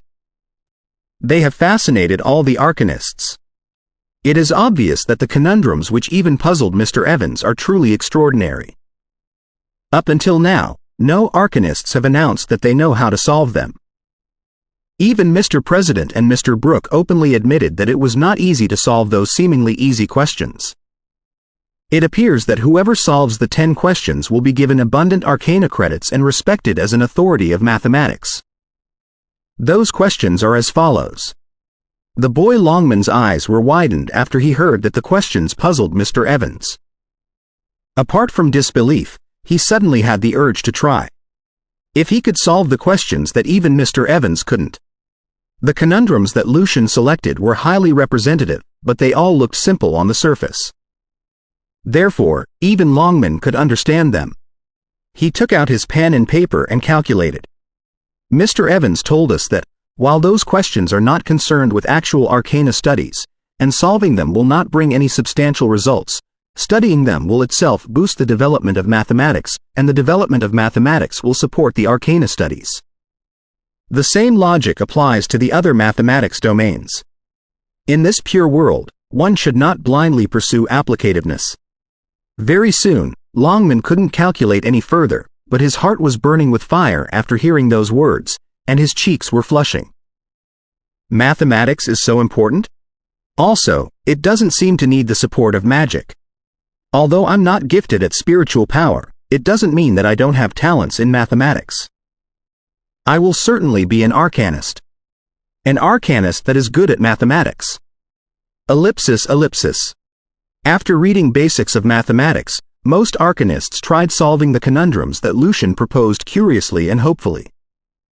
Just because Mr. Evans cannot resolve them doesn't mean we can't. If they could solve one of them, they would earn unimaginable glory and benefits.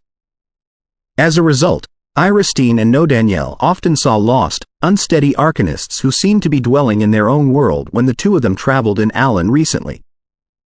However, as time went by, such arcanists were fewer and fewer, and stricken faces were more and more. The copies of Basics of Mathematics in their hands were often marked with different symbols.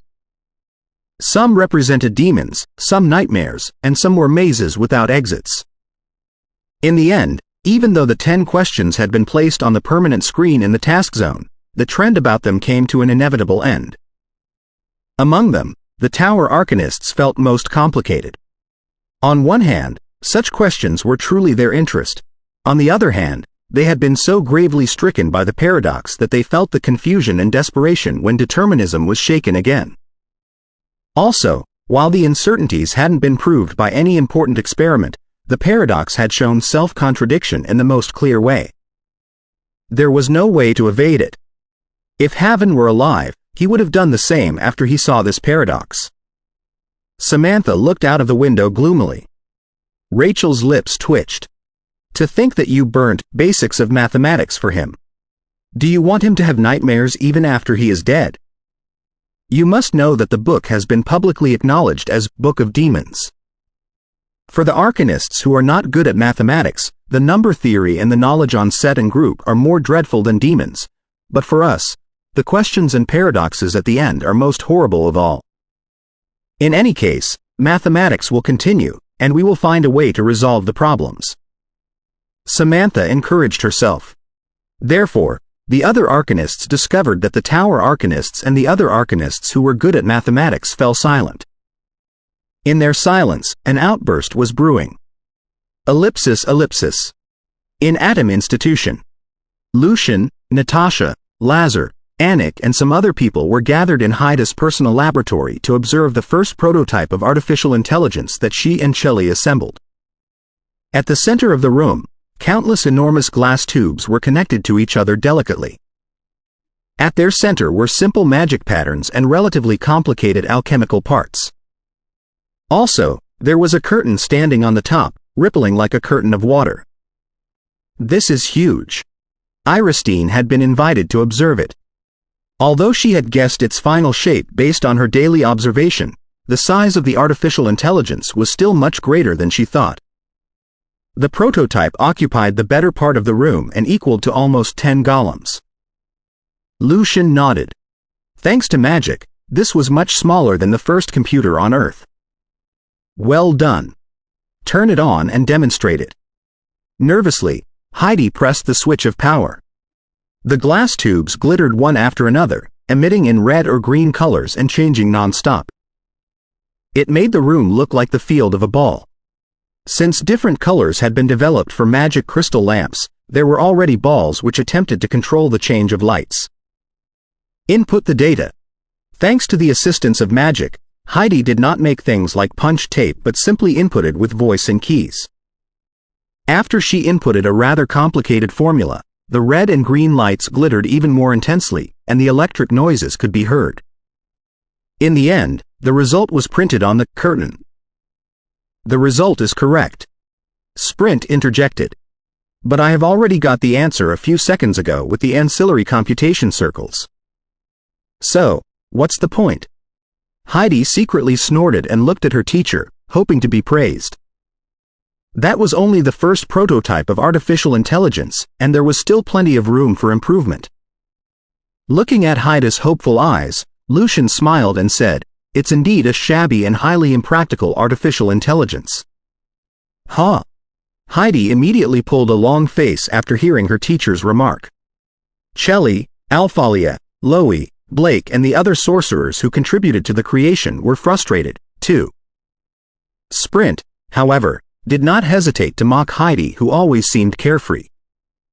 Do you see? Our teacher also thinks that this is basically a toy. A toy so clumsy and enormous that the ordinary people cannot use it at all, no less. In his eyes, the artificial intelligence had nothing worth complimenting at all except for the advantage that it could be powered with electricity without a sorcerer. Therefore, an ordinary person could complete the computations as long as he could understand the user manual. However, the problem was that the machine was too big, heavy, delicate and expensive to be promoted. My ancillary computation circles are only the level of middle-rank sorcerers. Your artificial intelligence would explode in embarrassment if it were the advanced computation circles or our teacher's legendary ancillary circles in the laboratory. Hee. Our teacher can beat it even by calculating with his brain. Sprint did not intend to let Heidi go easily. It was not because he was hostile towards Heidi. Instead, he felt that Anik, Heidi and the other classmates were his few real friends. He merely felt that the more he frustrated Heidi, the more momentum Heidi would have to improve the artificial intelligence. If it were himself, he would have been full of battle desire under the mockery and wouldn't give in after all. He had always been like this, but he sounded much less disobedient than before. Heidi glared at him, swearing to herself that she would create a perfect artificial intelligence which would crush Sprint's ancillary computation circles so hard that his mouth would never be closed and his jaw would hit the ground. Iristine and Danielle intended to comfort Heidi, but they did not know what to say due to their lack of knowledge about artificial intelligence. Katrina and Laria, on the other hand, raised their thumb encouragingly, hinting to Heidi that it was already an incredible result for a first try. Natasha, who was standing not far away, however, put on a meaningful smile. With her understanding about Lucian, straightforward criticism was usually the harbinger of praise, and if he complimented someone at the beginning, it would usually be followed by rebuttals and indirect accusations later. To quote himself, it was called subtlety. Despite the many drawbacks of this artificial intelligence, the spirit and the direction that it presents deserves an Arcana prize. As she expected, Lucian went on. Huh? What? Heidi rubbed her ears subconsciously, suspecting that she had hallucinations. The crude and impractical artificial intelligence deserved an Evans Prize in Arcana? Was it a joke? Lucian chuckled. This machine is undoubtedly primitive and impractical, but the original spells that our ancestors constructed based on the patterns on the magic creatures in the primeval age of magic were also primitive and impractical. In our eyes, they may be so hilarious and pitiful, and they had to perform a spell which has been simplified to the level of apprentices today with the spiritual power of the fifth circle, but can we deny their contribution just because of that? No, we can't. Lazar replied cooperatively. Sprint and Anik also nodded. Without the seemingly hilarious and impractical efforts of the sorcerers at the beginning, there wouldn't have been the magic civilization today. All achievements in Arcana and magic are made step by step. Heidi, Chelly, Loie, Blake and Alphalia have built the first prototype from scratch without any knowledge in artificial intelligence. It's not easy. Although it is shabby, huge and clumsy, its idea and direction are very valuable, said Lucian solemnly. Heidi finally confirmed that her teacher was praising her. She raised her head proudly, before she somewhat blushed. Master, we couldn't have designed it without your guidance. I offered little guidance except for the notion. Most of the details were completed by yourselves. Lucian looked at Heidi and Chelly. Without considering the size, weight and power supply, how much faster can the computation speed of this artificial intelligence be improved? Approximately 5 times. If the research on crystals have groundbreaking developments, it's possible to improve the computation speed by dozens of times without increasing the size and the weight. Heidi's eyes became hazy when she described the prospect of artificial intelligence. By then, it will be as powerful as the brain of senior-rank sorcerers and the middle-rank ancillary circles. Sprint was rather surprised. Could the performance be improved so greatly? Lucian nodded and, looking at Natasha, Lazar, Katrina and the rest of them who were confused, said, according to their design, the bottleneck of the artificial intelligence lies in materials and parts, and the development of materials and parts is highly dependent on arcana studies. This is an age where different fields depend on and facilitate each other. Without great ancillary circles, many experiments in the microscopic domain cannot be fulfilled, and its development will be slowed. Perhaps, when we apply the quantum superposition state to artificial intelligence, its computation speed will be higher than that of any sorcerer, including Mr. President and me. Lucian depicted the future of artificial intelligence, before he added in silence, quantum computers are not needed, and the large artificial intelligence will be stronger than himself and the President in terms of computation when the integrated circuit grows mature. However, in the world of magic, certain procedures could be skipped. The computation ability beyond legendary sorcerers, said Heidi, stunned. She had never thought that artificial intelligence could reach such an extent. In their eyes, legendary sorcerers had the most terrifying mental arithmetic abilities even without the help of ancillary computation circles. They were almost inhuman. Listening quietly, Iristine repeated the terms she heard. Quantum superposition, artificial intelligence. Observing the flashing red and green lights, Natasha asked curiously, this artificial intelligence seems controllable even for ordinary people. How can its size, weight and cost be reduced? How many years will it take for the machine to be promoted and popularized? Having lived with Lucian for a long time, she had contracted the quirk of popularization, too.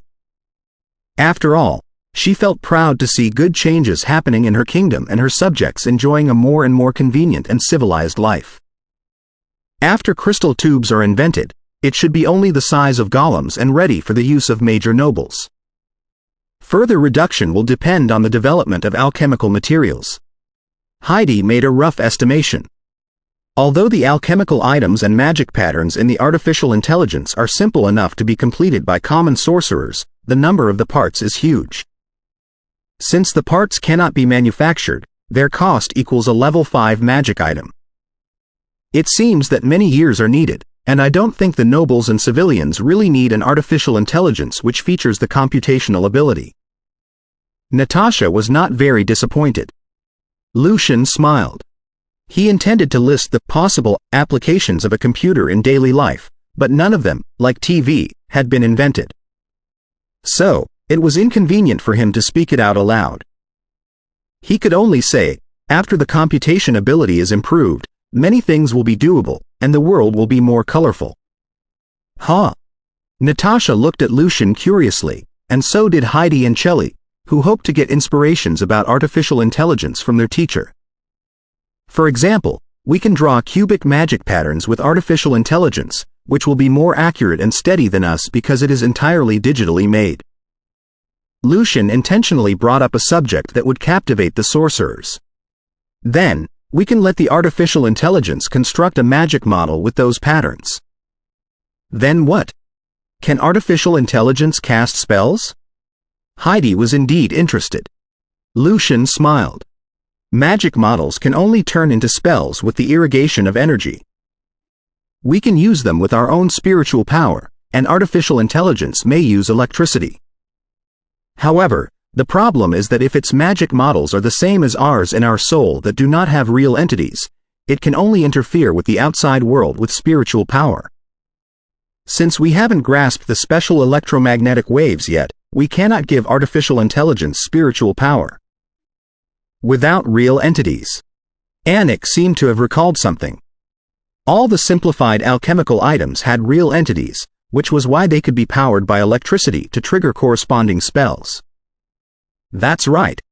So, we can print the magic models that the artificial intelligence constructs with corresponding materials or scrolls. If we design the modules well, alchemical items or magic scrolls will be created perfectly and accurately in the process. Then, we can activate the products with our spiritual power. Lucian introduced the concept of 3D printing to the manufacture of magic scrolls and alchemical items. As he spoke, a few bizarre pictures popped up in Lucian's head. Perhaps, the future sorcerers could turn on their computers, search for the magic models they needed, download them, and create magic scrolls with the 3D printing of the artificial intelligence. It wouldn't be half as troublesome and complicated as right now. Casting spells is costless. That probably would be a slogan for artificial intelligence in the future. But of course, the prerequisites for 3D printing were not so easy to be met. Heidi, Iristine and the rest of them were all shocked by the prospect that Lucian's described. What a future that was! Could sorcerers be stopped at all? Wait, that did not seem to be limited to sorcerers. All creatures who were capable of activating scrolls and items would be able to perform magic with artificial intelligence. It didn't seem to be a good thing for the sorcerers, did it? Whether or not such a development would benefit the sorcerers, Heidi, Chelly and the rest of the team were even more enthusiastic about artificial intelligence. They were doing something incredible. Laria, Sprint, Rock and the others had similar thoughts. If they weren't occupied in their own arcana and magic studies, they probably would have joined Heidi's research team. Natasha looked at Lucian, full of interest. That world seemed to be a lot of fun. Magic was truly interesting. Throne of Magical Arcana Chapter 697. Nature's Gift on the top floor of Babel in the Atomic Universe. The whole hall was filled with silver, green and transparent lines. They extended from the wall, the floor, the ceiling and the void, constituting a dense, complicated magic circle. The center where the lines were gathered presented fluids that were brimming with intense vitality. Like the source of a fountain, it flowed out and filled all the round altars. Looking at the exuberant greenness in the altars, Lucian smiled at Natasha. The ritual of nature's gift is ready. Why is this different from what I heard from Granny Hathaway? Natasha observed the constituents of the legendary ritual around with great interest. She had learnt the basic look of nature's gift from Hathaway a long time ago, because it was Fernando and Hathaway who hosted the ritual for Douglas at the beginning. This life-extending legendary ritual used the fruit of the elvish tree as the core. Through the transformation of magic circles and complicated procedures, the power inside the fruit would be extracted and integrated into the body and soul of the receiver, thereby extending their life. It was the state-of-the-art life ritual. According to the quality of the fruit and the ritual materials, the smoothness of the ritual, and the strength of the receiver, their longevity could be extended by 3,000 to 6,000 years. The view in the hall, however, was so different. Natasha saw neither the fruit of the elvish tree nor the constituents of the corresponding magic circle. Although she did not know much about magic circles, the ritual of nature's gift had a distinctive appearance that couldn't be mistaken at all. Most importantly of all, there wouldn't be a pool that looked like a fountain at the center of the ritual of nature's gift. Lucian kept smiling. You forgot that we still have Fountain of Youth. I have modified the ritual of nature's gift with its features. Although the Fountain of Youth is not as good as the fruit of the elvish tree in terms of quality and cannot improve the upper bound, it can significantly improve the lower bound. Therefore, the ritual of nature's gift can extend the longevity by 5,000 to 6,000 years for two people. Fountain of Youth. Natasha finally recalled Lucian's trophies in the world of souls. She looked at the fountain-like pool at the center of the ritual and immediately realized that it was what the Fountain of Youth should look like. Do we not need Hathaway or the Lord of Storm to host the ritual? Most of the legendary rituals had to be supervised by legendary experts. Looking at the pool at the center that had melted the power of the fruit of the elvish tree and the Fountain of Youth, Lucian smiled. We don't. The ritual that I have modified does not need more legends. As long as one of the receivers is a legendary sorcerer, it will be enough to navigate the ritual. Nothing will go wrong. It will be an easy, convenient, efficient and comfortable life-extending ritual. Natasha couldn't help but laugh aloud hearing Lucian's description. Ha ha. I'm now convinced that the strange advertisements in Arcana Voice and News of the World were invented by you. Did I ever deny it? Lucian opened his hands. Natasha stopped laughing and became serious. What are we going to do next? Well, we only need to submerge ourselves in the pool like taking a bath in a hot spring. The ritual will drive the integrated power of the fruit of the elvish tree and the Fountain of Youth into our body, said Lucian solemnly. To ensure the effect, we must not wear any magical items. What? Natasha was stunned and then said in a half-smile. A ritual that requires a naked bath? You designed it on purpose, didn't you? Am I that kind of person? It's all because of the features of the Fountain of Youth, said Lucian hypocritically. Is that so? Natasha chuckled. As a matter of fact, I like such a creation. As she spoke, the bright purple court dress that she wore dropped like a dancing butterfly, and the remaining clothes flew off one piece after another, slowly and charmingly, revealing her enthralling body. Like every time she took a bath, Natasha pointed at the water with the tip of her toe, before she walked towards the center of the green pool one step after another. Her body gradually was submerged under the fluids. Suddenly, she turned back and said to Lucian, who was still floating outside of the altar, "Come on. Don't be shy." Ellipsis, ellipsis. Time went by fast, and the green water was less and less.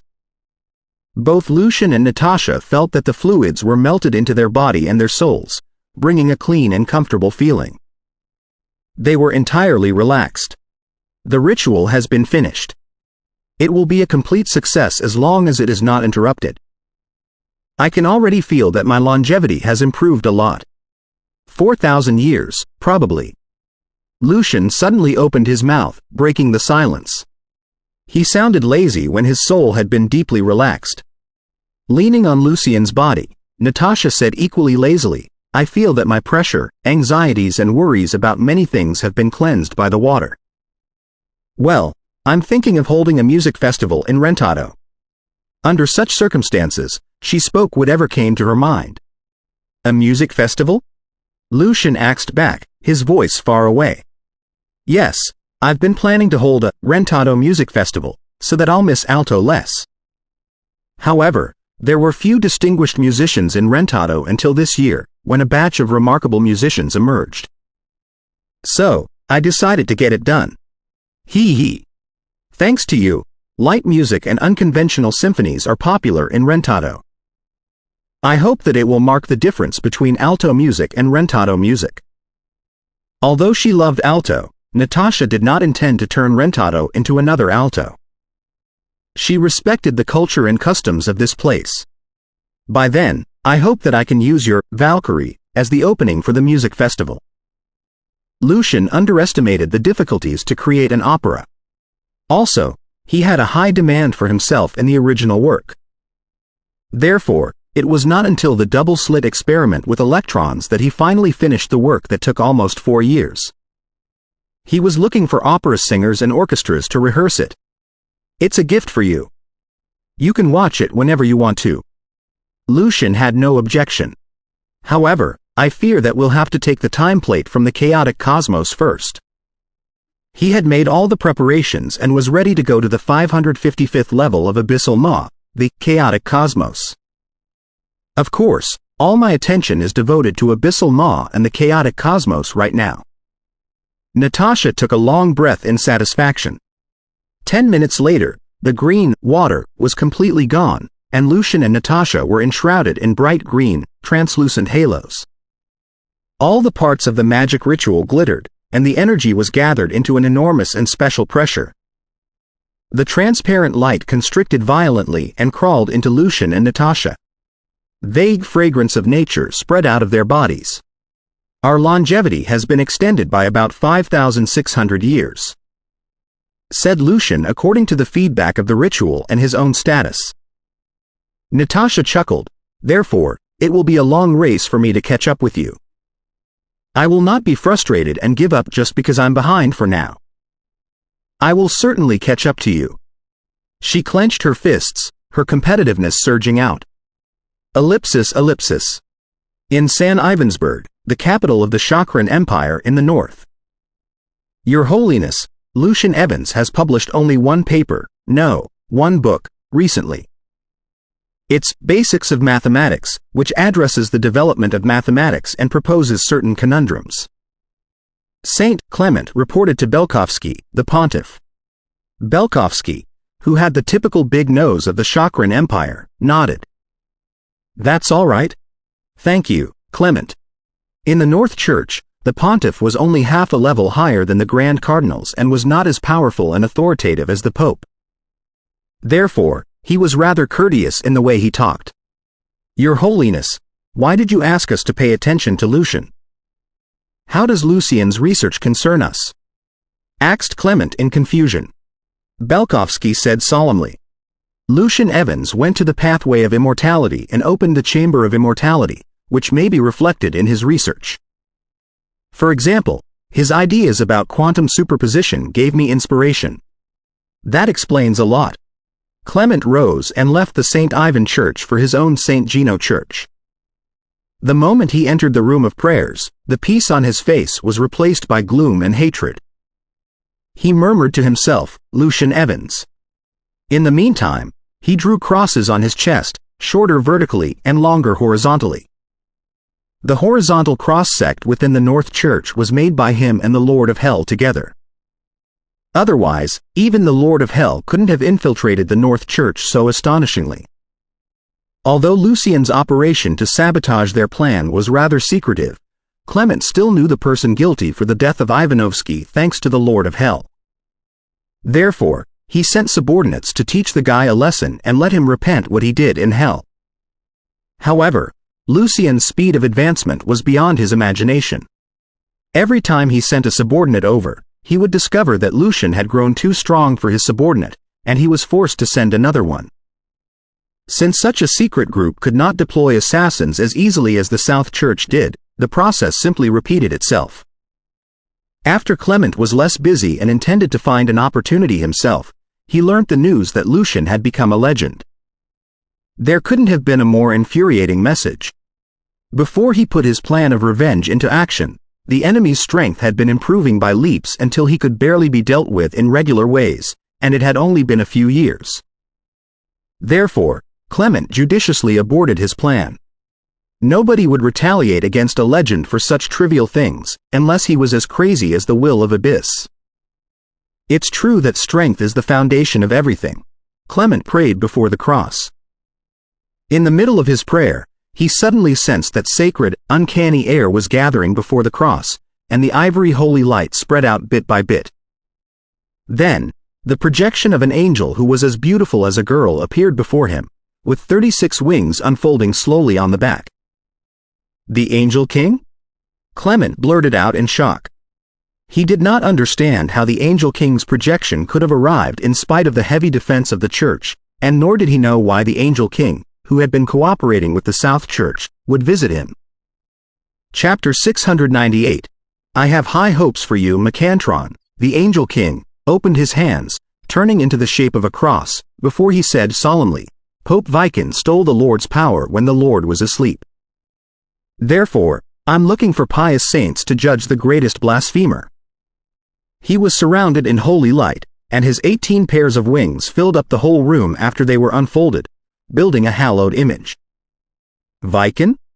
Clement stepped back from the embrace of the 36 angelic wings. Was the Angel King finally convinced that the church was led by Viken, the King of Calamities? When Ivan, Felix, Gino and the other saints surrounded Wilfred, the great master of paleness, they accidentally discovered a gap to the world of souls and learnt part of the secrets of the God of Truth and the Pope from the legendary specters such as the Lich King. They also looted a lot from the Temple of Spirits and learned how to steal the power of gods. Therefore, they secretly forged an alliance and betrayed the Pope during the highest theology conference, accusing him of being the embodiment of the Lord of Hell. After that, they successfully divided the church. Viken sent Ivan and the rest of them to hunt Wilfred only because he was convinced that Wilfred, who did not partake in the trip to the world of souls, had only the preliminary knowledge of fake gods and was unaware of his secret. Otherwise, he would have decided to kill the enemy in person. However, at some point, the great master of paleness, the legendary sorcerer of the school of necromancy, made friends with the legendary specters of the world of souls at some point. As a result, Viken's perfect plan became flawed, and the church was divided, which also gave an opportunity for Douglas to establish the Congress of Magic. During their attempt, Ivan and Felix tried to reach out to the Angel King, hoping to persuade the Angel King to take their side. In such a way, the authority of the Pope would be completely shaken. However, Macantron refused to acknowledge that the Pope was Viken and continued to support the South Church firmly. Therefore, while the North Church was as good as the South Church in terms of the divine power granted by God of Truth, they could not summon the angels in the level of seraphs or use their strength. Yes, I was once fooled by him, but the Congress of Magic's exploration of the world of souls completely exposed his secrets. I have to defend the Lord's glory when he is asleep. Macantron announced pitifully and gravely. The Congress of Magic's exploration of the world of souls. Clement was shocked.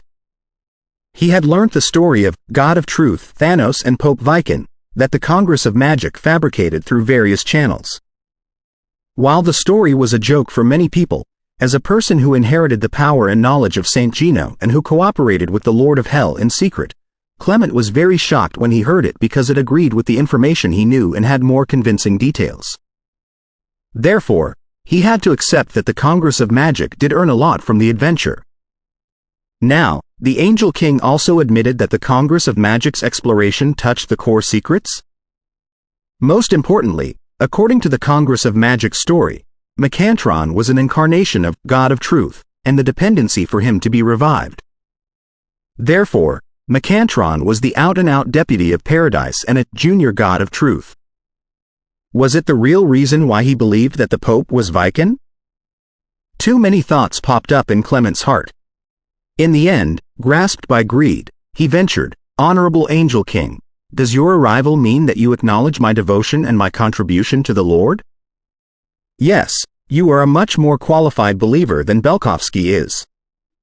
Macantron's benevolent face was full of praise. "I have a copy of Book of Virtues which records the mysteries of demigods. I can tell that you have a noble mind and your deeds match the Lord's teaching. You are also determined and willing to sacrifice. Therefore, I plan to give it to you, so that you will be strong enough to defend the glory of the Lord and punish the sinner Viken." After a brief pause, a gold book appeared in his hands. "Clement, do you want it? Do you want to take this extremely difficult mission? Mysteries of demigods? Mysteries that were better than the ways to pass on power that they knew?" Clement felt that his breath had turned heavy. He only cooperated with the Lord of Hell in order to obtain the secrets of demigods from him.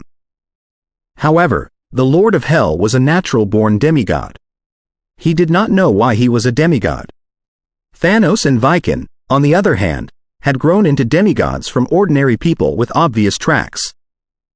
In that case, were the mysteries of demigods contained in the Book of Virtues?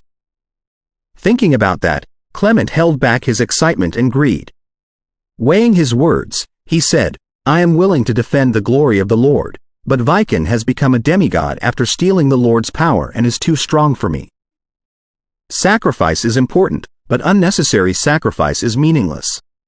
I can promise with the heart of faith that when I am almost as strong as Viken, I will defend the honor of the Lord and punish the sinner Viken with my life. If you want me to cooperate with you, let me become a demigod with your Book of Virtues first." An old fox like him would never do anything without a reward. Macantron tossed the gold book to Clement. "I'm satisfied with your answer." Picking up the book, Clement quickly browsed through it, not bothering that Macantron was still around. The more he read, the more excited he became. Due to the difficulties in stealing the power of faith and passing on the power, the rate of transformation had been very low, and the saints of the North Church had been trying to modify the methods. But the moment he saw the Book of Virtues, those difficulties seemed no more, because the book had pointed out their origin. The more he read, the more thrilled he became. Clement did feel that the Book of Virtues contained the mysteries of demigods. "Before you deal with Viken, I have a few missions for you," Macantron said in a low voice. "At the core of the chaotic cosmos, the 555th floor of the abyss, there is a legendary material named Time Plate. You will fetch it for me. I will reward you accordingly afterwards." "The chaotic cosmos?" asked Clement in confusion. He was worried that the Angel King would give him a dangerous mission, but it did not seem so bad at all. A trip to the abyss for a legendary material? Macantron introduced the chaotic cosmos to him and said in the end, "My prophecy told me that Lucian, Atom Controller, Evans needs a legendary space-time material and learnt of Time Plate from the elves. So, be careful that he may go to the chaotic cosmos, too." "Of course, Your Excellency." Clement was more or less relieved. Lucian Evans was on par with him. Even if he couldn't defeat the guy, he could always escape. There was no grudge between them. If he were caught in danger, he could always throw the time plate out. Lucian Evans certainly wouldn't chase after him. More importantly, as long as he seized the time, he could claim the time plate earlier than Lucian Evans, and they wouldn't meet at all. The Angel King put on a smile of satisfaction. His body in the projection dispersed into countless tiny angels, singing, praising and praying. It was not until a long time later that they finally disappeared. Ellipsis. On the 666th floor of the abyss, inside the frozen fortress. Gonheim, the Demogorgon of Darkness, looked at the void before him with a vague smile and held the black throne with his right hand. On the throne were dim and illusionary gems. Gonheim's long fingers danced among them, as if he were playing music. Chaos was flashing on his dark fingernails. After a while, he chuckled, and the void before him split into a boundless ocean of magma, which was surging and bubbling non-stop. "Little fire," Gonheim called in a mocking tone. "Who?" A vortex appeared above the magma, and a gigantic flame demon stood up. "Gonheim, don't test my tolerance." Terrifying heat spread out and seemed to be melting everything. He was the primeval Fire Lord and the dominator of Seething Ocean, the 554th level of Abyss. He was a level 3 legendary demon lord. How should I call you when you are too chaotic to have a name? As the new Prince of Demons, do you expect me to call you Lord of Fire? The Demogorgon of Darkness smiled. If you don't like me calling you Little Fire, how about Little Red, Little Flame, or Little Demon? Who? Magma erupted from the ocean, turning the demiplane into a world of fire. The primeval Fire Lord seemed to be exasperated. All right, I'm calling you merely to tell you that a legendary sorcerer will enter the chaotic cosmos through your seething ocean. I hope that you can stop him for a while. Without stimulating the primeval Fire Lord anymore, Gonheim began to talk about business. The Fire Lord roared, "Do I need you to remind me? I will not let a single living creature pass Seething Ocean."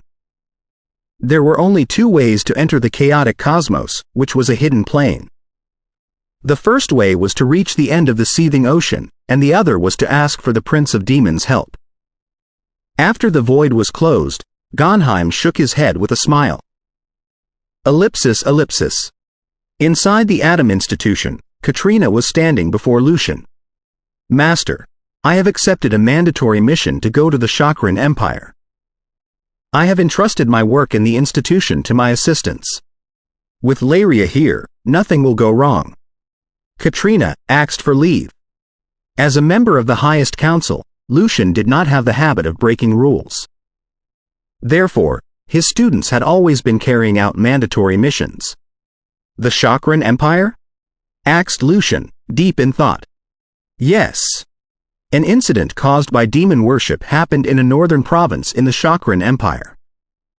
A low-rank sorcerer of the Congress was involved and killed. Therefore, the affair committee asked me to investigate." Katrina lowered her head, her gold hair drifting. "In fact, I am a native of the Chakran Empire. I only came to the south when I grew older. I thought that I could take a look at my hometown with the opportunity." In her family, only her parents came with her. Lucian nodded. "Pay attention to your safety. As it happens, there's something I need you to do for me. After you accomplish your mission, you will go to Dumute and put this outside of the Temple of Height, God of Craftsmen. I'll give you the coordinates of the specific location later." "No problem, Master." Katrina accepted her teacher's mission very happily. Ever since they knew their teacher, the students had barely offered any help to him. Even though they had research products that were helpful for their teacher, those products couldn't have been achieved without their teacher's arrangement and guidance. After Katrina left, Lucian nodded his head and returned to the atomic universe, ready to go to the chaotic cosmos. Throne of Magical Arcana Chapter 699, Cooperation Chapter 699, Cooperation. A scorching tornado passed by, igniting everything on its way. Alas, this place was full of fire and magma, and there was nothing that hadn't been ignited at all. Because the air changes caused by the different temperatures in different locations, the sunlight that came from nobody knew where diffused in different degrees, resulting in the illusion like haziness in the midair. The primeval Fire Lord stayed at the center of the seething ocean and paced back and forth anxiously, grasped by the lust of destruction, slaughter and burning. He badly wanted an enemy to appear so that his lust could be satisfied. The Fire Masters, senior fire spirits and giant flame elements had been left far away from him, fearing that they might get accidentally killed. If it were any other moment, the primeval Fire Lord, who was as impetuous as fire, would have summoned his legion of demons and launched a new round of attack towards his nemesis, the Lady of Snow, in order to soothe his fury. The Lady of Snow was the Liege of the Aurora Plateau, the 328th level of the Abyss, and another level 3 Demon Lord. Because of their conflict between the powers that they were good at, she was a sworn nemesis to the primeval Fire Lord. The two of them had often waged war upon one another, hoping to eliminate the enemy. In the abyss, except for the hidden, chaotic cosmos and the few special planes, the other levels were connected to each other without any hindrance. It was unnecessary to pass the planes in between. If Gonheim hadn't asked me to stay here to stop the goddamn sorcerer, I would have destroyed that cold, heatless monster. The primeval Fire Lord held a longsword made of fire in his hands. Every time he waved it, a terrifying tsunami of lava and fire would be raised. He felt that he was running out of his patience, even though he had no patience at all to begin with. Therefore, he looked at the fire masters who were hiding far away. "Why are you so far away?" "Because we fear you and respect you." The 13 fire masters, all having a bad feeling, replied at the same time. The primeval Fire Lord was satisfied with their answer, but he burst into a rampage again. "You gave an answer from so far away because you are scared of me, loathe me and want to betray me." The fire masters were so terrified that the flames on them were flickering. It was truly a tragedy for them to come upon an unreasonable and temperamental lord, but of course, such lords were most common in the abyss. The demon lords such as Demogorgon of Darkness and the Lord of Death, Lord of Spectres, who did not randomly kill their subordinates, were extremely rare. Suddenly, a frigid wind passed, and the fire elements in the sky were frozen into red ice and fell into the magma. The surface of the boiling, bubbling, seething ocean seemed to have been consolidated into a delicate picture. Even the half-broken bubbles were so fascinating. The most terrible blizzard rose at the entrance of the abyss. A freezing tornado swept out, and strange snow mixed with ice fell non-stop. From the overwhelming blizzard, a female face could be vaguely seen. Her facial organs were deep and delicate but did not carry any air of life, like a statue that was completed by a human artist, beautiful but dead. "Who? You've come to get killed." The Fire Lord was both infuriated and excited about the visitor. After he finally curbed his urge to attack her, she was bold enough to attack the seething ocean. In such a way, he would have a place to vent his fury. The expert who raised the blizzard was exactly the Lady of Snow, master of the Aurora Plateau. The primeval Fire Lord raised his enormous fiery longsword. His nose fumed, and his sparkling wings suddenly flapped. Boom! The whole ocean of magma was completely boiled, as if too many volcanoes at the bottom of the ocean erupted. Tides arose, and pillars of fire sprang to the sky, improving the temperature and thawing the snow. The blizzard had been contaminated by the color of fire. Such a change was enough to vaporize any sorcerer and knight below legendary. While the pillars of fire welcomed the guest, the primeval Fire Lord approached the Lady of Snow and slashed his sword. With the temperature that could burn everything and an unimaginable force, the enormous longsword broke the mist caused by low temperature as well as the spreading snowflakes and ice. At this moment, the female voice opened her mouth and let out chaotic spells of demons. An azure ray was shot out and hit the fiery longsword precisely. The flame on the longsword immediately became blue, before it died down. The blizzard spread out again. The demons from the Aurora Plateau, such as Ice Masters, Frost Giants and Snow Elves, who were not exactly elves, were engaged in battle with the local demons. Inside the frozen fortress, Gonheim, who had been watching over the seething ocean, tapped his throne with his right index finger. I thought that the battle would be avoided if I restrained the Fire Lord, so that he would not be distracted from stalling Lucian Evans. I didn't know that the Lady of Snow would launch an active attack. Who instigated her? For many years in the past, the battle between snow and fire had mostly been raised by the primeval Fire Lord.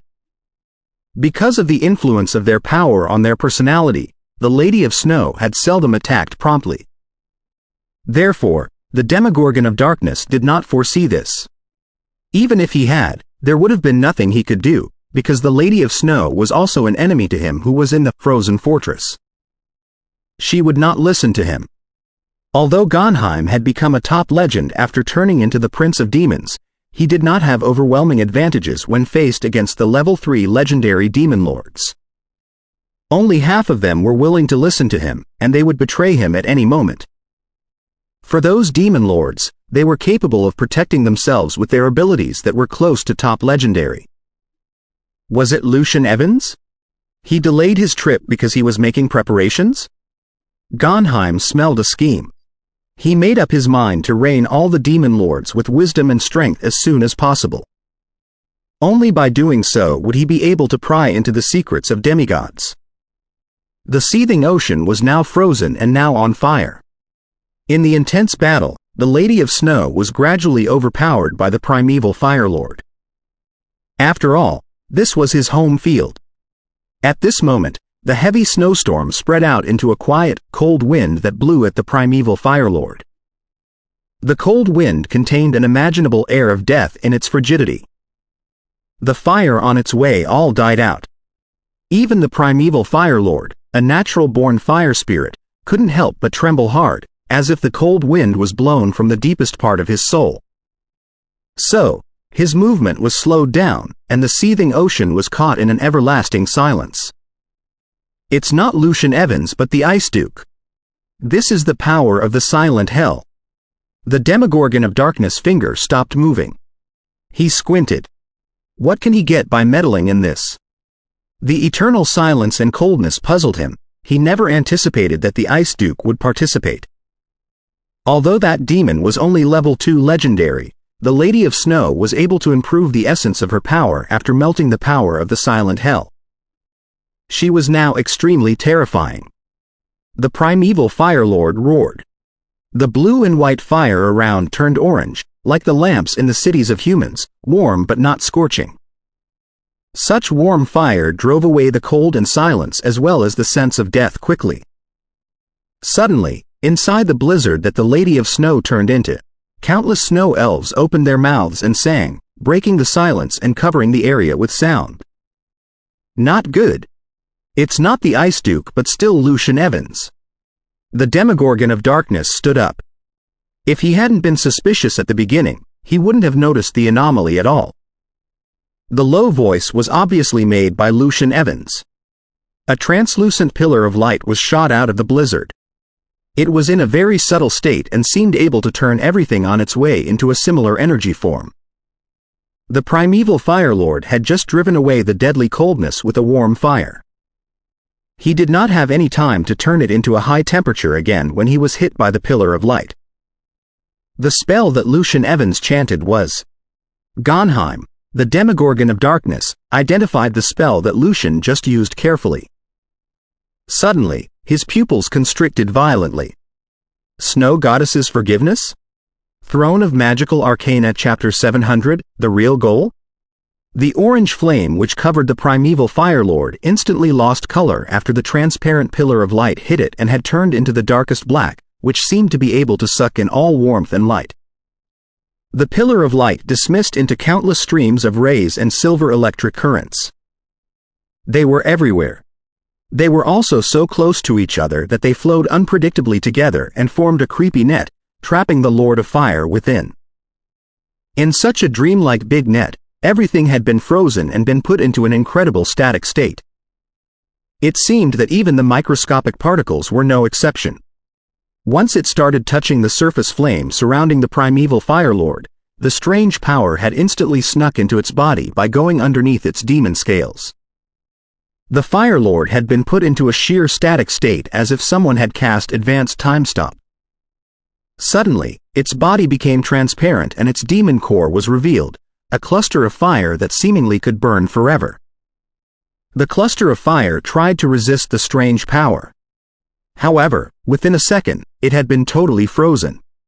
Meanwhile, the ocean of lava had lost its temperature although the fire was still raging. And a second later, the ocean had also been frozen and now looked mysteriously black. Everything happened so fast that even Gonheim, the Demogorgon of Darkness, who had been watching the battlefield, was not able to help the Fire Lord. It was already too late to do anything when Gonheim saw the pillar of ice hit the Fire Lord. At that time, this level 3 legendary demon lord had already fallen. The legendary spell that Lucian cast called Snow Goddess's Forgiveness was totally strange to it. But the power of the spell even deeply thrilled him, although he was far away in Frozen Fortress. The coldness had reached the limit of the world. Even Gonheim itself was in awe of the super low temperature. Having the power of frost and darkness and the gift from the abyss, it wasn't until Gonheim became a top legendary that it finally approached the temperature limit. Therefore, when it saw how the spell hit the primeval Fire Lord and just removed the flames defense, Gonheim had given up any plans on saving the Fire Lord. The temperature, which was above the absolute zero only by less than 1 degree, could not exist any longer, as the whole world resisted it. In the seething ocean, everything started melting and soon the ice had all disappeared. The Fire Lord's transparent body was still in the middle of the air, and its feet were on the flame ocean which just recovered. At this time, the scorching wind from the seething ocean blew the Fire Lord's body into fine particles and made them forever disappear in the world. The primeval Fire Lord's life had finally come to its end, after so many years beyond counting. Boom! In the middle of the seething ocean, a lava pillar gushed out and rose right into the air. The flame instantly boiled the entire demiplane. Then the horrible lava pillar formed a new throne of flame in the air. All the senior fire spirits who were fighting against the senior ice spirits, snow elves, and frost giants looked back with their red eyes. The throne to them was the summoning from the abyss and the desire for killing. Whichever could defeat all the rivals at this time would become the new Fire Lord and win the throne. The new Fire Lord would also gain the entire power of the demiplane and be awarded by the will of Abyss, although it would have to start from level 1 legendary again. In the storm, there were 2 figures. One was wearing a black double-breasted suit and a top hat with a silver pocket watch in his right hand, as if he was checking if it was too late for a party. The other had long, purple hair, and the silver armor she was wearing was shining in the cold gloss. In her right hand, there was an ordinary-looking sword, and in her left hand, there was a small black shield. It was Lucian Evans and Natasha Violet. In Frozen Fortress, sitting on the darkness throne, Gonheim's eyes slightly squinted. And then it fiercely reached out its right hand as if it was trying to grab something in the front. The air split because of this fierce grasp, and the seething ocean of flame appeared right in the front. Although the Fire Lord's falling was totally unexpected, Gonheim's plan would still carry on. At the very beginning, Gonheim never expected that the primeval Fire Lord could stop Lucian Evans, who was fully prepared. As there were only 2 paths after entering chaotic cosmos, Lucian must have been prepared for this, or he would have been a big idiot. In Demogorgon of Darkness's heart, the Fire Lord's falling was just an excuse. It needed an excuse to get involved to keep Lucian Evans busy for a while, and helping its subordinate was for sure one of the best, so its plan, which required strict time order, could be carried out successfully. It was totally logical that the primeval Fire Lord would stop any creatures from passing through the seething ocean because of its short temper, and as the Fire Lord's lord, Gonheim should be here to help. In this case, Lucian would take the difficulties for granted and would not be able to realize that these were all for preventing him from getting the time plate. When Gonheim reached out its right hand, in the outer hall of Frozen Fortress, its good-looking face appeared on the crystal ice wall. Its 2 small demon horns were able to suck in all the light. I've given it some thought. Your offer isn't great, but it's better than nothing. The time plate isn't of much help to me, Gonheim said to the figure in the light. Clement had come here this time in person. Although he made some preparations, in the hall of Frozen Fortress, when he was surrounded by the ice walls from all directions, he still felt very unsafe, and thus he kept hoping that he could leave this place as soon as possible. However, it took the Demogorgon of Darkness a total of 10 minutes to reply. Hearing the answer, Clement released a sigh of relief. Your Excellency, Demogorgon of Darkness, your decision is brilliant. If he had not been told that the new Demogorgon of Darkness was open to negotiation and trading, Clement would have never come to Desperate World. After all, this was home to this top legendary, and he might be killed at any time. It was known that the previous Prince of Demons was a bigger fan of killing and destroying than negotiation. He had also prepared another plan if Gonheim did not agree. Then he would need to go through the seething ocean. With the help of Gonheim, Clement jumped into chaotic cosmos. Ellipsis. The 554th level of the abyss, the seething ocean. The red sky split. A long and thin right hand with dark nails reached out, and boundless darkness followed. The darkness was totally different from what Lucian had experienced before, even including the darkness from the previous Prince of Demons. This time the darkness was from the deepest place in the universe. It was the ultimate, sheer darkness. It was the ultimate coldness.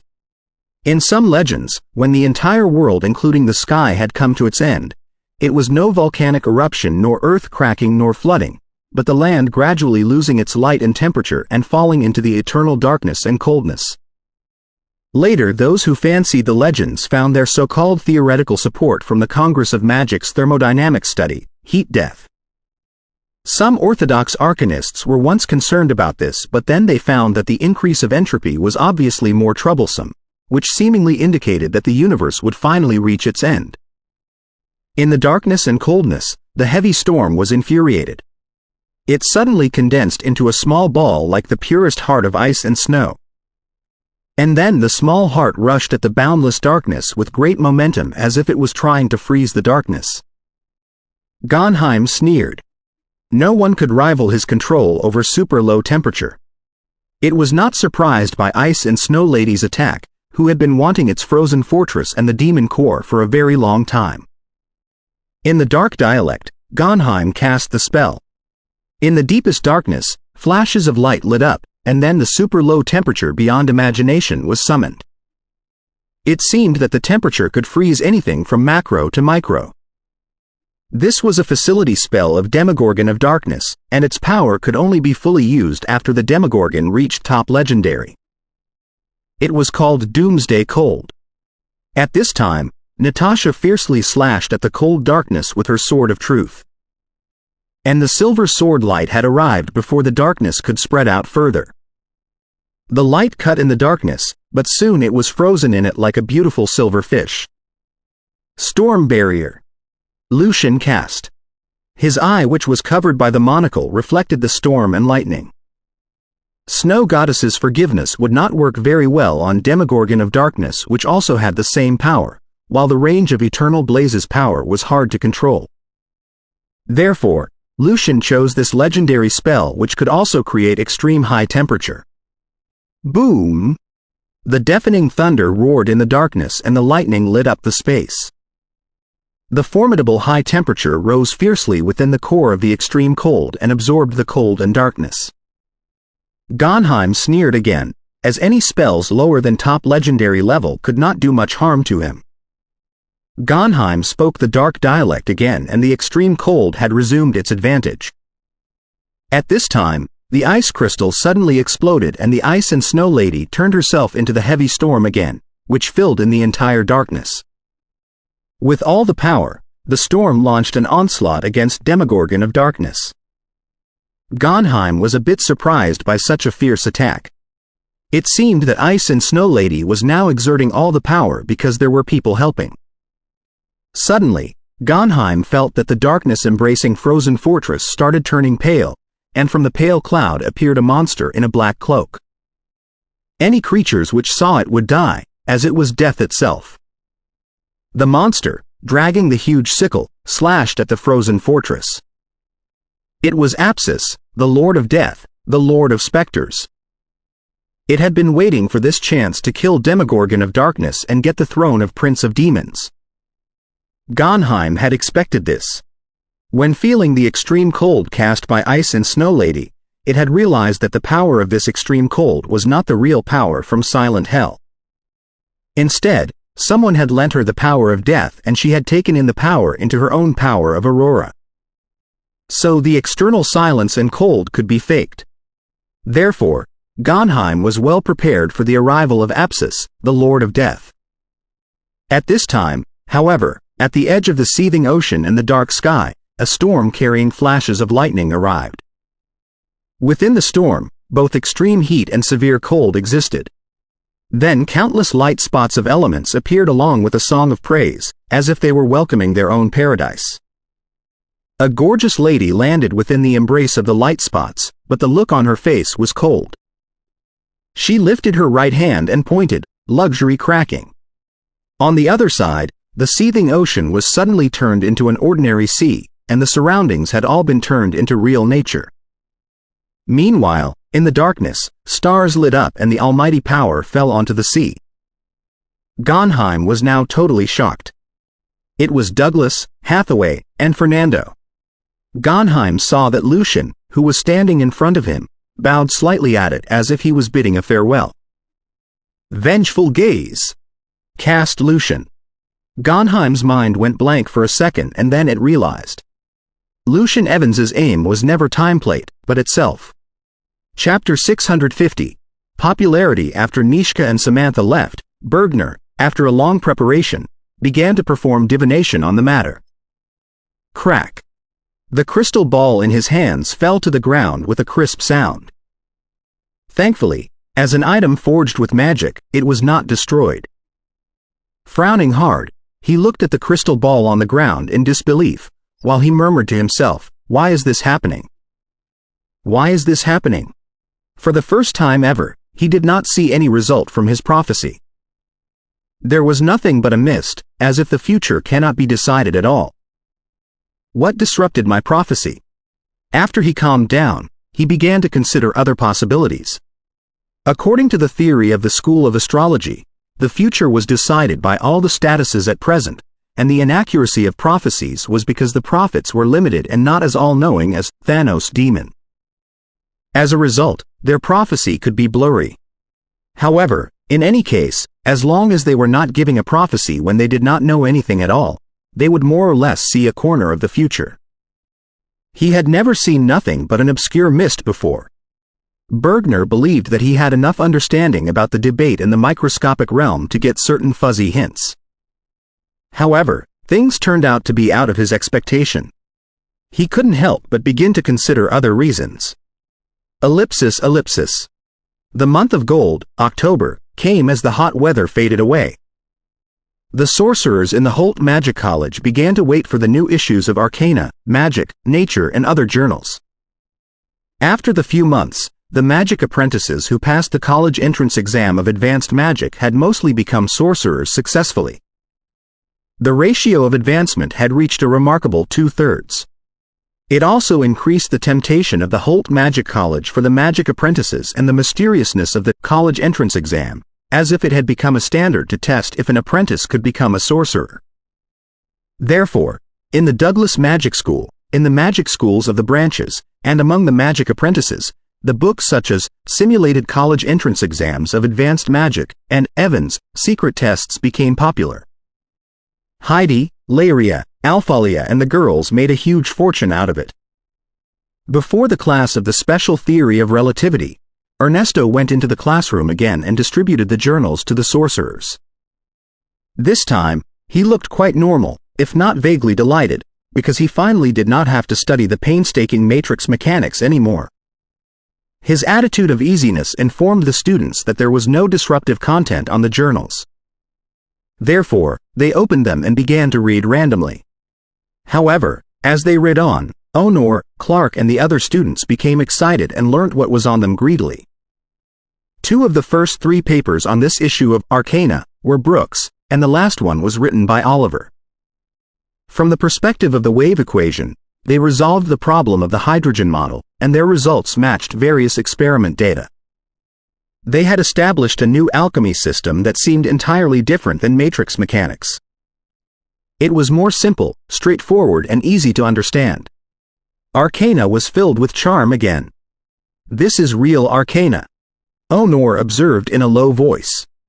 Even in the entire realm of elements and electromagnetism, the Oliver Brooke wave equation will still be one of the top 3 classic equations. "That's a really great accomplishment." Clark followed him. "I feel like crying when I see the wave equation. This is Arcana, instead of a complicated mathematical monster. In the past months, I only managed to preliminarily apply matrix mechanics but could not understand it at all. However, After studying the wave equation for only 1 month, I seem to have understood the internal structure of atoms and learnt that everything in the microscopic domain could be so fascinating. Also, the wave mechanics that they established are based on the classic arcana theories instead of completely abandoning them. Math is only used as a way of thinking. Mr. Evans' achievement is brilliant, but it is too brilliant for us, the normal people, to imagine and understand. His classmate next to him agreed. Honor kept reading the paper while he said sincerely, "I'll devote myself to that in the next year. I will study its mysteries every day." Ha!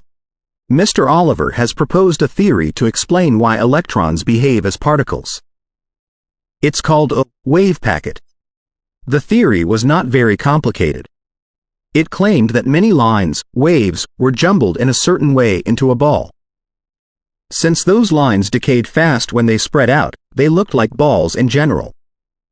The bulging packets made the waves behave as particles. Accepting such an explanation, Clark, as a supporter of the wave theory, was even more cheered up. He believed that it was the real truth of the microscopic domain that revealed the deepest law of the quantum world. He was about to exclaim that the particle nature was included in waves, when he saw the papers of Douglas, Fernando, Hathaway and Helen. They roughly proved that wave mechanics was mathematically equivalent with matrix mechanics, and they offered certain arcana changes that did not agree with the commutative law. The two new alchemy systems are equivalent. Clark couldn't help but blurt out. Honor had reached the part, too. Douglas's proof is the easiest to understand, but I don't think it is very strict mathematically. If they are equivalent, are the wave feature and the particle feature also equivalent? Are the microscopic particles really a new object that we haven't really recognized yet, like Mr. Evans said, and we have to describe them based on the actual results instead of applying the previous concepts? It was not because he had understood the few papers, but because they all admitted that they were short of a strict mathematical method to prove the equivalence. Maybe, Clark said, somewhat in frustration. However, after the electron diffraction experiment, he was already okay with such an explanation, so he exclaimed cheerfully again, "Since they are equivalent, we only need to learn wave mechanics in the future and don't have to bother with the wretched mathematical monster anymore, right?" Of course. The sorcerers around replied at the same time. Clark smiled at Honor. "Last month, you said that the textbooks for the new alchemy would be changed, and I said that it was impossible. I need to apologize to you now. I was wrong, but I'm also very happy that I was wrong. How many times have the textbooks changed?" Although delighted, Honor had the sense of suffocation when the changes were coming like a storm. In such an age, not working hard would mean being abandoned. They would never have a chance to catch up again. Seizing the time before the class, they browsed through the journals, their eyes widened again. The hypothetical model of electron spin? Well, it explains the unusual splitting phenomenon very well, but the speed of spin on the surface is 10 times the speed of light. That's in violation of the special theory of relativity. Clark skipped the content and focused on the conclusion. Exclamations echoed in the classroom. They found it hard to imagine that such a paper was published on Arcana, which was best known for its rigorousness. However, as they read on, they found another paper from Anik and Sprint.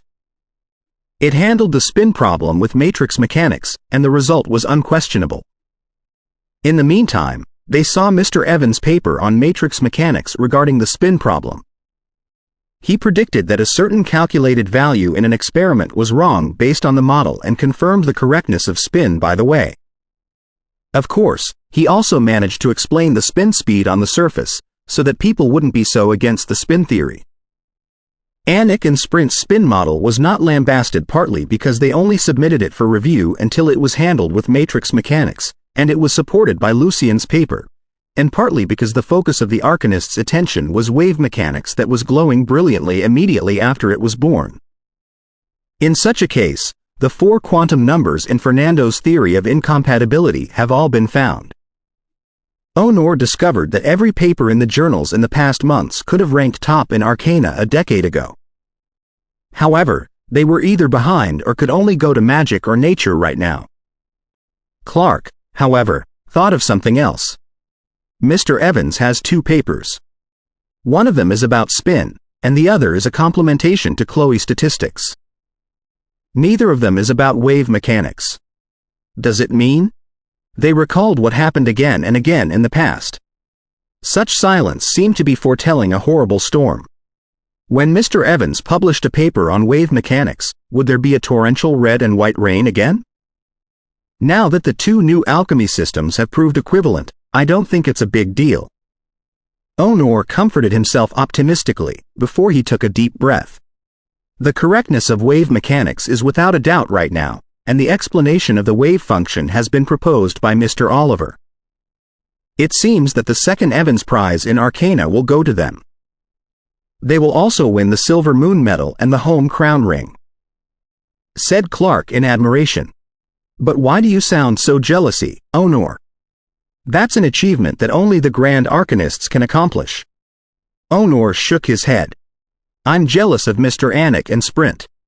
Their hypothesis of electron spin has improved the current model of new alchemy. Even though they cannot get Evans Prize in Arcana, they will surely win a Silver Moon Medal and a Home Crown Ring. To think that they are of similar ages to us." "That's true." Clark was at a loss for words.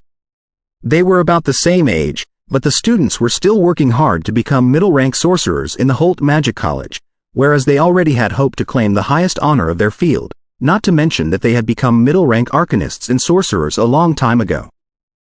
"If only I had a great teacher like theirs," he couldn't help but thought to himself.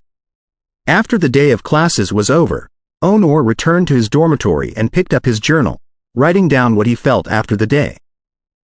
"I'm getting a deeper and deeper feeling about the urgency and fast pace of the development of Arcana. It's like the mysteries of the world are suddenly surging out like a tide, dyeing the whole world of Arcana and magic a glorious gold. One can never see enough of it. In such a gold and insane age, even a second-rate arcanist can achieve first-rate accomplishments. Wave mechanics is the most sparkling gem of the year, and the preliminary proof of the equivalence of the two systems of new alchemy seems to suggest that this year is going to end in peace." In the Golden Cathedral in Alto, Violet. It was close to early evening. Led by Philibel, Gosset and the rest of the priests finished their Sunday pray. Without saying a word, Philibel stood up and went back to his living room. In the past, he would stay to preach or guide the priests. "What happened?" asked a red robe confusedly. Gosset shook his head, "No idea. It's been a month that His Excellency's been acting weird." "A month? Does this have anything to do with Arcana Voice?" "They say that His Holiness is Viken, the disaster sorcerer." The red robe was rather apprehensive. The low and middle-ranked priests were already callous to the repeatedly playing rumor, as there was no solid evidence for support and the story even seemed a bit lame to them. However, for those senior ranks who knew some of the hidden history and secrets of the church, they had found that a series of details in this rumor in fact conformed to the history. Maybe there was truth to it. Of course, there were all kinds of possibilities in history, and it was not difficult to make up a seemingly sensible story. Therefore, they did not treat it very seriously. However, when it was mentioned again, the red robe still felt quite concerned. Gosset looked up and said seriously, "Yes, I remember that this has started after His Excellency attending the emergency meeting held by His Holiness." "I don't see the relation," said the red robe with a gloomy look on his face. It seemed that there were some bad associations going through his mind. Gosset forced a smile. "Me neither. I mean, any devout believer would feel upset hearing such slander." In Philibel's living room. Philibel, the bright angel, was sitting behind his desk lost in his thoughts while staring at the flickering candle. As the day was getting darker, his beard had been lit up by the candlelight. Suddenly, the burning candle made a slight noise and then violently grew taller, reflecting the red light onto Philibel's face. "Are you ready, Philibel?" The candle started talking, in a hoarse voice. "This can help you recover the faith you've lost and send you a further step closer to the God of truth. We don't need you to do much, but just give us the key information when the key moment has arrived." Philibel looked gloomy. He slightly squinted his eyes and said to the candle, "There's no way that you can ascend to Mountain Paradise. How can you know he's the ultimate lord just because of Sun King's notes? I won't believe you. And I will neither do what the northern extremist once did. This is unforgiven betrayal to Lord's blessing." The candle giggled, the candlelight flickering. "You called him his title, not his name, Philibel. You can't lie in front of me. No matter what kind of past His Excellency once had and no matter where he came from, after he integrated himself into Mountain Paradise, he has become the true God, the ultimate existence that transcends all the demigods, the Lord, as you priests call him. Now he's just in a temporary sleep, and the more followers he has, the quicker he'll wake up. Philibel, are you going to betray the God of truth like Benedict III? Atlant, I know you play with people's minds. But it won't work on me. You shall go now, or I'll turn on the divine circles here." After a while of silence, Philibel said with determination. The candle insisted, "Philibel, I can feel what you're truly thinking. If you will, we'll always wait for you to join. You will see. The priests, including Richard, in Holmish Church will grow very fast in a short period of time, as our discovery in the realm of gates is beyond your imagination. We're now even a step further than those in the north. They haven't even approached Mountain Paradise." Then the candle flickered, and the voice disappeared. Philibel turned on the defensive divine circles in the golden cathedral silently, and his face looked rather gloomy. After the divine circles had all been activated and after he cast Blessed Realm, Philibel finally put on a mysterious smile. His pupils had pure light shining in them. "Our bright future comes from the prosperity of the Church. His Holiness has made his generous offer, and we're not idiots to split on our own. Atlant, you have underestimated His Holiness so much. In a manner outside of Alto." Atlant closed his eyes. In front of him, there was a silver candlestick. At this time, the candlelight suddenly twisted and projected an unidentifiable figure on the wall. "Who is it?" Atlant suddenly opened his eyes and stared at the figure on the wall with great alert. The candlelight flickered, twisting the figure, and the old voice came from it. "It doesn't matter who I am. What matters is the information that I am bringing to you." "What?" Atlant was rather cautious, trying to figure out the intention of the unexpected visitor. The flame said, "I have a lot. I can tell you how to become a demigod, including how to ascend the legendary ranks, how to agglomerate the power of emotions, how to transform a body, what the specific magic circle is, and the secrets of forging the special divine items." "You're Benedict III. No, you're Viken." Atlant's voice rose up. Fortunately, Atlant wasn't really here. In this room there was only his golem clone. The flame laughed. "I said it already that it doesn't matter.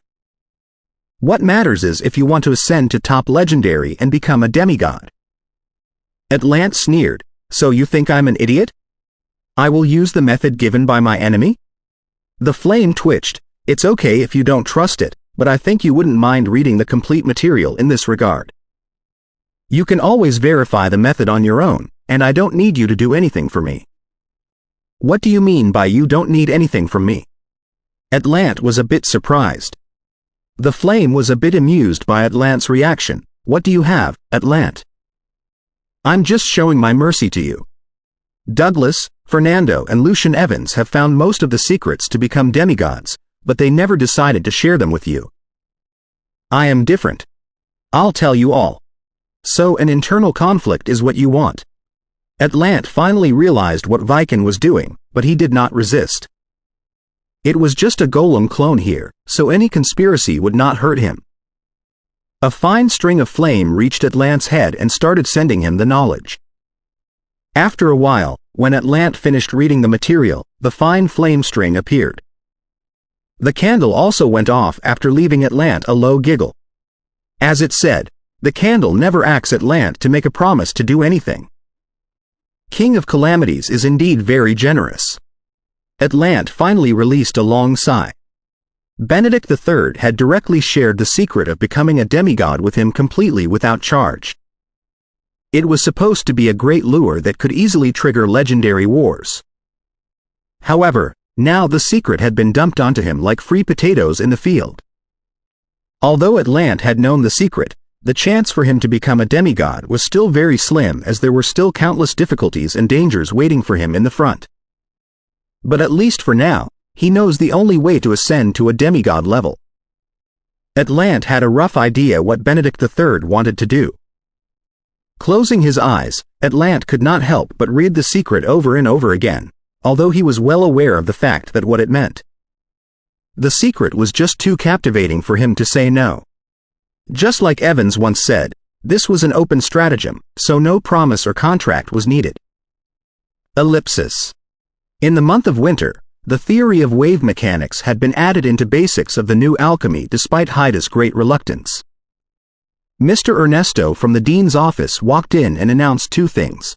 One was that the academy was going to take all the students to the Northland for a practicum course to improve their adventure skills and comprehensive competency, and the other was that the latest issue of Arcana had been available. The look on his face was rather cheerful. He had just got rid of the heavy rock bearing in his mind for a long time. Quite a thick one, isn't it? Onor said to his colleagues. He had been obsessed with studying wave mechanics recently, and thus he believed that he had gained a deeper understanding of new alchemy.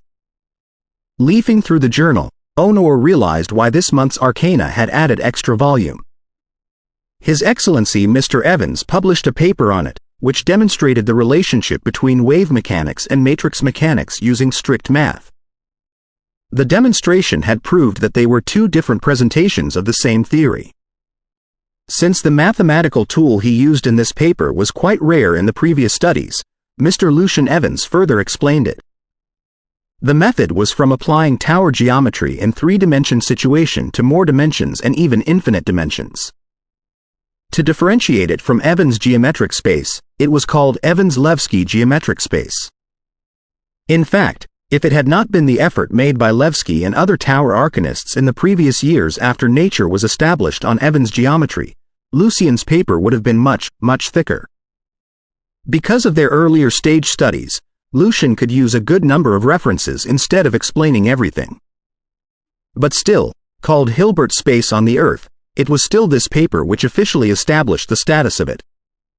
In the past years, the general theory of relativity had confirmed the value of Evans' geometry, which was earlier deemed totally useless, and Lucian's ideas had freed the tower arcanists from the limitations from their own imagination and knowledge. Therefore, the development of mathematics had been rapid, and many arcanists had made their great contribution. They had stopped seeking for the practical significance of a mathematical model, as they were not able to, and also they did not want to bother. Instead, they were pursuing mathematics for its own sake. Meanwhile, the progress in mathematics also helped them better understand the cutting-edge arcana theories. Their progress in magic was much faster than they had expected. Now, Levski had come close to the senior rank. Mr. Evans's paper makes me dizzy. Clark rubbed his eyes. Onor grinned. Yeah, I know. But this paper had finally confirmed wave mechanics. We have nothing to worry about now. He was in a very cheerful mood.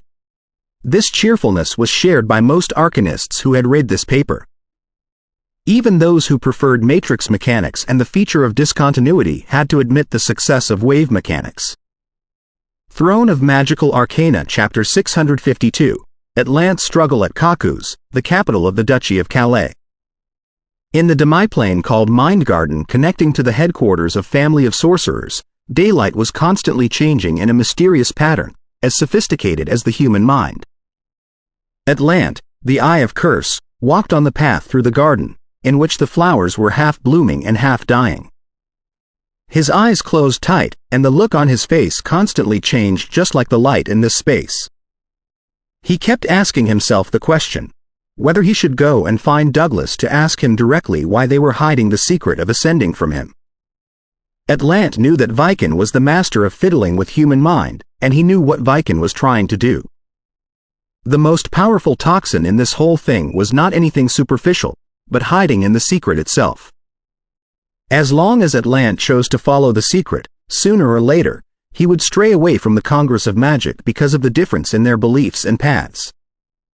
At that time, Viken, with his powerful resource of faith, would be the only one who Atlant could turn to. After all, the Congress of Magic believed in the power of arcana, and using arcana they would overthrow the church. There was no chance that they would support a powerful religion. The moderators that had been split multiple times and were retained as state religions were the most they could stand. Viken had sent Atlant poison, and directly told him so, but Atlant could not say no. Through the countless years that he had been living, Viken had the vicious wisdom which had made many legendaries fall and produced the Saint Truth. In fact, from the conversation once he had with them, Atlant knew why Douglas, Fernando, and Lucian Evans chose to hide the secret. The path was full of unpredictable dangers and potential risks, and could very easily turn one into a demon whose emotions were totally out of control. Also, the secret would encourage the development of a new religion or even many religions, which would be a great harm to the spirit of arcana. Broad-minded and visionary as Douglas, he would not hide this secret for his own interest, especially when the general theory of relativity had brought him hope to ascend to the demigod level. Fernando was known for his short temper, but also for his passion for arcana and for the truth of the world. Even though Fernando had known the way, he probably would not want to try it at all. As for Lucian Evans, it was only a matter of time for him to reach the level of demigod, and his general theory of relativity had given him a great boost. He was now already a level 2 legendary in his late 20s, and he was the one who had put forward a series of subversive theories which had formed the two major pillars of the current arcana system, the theory of relativity and new alchemy. A promising young man like him would not care about using this method. A few weeks after Lucian came back from his adventure, Lucian had reached level 2 legendary. The status that Viken had once put him in and the thoughts triggered by the mysteries of immortality had been a great help to him. This had also set a new record in the history of the Congress. Before Lucian, it only took Lucian a year to reach this level. Lucian was not planning on reporting this to the Congress. However, since this time their findings in the world of souls were incredible, they had all been awarded with the different legendary magic rituals. According to their wish, Erica and Vicente could pick 2, Fernando and Douglas 5, and Lucian 10. When he was there to choose the legendary rituals he wanted, Lucian on the way told Helen his progress. Atlant had run through his analysis of Douglas, Fernando, and Lucian Evans's intention. He released a sigh as he had decided not to axe. The answers would be the same just as what he expected, but in turn, they would ask him where he got the information and suspect his betrayal. He could not help thinking that greed was indeed the origin of all the sins. If it had not been his greed, if he had not been controlled by his desire, he would have confessed in front of Douglas and suggested them to make the access requirement clear among the highest council. But now, at this time, Erica, the master of transformation, came to visit him to ask how things had been going with Philibel. It's a bit complicated. It seems that Viken has told him something or made a good offer to him, so he refused me, said Atlant honestly. As the authority in illusion and mentality, he was always the leader in these kinds of tasks. Erica said seriously, such an old monster. We didn't expect this. You can't kill such a monster, so his vision is much, much longer than ours. He sees through time, said Atlant, a bit absent-minded. So far, the secret had brought him so many concerns and worries, so Atlant dared not to hurry. He had decided to do some secret experiments first to get some more information for this. Ellipsis. On the 17th floor of the Magic Tower of Allen, in Heredity Laboratory, Felipe, wearing his long, black coat, was reading the latest issue of Arcana with a cup of hot water in his hand. His face still had the same sick look as usual. Felipe took a sip of the hot water. It seemed that Lucian Levski geometric space had been confirmed in the microscopic domain, and the two alchemical systems were the different aspects of the same model. He had been closely watching the development of the micro-world, as many of the research topics related were electromagnetic waves, electromagnetic fields, and special elements. These all had to do with the constitution of the human body. Therefore, he had also been working hard on it. However, after matrix mechanics was born, the microscopic domain seemed to be getting more and more unfriendly. Although the arrival of wave mechanics more or less helped, but the great challenge from mathematics would still bring bad headaches to those arcanists who weren't as good at it. Felipe had to admit that the paper was even a bit tough to him.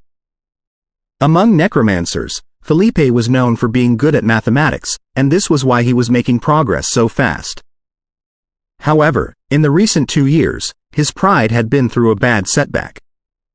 The papers published on Nature talking about the general theory of relativity, matrix mechanics, and Lucian-Levski geometric space started appearing to be so abstruse. I can't stop here. Mathematics and the microscopic domains are of great importance to cell and heredity study in the future, or I'd fall behind. Felipe murmured with a concerned look on his face, reminding himself. He once thought that once a good magnification spell became available, the secret in cells and heredity would reveal themselves in front of him. However, it had been a long time, but Felipe was not making much progress. He indeed had found chromosomes and guessed that they were related to heredity, but that was it. He knew it clearly that without the support from mathematics and other arcana findings in the school of element and electromagnetism, his study was not going anywhere. To find what he had been seeking for, he had to either wait for other people to do the preliminary studies, or do them on his own. Therefore, while his cell research was not bringing him much, the other 2 studies on the integration of spirits and undead creatures had improved his magic level by 1 circle to the 8th. After reading Lucian's paper, Felipe turned to read the studies done by Hathaway and Helen on crystals, which had more or less inspired him before. A while later, he stood up and walked in his own exclusive lab. He saw the many plants, red-eyed rats, and the moth boxes. Magnification spells not working, Felipe had to work more on the observation of plants, animals, and insects. However, observation took a long time. Sensing the noise, the rats in the lab started screaming, and the moths flying up and down in the boxes. Only the plants remained silent. Felipe rubbed his forehead, trying his best to stop himself from destroying them all. The anger burnt his guts. Why he had to deal with them all day long? He was neither a farmer nor a butcher. Ellipsis.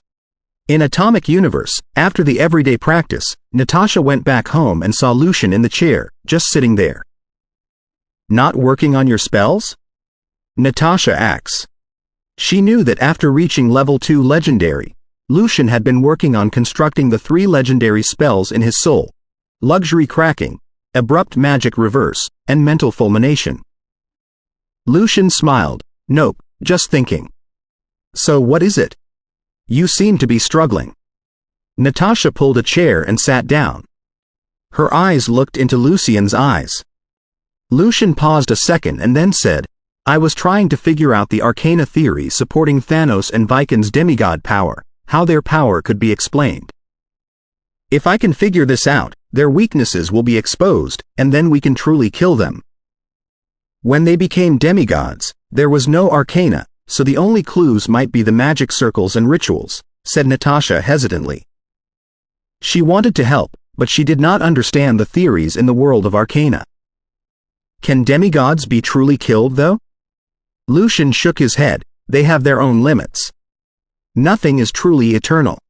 So I'm thinking, if we cannot find the way, even if we kill Viken, he will always be able to come back from the river of fate. At that time, such a shameless demigod will become a great threat to the Congress, to the kingdom, and to those we love and care about. It'll be a sheer disaster. This is indeed a problem, but the South Church is still going to last for a while. A long, long time, I should say. Natasha comforted him. After knowing that their lord was in fact Thanos, her belief had become totally abstract. She had the respect to the ultimate existence in the universe, but not to a specific god. Lucian suddenly said, maybe one day, my theory will turn my friends into enemies and disappoint my teacher and students. Although Natasha did not understand why Lucian would say so, she still grinned. It's okay. I'll be there with you, as long as you're okay that I don't even understand your theory. Lucian smiled. His hand was on Natasha's hand, fingers crossed. Ellipsis, ellipsis. Holding his paper, in the early morning, Lucian was walking along the corridor in the magic tower of Alan. It was still a bit dark when he pushed open the door of Fernando's study. It was bright in the study. In comparison, the study and the corridor seemed to be two different worlds.